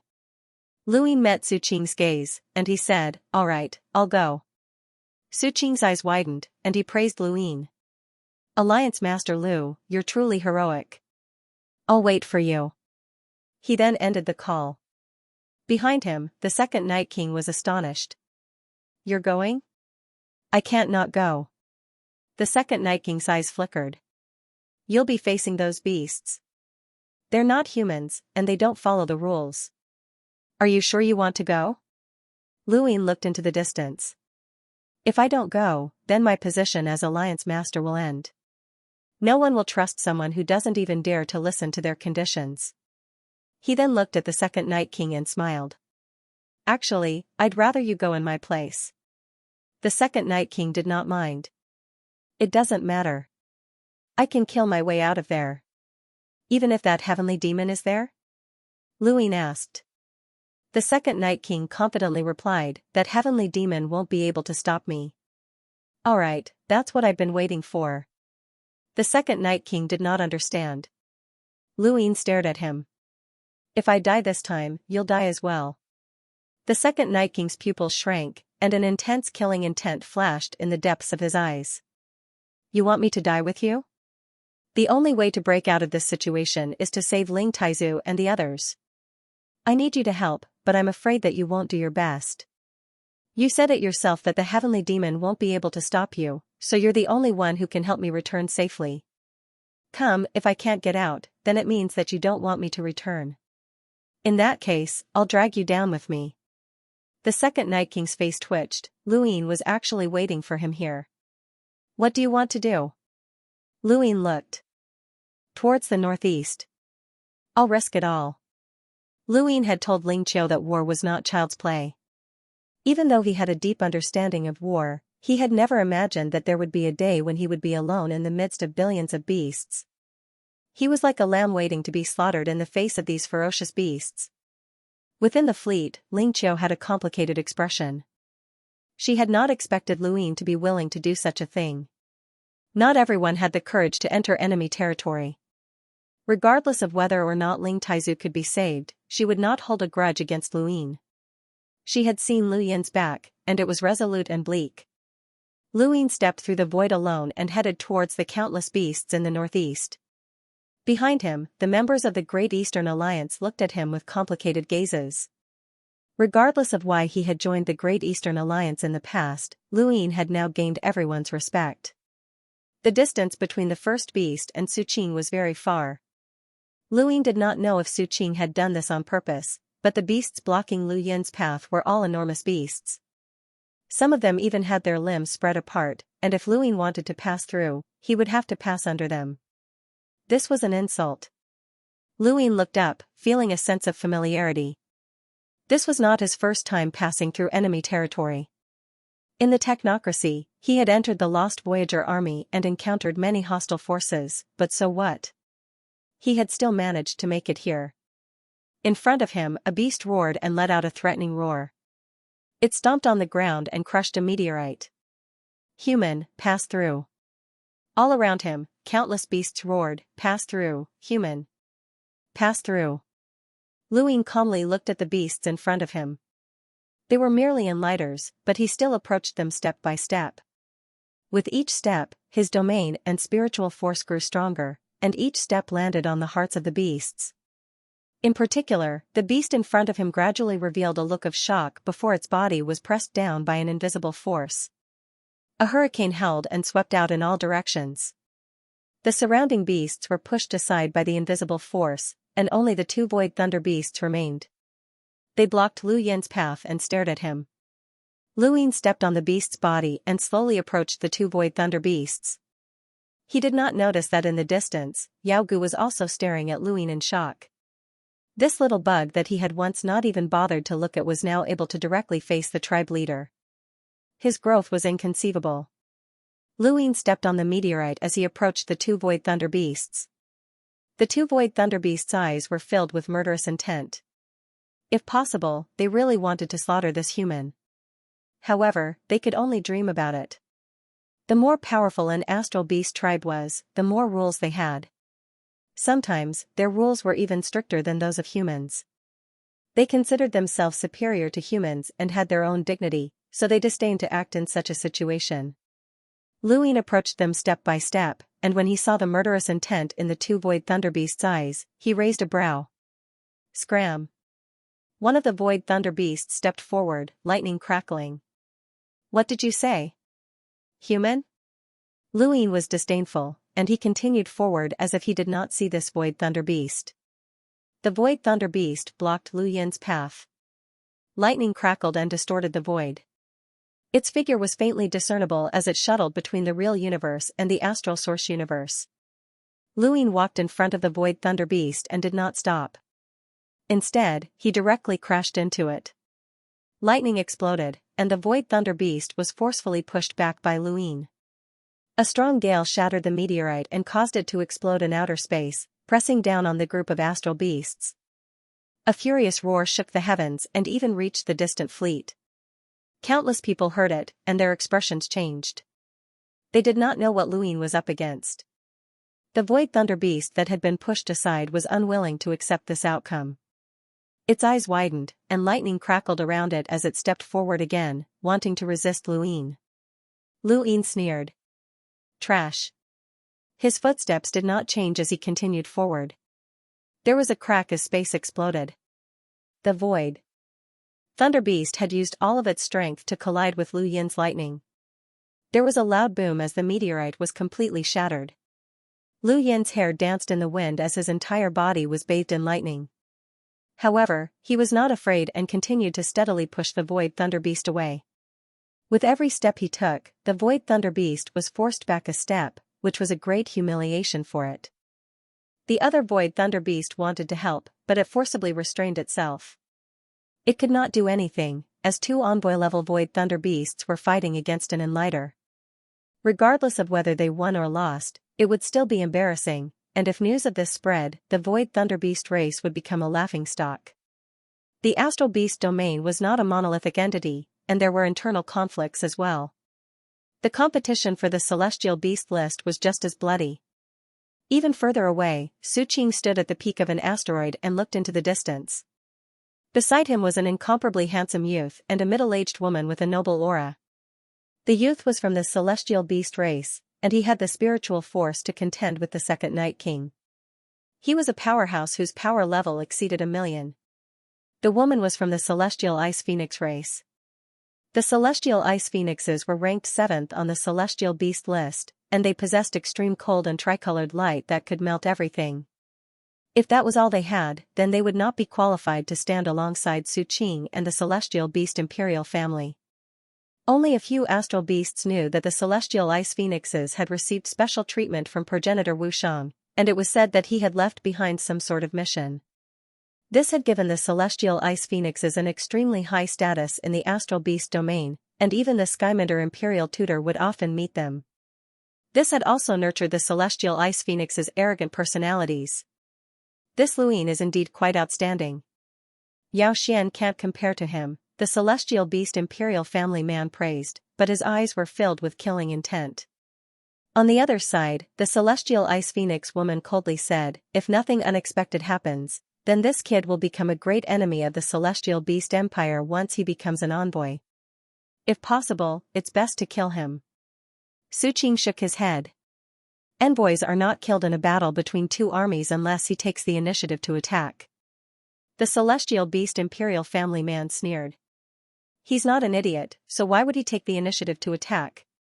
Once he does, even a half-ancestor from the Hall of Honor might not be able to save his life, let alone those people from the Great Eastern Alliance. Suqing glanced at the man, who was too arrogant. A half-ancestor's strength was unfathomable, and his words fully demonstrated the man's ignorance. However, the Celestial Beast Imperial family was still a Celestial Beast Imperial family. Even someone like this could cultivate to such a realm. How's your investigation of the Great Eastern Alliance coming along? The Celestial Beast Imperial family man suddenly asked. Suqing calmly replied, I've already received information that the Great Eastern Alliance has unified the Innerverse and Outerverse. This time, most of the powerhouses from the Innerverse's 8 great flow zones are participating in the battle, including the genius from the Sword Sect, Emperor Liu, who should have died a long time ago. There's also... He paused, and his expression turned serious. The Second Night King. The Second Night King? The celestial beast Imperial family man and the celestial ice phoenix woman cried out in surprise. The Day-Night clan was famous throughout the universe, so they knew what the second Night King's name signified. The celestial beast Imperial family man sneered. No wonder he was able to block my spiritual force. So it's the second Night King. That old thing isn't dead yet? Not only did he not die, but he's also much stronger than before. The second Night King definitely wouldn't have been a match for us, Xianxia said. The celestial beast frowned. This battlefield will be his burial ground. In the distance, the lightning dissipated. The Void Thunder Beast had not been able to stop Luin in the end, and it had not even been able to slow him down. It had been forced back by Luin, and Lu Yin's gaze crossed the distance too. Meet Xianxia's. Do you two plan on staying behind to chat with this young man? Xianxia asked. The celestial beast emperor disdainfully replied, since you're already here, don't expect to leave this battlefield alive. There's nothing to talk about. He then left. The celestial ice phoenix did not leave. Xianxia did not chase them away either, and he quietly stood at the peak of Meteorite Mountain, waiting for Luin to arrive. After passing by the two Void Thunder Beasts, there were no longer any giant beasts blocking his path. Luin lightly tapped his foot and instantly crossed the void, appearing at the foot of Meteorite Mountain. He looked up and saw Xianxia looking down at him. At that moment, the Meteorite Mountain cracked open and then shattered. Xianxia and the celestial ice phoenix descended, stepping on the shattered rocks as they faced Luin. Commander Xianxia, we finally meet. Luin smiled. It was impossible to tell that he was in enemy territory and had come with a goal in mind. Xianxia sized Luin up and sighed. You're definitely worthy of being called a paragon among the younger generation. Times changed too quickly, and old folks like us were overtaken before we could even react. Commander, you're too polite. No matter how quickly times change, powerhouses will never be eliminated, let alone someone like you. Luin was unusually humble. The celestial ice phoenix kept looking at Luin with bright eyes, but no one knew what she was thinking. Luin looked at her. And this is? Xianxia introduced, this is Feng Lin of the Celestial Ice Phoenix clan. Alliance leader Lu, I've heard a lot about you, Feng Lin calmly said. Luin and Feng Lin looked at each other. He remembered that she was the one who had blocked Ling Qiu during the previous battle. She was very strong to be able to fight against Ling Qiu. So you're a senior from the Celestial Ice Phoenix clan. Greetings. Feng Lin's eyes lit up. Alliance Master Lu, this isn't the first time you've come into contact with my Celestial Ice Phoenix clan, right? Luin smiled and nodded. During the Tournament of the Strongest, I battled against Feng Jiu in the Sovereign Battle. I've seen Feng Lu's heroism, and I have to say that the Celestial Ice Phoenix clan is filled with geniuses. There are no weaklings among them. Feng Lin raised his head. I agree. Lu Yin's smile did not change. The Celestial Foothill Ice Phoenix clan was famous for their arrogance, so he would not be surprised by any of her answers. But compared to you, Alliance Master Lu, I'm still far inferior, Feng Lin suddenly said. Luin had wanted to be polite, but Feng Lin's next words surprised him. Can you let the monkey out? I want to talk to it. Xianxia frowned. This was a battlefield, and it was also his home ground to suppress Luin. This was not a place for Feng Lin to chat. He wanted to interrupt, but when he saw Feng Lin's expression, he decided against it. Perhaps this matter was very important to the Celestial Ice Phoenix clan. Xianxia's guess was correct, as the monkey was indeed very important to the Celestial Ice Phoenix clan. They had not paid much attention to the monkey at first, as it was just a mere academy master of the spiritual academy. Aside from Feng Jiu, who was familiar with the monkey, the rest of the Celestial Ice Phoenix clan had nothing to do with it. However, after the monkey had been captured, Imperial tutor Butian had found them and told them some secrets. Only then had they realized that the monkey had an inexplicable relationship with them that involved progenitor Wushang. Even though they did not know the details, since it was related to progenitor Wushang, they could not ignore it. The Sovereign Battle. Imperial tutor Butian had instructed Yao Xian and the other participants to capture the monkey, but they had failed. This time, Feng Lin had participated in this battle with the intention of capturing the monkey.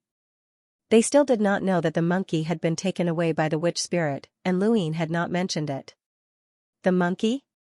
What do you want to talk to it about? Luin was curious. Feng Lin's expression did not change. Feng Jiao and the monkey were classmates, and she asked me to ask it some questions. Luin was amused. Feng Jiao was indeed familiar with the monkey, so this reason made sense. The monkey is treacherous. If Senior has any questions, just ask me directly, and I'll ask the monkey instead. Feng Lin frowned. Alliance Master Lu, I hope that you can give me some face and chat with the monkey. Don't worry, in a war between two armies, I won't act against you unless I kill the envoys. Luin shrugged. I'm sorry, Senior, but the monkey isn't with me. Feng Lin was stunned. Not with you? Luin seriously explained, I locked it up in a place that no one else knows about except for me. That guy is like an old pedant, and he's always been able to learn something from it. I have a feeling that it's hiding a very deep secret, so I don't tell anyone. Every once in a while I'll torture it and ask it some questions. Only an idiot would believe him. Su Qing looked at Feng Lin, who was filled with anger. She obviously did not believe him either. The only reason the Celestial Ice Phoenixes cared about the monkey was because Imperial Tutor Butian had mentioned progenitor Wushang. How could Luin care about the monkey? The monkey was not stupid, and it would not tell Luin about progenitor Wushang. Aside from progenitor Wushang, the monkey had not even been an explorer when he had been captured. What did he have to attract Lu Yin's interest? He was clearly lying through his teeth. It seems like Alliance Master Lu doesn't care about my Celestial Ice Phoenix clan's reputation at all. Feng Lin's tone turned cold. Luin blinked. Senior, are you planning to attack me? He then looked at Su Qing. Commander, we haven't talked yet. Su Qing said, Alliance Master Lu, just treat Feng Lin's words as a condition. As long as you allow the monkey to chat with her, I won't torture the other three for now. How about it?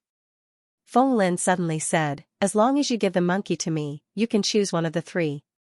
Su Qing was furious, and he glared at Feng Lin. What nonsense are you spouting? Feng Lin looked at Su Qing calmly. My Celestial Ice Phoenix clan will give you an explanation for this matter. Promise me. Su Qing frowned. This is related to war, and it's no small matter. I know. Promise me, and I promise to give you an explanation that you'll be satisfied with, Feng Lin said seriously. Su Qing's eyes narrowed, but he still did not agree. Luin did not believe that Su Qing would agree so easily. If Su Qing really was the same type of person as Wei Rong, then not only would he be able to win the war with the three emissaries as a restriction, but he would also be able to do much more. He would be able to throw the Innerverse into chaos, and the results of the war were too important to the Astral Beast domain. How could he give up on the monkey? However, Luin had still underestimated the Celestial Ice Phoenix clan's status in the Astral Beast domain. Perhaps Feng Lin had secretly told Su Qing something, but Su Qing's expression changed, and he finally gritted his teeth and looked at Luin. Give the monkey to Feng Lin, and I'll give you one of the two emissaries aside from Ancestor Ling. Luin was astonished, but then he smiled. All three. Su Qing was furious. You're joking. Feng Lin frowned and stared at Luin. Alliance Master Lu, this is the bottom line that we can accept. You've made a huge profit by exchanging a worthless monkey for an emissary. I can tell you that the reason I'm exchanging the monkey is because Feng Jiao misses him.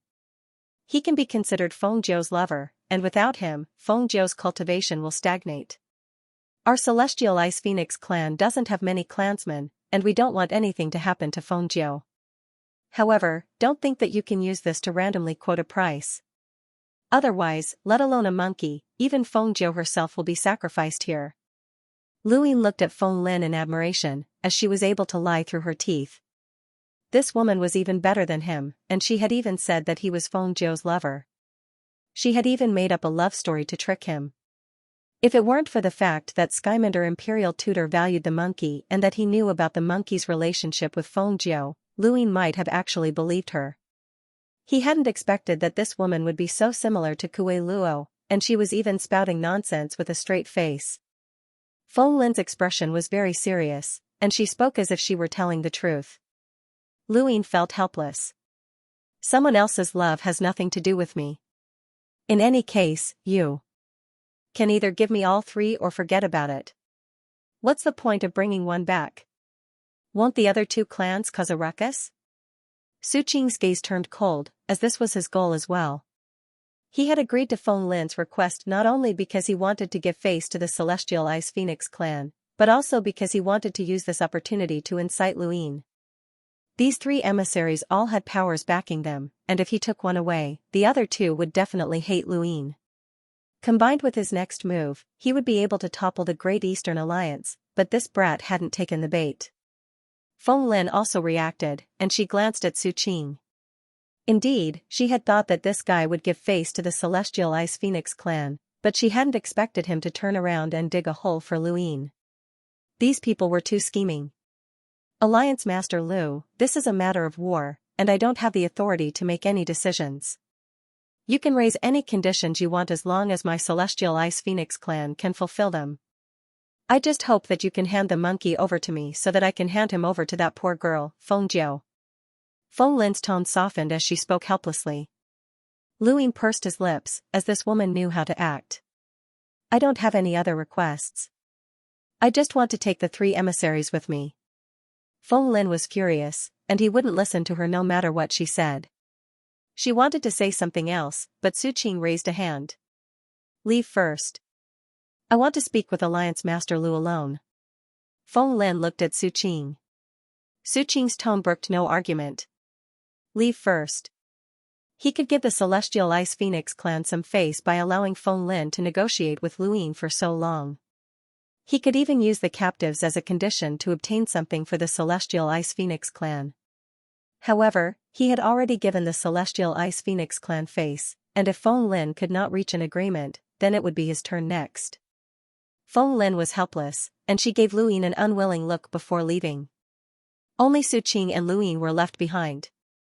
Luin was much more solemn when facing Su Qing, as they were the actual opponents on the battlefield. At this moment, the stench of blood in his nose became much thicker. Actually, I never thought that Alliance Master Lu would dare to come before me alone, Su Qing praised. Luin shrugged. There's nothing I can do about it. My people are in your hands, and they're in a passive position. Su Qing smiled. Then what price does Alliance Master Lu plan to pay in exchange for them? Luin replied, I don't know.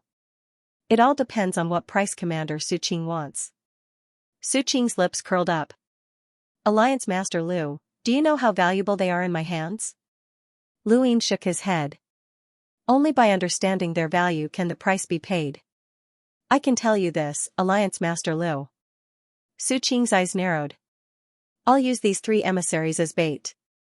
Not only will I lure your Great Eastern Alliance to rescue them, but I'll also spread the news of their capture to the entire Fifth Mainland, especially the Innerverse. I wonder how Alliance Master Lu will explain this to the Innerverse. Why did you come to the Outerverse to participate in the war against the Astral Beast domain? This was originally the Sixth Mainland's matter, so why were the emissaries of the Lingling clan and the Phoenix family captured instead of the others? Why do you still want to go to war? Do you not care about their lives? How do you plan to explain these questions? When he heard Su Qing's words, Luin realized that it was just as Wei Rong had said. He pretended to be shocked, but his eyes narrowed as he gritted his teeth. Commander Su Qing, I respect you as a senior, but you were always open and aboveboard on the battlefield. How can you use such despicable methods? Su Qing shook his head and smiled. There are no methods or rules in war. Winning is the most important rule, isn't it? Luin clenched his fists and stared at Su Qing, his face pale. Despicable. Su Qing laughed. I heard that Xianxia is in the Great Eastern Alliance. Did he tell you anything about me? Luin lowered his voice. Yes, Commander Shui said that you're capable and resourceful, whether it's on or off the battlefield. I never thought that you would be so despicable. I thought that you were the same type of person as Commander Shui. Su Qing sneered. We are the same type of person. Don't tell me that you don't know how the human domains network is connected.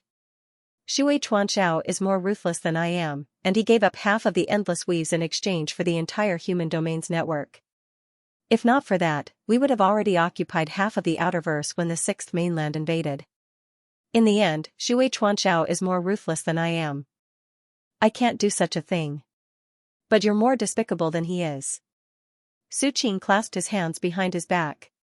Kid, let me teach you a lesson. War is war, and there's nothing despicable about it. If you win, you'll be a great commander for all eternity, but if you lose, you'll go down in history and infamy. My burden is no less than yours. Now, do you understand the value of those 3 emissaries in my hands? Lu Yin struggled, not knowing what to do.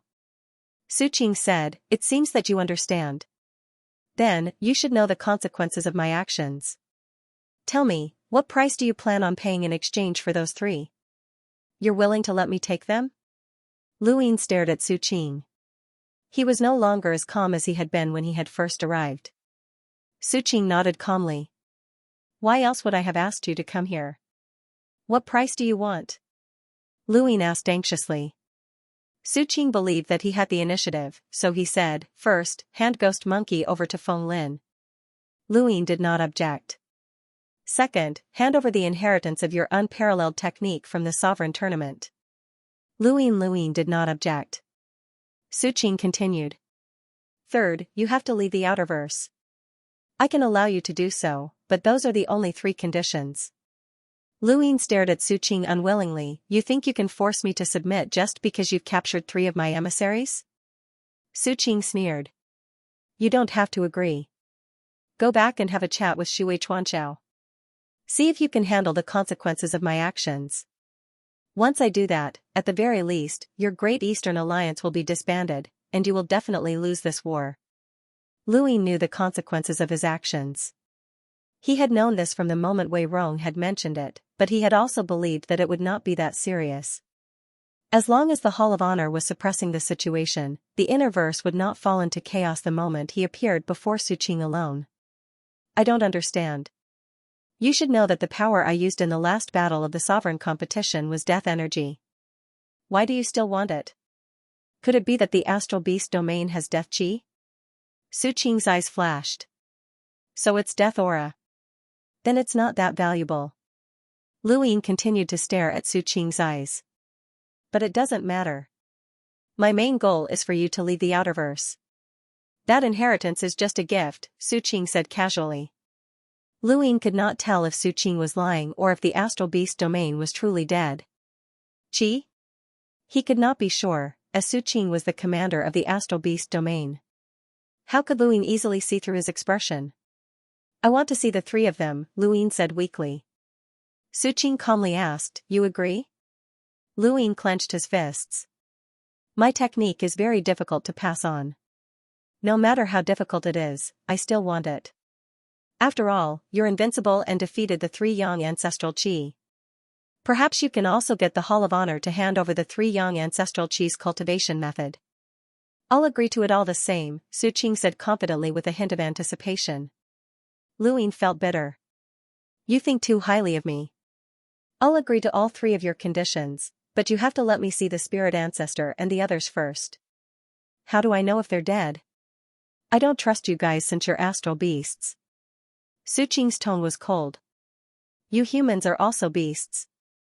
You have rules, and so do we. There's no need to be so despicable if there are rules, Lu Yin retorted. Su Qing snorted. Naive. Ripples appeared in the void nearby, but nothing could be seen.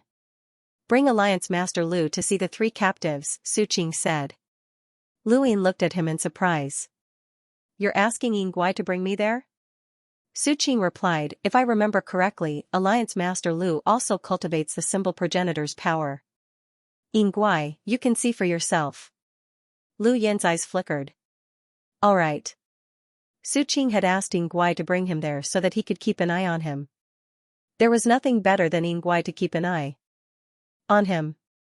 Before they could get far, Lu Yin suddenly asked, is the astral beast that tried to assassinate me dead?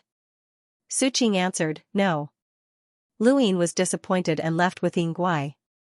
After Lu Yin left, Feng Lin arrived and hurriedly asked, what did he say?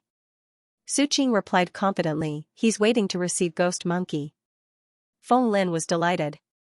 He agreed? Su Qing grunted and then looked at Feng Lin. He scolded, "You were too anxious.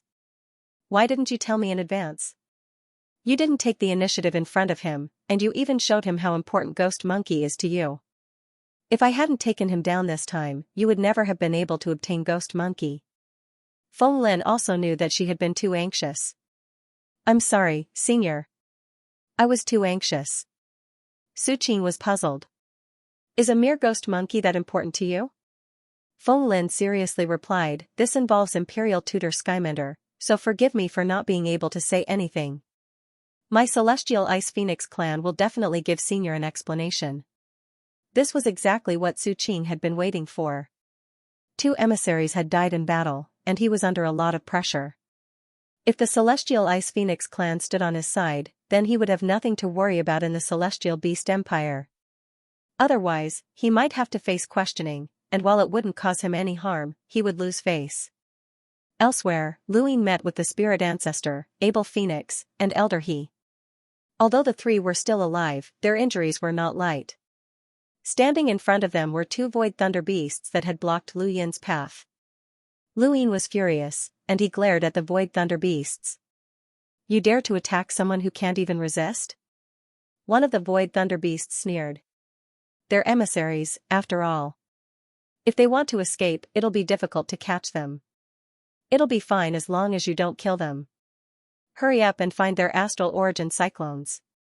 We'll talk after we cripple them," the other Void Thunder Beast said nonchalantly. Luin was furious, and he took a step forward to stand between the 2 Void Thunder Beasts. He raised his palms. He tried to push them away with his palms, but suddenly, he felt a sense of danger, and he subconsciously took a step back. A majestic force rippled in front of him. It was the emissary Yinguai. "Human, you dare attack," the Void Thunder Beast sneered as it clawed at the Spirit Ancestor. The Spirit Ancestor was already heavily injured, and if this claw connected, even if he did not die, his astral origin cyclones would be crippled. Luin shouted, "Stop!" His spiritual force erupted and swept out in all directions.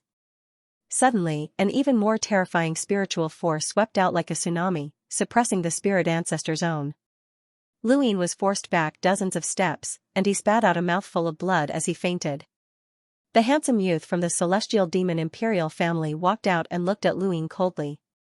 "Brat, who gave you the guts to be so impudent?" Luin looked up, his eyes bloodshot as he stared at the Void Thunder Beast that was about to attack. He hoarsely said, "If the 3 of them suffer any more injuries, I guarantee that this deal with Su Qing will immediately end." The youth from the Celestial Demon Imperial family sneered, not caring at all. However, the Void Thunder Beast that had been about to attack suddenly stopped and let out a few taunts. Su Qing was the leader of the Void Thunder Beasts, so they did not dare to break the deal. The Spirit Ancestor and the other 2 looked at Luin, and Elder He said hoarsely, "Alliance Leader Lu, don't make the deal. This is war, so what if we die?" Luin sighed. "This is my war, not yours. I shouldn't let you die." Elder He's voice was hoarse. "This is a war for the entire human race. Alliance Leader Lu, don't make the deal." Luin looked at the Spirit Ancestor and then at Abel Phoenix. These 2 definitely did not want to die. "It was my mistake that caused you to be captured. If not for that, your Astral Beast domain would not have been able to win." Luin turned to look at the Celestial Beast domain. The Celestial Demon Imperial family disdainfully replied, "Brat, you think too highly of yourself. Our opponents are the 6th Mainland and the Human Domain's Hall of Honor, not you." Lu Yin's eyes flashed. A dignified Celestial Demon Imperial family only knows how to launch sneak attacks. Rumor has it that the Celestial Demons control the Astral Beast domain, but is this how they do it? They start with sneak attacks. The Celestial Demon Imperial family frowned and glared at Luin. "Are you provoking me?" Luin didn't back down and met his gaze. "You saved Yao Xian's life, so I won't bicker with you. Otherwise, you won't be able to leave today." He turned around and left. Luin watched as the Celestial Demon vanished into the void. He then quickly retrieved Mount Supreme from his cosmic ring and smashed it down. At that moment, Yinguai, which Luin had been keeping an eye on all this time, made its move. If Lu Ying made any sudden movements, it would definitely interfere, so it didn't hesitate to punch Lu Ying. Lu Yin's expression didn't change, and his eyes turned into runes as he activated the domain of knowing and unknowing. The Yin Guai smashed its fist into Lu Yin's body, but to no avail. At this moment, the second Night King, Emperor Lu, walked out. Under the shocked gazes of the Yin Guai and the other beasts, Emperor Lu slashed out in all directions. This was the 14th strike. In the distance, Su Qing, who had been waiting for Lu Ying, narrowed his eyes. Not good. He then leaped up and transformed into a void thunder beast, vanishing with a flash of lightning. Emperor Lu's sword had wounded the Yin Guai and the two emissary-level void thunder beasts, especially the Yin Guai, which had been beheaded by a single sword strike, thoroughly killing it. Lu Ying casually waved his hand and released Spirit Taizu and the others. Enter Mount Supreme. The three of them charged into Mount Supreme without hesitation. At this time, Su Qing, the heavenly demon imperial family man, and Feng Lin appeared and attacked Lu Ying. You're courting death, Lu Ying. Su Qing roared. The celestial demon's expression turned ugly. He had been watching over the three, but Lu Ying had forced him to leave with a few words. Now, it seemed that Lu Ying had done it on purpose. Of course, Lu Ying had done it on purpose. With the reaction speed of a powerhouse whose power level was in the million, he might not have been able to pull out Mount Supreme in time. He had to force the celestial demon to leave. He had prepared a lot of excuses, but he hadn't expected the guy to leave so easily. The second Night King smiled savagely as his spiritual force erupted, stirring up the clouds. A giant figure appeared behind him and viciously slashed at Su Qing, the celestial demon, and Feng Lin, using the Night King heaven-splitting technique. The spiritual force whizzed past, and Feng Lin spat out a mouthful of blood as she was sent flying. The celestial demon opened his mouth and let out an unpleasant shriek as spiritual force exploded in front of him. Divine explosion. Boom. The meteor shattered, and the countless beasts around it were reduced to fragments. Lu Ying felt dizzy, but he quickly recited the primogenitor scripture and put away Mount Supreme. Retreat. The clash between the second Night King and the heavenly demon's spiritual force prevented Su Qing and the others from getting close, and the beasts around them were similarly unable to get close. The Lu Emperor grabbed Lu Ying and charged southwest, slaughtering countless beasts along the way. Not a single one of them could withstand the Lu Emperor's sword. Su Qing was furious, and he activated his natal lightning to pierce through the void. He ignored the spiritual force interference and chased after the Lu Emperor, slashing down with a claw. The Lu Emperor's gaze hardened, and he turned around to counterattack. The sword collided with the claw, and the sharp shockwaves pierced Lu Ying. Lu Yin's miniature armor had been shattered by Xia's halberd in the Neoverse, and the sharp shockwaves entered his body through the cracks. His body was torn apart, and the intense pain caused him to spit out blood. Su Qing's gaze turned savage as lightning exploded. Brat, you're courting death. The Lu Emperor's sword spun and left crisscrossing sword scars on Su Qing's body. Scram. Su Qing raised his claw, and Lu Ying suddenly looked up and stared at him. He used the Aeon evolution scripture to its maximum power and weakened the Lu Emperor's attack. Su Qing had calculated everything perfectly, and he had been able to attack Lu Ying ahead of time. Lu Huang would not give up on Lu Ying, and Su Qing had used this opportunity to force Lu Huang to change directions. At the same time, Su Qing had also been able to heavily injure or even kill Lu Ying with the aftershocks. How could the aftershocks of an attack with a power level of 1,000,000 be something that this brat could withstand? However, Lu Ying had cultivated the Aeon evolution true scripture to the knower realm, which had weakened Su Qing's attacks to a certain extent. This weakening was not obvious, and it could still easily kill Lu Ying. However, it had reduced the speed of Su Qing's attacks. Even if it was just a tiny bit, it would still be fatal in a battle against someone on the same level. Emperor Lu's sword was faster than Su Qing's. Under Su Qing's incredulous gaze, the sword pierced through the sharp claws and stabbed towards Su Qing's head. Su Qing had no choice but to retreat. The sword chi within his body was wreaking havoc, and he had no choice but to suppress it.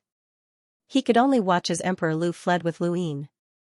Just as Lu Ying was about to heave a sigh of relief, boundless rune lines suddenly appeared at the corner of his eyes. They came from the astral source universe, and he shouted, "Be careful." Emperor Lu turned around and slashed out with his sword, causing terrifying flames to descend and envelop the two of them. The temperature was definitely above 700,000, but it posed no threat to Emperor Lu. His sword rotated, and with a whoosh, the flames were torn apart. Just as Emperor Lu slashed out, a palm-sized golden rat appeared in another direction. Its green eyes were fixed on Lu Ying as it traveled through the astral source universe and opened its mouth to bite at him. Although the golden rat was fast, it could not hide from Emperor Lu.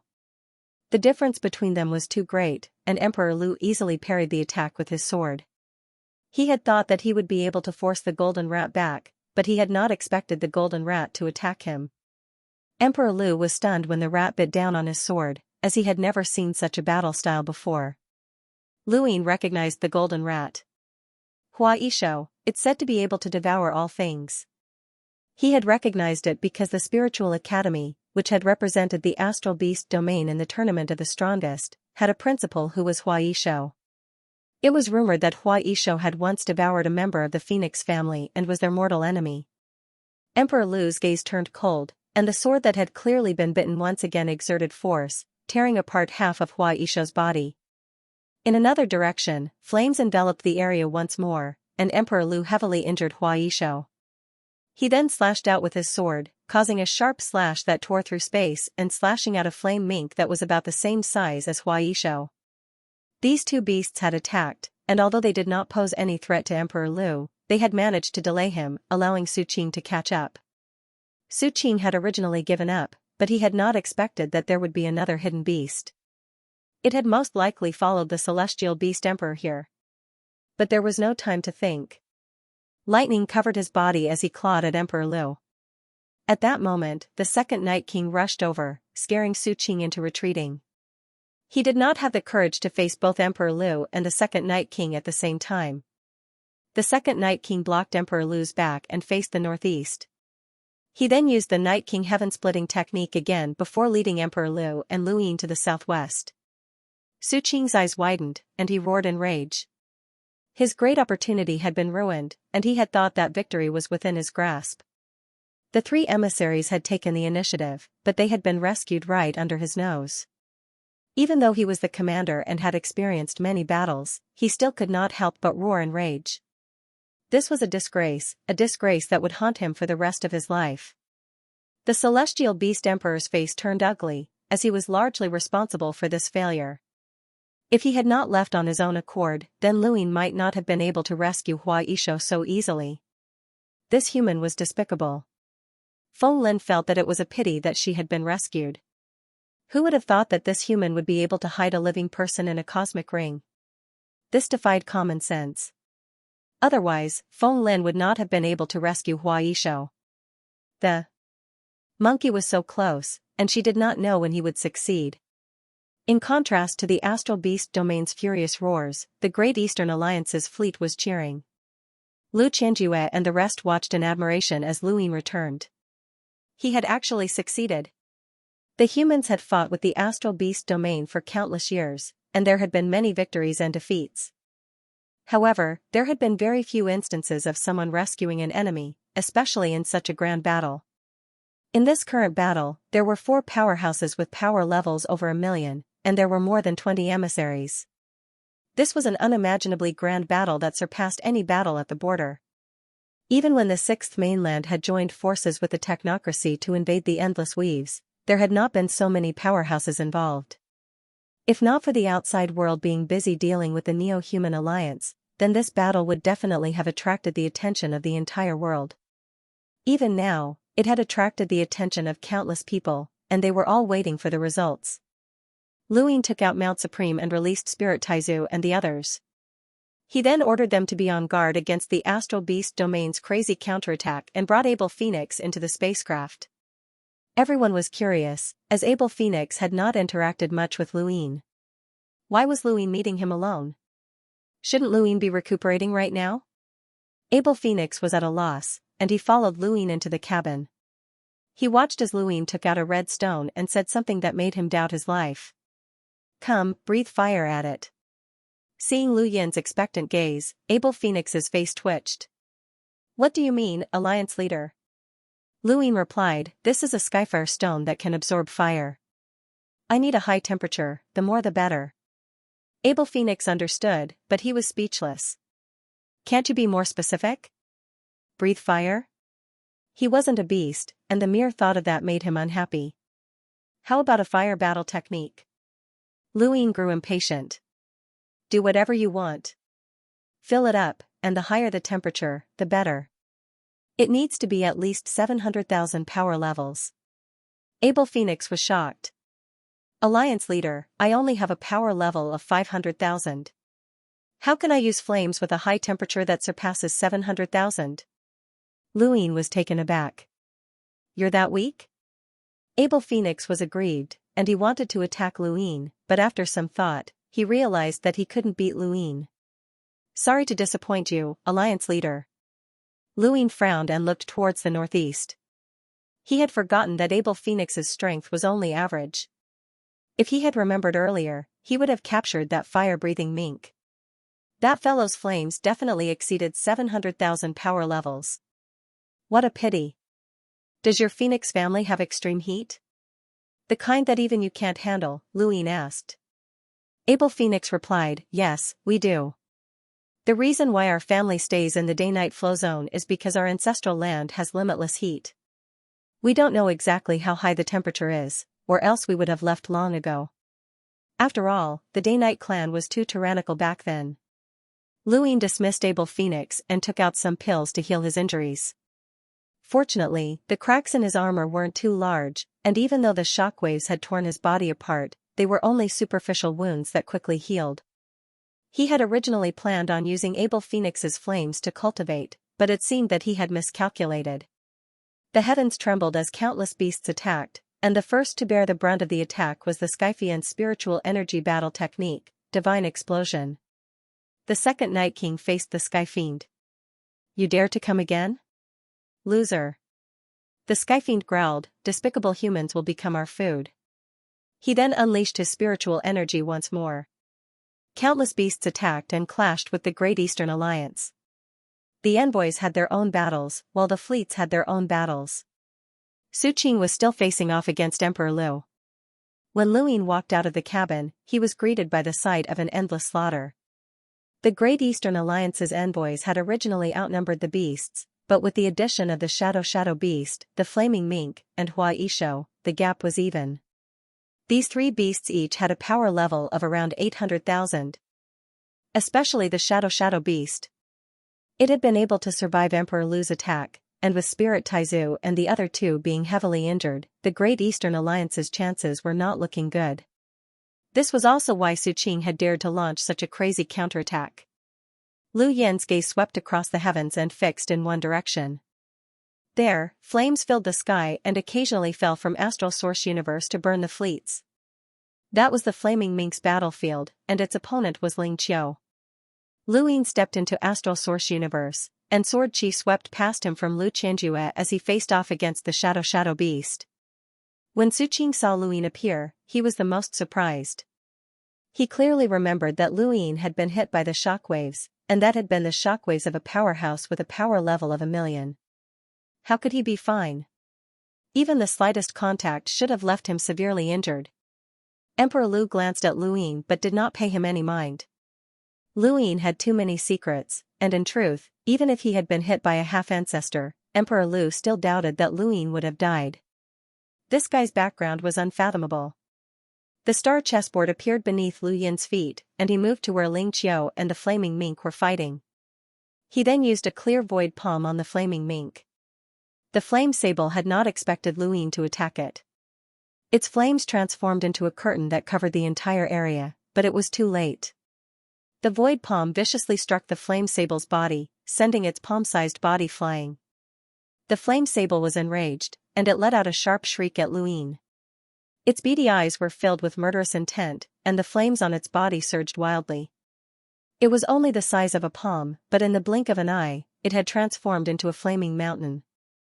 It raised its claws, one aimed at Luin and the other at Ling Qiu. In terms of battle prowess, Ling Qiu was no match for the Flame Marten. However, as a member of the Lingling clan, her innate battle skills were unparalleled.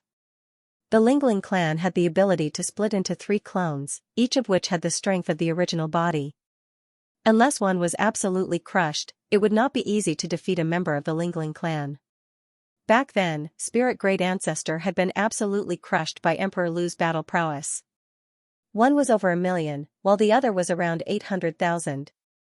Back then, Spirit Great Ancestor had also been bombarded by the Sky Demon Imperial Family Man's essence, energy, and soul force, unable to resist at all. However, no one would underestimate the Lingling clan because of this. The Lingling clan was almost invincible when fighting against people of the same cultivation level.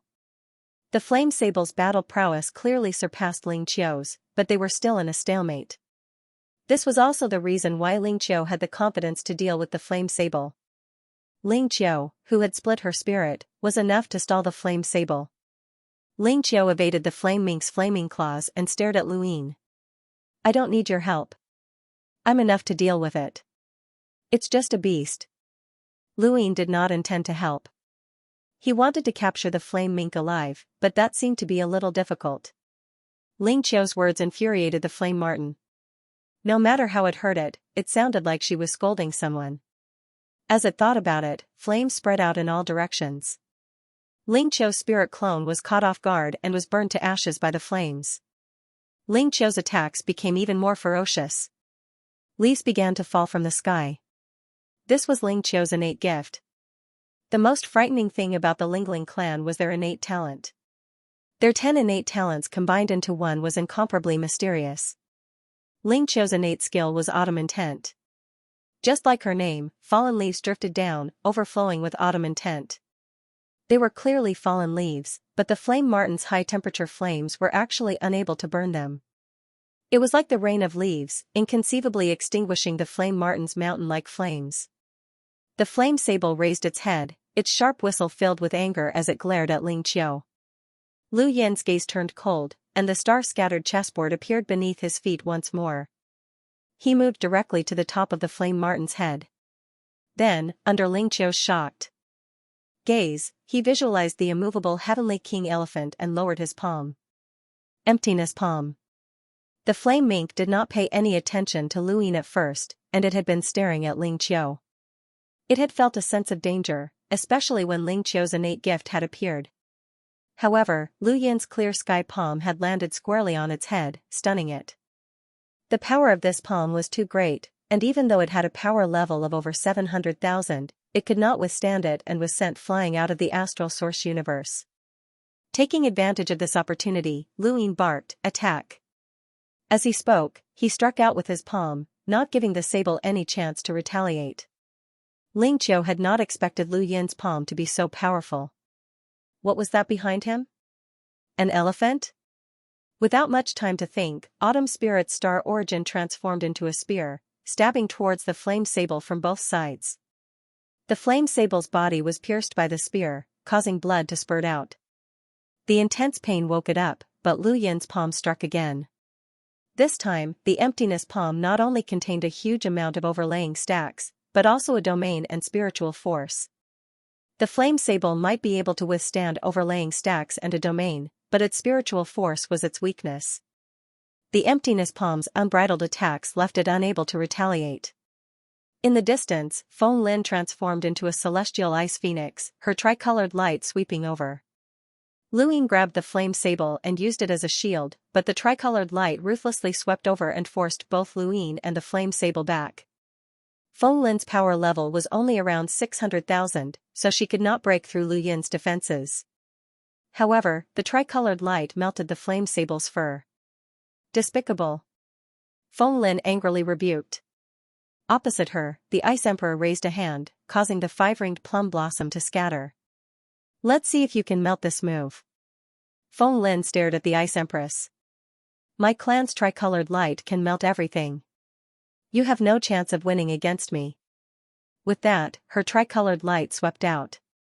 The Flame Sable was frantically attacked by Lu Yin and Ling Qiu, and it was suppressed to the point where it could not even retaliate. A shadow suddenly appeared and wrapped around the Flame Sable, trying to drag it away. It was the Shadow Beast. Lu Yin was immediately enraged. "Intercept?"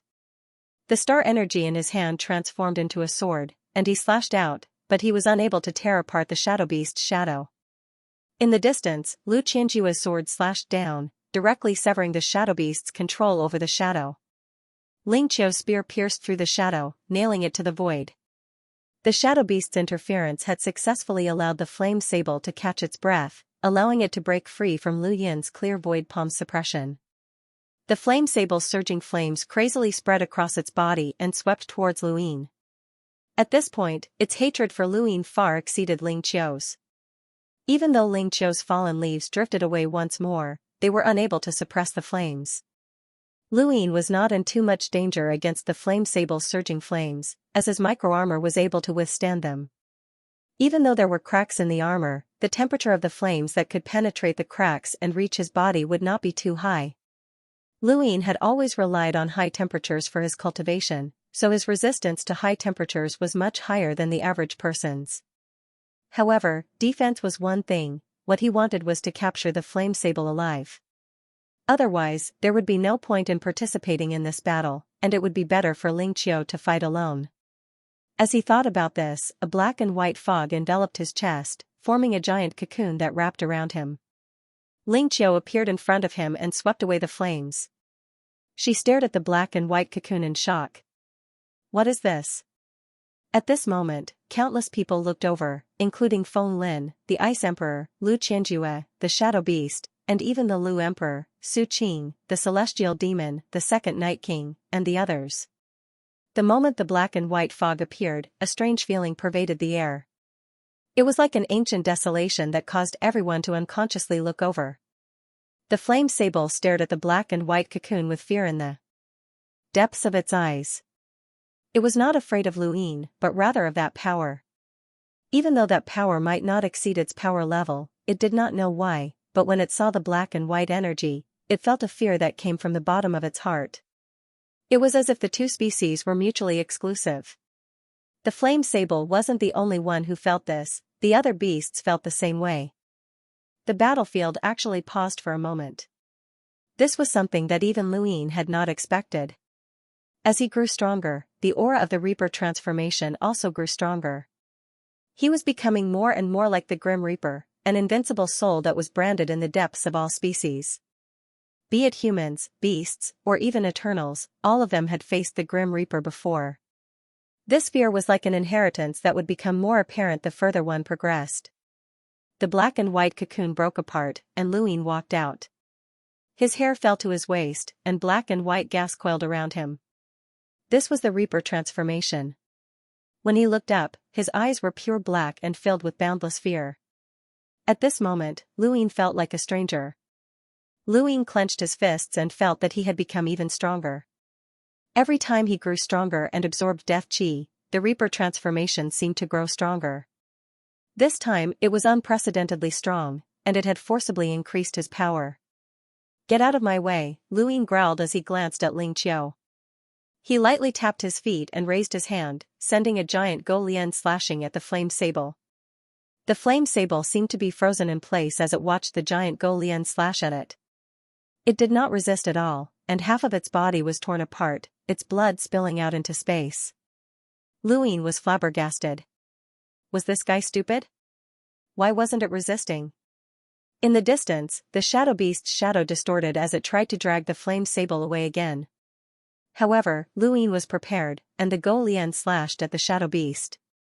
This time, Lu Yin actually managed to block the shadow. There was clearly a huge difference between their power levels, but Lu Yin was still able to block the shadow. The shadow beast was stunned. Impossible.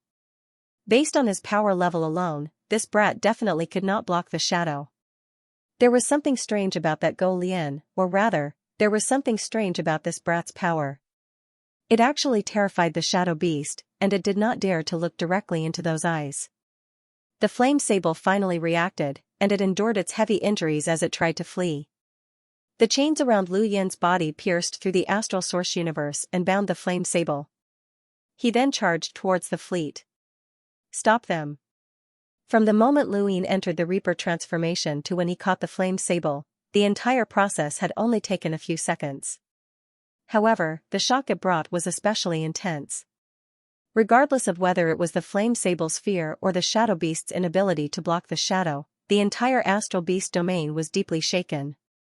The celestial beast domain was proud, and they devoured spiritual force. They considered themselves the rulers of the astral beast domain and disdained humans. However, when the celestial beast domain saw Lu Yin's Reaper transformation, he could not help but feel fear. It was not towards Lu Yin, but towards that power.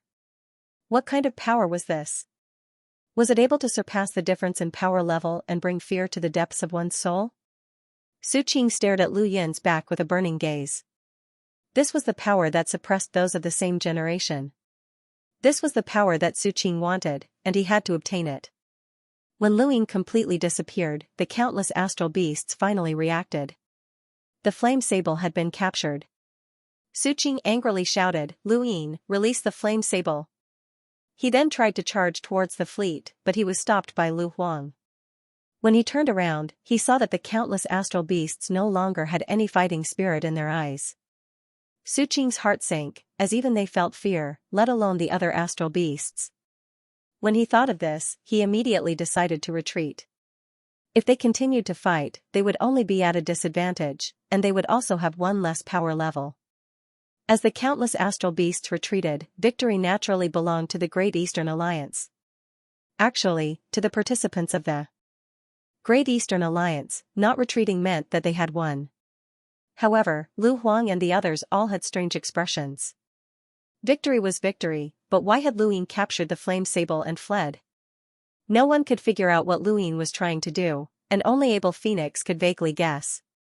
At the center of the Great Eastern Alliance's fleet, Lu Yin broke through the astral source universe and walked out. The flame sable that was bound by the chains struggled frantically, but it had been attacked by the hollow palm and Ling Qiu, and then heavily injured by the Reaper transformation, Go Lian. At this point, the flame sable could only display a power level that was comparable to Elder He's, which was around 500,000. This was not enough to escape from Lu Yin, let alone when he was in the Reaper transformation state. Lu Yin took out a heaven fire stone and placed it next to the flame sable's mouth. Spit fire. The flame sable's small eyes stared sharply at Lu Yin with killing intent, but there was also an indescribable fear in the depths of its eyes. I said, spit fire. Lu Yin barked. Human, are you trying to humiliate me? The flame sable spoke for the first time, and its voice was as sharp as its gaze. Lu Yin calmly replied, if you don't spit fire, you'll die. The flame sable angrily replied, those 3 human envoys were captured, but we didn't kill them. We just didn't kill them for now. Su Qing intends to use them to break down my Great Eastern Alliance's will to fight, which is even more despicable than killing them. Furthermore, for their sake, I walked up to Su Qing alone. Do you think that Su Qing would have the guts to do such a thing for you? Lu Yin mocked. The sable was furious. That's because you can bring those 2 experts over. Even if I can't bring them over, I'll still walk over to Su Qing, Lu Yin said confidently. The sable snorted. Human, I won't believe anything you say. You're too despicable. I've heard of you, Lu Yin. Greedy, power-hungry, despicable, and shameless. Who told you that? Lu Yin raised an eyebrow and slapped the sable's head. Who told you that? He was furious. Was this his image in the astral beast domain? Someone must have deliberately sabotaged his image. How was he supposed to conquer the astral beast domain in the future? The sable's ferocious eyes flashed coldly. The entire celestial beast empire knows. Let me tell you, I didn't need to participate in this battle, but because you contacted Su Qing, the emperor sent us to secretly support you. He said that you're despicable and that you must have made preparations to take on this battle. He even told us to kill you if possible. Lu Yin was astonished. No wonder even Su Qing didn't know who was secretly supporting him. It seemed like the emperor knew him very well. The emperor is right. The emperor is despicable. The Yao emperor is right. You really are despicable. If it weren't for us, Su Qing would have been defeated in the second battle. Let alone the asteroid belt, he'd be lucky if he could even defend the primal zone. Let me tell you, the situation here is constantly being reported to the Yao Emperor. He lost 2 battles in a row, and you even saved those 3 emissaries. The Yao Emperor won't let this matter rest. If you're smart, quickly withdraw from the battle, or else you're finished. Luin laughed. Your mouth is small, but your words are big. I'd like to see just who your celestial beast empire can send. The sable gritted its teeth and glared at Luin. Lu Yin's pure black eyes suddenly focused on the sable. Death energy surged, and the Go Lian lifted up high. The sable was startled, and that indescribable fear appeared once more. The brand from the depths of its soul continuously eroded its will to resist, and for a moment, this creature that was almost as strong as the Xianxia actually became as scared as a small animal. Lu Yin's figure grew taller. The sable trembled. What kind of power is this? It's definitely not your power. It's not human. Lu Yin's eyes narrowed. His Grim Reaper transformation seemed to be quite useful against these beasts. He recalled the scene when he had absorbed the death energy in the Qi sect. It seemed that the Grim Reaper had left an indelible shadow on these beasts in ancient times. The Second Night King and Lu Huang arrived outside the spacecraft. Second Night King, come in, Lu Yin said. The Second Night King entered the spacecraft and looked at Lu Yin's Grim Reaper transformation. His eyes were similarly filled with shock and passion, as if he was trying to verify the legends. The Grim Reaper was a legend to everyone, and most people did not believe in it. In fact, the Day-Night clan did not believe in it either. However, they had not followed the Bai family to the Astral Tree Realm because the Bai family wanted the Day-Night clan to remain on the Fifth Mainland and collect fate sand and other information related to fate. Since fate existed, then so did the Grim Reaper. The Day-Night clan did not believe him, but they believed him because of the Bai family's conviction. Back then, Mr. Feng had also mentioned that Lu Yin had the power of the Grim Reaper, which was why the Second Night King had not been in a hurry to act. The Second Night King had always wanted to see Lu Yin's Reaper transformation. Lu Yin's pure black eyes looked at the Second Night King. The deathly aura around his body retracted, and the Reaper's transformation faded away. Just as the Grim Reaper transformation faded away, the flame sable suddenly charged outside. However, just as its body started moving, it felt dizzy and fell to the ground like a rock. Lu Yin found it hilarious, and he stepped on the sable's body. The sable was only the size of a palm, so he could easily crush it with a single step.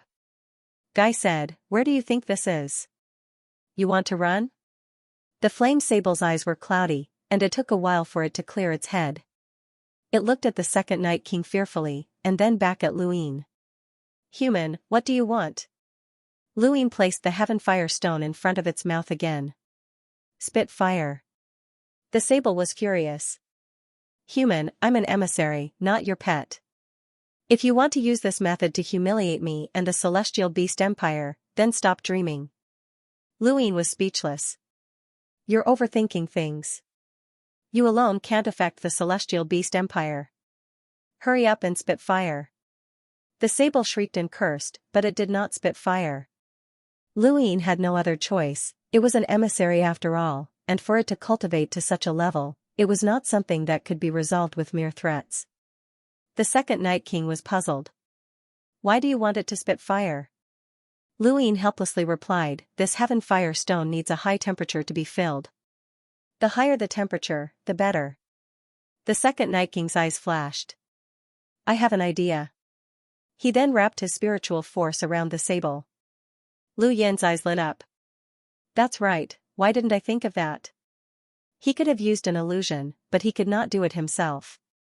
The sable's realm far exceeded his own, and even with Day-Night's tribute, he could only control it for a short while. He could not make it fill up the Heaven Fire Stone. Not long after, the sable opened its mouth in a daze and spat fire at the Heaven Fire Stone.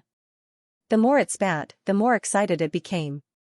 It did not even care that Go Lian's attack had caused its wound to bleed, as if it was burning its enemy. Lu Yin hurriedly stopped the Second Night King and fed the sable a pill to heal its injuries.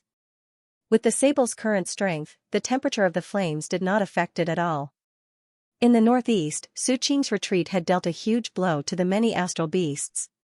Whether they won or lost this battle, Su Qing had expected it, but he had not expected Lu Yin's death transformation to affect them so greatly. "We've already contacted the Emperor. More reinforcements will be arriving," the celestial beast said to Su Qing with a gloomy expression. Su Qing asked, the capital is in chaos, isn't it? The celestial beast hesitated for a moment before nodding. They all thought that they would definitely win this battle and that the Great Eastern Alliance would be easily destroyed. However, not only did they not win, but they also lost several emissaries and even captured one. The battlefront has been pushed back again and again, and they even asked for reinforcements from the Empire. Many people are denouncing you. Su Qing sneered. Letting them come will only make things worse. The Celestial Beast Emperor did not deny it, as the strength that the Great Eastern Alliance had displayed had completely exceeded their expectations.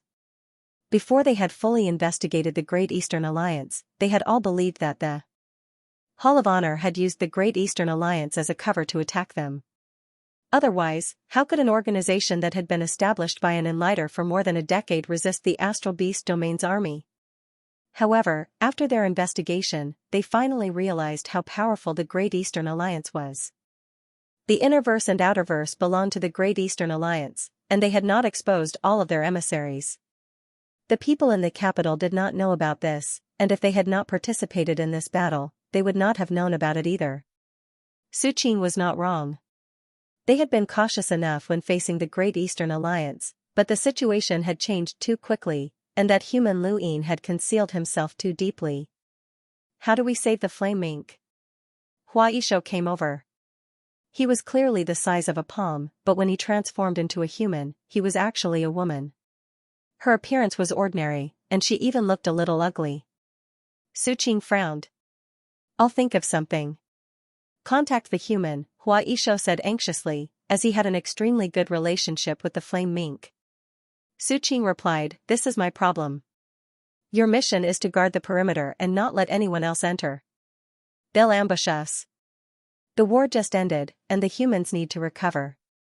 They won't fight again, so I hope that you can bring the flame mink back as soon as possible, Hua Yishou said anxiously. The Celestial Beast Emperor barked, back down. This has nothing to do with you. Hua Yishou wanted to say something else, but he did not dare to act impudently under the pressure of Su Qing and the Celestial Beast Emperor. His strength was much weaker than these two. In the end, Hua Yishou left. Su Qing became even more irritated. Reversing the situation and saving the flame mink were things that he had to do, but it was very difficult. After a few interactions, he had a good understanding of Lu Yin. Under normal circumstances, Lu Yin would have directly killed the flame mink on the battlefield. Since he had captured the mink, he definitely had some use for it. There was no point in contacting him now, and he would be forced into a passive position. Fortunately, the flame mink did not have many friends in the Celestial Beast Empire aside from Hua Yishou. Otherwise, it would have been troublesome. After all, it was a powerful envoy that could directly communicate with the Beast Emperor. Neoverse, Realm Mountain, and the Adjudicator world were practically empty. Everyone had gone out to destroy the Neo-Human Alliance. Many cultivators from the Realm Guard had been transferred to the Starfall Sea to prevent the Eternals from invading once the Starfall Sea was breached. The Neoverse was constantly recruiting soldiers to defend the Starfall Sea, and the Sixth Mainland was doing the same. More than 100 million cultivators had already gathered at the Starfall Sea, and they were worried that the Martial Progenitor and the Blood Progenitor would not be able to defend it. If that happened, the entire Fifth Mainland would be in dire straits. On one hand, they had to destroy the Neo-Human Alliance, and on the other, they had to make preparations for the Starfall Sea. These were the two most important tasks at the moment. At Realm Mountain, Zijing met with Elder Chan. What's the situation on the net? Elder Chan asked, his back facing Zijing as he looked into the distance. Zijing respectfully replied, there are mixed opinions. The Outerverse is praising the Great Eastern Alliance, but the Innerverse, Cosmic Sea, and Neoverse are all slandering them. They're saying that the Great Eastern Alliance is secretly colluding with the Sixth Mainland, and that Lu Yin has already sided with the Sixth Mainland and is acting as their lackey. Elder Chan's expression did not change. From the moment the Great Eastern Alliance had decided to head to the Outerverse to fight, there had already been people saying such things. The Sixth Mainland was full of praise for the Great Eastern Alliance, as if the Great Eastern Alliance had really sided with them. The more the Sixth Mainland acted this way, the angrier those who were cursing the Great Eastern Alliance became. Very few people could see the situation clearly. Expose the massacre in North Castle Weave, Eastleigh Weave, and Greatwoods Weave. These people need to wake up, Elder Chan said. Zijing respectfully acknowledged the order. After Zijing left, Elder Chan's body vanished and reappeared outside Cryptic World. He then stepped in and arrived in front of Xiaoming. Xiaoming frowned. Even if Realm Mountain is yours, you shouldn't be so rude. You're scaring people. Elder Chan looked at Xiaoming. The lockbreakers should take action. Luin might not be able to hold on. Xiaoming was helpless. If I could, I would have done so long ago. Elder Chan did not understand. Xiaoming's expression turned serious. That place has gone out of control. Elder Chan's expression changed. Out of control? Didn't you say that it wouldn't? Xiaoming was helpless. Logically speaking, it shouldn't have gone out of control. Someone has already taken action. You should be able to guess. Bai Wuxian. Elder Chan's tone was gloomy. Xiaoming and Elder Chan exchanged glances. I've always felt that Bai Wuxian was the greatest threat in the Seven Gods' heavens. When that item was lost, we were nervous for a long time, and the Neo-Human Alliance did not do anything. It was only after the Burial Garden incident that the Hall of Honor and the Daosor sect cleaned up the Neo-Human Alliance that Bai Wuxian took action. Iron Blood Weave should also have been one of her methods. Elder Chan frowned deeply. Iron Blood Weave should be one of her schemes, and she's trying to lessen the pressure on the Neo-Human Alliance. If the place you're guarding really goes out of control, then who knows what the situation will be like. It might even be worse than the Astral Beast Domain's invasion. I'm going as well. I'll try my best not to lose control. You should also find Bai Wuxian as soon as possible, Xiaoming said. Elder Chan nodded and left with a heavy heart. He had thought that the Burial Garden incident would be a turning point in the Fifth Mainland's war against the Eternals, but who would have thought that even if 6 of the 7 sky gods were gone, the remaining Bai Wuxian would still be a huge threat. She had been hiding her methods for so many years, waiting for this moment to explode. No one knew who Bai Wuxian was, but her methods were something that the entire Fifth Mainland could not bear. Fortunately, Lu Yin's Great Eastern Alliance had helped them shoulder much of the burden. Without the Great Eastern Alliance, the Innerverse and Outerverse would have been in a state of disunity, and they would not have been able to withstand the Astral Beast Domain's invasion. Elder Chan looked at the battle report from the asteroid belt again. How long could the Great Eastern Alliance last? In the Outerverse, in Tyrannical Weave, the Corpse Keeper exited seclusion. He had been poisoned in Iron Blood Weave, and not only had he used up the corpse treasures of all the cultivators who had participated in the war, but he had also used up the corpse treasures of all the cultivators in the morgue upon his return. Only then had he barely managed to control the poison. The Corpse Keeper had never experienced such a terrifying poison before. It could be said that the entire morgue's power level had dropped by 70% because of this poison, and all the disciples had to refine their corpse treasures from scratch.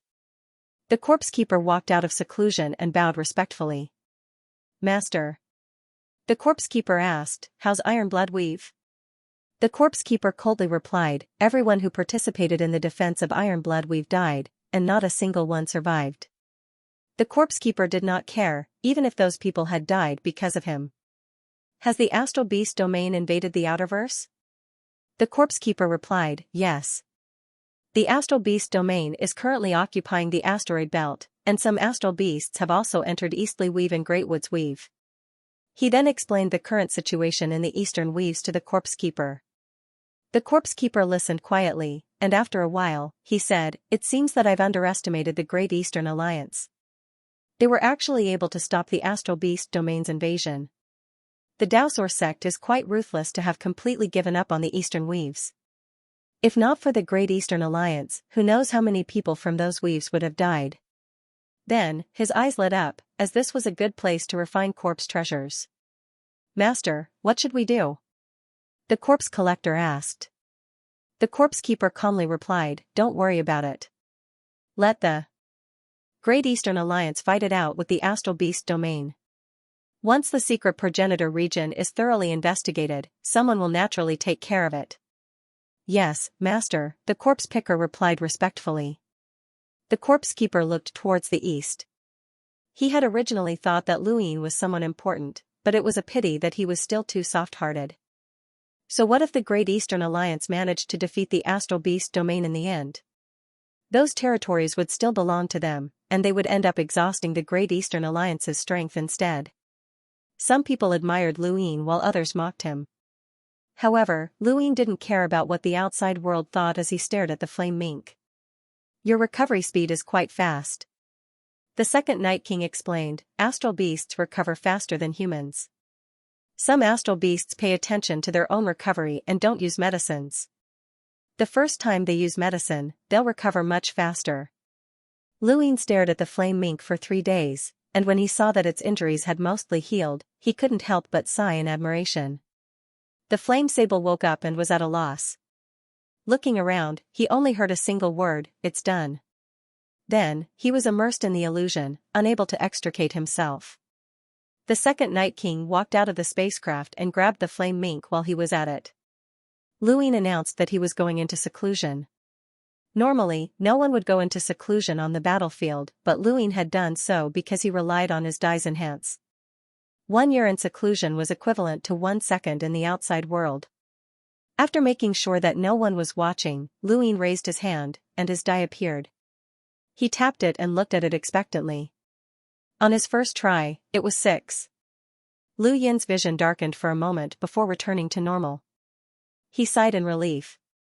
Fortunately, he had left his cosmic ring nearby, or else he would have entered that strange space.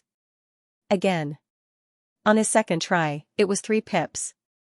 He was very lucky, but unfortunately, there was nothing that he wanted to upgrade.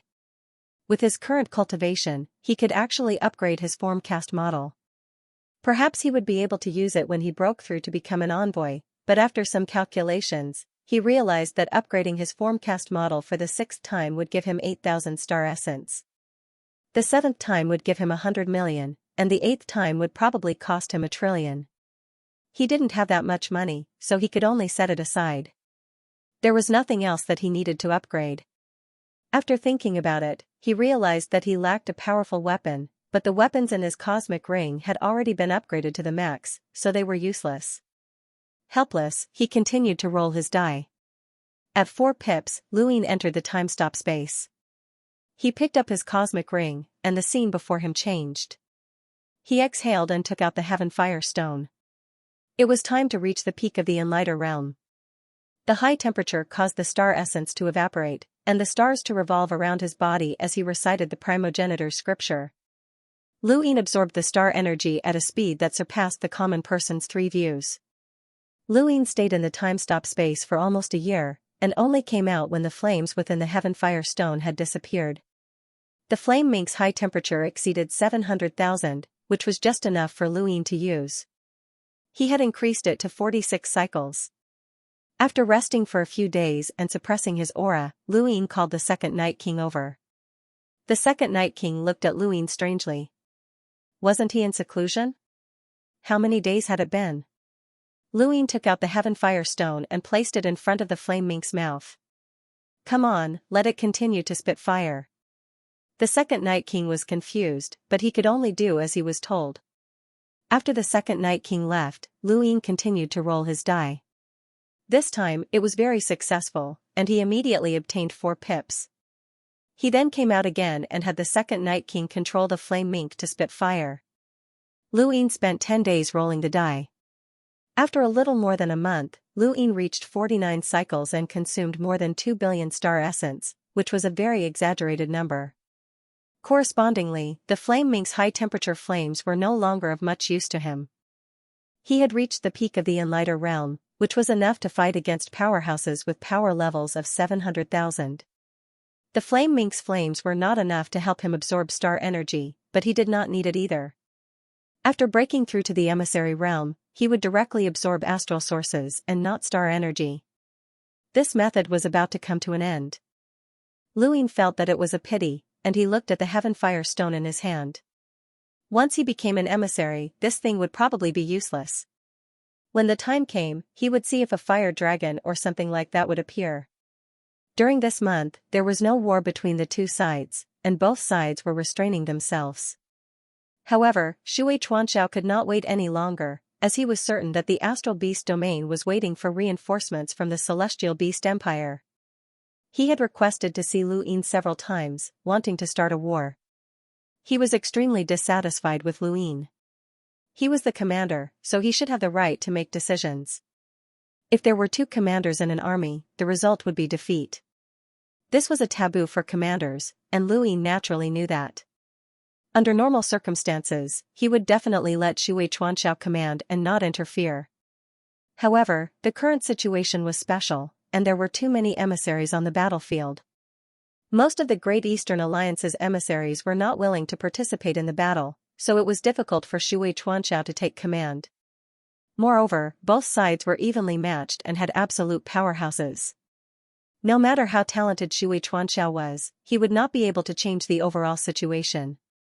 Su Qing was a famous commander like Xianxia, but he had been defeated several times in a row. This was because of his absolute strength and not because of his tactics. While Su Qing was waiting for reinforcements from the Celestial Beast Empire, Lu Yin was also waiting for the Fifth Mainland to stabilize. As long as the human alliance's strongholds were cleared and the Sixth Mainland cleared out the secret progenitor realm, reinforcements would arrive. At that time, even if the Great Eastern Alliance retreated, it would be fine. This led to the stability of the battle. When Lu Yin came out of seclusion, Xianxia immediately sought him out. "We can't wait any longer.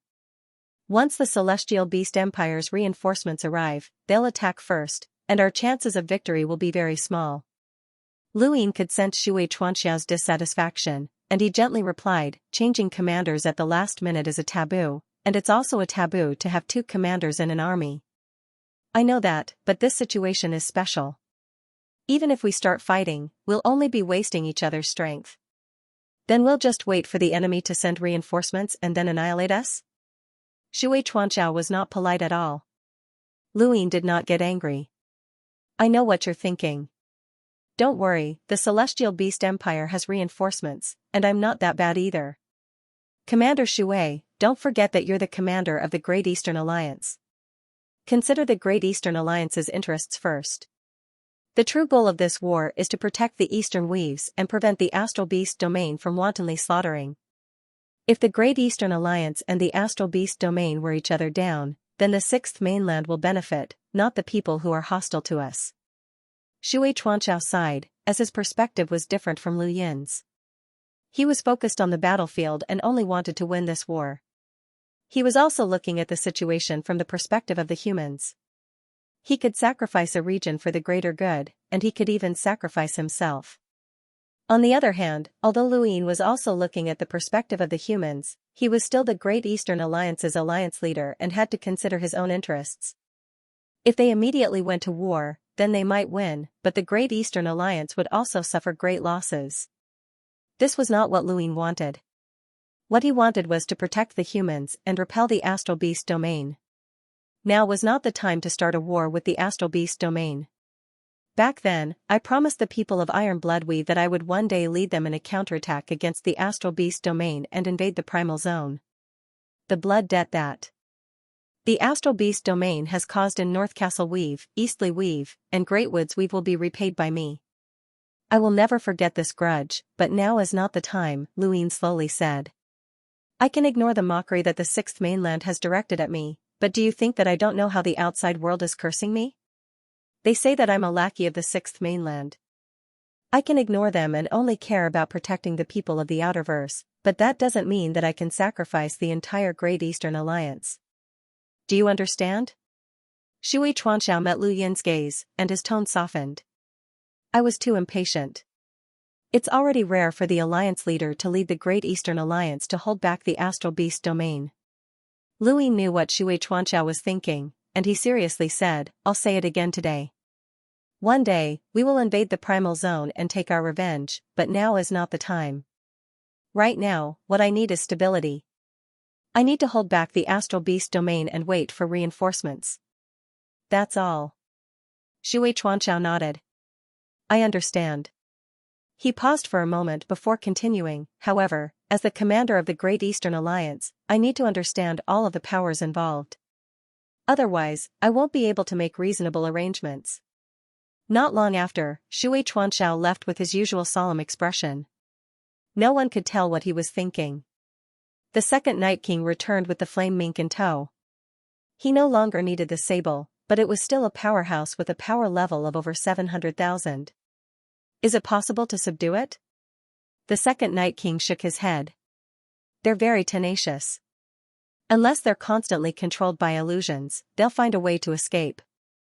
Keep it under control first, Luin said. After dismissing the second Night King, Luin activated his gadget and contacted Su Qing. During this period, Su Qing had contacted him twice. Commander Su Qing, are you looking for me? Luin asked in a relaxed tone. Su Qing asked calmly, Alliance Master Lu, how are your injuries? Luin had gone into seclusion, but he announced that he was recuperating from his injuries. I'm fine. Thank you for your concern, Commander. Also, thank you for not being so heavy-handed. You won't be so lucky next time, said Su Qing coldly. Luin frowned. Is that all you wanted to ask me? Su Qing fell silent for a moment. Cut the crap. Give me the monkey and the flame mink, and I'll withdraw from Eastleigh Weave and Grand Forest Weave. Luin narrowed his eyes. A deal? You can say that. You can also see it as a threat, said Su Qing. What if I don't agree? Lu Yin's tone sank.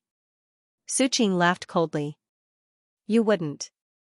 Didn't the Great Eastern Alliance mobilize all of its forces to save the people of the Eastern Weaves? Dongli Weave and Dazhong Forest Weave are also within the scope of your rescue. If you don't agree, then the slaughter will continue. You can't afford to pay such a price. Lu Yin's expression turned completely cold. Ever since the start of the battle, he had been avoiding talking about the Eastern Weaves with Su Qing. The moment the topic was brought up, he would be at a disadvantage. He also wanted to send people to chase away the astral beasts from the other weaves, but that was not practical. He could only attack Su Qing's forces head-on in an attempt to gain a tactical advantage so that the other astral beasts would come to his aid. However, after several battles, they did not have any advantage. There were victories and defeats, and it was very difficult for them to force Su Qing to call back all of the giant beasts to resist. Fortunately, there was not much killing in those two weaves, especially in the Great Forest Weave. The flying willow leaves had appeared out of nowhere to stop that mantis beast, so he was not in such a hurry. He had not expected Su Qing to use those two weaves as a threat. Once the behemoth started killing again, the casualties would be great. You're the commander of the Celestial Beast Empire, yet you're threatening me with the lives of ordinary people. Is this how you, Su Qing, fight? Lu Yin suppressed his anger. Su Qing sneered. That's right. A war shouldn't involve ordinary people, but who told us to invade? Don't forget that this is an invasion, not a war. We're two different species. I can abide by the basic rules, but I won't be pedantic and waste time with you. This is my war. And Xianxia hasn't taught you enough. Lu Yin raised his head, his eyes filled with coldness. Su Qing retracted his gaze and calmly replied, using this to threaten the Great Eastern Alliance into retreating is obviously impossible, so I won't infringe upon the Great Eastern Alliance's interests. If it's just the ghost monkey and the flame mink, I can still make concessions. You can even destroy the flame mink's astral origin cyclone and turn it into a piece of trash. It won't cause any harm to you. So you only want the monkey? Lu Yin asked in a low voice. Su Qing nodded. That's right. The Celestial Ice Phoenix clan specifically asked for the monkey.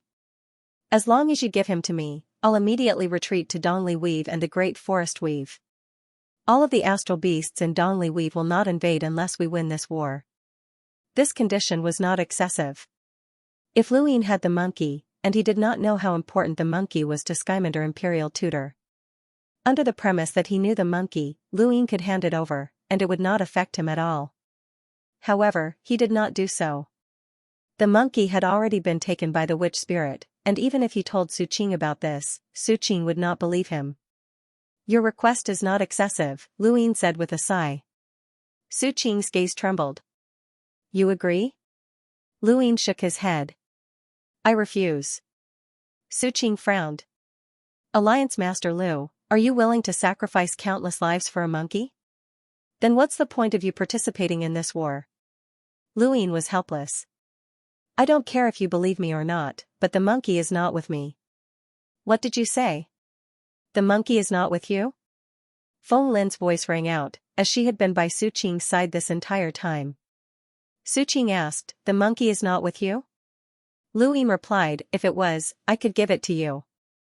It has no value to me, and I would have been happy to help it and Feng Jiu. Unfortunately, it was taken from me. Impossible. The monkey is your tamed beast, and it's branded on your arm. We know that very well. How could it have been taken from you? Feng Lin retorted. Luine replied, I was captured by the Neo-Human Alliance once, and it was during that time that the monkey was taken from me. Who? Feng Lin asked, not believing him at all. The witch spirit god of the 7 sky gods, Luine said. His gadget fell silent. Su Qing's voice rang out. The witch spirit god? Did the witch spirit god make a move against you at that time? Luine calmly replied, the Hall of Honor knows about this. The Neo-Human Alliance wanted to turn me into a corpse king, but they failed. However, the witch spirit god took away the monkey, and I don't know what happened to it. You should ask the Neo-Human Alliance for it. Do you think we'll believe you? Su Qing asked. Luine shrugged. It's up to you whether you believe me or not. I've already made preparations to open up a second battlefield. You should have investigated my Great Eastern Alliance, right? After unifying the Innerverse and Outerverse, none of the emissaries have appeared. Since you want to start a massacre in Dongli Weave, I can only send them over. Since this is a war, there will definitely be casualties. Although I don't want ordinary people to be implicated, I can only do my best. Su Qing was not trying to scare Luine, he really would start a massacre in order to force Luine. In the eyes of these astral beasts, human lives were nothing to them. Currently, the Great Eastern Alliance's emissaries were the Luo Emperor, the Sea King, Madame Yu, and Elder Lianxin. There were also hidden powerhouses in the Outerverse that Luine could not mobilize, such as Master Yuan and the Yu family's elders. Luine sent the Luo Emperor and Elder Lianxin to Dongli Weave, but Elder Lianxin was unwilling to obey his orders. Thus, she was happy to be sent further away. The Sea King and Madame Yu stood guard in North Castle Weave. A few days later, war descended once more. The Great Eastern Alliance was the first to launch an attack, and Luine had no choice since he had been forced to do so. Su Qing's subordinates continued to send astral beasts to the east, and they did not hide their intentions. They openly threatened Luine, and Luine could only start a war to suppress the astral beast domain. Once the war started, the asteroid belt was torn apart. Almost half of the asteroids had been cleared away and turned into fragments that floated in outer space. Without a light beam to open a path, the fleet would not be able to move. This war lasted for half a month, and both sides understood each other too well. Without outside help, it was difficult to determine a victor. Su Qing was especially concerned about Luine. He was not afraid of absolute powerhouses like the Lu Emperor or the Second Night King, but he was afraid of Luine. Luine was someone who did not play by the rules. Thus, every time Luine entered a battlefield, Su Qing would personally interfere, scaring Luine into retreating. Dongli Weave had unsurprisingly become the second battlefield. Although the Luo Emperor and Elder Lianxin were not strong enough, they were more than enough to deal with the second battlefield. In the Grand Forest Weave, the mantis and the flying willow flowers were still in a stalemate, which had been going on for 2 months. Luine had not expected the flying willow flowers to be willing to fight for so long. After all, they were not from the Fifth Mainland, and they did not care about the lives of ordinary people. The only possibility that Luine could think of was that the Hall of Honor was pressuring them, or that they had been promised something when they had been allowed to leave the Realm Mountain. Another half a month passed, and during this time, the war had not stopped, which was contrary to Lu Yin's original intentions. However, he had no choice but to grit his teeth and continue fighting. On his screen, nearly half of the fleet had turned red, which meant that about 70,000 large spacecraft and 3,000 warships had been destroyed. The death toll was something that Luine did not dare to face. More and more people in the Innerverse were dissatisfied with him, especially those from the 8 great flow zones. Fortunately, every flow zone had an allied army to suppress them. Lu Yin had contacted the Sixth Mainland several times as a director, hoping that they would take over the battlefield. They had not refused, but they had not taken any action either. It was obvious that they wanted the Great Eastern Alliance to hold the fort. Lu Yin's eyes flickered. Ever since he had stepped onto the path of cultivation, he had never been used like this. Being used as a tool without being able to resist was not his style. Beep, beep, beep. His gadget beeped. It was Wei Rong. "How's it going?" Lu Yin asked. Wei Rong tiredly replied, "It's not going well. I still need to hold on for a while." "No rush. Don't let the Sixth Mainland know," Lu Yin said. Wei Rong acknowledged and then ended the call. Lu Yin punched the command console, and his gaze turned cold. The Sixth Mainland wanted to use him, so they could not blame him for being impolite. Let's see who would be the one using who in the end. The battle in the asteroid belt had lasted for nearly 3 months, and the Great Eastern Alliance had lost its first emissary, Luo Huang. When Lu Yin received the battle report, his expression turned ugly. Luo Huang and elder Xianxia had been fighting in Eastly Weave since the beginning, and Luo Huang had died at the hands of the Mantis Beast. The Mantis Beast should have been in a deadlock with Lu Yehua in Grand Forest Weave, but it had suddenly left to meet up with Su Qing and kill Luo Huang along the way. Luo Huang had not even been able to retaliate and had been cut to pieces. Lu Yin sighed. Deaths were inevitable in war, but he had never expected that Luo Huang would be the first to die. What a pity. A rumble came from outer space, and in the distance, Chen Huang's giant body was sent flying. Lu Yin's gaze turned cold, and he hurried over. In the distance, Chen Huang coughed up blood. His battle force had been torn apart, and even his flesh had been torn apart. He was in an extremely miserable state. Even further away, a giant mantis-like beast brandished its sickles and charged at Chen Huang. Chen Huang's eyes narrowed, as it was impossible to block this attack. Lu Yin grew anxious, and his eyes transformed into runes in an attempt to weaken the mantis beast's speed. However, the difference in power between the two was too great, and even a slight weakening would not affect the mantis beast at all. Soles of my feet. Lu Yin grew anxious, as Chen Huang was about to die. The entire battlefield suddenly shook, and countless stars began to revolve. Everyone subconsciously stopped what they were doing. The mantis beast had slashed at Chen Huang with its scimitars, but it was forced back by the exploding stars. It quickly fled, having sensed danger. Su Qing's expression changed. Serious art? This was a war between the Great Eastern Alliance and the Astral Beast domain, and no one had expected such a terrifying serious art to appear. This was the symbol of the Sirius sect. In outer space, Elder Jioshan walked out with an ugly expression and glared at Lu Yin. "Kid, what nonsense are you spouting?" Lu Yin relaxed, as Chen Huang had almost been finished off. That praying mantis had been too fast, and its murderous aura had been quite threatening. Lu Yin hurriedly said, "Elder, please take care of that praying mantis. That thing is a threat." Elder Jioshan angrily replied, "I'm not your hired thug." Lu Yin smiled. "Sorry to trouble you, Elder." Elder Jioshan snorted. His face was very young, but Su Qing looked at him as if he was a ghost. "Serious sect, Elder Jioshan? Why are you here?" Elder Jioshan turned to look at Su Qing. "I'm just passing by." Su Qing's expression changed, and he was furious. "Passing by? Does he think I'm an idiot? Who would pass by a battlefield?"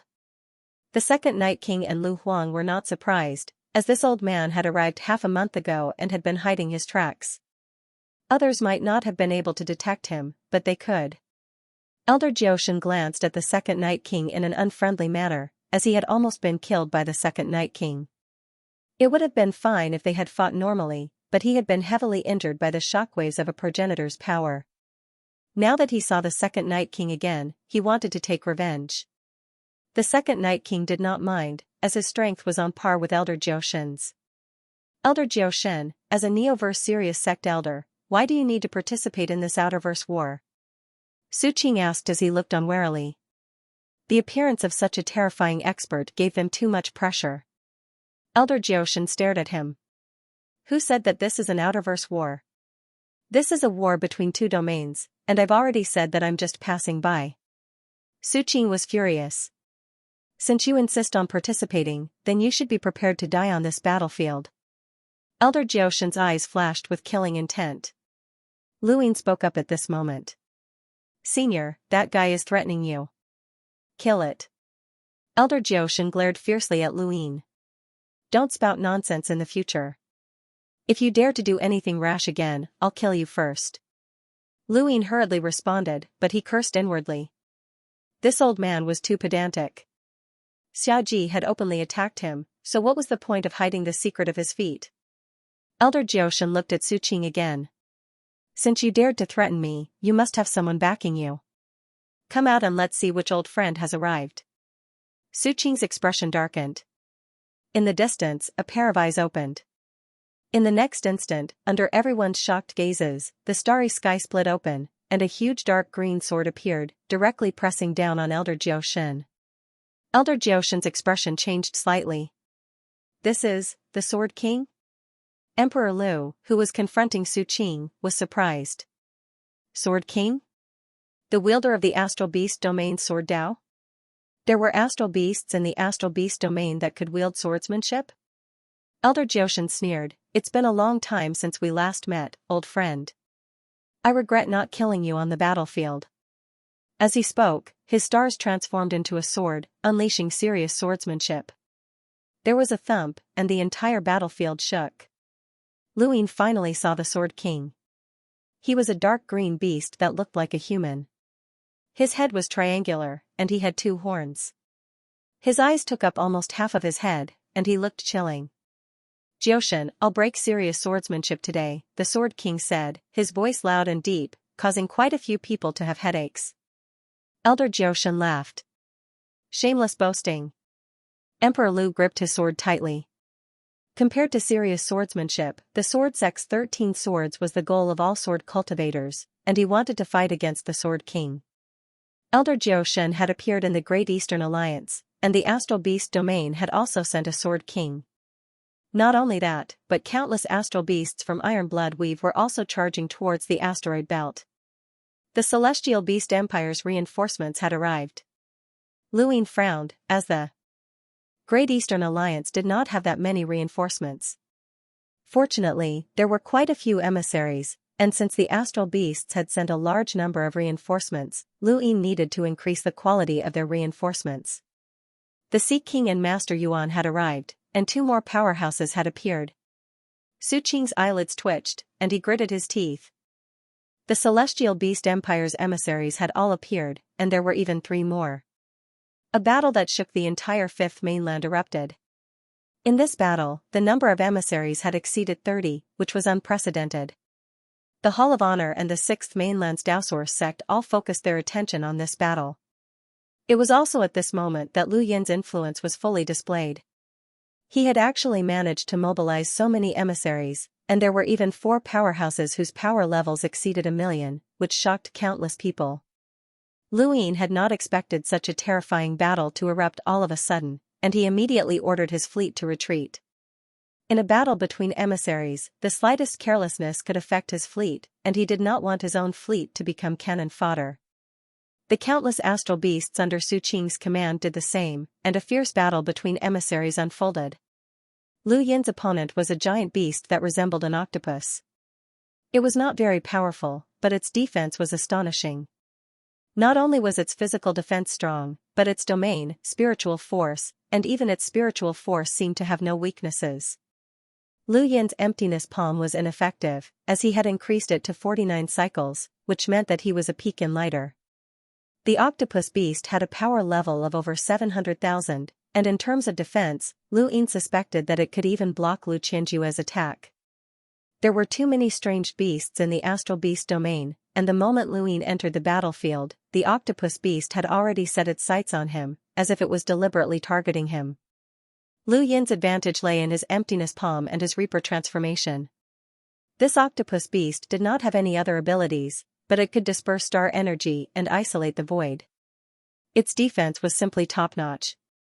For half a day, Lu Yin could not do anything to it.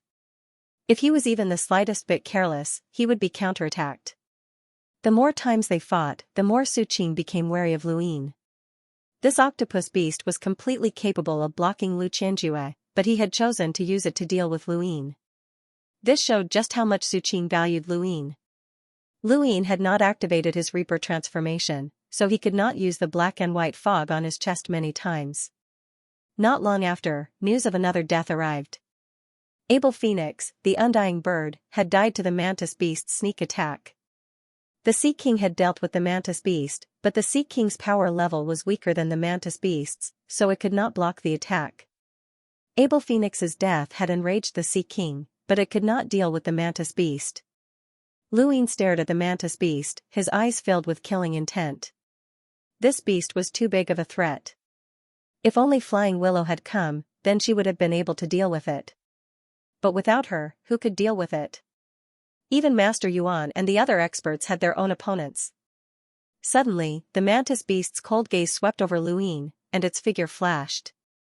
It had received Su Qing's orders to kill Luin. Luin felt a chill run down his spine, and he knew that things were bad. He quickly broke into the astral source universe, where the octopus beast's tentacles had been drawn into the universe. However, the mantis beast swung its scimitar at it, and its sharpness shocked Luin. The mantis beast's scimitar slashed at Luin, and the Sea King's spear stabbed out, but it was forced back. "Kid, run," the Sea King barked. The mantis beast's right scimitar slashed down, slicing through space. Many astral beasts and spacecraft were sliced apart along the way. Lu Yin's eyes narrowed. With the mantis beast's terrifying attack power, the micro-armor would not be able to withstand it. In the distance, Elder Jioshan was just about to use stellar transposition when the Sword King's sword descended. Once stellar transposition was used, Luin would no longer be facing the mantis beast's attack, but rather the Sword King's. They were on completely different levels. Left with no other choice, Luin could only revolve the stars and explode in front of the mantis beast. The mantis beast was forced back, and even the scimitar cracked. However, Elder Jioshan did not fare well either, and he coughed up blood from the Sword King's attack. The mantis beast did not retreat, and it continued to slash at Luin. The Sea King's spear rotated at a strange frequency, causing the mantis beast to sense danger. It turned around and slashed out. With a bang, a blue current appeared around the Sea King, and the mantis beast's battle technique flowed along the spear into the surrounding currents. The Sea King then guided the spear back to the mantis beast. The mantis beast was caught off guard and was forced back by the spear. Its ferocious eyes were filled with shock and confusion as it disappeared. The Sea King's face turned ugly, and it looked up. "Kid, run." Luin had seen the battle between the Sea King and the mantis beast, and it was probably the Sea King's innate gift. This was the first time he had seen it, and he had thought that the mantis beast would fight the Sea King. The mantis beast appeared in front of Luin, moving so quickly that Luin did not even see when it swung its scimitar. His micro-armor could not withstand the attack any longer and shattered, and a bloody gash appeared on his abdomen. Blood sprayed out into space. This attack did not kill Luin, and the mantis beast charged at him again. Luin gritted his teeth as the octopus beast's tentacles descended from above, dispersing his star energy so that he could not dodge. At the critical moment, the tip of the spear swept past his neck and pierced towards the mantis beast. The mantis beast's right scimitar slashed away the Sea King's trident while its left scimitar continued to slash at Luin. Regardless of whether it was his sourcebox array, secret technique, battle technique, or the Aeon Evolution true scripture, none of them could stop the mantis beast. The difference between Luin and the beast was too great. It had suppressed the Sea King and was a powerful being that could fight against the World Imprinter, the Corpse Keeper. The mantis beast had a power level of 800,000 to 900,000, which was not something that Luin could deal with. Its attack had exceeded the limits of his micro-armor. Elder Jioshan, Master Yuan, the Second Night King, Emperor Liu, and the other powerhouses were unable to provide support in time. At this moment, Luin was very close to death, just like when he had been chased by Wang Si. That extreme sense of danger had descended upon him, so he took out the corpse he had obtained from the burial garden. It was a corpse that he could not harm no matter what. There was a loud clang as the mantis beast's left scimitar slashed at the corpse's neck. It tore through the void and swept across the battlefield, destroying many spacecraft and astral beasts.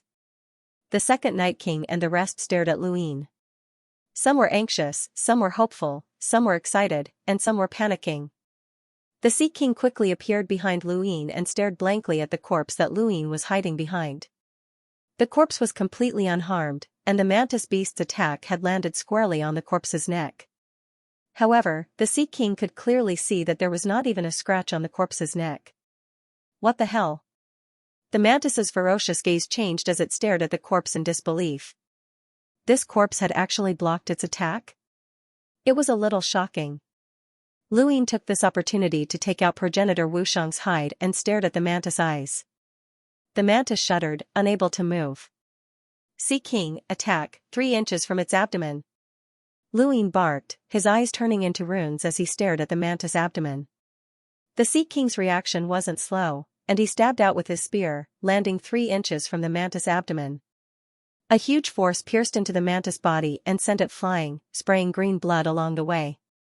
Luin coughed and hurriedly put away progenitor Wushang's hide and corpse. He was panting heavily, as he had almost been finished. Fortunately, he had the corpse, which had not even been affected by the mantis attacks. It was clearly a dead person, so who knew what kind of powerhouse it had been when it was alive? The mantis was heavily injured by the Sea King's spear and did not attack again. When Su Qing saw that even the mantis could not kill Luin, he immediately stopped fighting. Luin was also heavily injured and urgently needed treatment. At the same time, he was also afraid that the mantis would ambush the other envoys, so he did not pursue the battle. Both sides had tacitly agreed to stop fighting. Luin had just returned to his spacecraft when Elder Jioshin came looking for him. He angrily roared, "Kid, withdraw from this battle immediately." Luin seemed to be frightened by Elder Jioshin, and he clutched his chest as he coughed. Elder Jioshin's gaze grew fiercer. "Kid, did you hear that? Withdraw from this battle immediately. It has nothing to do with you." Luin weakly replied, "Elder, I need to rest." Elder Jioshin was furious. "Stop acting." The second Night King and Lu Huang appeared, and when they saw Elder Jioshin's state, they quickly stood in front of Luin. Elder Jioshin glared at the second Night King. Scram. The second Night King had only listened to Luin because his fate was in Lu Yin's hands, and he would not let Elder Jioshin off. "You talk big. I've tolerated you for a long time, second Night King. Some people were afraid of your Day-Night clan and did not want you to enter the Neoverse, but I don't care." The second Night King's eyes narrowed. "You can try." The Day-Night clan had been forced into the Neoverse, and Elder Jioshin's words had lit a fuse. Lu Huang, Elder Jioshin, Shin, "Kid, I'm not lying. Kid, I'm not joking with you. This war has nothing to do with you. The Celestial Beast Empire isn't as simple as it seems, or else we would have destroyed it long ago. The human domain has 7 half-progenitors, while the Astral Beast domain only has 1. Yet, they've been able to stand against us all this time. Do you really think that we're just plotting against the 6th mainland? 2. Ancestor Hui had schemed for many years. He had used the mountain and sea realm as bait to confuse the 6th mainland and the Eternals with the war between the human domain and the Astral Beast domain. He had made them think that the 5th mainland did not know the truth and had been fighting amongst themselves. The war between the human domain and the Astral Beast domain had been part of the plan from the very beginning. But after hearing Elder Jioshin's words, it seemed that the Astral Beast domain's Celestial Beast Empire had not just been part of the plan, there were other reasons as well. The second Night King frowned. Even though the Day-Night clan was a pawn in the war against the Astral Beast domain, they did not know much about the Celestial Beast Empire. He listened carefully to Elder Jioshin's words, trying to find clues about the first Night King's death and the third Night King's fall. Humans have lived through ancient times. From the time when there were 6 mainlands, to the time when the Daosaur sect was still around, and then to the present day when the 5th mainland was separated from the Astral Beast domain. They have experienced far too much, and within the 6 oldest mainlands, most humans and beasts coexisted. The 4th mainland only had astral beasts and no humans, and all humans were expelled from the 4th mainland. This is the most ancient legend that most of the Astral Beast domain came from the shattered 4th mainland. No one knows what the astral beast domain is hiding or what the celestial beast empire inherited from the fourth mainland. During the war with the sixth mainland during the Daosaur Sex era, the astral beast domain produced progenitor Wushang, who was invincible. After the fifth mainland was divided and the mother tree was taken away, the astral beast domain and the human domain both suffered a great calamity. The human domain started a war with the astral beast domain not only to help the human domain mislead the everlasting and the sixth mainland, but also because the astral beast domain wanted to mislead the everlasting and the sixth mainland. Otherwise, do you think they would have cooperated? Don't underestimate the astral beast domain, and don't underestimate the celestial beast empire. Elder Jioshan said a lot in a single breath. It was obvious that he had told Luin everything he knew, regardless of whether it was the ancient legends or his own guesses. He had also threatened Luin in hopes that he would not participate in this war. Elder Jioshan's words caused the second Night King, Emperor Lu, and Master Yuan, who had just arrived, to fall into deep thought. Luin recalled the scene when he had first merged with the Yingguai's body. Through the Yingguai's memories, he had seen Imperial Preceptor Skymander and countless important figures of the Celestial Beast Empire worshipping a statue. He had also seen countless human-shaped source boxes. The Astral Beast domain was indeed hiding something. Elder Jioshan was not joking, he was truly afraid. I've said so much just to tell you that humans have their own ways, and beasts have their own ways. Don't think that you've succeeded just because you've temporarily stopped the Astral Beast domain. If this continues, even I won't be able to protect you. If you hadn't saved yourself in that battle just now, you would have died, Elder Jioshan said gravely. Luin bowed to Elder Jioshan with a solemn expression. Thank you for your advice, Senior. I'm not trying to be brave, nor am I trying to compete with the Astral Beast domain. However, I cannot abandon the countless lives of the Outerverse. My name is Lu Xiaoxian, or Luin. I came from the cosmic sea to the Innerverse, and I also settled down in the Outerverse. I started off on that tiny Earth, which is one of my homeworlds. If the Astral Beast domain massacred the Sirius sect, would Senior not care? Elder Jioshan face-bombed, as he had wasted his breath. Ever since the start of the war, many people had tried to persuade Luin to give up, but they had all been rendered speechless by Lu Yin's words. Were cultivators really heartless? Could they really treat human lives like dirt? Not necessarily. If they were truly heartless, then why would there be wars? War was a struggle for benefits, but it was also a means of protection. If Progenitor Chen did not care about the fifth mainland and its countless lives, then why would he fight to the death? Why would the Astral Tree domain resist the Eternals? At the end of the day, the essence of war was protection. If I can't save Luin, then I'm willing to die in front of him, Master Yuan spoke up and looked at Luin with admiration. Elder Jioshan glared at Master Yuan. Stop arguing. It's none of your business. Master Yuan smiled. You're still the same. No matter what you do, you're still better at defending yourself. Elder Jioshan sneered, better than you. You haven't improved after all these years. I can send you flying with a single slap. But I protected many people, Master Yuan continued to smile proudly. Elder Jioshan held his breath. Stop saying that. You haven't changed even after so many years. It's disgusting. He then stared at Luin. It's fine if I can't persuade you, but I'm warning you, there are some things you shouldn't say. Also. His eyes narrowed. If you really die, I'll take that thing with me. Master Yuan shook his head. Still the same. Luin had the second Night King and Lu Huang leave. He then looked at Master Yuan apologetically. Senior, this war might not be as optimistic as I thought it would be. It's my fault for dragging you into this. Master Yuan waved his hand and looked at Luin with admiration. Me coming here has nothing to do with you. Countless lives are at stake here, and even if you hadn't come looking for me, I would have come. You, on the other hand, were willing to take on this war alone. Luin felt helpless. This used to be the Great Eastern Alliance's territory, and it's also my hometown. Countless people call me Alliance Master, and I can't let it go. Master Yuan sighed. Yes, I can't let it go. I can only fight. Even if I die, I have no regrets. Luin walked over to the control panel and looked at the flashing red dot on the fleet. We've lost more than half of our fleet. After this war, the Great Eastern Alliance's strength will be greatly reduced. But that doesn't matter. What I'm most worried about is that we won't be able to contain the Astral Beast domain. Is the Astral Beast domain really as terrifying as Elder Jioshan says? Master Yuan's expression was solemn. You have to remember that humans are the best at expanding the universe. If the Astral Beast domain didn't have the ability, then no matter what the reason was, they would have been enslaved by the humans a long time ago. Although Master Yuan's words were not as clear as Elder Jioshan's, Luin still understood. Master Yuan's meaning was the same as Elder Jioshan's. The Astral Beast domain was not easy to deal with. Actually, if the Great Eastern Alliance hadn't come, then I would have been prepared to face the Astral Beast domain alone, even if I had to die.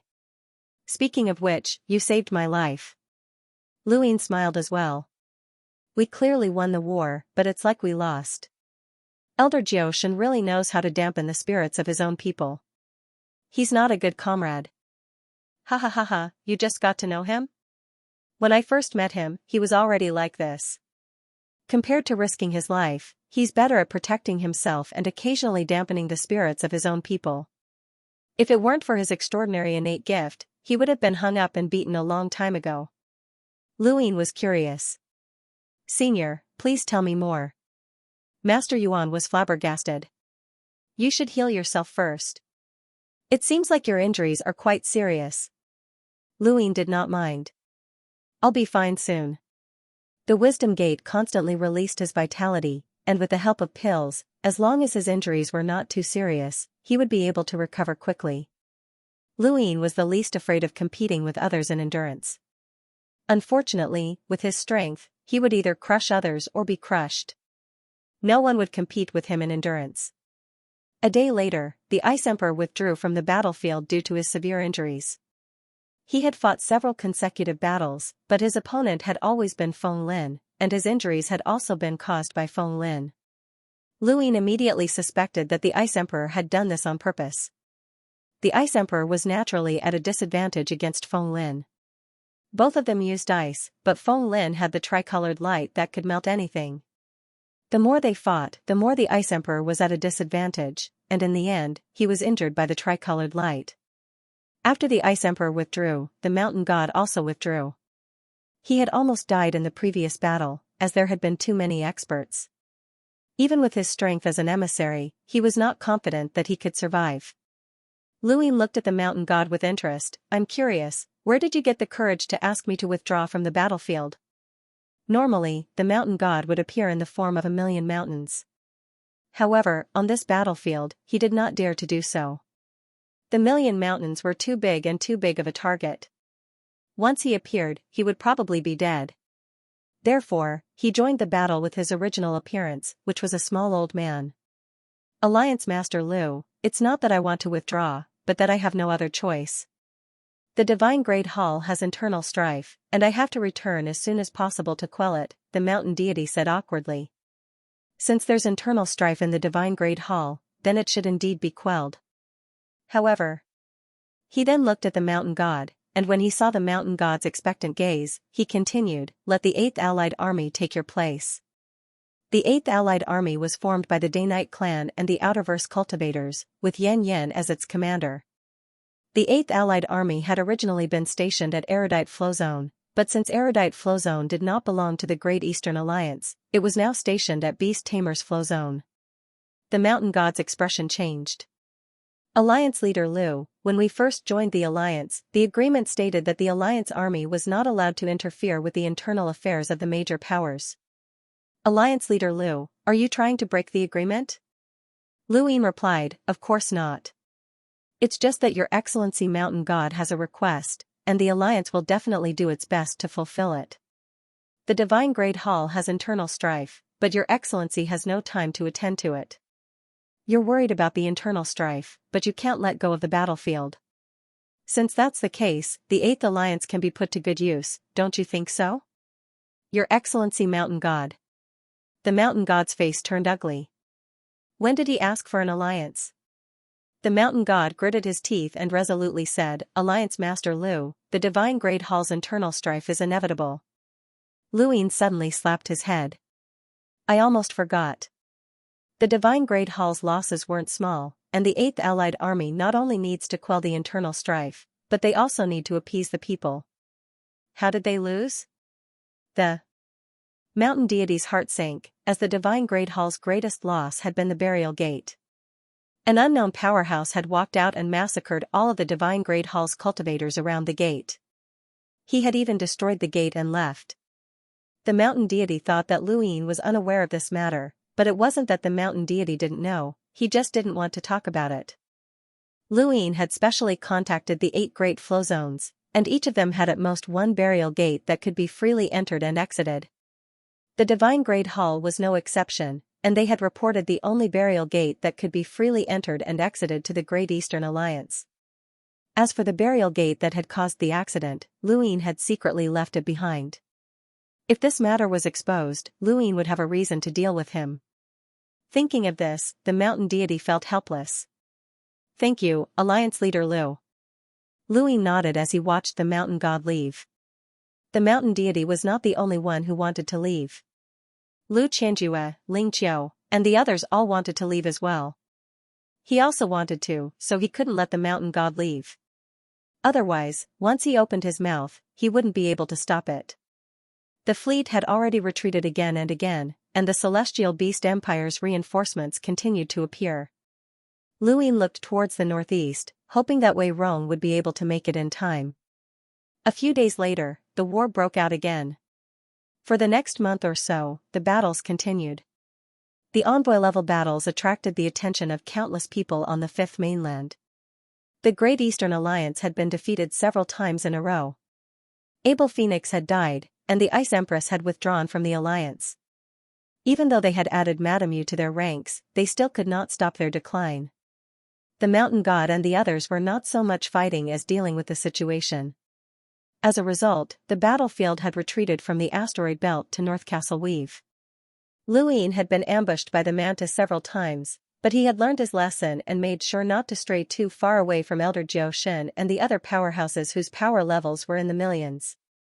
Although the Mantis was fast, Luin was able to survive with the help of the other powerhouses. The Hall of Honor had finally made a move a few days ago, and they had sent 2 envoys. The size of the fleet was far smaller than the Great Eastern Alliance's, but the fact that they could provide reinforcements still made Su Qing apprehensive. The battlefield had calmed down considerably, and Su Qing watched from the sidelines. If the Hall of Honor sent more reinforcements, then he could only wait and see. The Astral Beast domain and the human domain were 2 behemoths. Once a war broke out, it would be like a bottomless pit. Thus, from the beginning to the end, there were very few wars that involved an unlimited number of people. The battlefield in Iron Blood Weave, the border battles in Erudite Flow Zone, and so on had almost no envoys. Both sides had maintained a tacit understanding.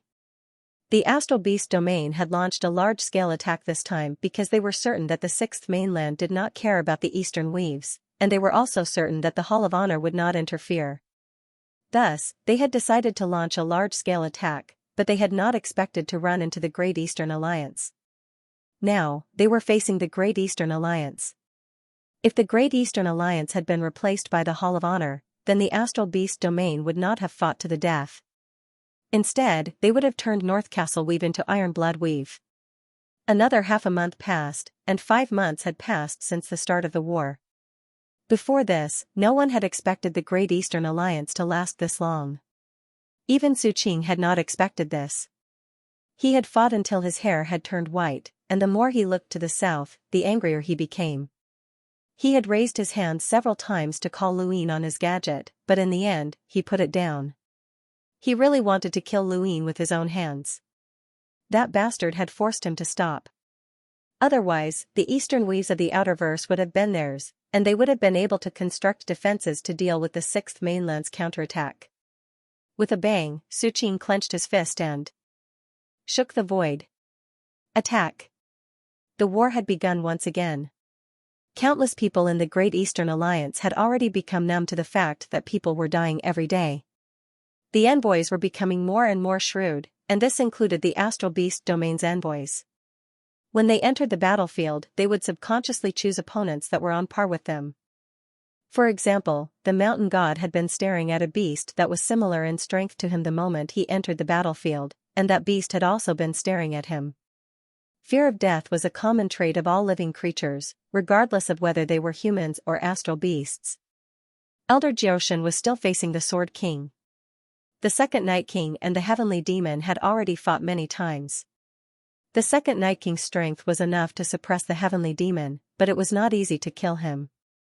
If the Heavenly Demon did not attack, then his spiritual force would wreak havoc on the battlefield, causing great damage to both sides. The Second Night King could not allow the Heavenly Demon to attack, and the Heavenly Demon could not allow the Second Night King to attack. Luin looked out into space. Both sides had their own opponents, and this battle was still a battle of attrition. At that moment, his gadget rang, and Luin looked at it. Strangely, it was Zhou Shan. Zhou Shan had Lu Yin's contact information, but he had never contacted him before. This was the first time. Lu Yin accepted the call, and a screen appeared in the sky. Zhou Shan's face was deathly pale. Something has happened to Earth. He then pointed the screen into the distance. Lu Yin's expression changed as he looked at the screen. Astral beasts? Outside Earth, many astral beasts were attacking, and it was a small battlefield. Much of Earth had been destroyed, and half of Nanjing had been reduced to ruins. However, this alone was not enough to alarm Lu Yin. He stared into space and saw a familiar beast, the octopus. The one that had once fought him on the battlefield, the one with great defense, had actually gone to Earth. No wonder he hadn't seen it on either battlefield. He had been so focused on the mantis that he had forgotten about it. I know that you're on a battlefield, and the appearance of these astral beasts is probably related to your battlefield. But there's no other way. I've got to save Earth, Zhou Shan said in a low voice. I'll be there right away, Lu Yin replied. He then hung up and looked up into space. The octopus was powerful enough to easily destroy Earth, but it had not done anything yet. It was clearly trying to lure Lu Yin over. There was a trap there, an obvious one. Even though he knew that it was a trap, Lu Yin had no choice but to step into it. Otherwise, Earth would definitely be destroyed. The battle in space was exceptionally intense. Everyone had their own opponents, and no one could leave. Lu Yin frowned. Su Qing had started the battle to delay everyone and create a trap for Lu Yin. Admiral Shui, I'll leave the battlefield to you, Lu Yin instructed Shui Chuanchao. He then left the fleet alone and headed south. Earth was located in the northern part of Frostwave Weave, and it was very close to North Castle Weave. With Lu Yin's speed, he quickly crossed through North Castle Weave and arrived at Frostwave Weave. Su Qing and Emperor Lu were constantly fighting, and he would occasionally glance at the southern fleet. Would Lu Yin go? He was not sure, but it all depended on whether that planet was important to Lu Yin or not. Half a day later, Su Qing pushed away Emperor Lu's sword with a look of ecstasy. He had just received news that Lu Yin had arrived on Earth. In Frostwave Weave, outside a beautiful azure planet, Lu Yin stepped out into space and swept through space with his emptiness palm, killing all the astral beasts except for the octopus. On Earth, countless people looked up at the sky and watched as the octopus tried to wrap around Lu Yin. At the foot of Mount Zhou lay the corpse of a giant beast the size of a mountain. It looked huge, but it was only a meter, and Lu Yin was able to kill it. Every city and ocean on Earth had been invaded by giant beasts, causing incalculable losses. However, now was not the time to deal with such matters. The battle in outer space was the most important. This was not Lu Yin's first time fighting this giant octopus, and it was very troublesome. He did not even know how to kill it. Su Qing could not have just sent one to deal with him, so Lu Yin remained vigilant. Lu Yin's battle with the octopus stirred up space and caused Earth's oceans to boil. No one doubted that Earth could be destroyed at any moment. Gradually, Lu Yin purposefully led the octopus away from Earth and closer to Jupiter. There was a loud boom as Jupiter's observatory exploded, and the people inside fled ahead of time. Lu Yin stood atop the ruins of the observatory as the octopus beast viciously charged towards him. His eyes turned into runes as he stared at his surroundings, but there were no rune lines. This was impossible. How could a single octopus beast deal with him? After Luin retreated, the observatory was smashed to pieces. In the distance, in an unnoticed part of space, a creature the size of a fingernail slowly turned around and faced Luin. This was a death bug, a race ranked second on the celestial beast list. Legend had it that it was born from the body of an ancient progenitor and could ignore physical defenses. It was incomparably tough and extremely fast. Even though there were very few of them, this race was still ranked second on the celestial beast list, which showed their status in the astral beast domain. This death bug was Su Qing's method to deal with Luin. A death bug had appeared in the Sovereign Tournament before, but Drunkard had used his arcane creation realm star energy to toy with it. This was actually the most effective way to deal with the death bug, as it would have been very difficult to win otherwise. Even Lu Yin's death transformation could not destroy the death bug. An envoy-level death bug working together with the octopus was enough to kill Luin. This was Su Qing's plan. Deathbug and the Sword King were from the same batch of astral beasts as reinforcements, but they had been hiding all this time in order to kill Luin at a critical moment. Although it was a pity that Luin had lost the Death God's inheritance, Su Qing had no choice but to use this move to completely destroy Luin. Deathbug was ready to charge out at any moment. With its speed and strength as an envoy, Luin would not be able to dodge. Moreover, the octopus beast was disrupting the star energy, making it even more impossible to dodge. Just as Deathbug was about to charge out, the octopus beast disappeared.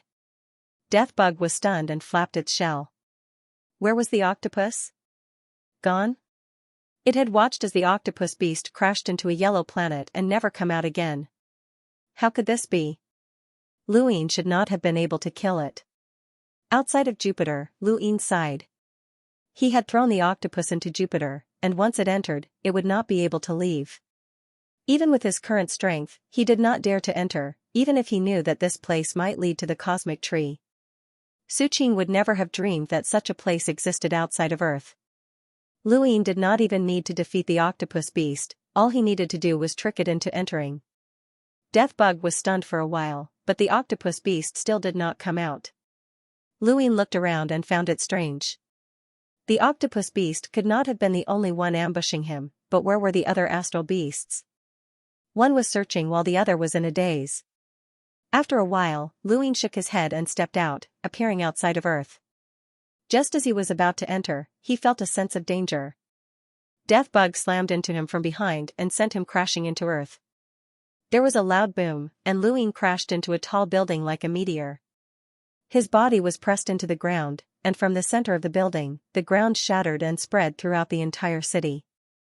Intense pain spread from his back, and Luin grimaced as he propped himself up. Above his head, rocks crashed down with another boom. He touched his back and found that blood had seeped through his clothes. He looked up and leapt out of the ground to look at the sky. At that moment, he saw rune lines with a power level of over 600,000. Was that Deathbug?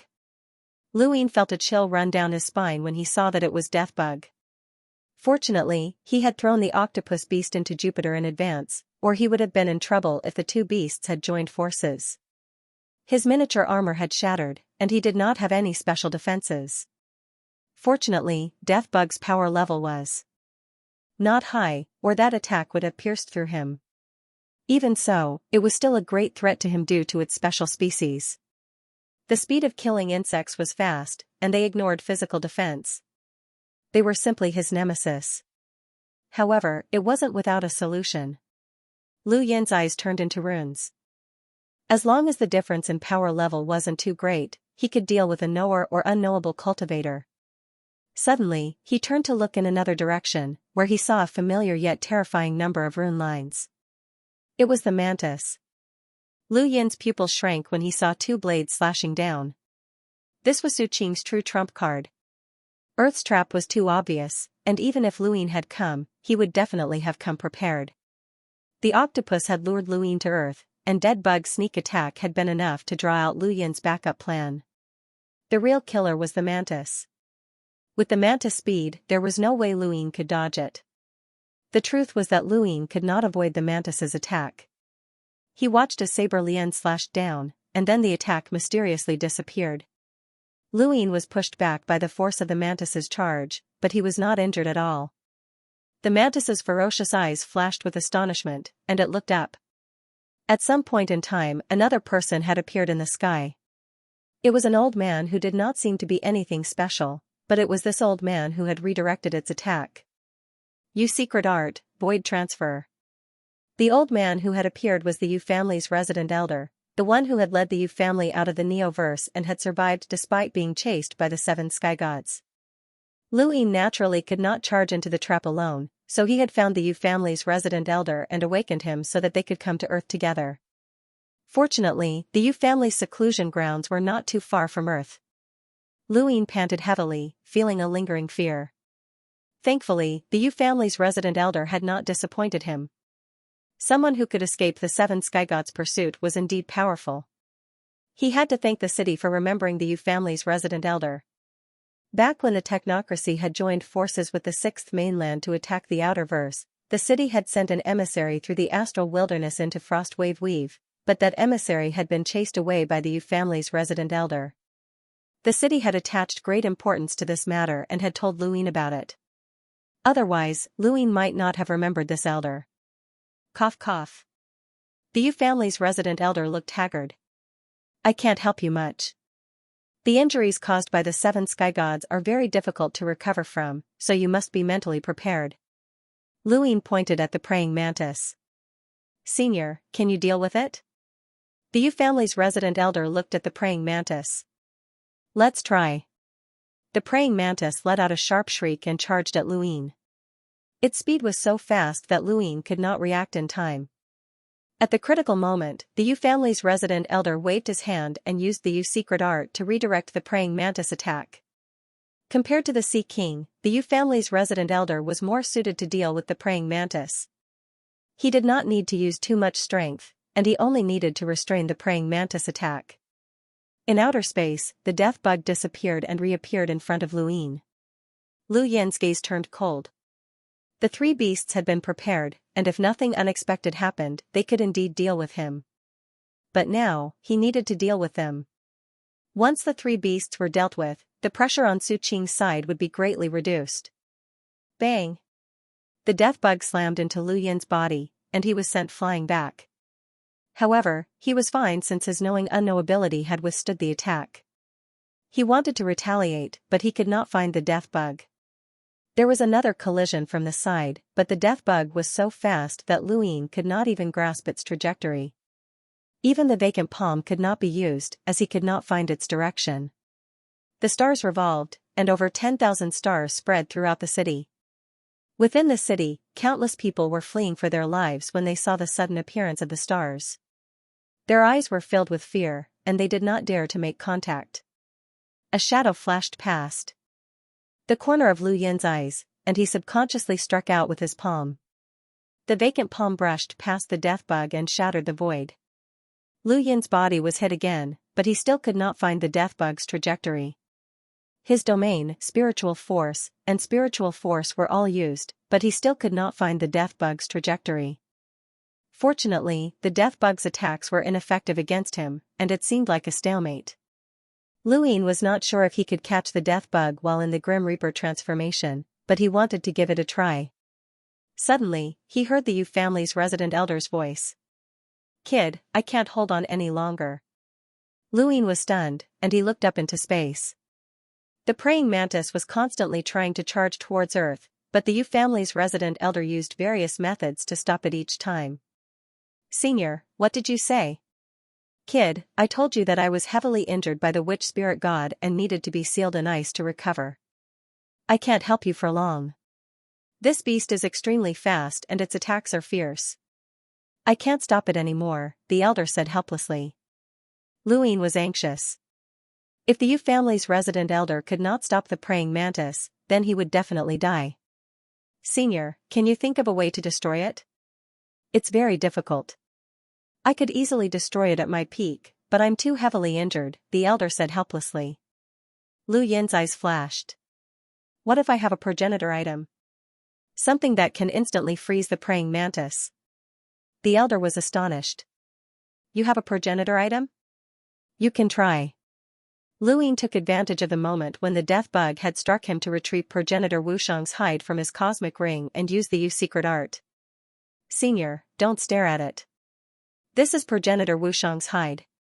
In outer space, the elder casually waved his hand, and progenitor Wushang's hide appeared in his hand. The moment the hide appeared, the death bug suddenly stopped moving, as if it had sensed something. The praying mantis's originally ferocious gaze was now filled with confusion and fear. The aura of progenitor Wushang's hide gave it an innate suppression. The Yu family's elder looked at the praying mantis beast. The space beneath his feet shifted, and progenitor Wushang's hide imprinted on the praying mantis beast's head. In an instant, the praying mantis beast couldn't even move. Its body was penetrated by the Yu family's elder, and it fell to earth, crashing into the mountains. The elder was exhausted. Kid, that beast is heavily injured and covered in progenitor Wushang's hide. It won't be a threat to you. I'll be leaving now. Don't go back on your words. He then turned and left. Lu Ying stared in the direction where the praying mantis had been sent flying and saw that the rune lines were rapidly weakening. The praying mantis was heavily injured and couldn't move. Now, he just had to deal with the death bug. Wait, where's the death bug? Ever since Lu Ying had taken out progenitor Wushang's hide, the death bug had stopped attacking him. Something was wrong. Suddenly, he thought of something and hurriedly rushed over to where the praying mantis had fallen. The death bug looked like an insect, but it was actually a creature that had cultivated for many years. It wasn't an unintelligent beast, and it could tell that progenitor Wushang's hide was suppressing the praying mantis. The only way to kill Lu Ying was to work together, and it couldn't do it alone. Lu Ying tore through the void and arrived beside the mountain. He looked down and saw a ferocious blood-red gaze. Progenitor Wushang's hide had fallen to the ground, and the death bug was there as well. The Yu family elder left in a hurry. Not good. Just as that thought appeared in Lu Yin's mind, he was sent flying by a huge impact. It was the death bug again, and the praying mantis's blade descended from above. It had been heavily injured by the elder, and its body had been pierced through. Its strength had been greatly reduced, but it hadn't slowed down by much. The blade slashed down, and Lu Ying subconsciously retrieved the corpse. There was a thump, but the corpse was unharmed. Even if the praying mantis had been at its peak, it wouldn't have been able to harm the corpse in the slightest. Although the corpse hadn't been harmed, the force of the blow still sent Lu Ying flying and crashing into an island. Lu Ying flipped over and landed smoothly, black and white mist surging out from his body as a giant cocoon wrapped around him. The death bug viciously slammed into the cocoon, sending it into the sea. Back in Nanjing, Zhou Shan didn't know how Lu Ying was doing. The astral beasts had attacked, and Earth had once again descended into Armageddon. All of the surveillance equipment in outer space had been destroyed, and he didn't even know where Lu Ying was fighting. Billions of people on Earth were in a state of panic. At the bottom of the sea, Lu Ying transformed into a grim reaper, black and white mist coiling around his body as he leapt out of the sea. The aura that caused astral beasts' souls to tremble descended, but it only lasted for an instant and couldn't change the situation. In front of him, the praying mantis's blade descended. Lu Ying raised his left arm, and the white mist formed a shield that collided with the blade. There was a thump, and his body was sent flying. He had blocked the blade's attack. The mantis had been heavily injured, and its strength had dropped significantly. Otherwise, even with the Reaper transformation, it would not have been able to fight across such a large gap. Deathbug charged at him from behind, and Lu Yin's senses went off. While in the Reaper transformation, he could not use the cognizance true scripture of Eon evolution, so he had to face the bug head-on. However, Lu Yin was able to capture the bug's trajectory. If the bug wanted to hit him, it would have to enter the black and white fog around him. Once it did, it would be entangled by the deathly aura and its speed would plummet. This was Lu Yin's only chance to capture it. The first time, Lu Yin used the shield on his left arm to block the bug's attack. The second time, he directly slashed at Go Lian. The first time he hit Deathbug, it sent Deathbug flying. Behind him, the mantis slashed at him again. Lu Yin had just sent the bug flying and did not have time to defend himself. He was struck by the slash, and the huge force threw him towards the ground. He crashed into the city, causing panic. Lu Yin gritted his teeth. He was facing two extremely fast beasts at the same time. One of them was heavily injured, but its attacks were still swift and fierce. It was difficult for Lu Yin's attacks to break through its defenses, and while the other was able to track its movements, it was also difficult for him to break through its defenses. The deathbug's toughness had exceeded his expectations. He was helpless against the two beasts working together. He took out the corpse again and slashed out with the Golian. Bang! It collided with the mantis blade. Deathbug charged at him from the side, but it hit the corpse instead. The force pushed Lu Yin back, and he countered with the Golian's horizontal slash. It cut through the void and landed on the bug's body, but it was like hitting a bean. On the other side, the mantis blade was blocked by the corpse again. Carrying the corpse, Lu Yin was evenly matched with the two beasts. The corpse covered a large area and could easily block attacks, but the shield on his left arm was too small and difficult to defend against. This battle lasted for a full hour, and Lu Yin did not have a chance to rest. The mantis gaze grew increasingly savage. Finally, Lu Yin had used up more than half of his deathly aura and was forced to withdraw from the Reaper transformation. He still had to save some of his deathly aura just in case, but he was sent flying by the bug as soon as he did so. His body crashed to the ground, and a shadow fell from above. It was a huge statue that was pressing down on him. There was a loud crash as the statue landed beside him, kicking up a cloud of dust. Lu Yin gasped for breath. The dead bug had appeared in front of him again, not giving him the slightest chance to catch his breath. He decided to think of a way to send another beast to Jupiter. His pupils turned into runes, knowing whether he was in the realm of knowing or not, the impact of the dead insects would be useless.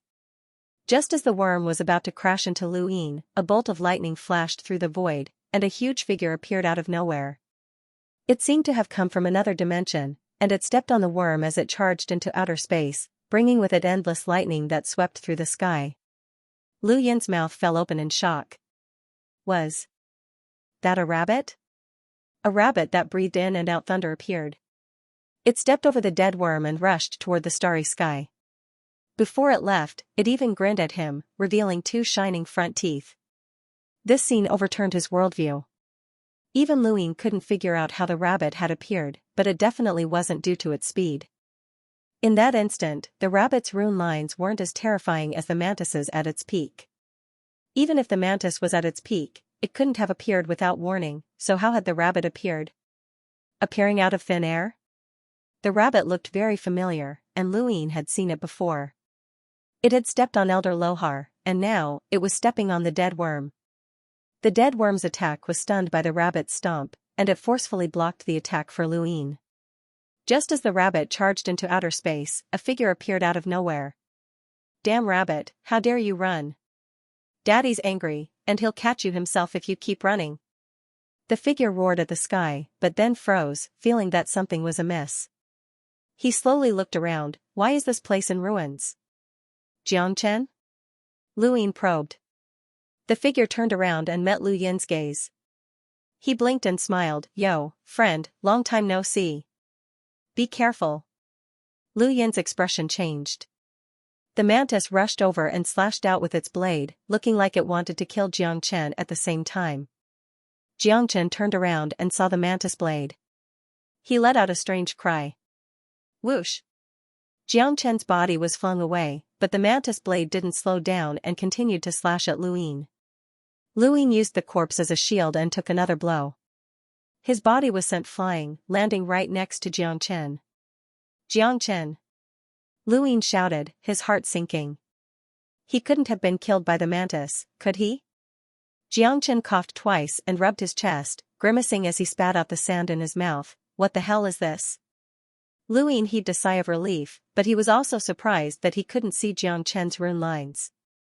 How was this possible? Moreover, he was unharmed by the mantis slash. If he was stronger than the mantis, how could he have been hit? What a strange person. Xianxia looked up and saw the mantis viciously waving its blade in the distance. He sucked in a cold breath. "Friend, is this your enemy? Be careful." Lu Yin shouted again. He saw dead worm out of the corner of his eye, but he couldn't catch it in his current state.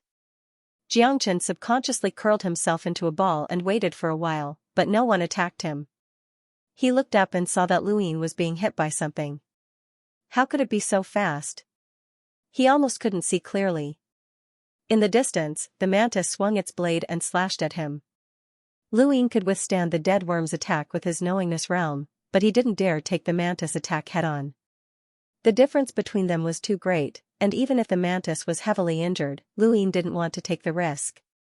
Seeing the mantis coming, he could only take out a corpse and use it as a shield. Xianxia stared blankly at Luin, who was fighting 1 against 2. No, it was 2 against 1. He was being beaten up, and he was even carrying a corpse. This was the first time he'd seen such a fighting style. "Help me!" Luin shouted, glancing at Xianxia. Xianxia blinked his eyes. "How?" "Take care of 1, Luin said. Xianxia was troubled. "It's not easy, they're too fast. I can't beat them." "So you want to run first like last time?" Luin shouted. He was referring to the attack on Jupiter's space station. At that time, Xianxia had disappeared inexplicably. He had been sucked away by Jupiter to the starry sky. Xianxia wasn't happy. "What do you mean run? I'll help you block 1 attack, okay? Don't make it sound like I'm a coward."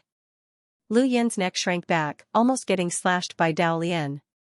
He rolled his eyes. "Brother, I know you have a way." "Right, I'll give you Luotian's contact number later." Xianxia's eyes lit up, and a graceful figure appeared in his mind. He swallowed. "Really? Of course. If you don't help me, I'll be done for." His body was sent flying by a huge force. Xianxia wiped the corner of his mouth. "I can't help you, I can't beat these 2. Take 1 with me? I need a gardener." "Kid, you're courting death." The mantis spoke for the first time, and its voice was extremely sharp and unpleasant. Xianxia looked at the mantis in surprise. "You can talk?" The mantis glared at Xianxia coldly. "Scram." Dao Lian kept slashing at the corpse as he spoke. He had reached his limit as well, as the Yu family's elder had left him with severe injuries. Otherwise, he would have killed Luin already. "You're so mean, friend. Don't forget about my Luotian. Dad's here to give you a pet, the one that can talk."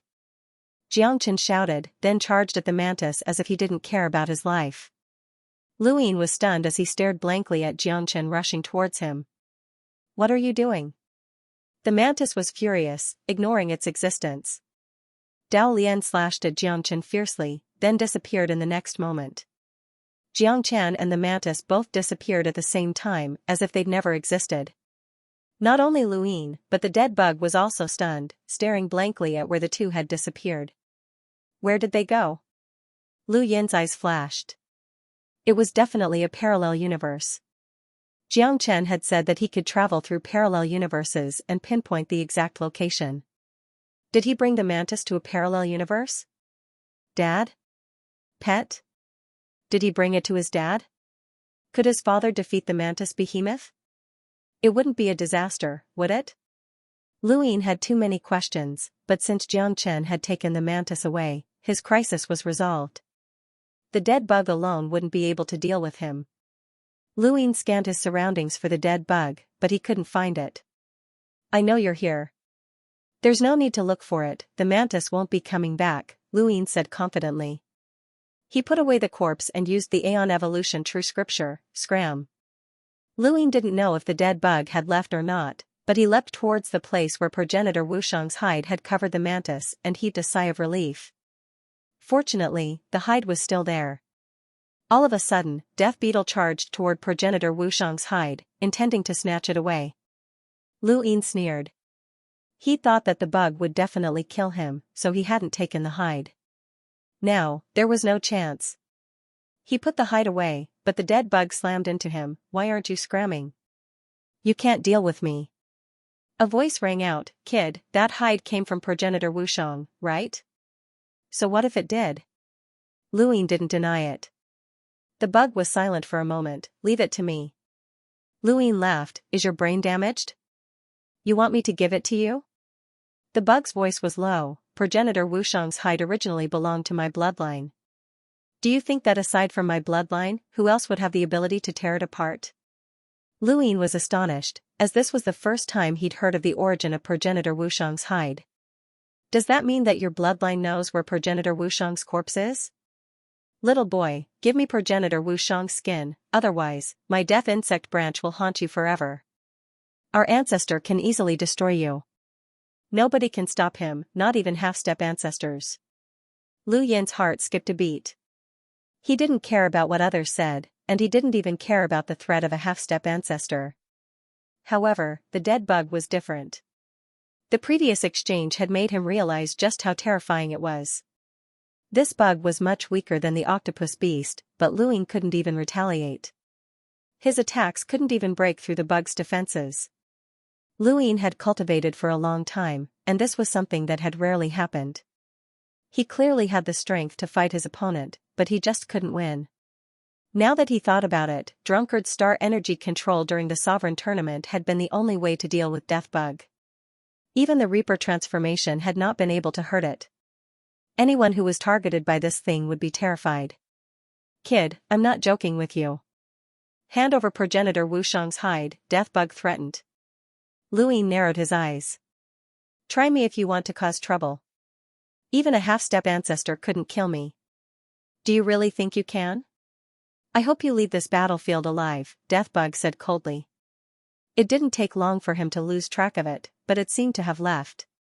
Luyin heaved a sigh of relief and sat on the ground. Su Qing's trap had been ruthless, and he had almost died. The Yu family's elders had also been unreliable. If he had known this would happen, he would have brought the Sea King along. Since the mantis was missing, the Sea King would naturally be free as well. He had only been missing the Yu family's elders. Luyin had not expected that he would still be unable to catch the rabbit. He raised his hand and activated his gadget to contact Shui Chuanqiao. Alliance head, how are you? Shui Chuanqiao asked anxiously. Luyin replied, I'm fine. How's the battlefield? Shui Chuanqiao was helpless. We're still retreating. The mantis ambushed me, so it should have the advantage. Why is it retreating? That flame mink ran away. Luyin frowned. If he had known this would happen, he would have killed the mink. This battle should be over soon. Su Qing set up a trap for me. Alliance head, you're too reckless, Shui Chuanqiao said. I understand Su Qing. Since he set up a trap, it usually succeeds. The flame mink's escape was just in time. Luyin was apprehensive. That person is a huge threat. Think of a way to deal with it in this battle. Shui Chuanqiao said, but it's also one of the few people in the Celestial Beast Empire who can use their brains. If it's dead and someone else is in command, the battle might not have ended up like this. Luyin thought about it and agreed. Su Qing and he had tacitly agreed to battle and minimized the losses on both sides, which was beneficial to the Great Eastern Alliance. If someone else had been in command, the Great Eastern Alliance's fleet would not have lasted this long. This was not to say that Su Qing's strategy was wrong, but rather that with the least amount of losses, he would be able to deal with the Sixth Mainland and the Hidden Hall of Honor. The smarter a person was, the more apprehensions they would have. And this apprehension was beneficial to the Great Eastern Alliance. Luyin felt a headache coming on. I'll be back soon, he said before hanging up. Not long after, he arrived at Nanjing and met with Zhou Shan. Zhou Shan was overjoyed. Are you all right? Luyin nodded with a solemn expression. Earth suffered because of me. Don't worry, this won't happen a second time. Zhou Shan shook his head. If it wasn't for you, Earth would have been reduced to cannon fodder a long time ago. Don't think too much about it. Everyone is grateful to you. Luyin sighed. I'll be leaving first. I'll come back when the war is over. Zhou Shan grunted and watched him leave. I'm sorry that I couldn't help you, he said bitterly. We dragged you down. Even though the danger had been resolved, Luyin was not optimistic. His weakness had been grasped by Su Qing. If Su Qing could threaten him with Earth once, he could do it again. The battle came to a stop, and the Great Eastern Alliance's fleet continued to retreat toward the south. Countless giant beasts roared wantonly, and countless corpses were left behind in the starry skies. Luyin returned to the fleet with a solemn expression. The fleet wouldn't be able to hold out for much longer, and it was time to call in the Interverse allied armies. This was a war that involved the entire Great Eastern Alliance, and there were still many allied armies. The problem with the allied armies could be resolved, but the biggest headache was the emissaries, especially Xianxia and the others. They had no intention of fighting and were constantly retreating. The more he thought about it, the angrier he became. Luin wanted to kill an emissary as a warning to others, but he was also worried that the Interverse's great powers would retaliate. He glanced at his gadget and couldn't help but contact Wei Rong. How much longer? Wei Rong replied, it'll take at least 3 months. I can't wait any longer. Hurry up, Luin said. He had previously told Wei Rong that he wasn't in a hurry, but he had neglected human nature and the astral beast domain's reinforcements. He had guessed that this force would only appear after the 3rd round of reinforcements, but he hadn't expected that the 1st round of reinforcements would force him to reveal all of his trump cards. He even had the spare energy to set up a trap. If he retreated any further, he would be in Frostwave Weave. A considerable number of people from North Castle Weave had already been arranged to evacuate to Frostwave Weave, but in such a short amount of time, there were still some who had not managed to escape. Lu Yin's heart clenched when he thought about this. All right, Wei Rong said. Luin ended the call, and just as he put down his gadget, it rang again. This time, it was Su Qing. Congratulations, Alliance Master Lu. You've escaped disaster, Su Qing said in a relaxed tone. Lu Yin sneered. Are you happy, Commander Su Qing? 2 envoys have disappeared. How will you explain this to the Celestial Beast Empire? It's simple. This is why I'm looking for Alliance Master Lu. I heard that you have progenitor Wushang's hide, so please give it to me so that I can explain it to my subordinates, Su Qing said. Lu Yin raised a brow. Was Deathbug really that close to Su Qing? So close that he had even told Su Qing about progenitor Wushang's hide? No way. Did Deathbug tell you? Lu Yin asked. Su Qing was shocked. Deathbug knows about it too? It seems like it's true. Alliance Master Lu is truly blessed. Progenitor Wushang's hide has always been in my Celestial Beast Empire. How did you obtain it? And how did you know that I had it, Commander Su Qing? Lu Yin was puzzled. Su Qing replied, you used progenitor Wushang's hide to save yourself. I saw it. Lu Yin understood. When he had been attacked by the mantis, he had used his corpse to block it and then used progenitor Wushang's hide to stun it. This had been seen by Su Qing, who had been watching him the entire time. Thank you for your concern, Commander Su Qing. You still have the time to stare at me on the battlefield, Lu Yin mocked. Su Qing smiled. Alliance Master Lu, I'll be direct. Give me progenitor Wushang's hide, and I'll spare the people in North Castle Weave who didn't manage to escape in time. Lu Yin laughed. You're using those unimportant people to threaten me? Unimportant people? If I remember correctly, the reason Alliance Master Lu joined the battle back then was to save these unimportant people, said Su Qing. Lu Yin calmly replied, that's right. It was to save them, but I can't sacrifice myself. Progenitor Wushang's hide is a progenitor's item. Who gave you the confidence to ask me to trade it for these people's lives? Su Qing wasn't sure anymore. From what he knew, Lu Yin shouldn't have handed over progenitor Wushang's hide for these people. The universe was cruel, and who would sacrifice themselves for others? Then what about Earth? Su Qing asked. Lu Yin's gaze turned cold. What? You want to set up another trap for me? Su Qing coldly replied, Earth, Xenu Star, and all of the places in the Outerverse that you care about are all conditions for exchanging progenitor Wushang's hide. I can send Deathbug to destroy Earth and Xenu Star first. Lu Yin had stepped into a trap for Earth without hesitation, and this was Su Qing's weakness. There was no need for Lu Yin to hide this, as Su Qing wasn't stupid. Deathbug is on Earth right now. Do you want to give it a try? Su Qing asked. Destroying Earth was something that even an explorer could accomplish, let alone killing Zerg. 1 year. Lu Yin's tone was low. Su Qing didn't understand. What? Lu Yin said, don't start a war for 1 year and give up on the Outerverse. Threaten me with the lives of ordinary people, and I can give you progenitor Wushang's hide.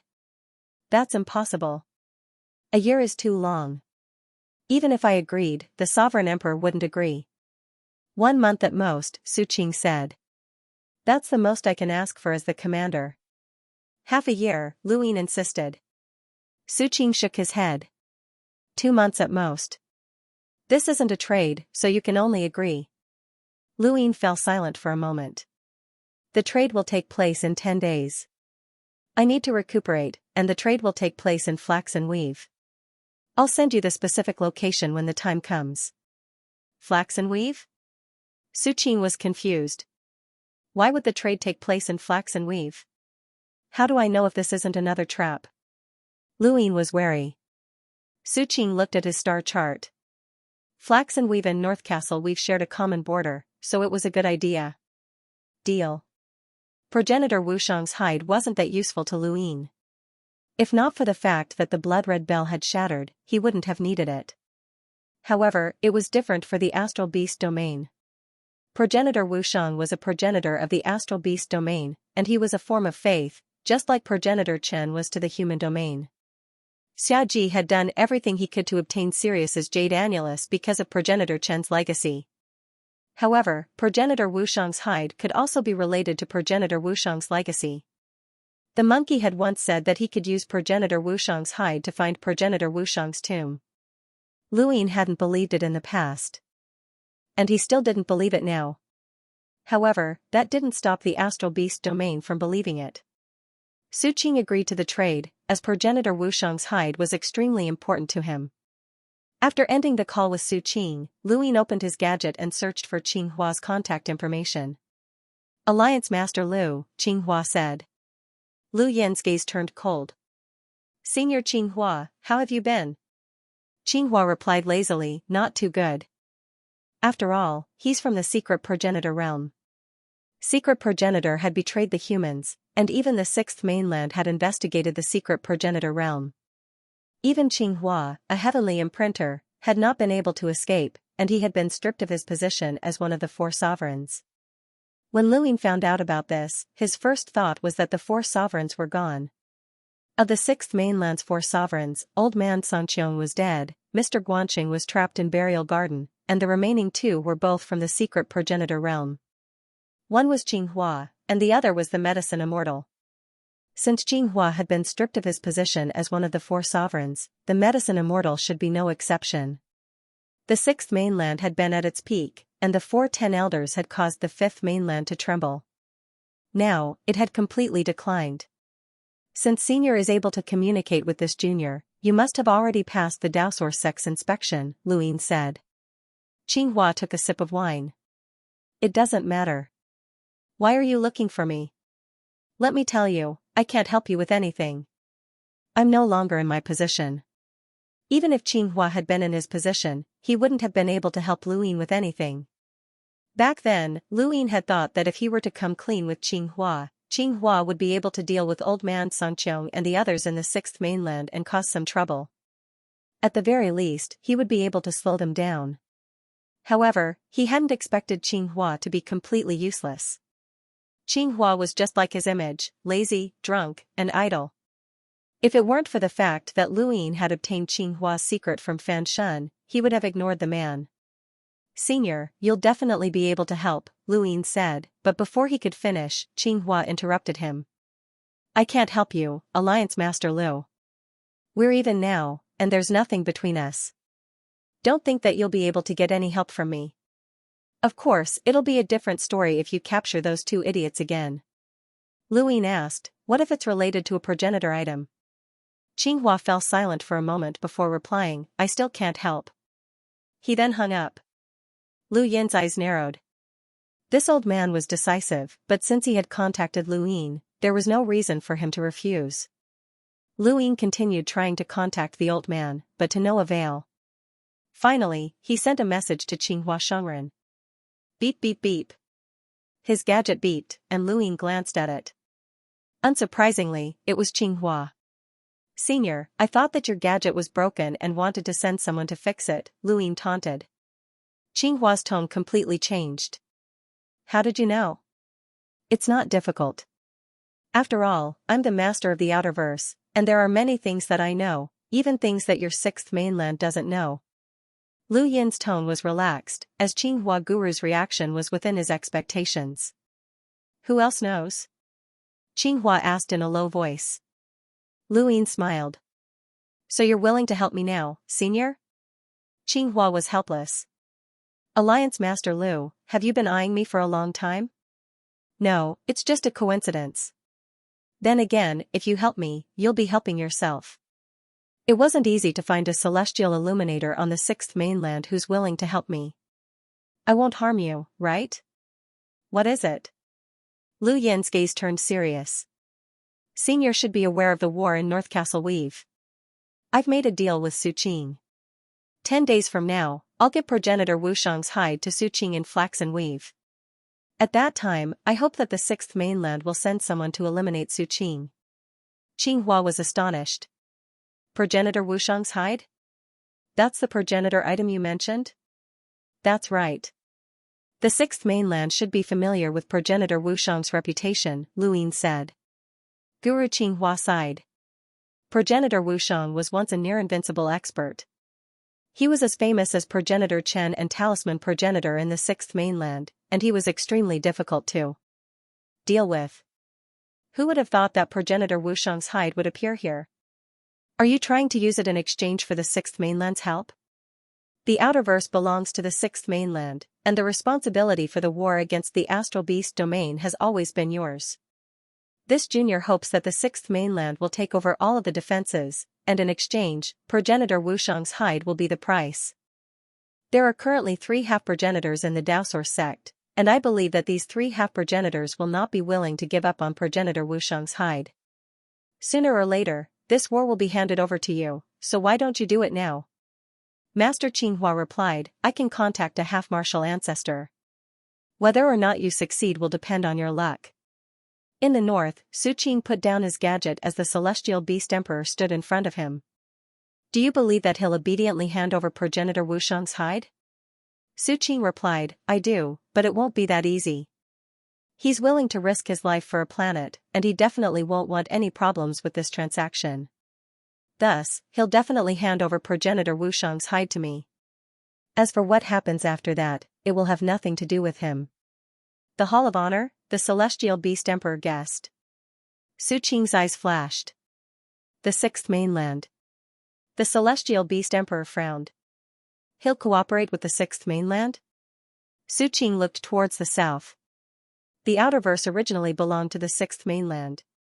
10 days passed by quickly, and on the 9th day, the astral beast domain started another war.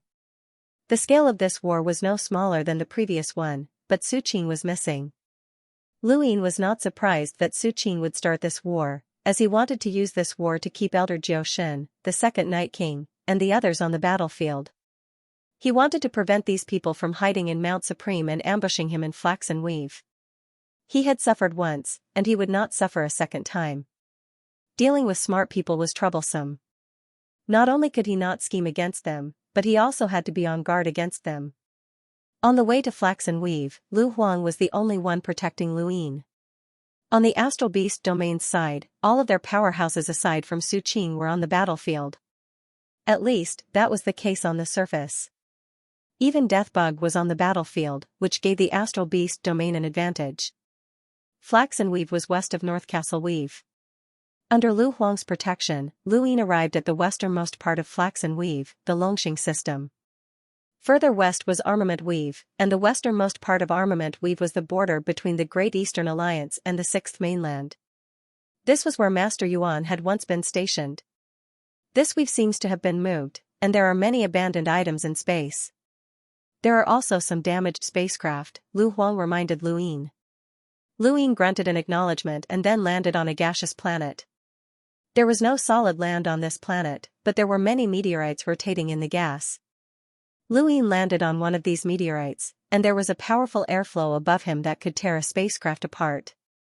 Occasionally, there would be a high temperature that could melt metal, but it did not affect the two of them. They waited patiently. Half a day later, Su Qing arrived and appeared about 100 meters in front of Lu Yin and Lu Huang.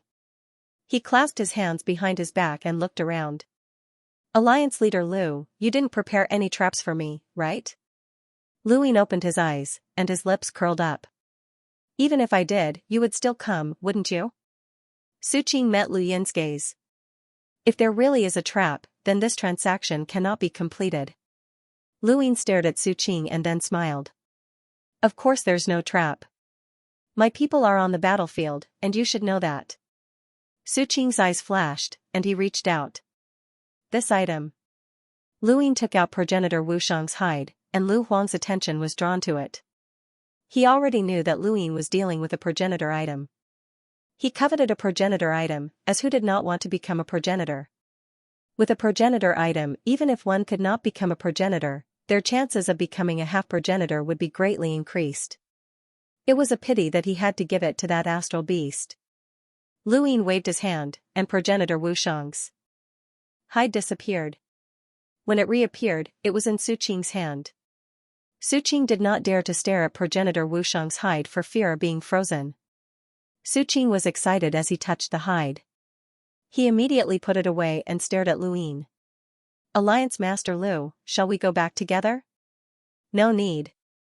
I'm afraid that Su Qing will go back on his word and send experts to ambush me along the way. You can leave first, Lu Ying said. Su Qing's eyes narrowed, and he stared deeply at Lu Ying. After today, it will be very difficult for us to meet again on the battlefield. I hope that Alliance Master Lu can preserve his life, as I really want to defeat you on the battlefield in the future. With that, lightning flickered, and his body vanished. Lu Huang frowned. You're letting him go just like that? What a waste of a progenitor item. Lu Ying looked to the east. What happened next had nothing to do with him. No one was stupid, and Su Qing's last sentence clearly indicated that he had guessed Lu Yin's intentions. Even so, he still dared to come, so Lu Ying wanted to know what he had up his sleeve. Lightning streaked through the heavens as Su Qing sped towards the east.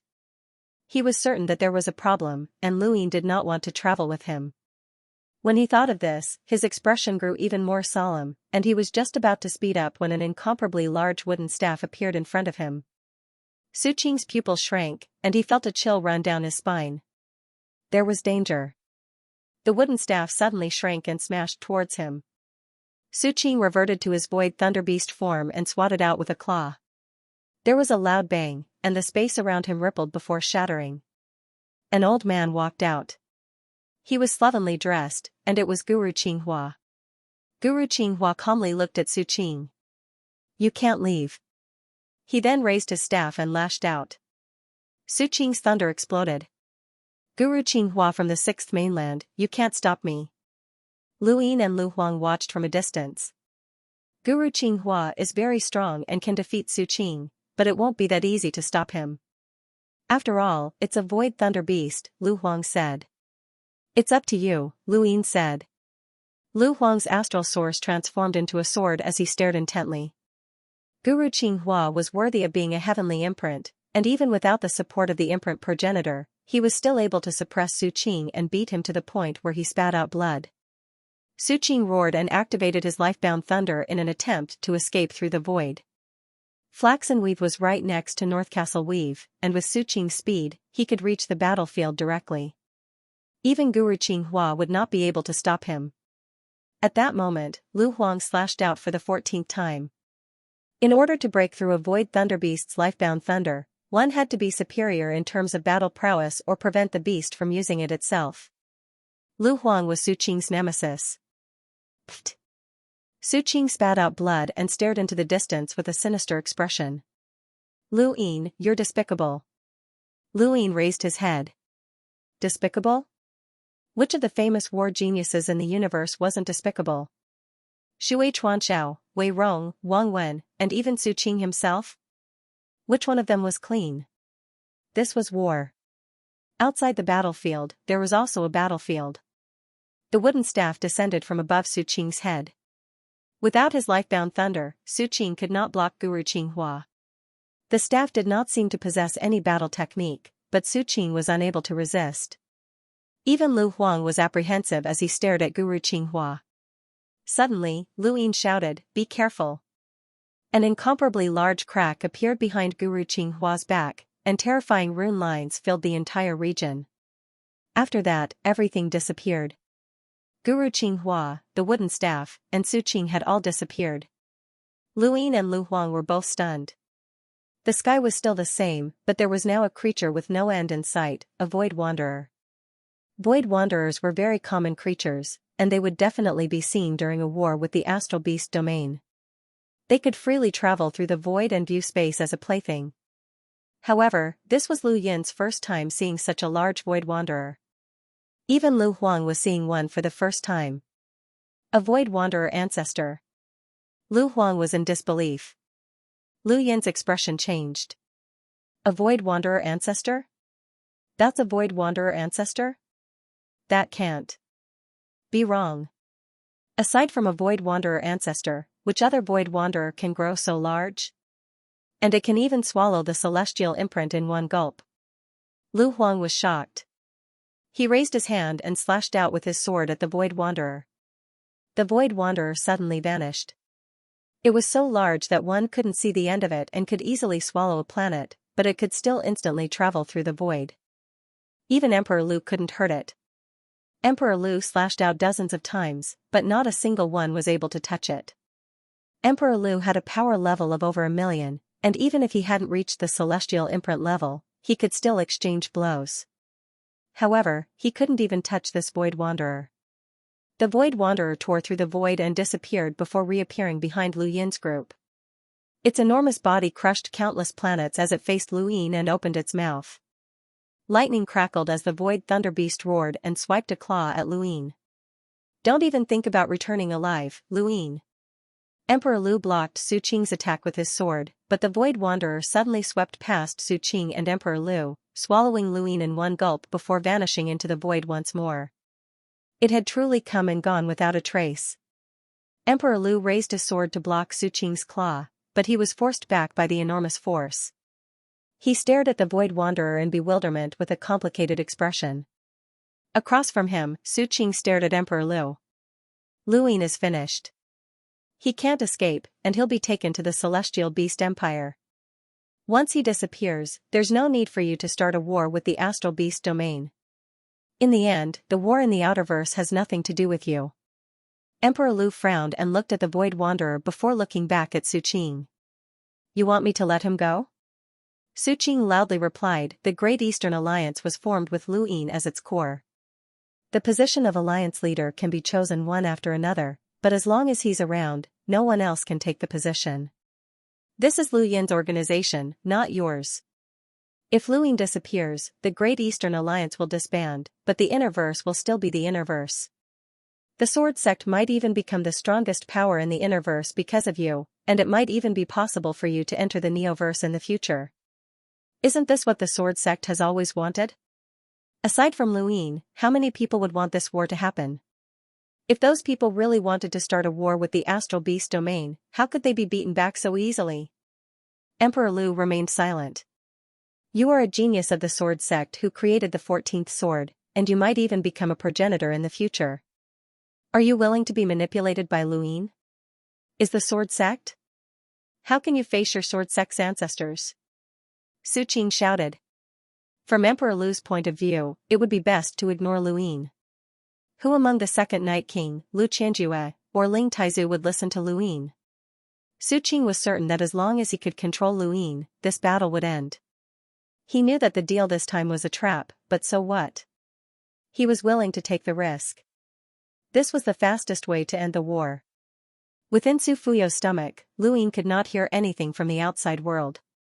He looked around at his surroundings, but he did not know where Guru Qinghua was. He couldn't even find it through the rune lines. Even though the Void Wanderer was huge, it still had its limits. Lu Yin tried using the clear void palm to test the waters, but aside from creating ripples in the void, it did nothing else. Even Qinghua Shangren couldn't escape in time, let alone him. Who would have thought that Su Qing was hiding a Void Wanderer ancestor? In the outside world, Emperor Lu had been persuaded. He had listened to Lu Yin because he wanted to repay Kuan-Zei's kindness, but the Sword Sect had joined the Great Eastern Alliance because of Lu Yin, so he had already repaid the favor. Now, on the battlefield, Emperor Lu had come because he could not refuse, and he believed that he could protect himself. He was not confident that he could rescue Luin, but for the inner verse, this outcome seemed to be better. However, he had followed Luin for quite some time, and he understood the man well. Was Guru Qinghua really his backup? Guru Qinghua. The celestial imprint powerhouse was powerful enough, but Emperor Lu still felt that there was something else. Emperor Luin has been captured, and the Great Eastern Alliance has been disbanded. There's no point in fighting anymore. Retreat! Su Qing shouted. Emperor Lu stared at him. Why don't you have the Void Wanderer devour me as well? Su Qing's eyes widened. You're courting death. Emperor Lu tightened his grip on his sword. I want to see if the Void Wanderer ancestor can really devour me. Devouring Guru Qinghua is already its limit. He then raised his sword and slashed at the Void Wanderer. Su Qing was furious, as Emperor Lu's guess had been correct. The Void Wanderer ancestor was powerful because it had lived for so long and was infinitely close to becoming a half-progenitor. However, as a Void Wanderer, it did not have any offensive abilities. Its only use was to control super powerhouses, but Guru Qinghua was already its limit. Luin was not a threat to the Void Wanderer ancestor, but if Emperor Lu and Guru Qinghua joined forces, then the Void Wanderer ancestor might not be able to defeat them. This was also the reason why the Void Wanderer ancestor had not devoured Emperor Lu. There was a loud bang as Su Qing and Emperor Lu collided. You will die on the battlefield if you don't repent. Su Qing then shouted, return to the Celestial Beast Empire. This was an order to the Void Wanderer ancestor. The Void Wanderer ancestor twisted its body and was about to leave. Emperor Lu raised his brows. He wanted to save Luin, but at the same time, he did not want to save him. He was conflicted, but now that the Void Wanderer ancestor had left, he was powerless to stop it. That did not mean that he did not want to save him. A Void Wanderer could travel through the void.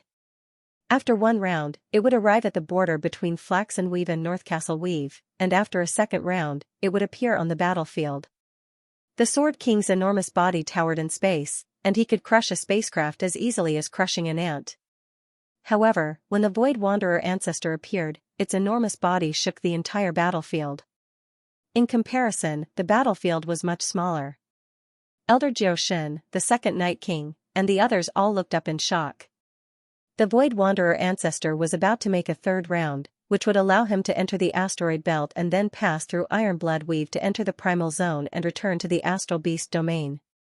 Suddenly, the Void Wanderer ancestor stopped moving, and it even let out a pained cry. Countless Void Wanderers froze on the battlefield and then fell to the ground, easily trampled to death. What's going on? Elder Jioshin was puzzled. Everyone looked at the Void Wanderer ancestor and heard its pained cries. The Void Wanderer ancestor suddenly opened its mouth and threw a wooden staff at the Sword King. The Sword King swung his sword horizontally, but it did not shatter the staff. Instead, it sent the staff flying. Guru Qinghua charged out of the Void Wanderer ancestor's mouth, and a green light flashed as Luin was grabbed by a middle-aged woman. At the same time, they charged out of the Void Wanderer ancestor's body. Elder Jioshin and the others' eyes widened. Luin? No one had expected Luin to appear from within the Void Wanderer ancestor's body.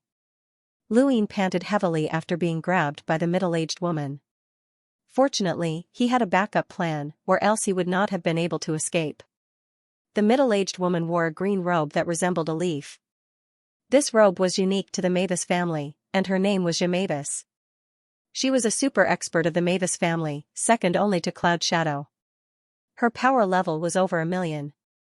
Even the Mavis family, which had a deep foundation, did not have many powerhouses with power levels over 1,000,000. Su Qing knew how to hide, and Luin knew how to attack at a critical moment. Mavis was one of his hidden powerhouses. After returning to the battlefield from Earth, Mavis had arrived, but she had not acted immediately. The Mavis family had allied with Luin. Of course, Luin would not forget about them. Up until now, Luin had recruited 6 powerhouses with power levels over 1,000,000. They were the Second Night King, Emperor Lu, Master Yuan, Elder Jioshin, Mavis, and Guru Qinghua. The Astral Beast domain was not weak either. They had the Celestial Beast Emperor, Su Qing, the Sword King, and the Void Wanderer ancestor. In a single battle, there were more than 10 powerhouses, with power levels over 1,000,000. This was a rare occurrence in human history. There were more than 20 envoys, which attracted the attention of the entire Fifth Mainland. Alliance Master Lu, no wonder you asked for help from the Mavis family. The scale of this battle is not small, Mavis said in shock. She looked at the second Night King, Elder Jioshin, the Sword King, and the Void Wanderer ancestor. She was inwardly amazed by Lu Yin's influence. At that moment, lightning flashed as Su Qing returned. He looked at Mavis with a solemn expression, his fingers trembling. This Lu Yin was still hiding something? He had thought that he had hidden it well, but he had failed time and time again. Lu Yin had hidden it even more fiercely. If this brat was not eliminated, then the astral beast domain might face a calamity in the future. The Lu Emperor had also arrived, and he looked at Lu Yin deeply. He knew that something was wrong. Qinghua Shengren attacked, his wooden staff smashing towards Su Qing. He needed progenitor Wushang's hide. The Sword King raised his sword and slashed at Qinghua Shengren. Elder Jioshin's stars revolved as he used serious swordsmanship. The Celestial Beast Emperor and the Second Night King's spiritual force collided. In an instant, powerhouses with power levels over 1,000,000 attacked, shaking North Castle Weave. Countless planets were shattered, and even the surrounding weaves were affected. Lu Yin had Mavis and the others hold back while he hurriedly retreated with his fleet. After being affected by a battle of this level, no amount of lives would be enough. Su Qing, are you going back on your word? This battle should stop. Lu Yin barked. Su Qing sneered. I should be the one saying that to you. Qinghua Shengren does not belong to the Great Eastern Alliance. Since you're helping him deal with me and deliberately starting a war, then we can forget about our previous deal. Lu Yin shouted, fine, we'll stop. This is between you and Qinghua Shengren. He then ordered the Great Eastern Alliance to retreat from the battlefield. The Second Night King and the others were stunned. They were really retreating? Mavis was flabbergasted. She had thought that Lu Yin had invited Qinghua Shengren to help, but it turned out that this was not the case. No one could tell what Lu Yin was planning. Even Lu Qianjue and the others who did not want to continue fighting were stunned. Su Qing was also stunned. They were really retreating? Qinghua Shengren was not surprised. Su Qing, hand over the item. He then smashed down with his staff. The Sword King was enraged. Old bastard, you dare to provoke us by yourself? You're courting death. The Celestial Beast Emperor and Su Qing simultaneously attacked Qinghua Shengren. Many people from the Great Eastern Alliance looked at Lu Yin. Was he really not going to act? Lu Yin quietly watched as Qinghua Shengren faced the Astral Beast Domain's experts alone. Act? Why? Lu Yin's agreement with Qinghua Shengren was that he would tell the Daosource sect about progenitor Wushang's hide in exchange for the Sixth Mainland taking over the war with the Astral Beast Domain. As for how they would snatch progenitor Wushang's hide, that had nothing to do with Lu Yin. Furthermore, Qinghua Shengren was not stupid, and he was famous for his laziness. He did not care much about progenitor Wushang's hide, but he had still taken the initiative to snatch it. Lu Yin was not the only one who had thought of this, as many others had as well, including Su Qing. The Sword King and the other powerhouses had surrounded Qinghua Shengren while Su Qing had left the Void Wanderer alone to travel through the void. End of chapter 1875. Don't forget to subscribe, like, and share the video to support the channel.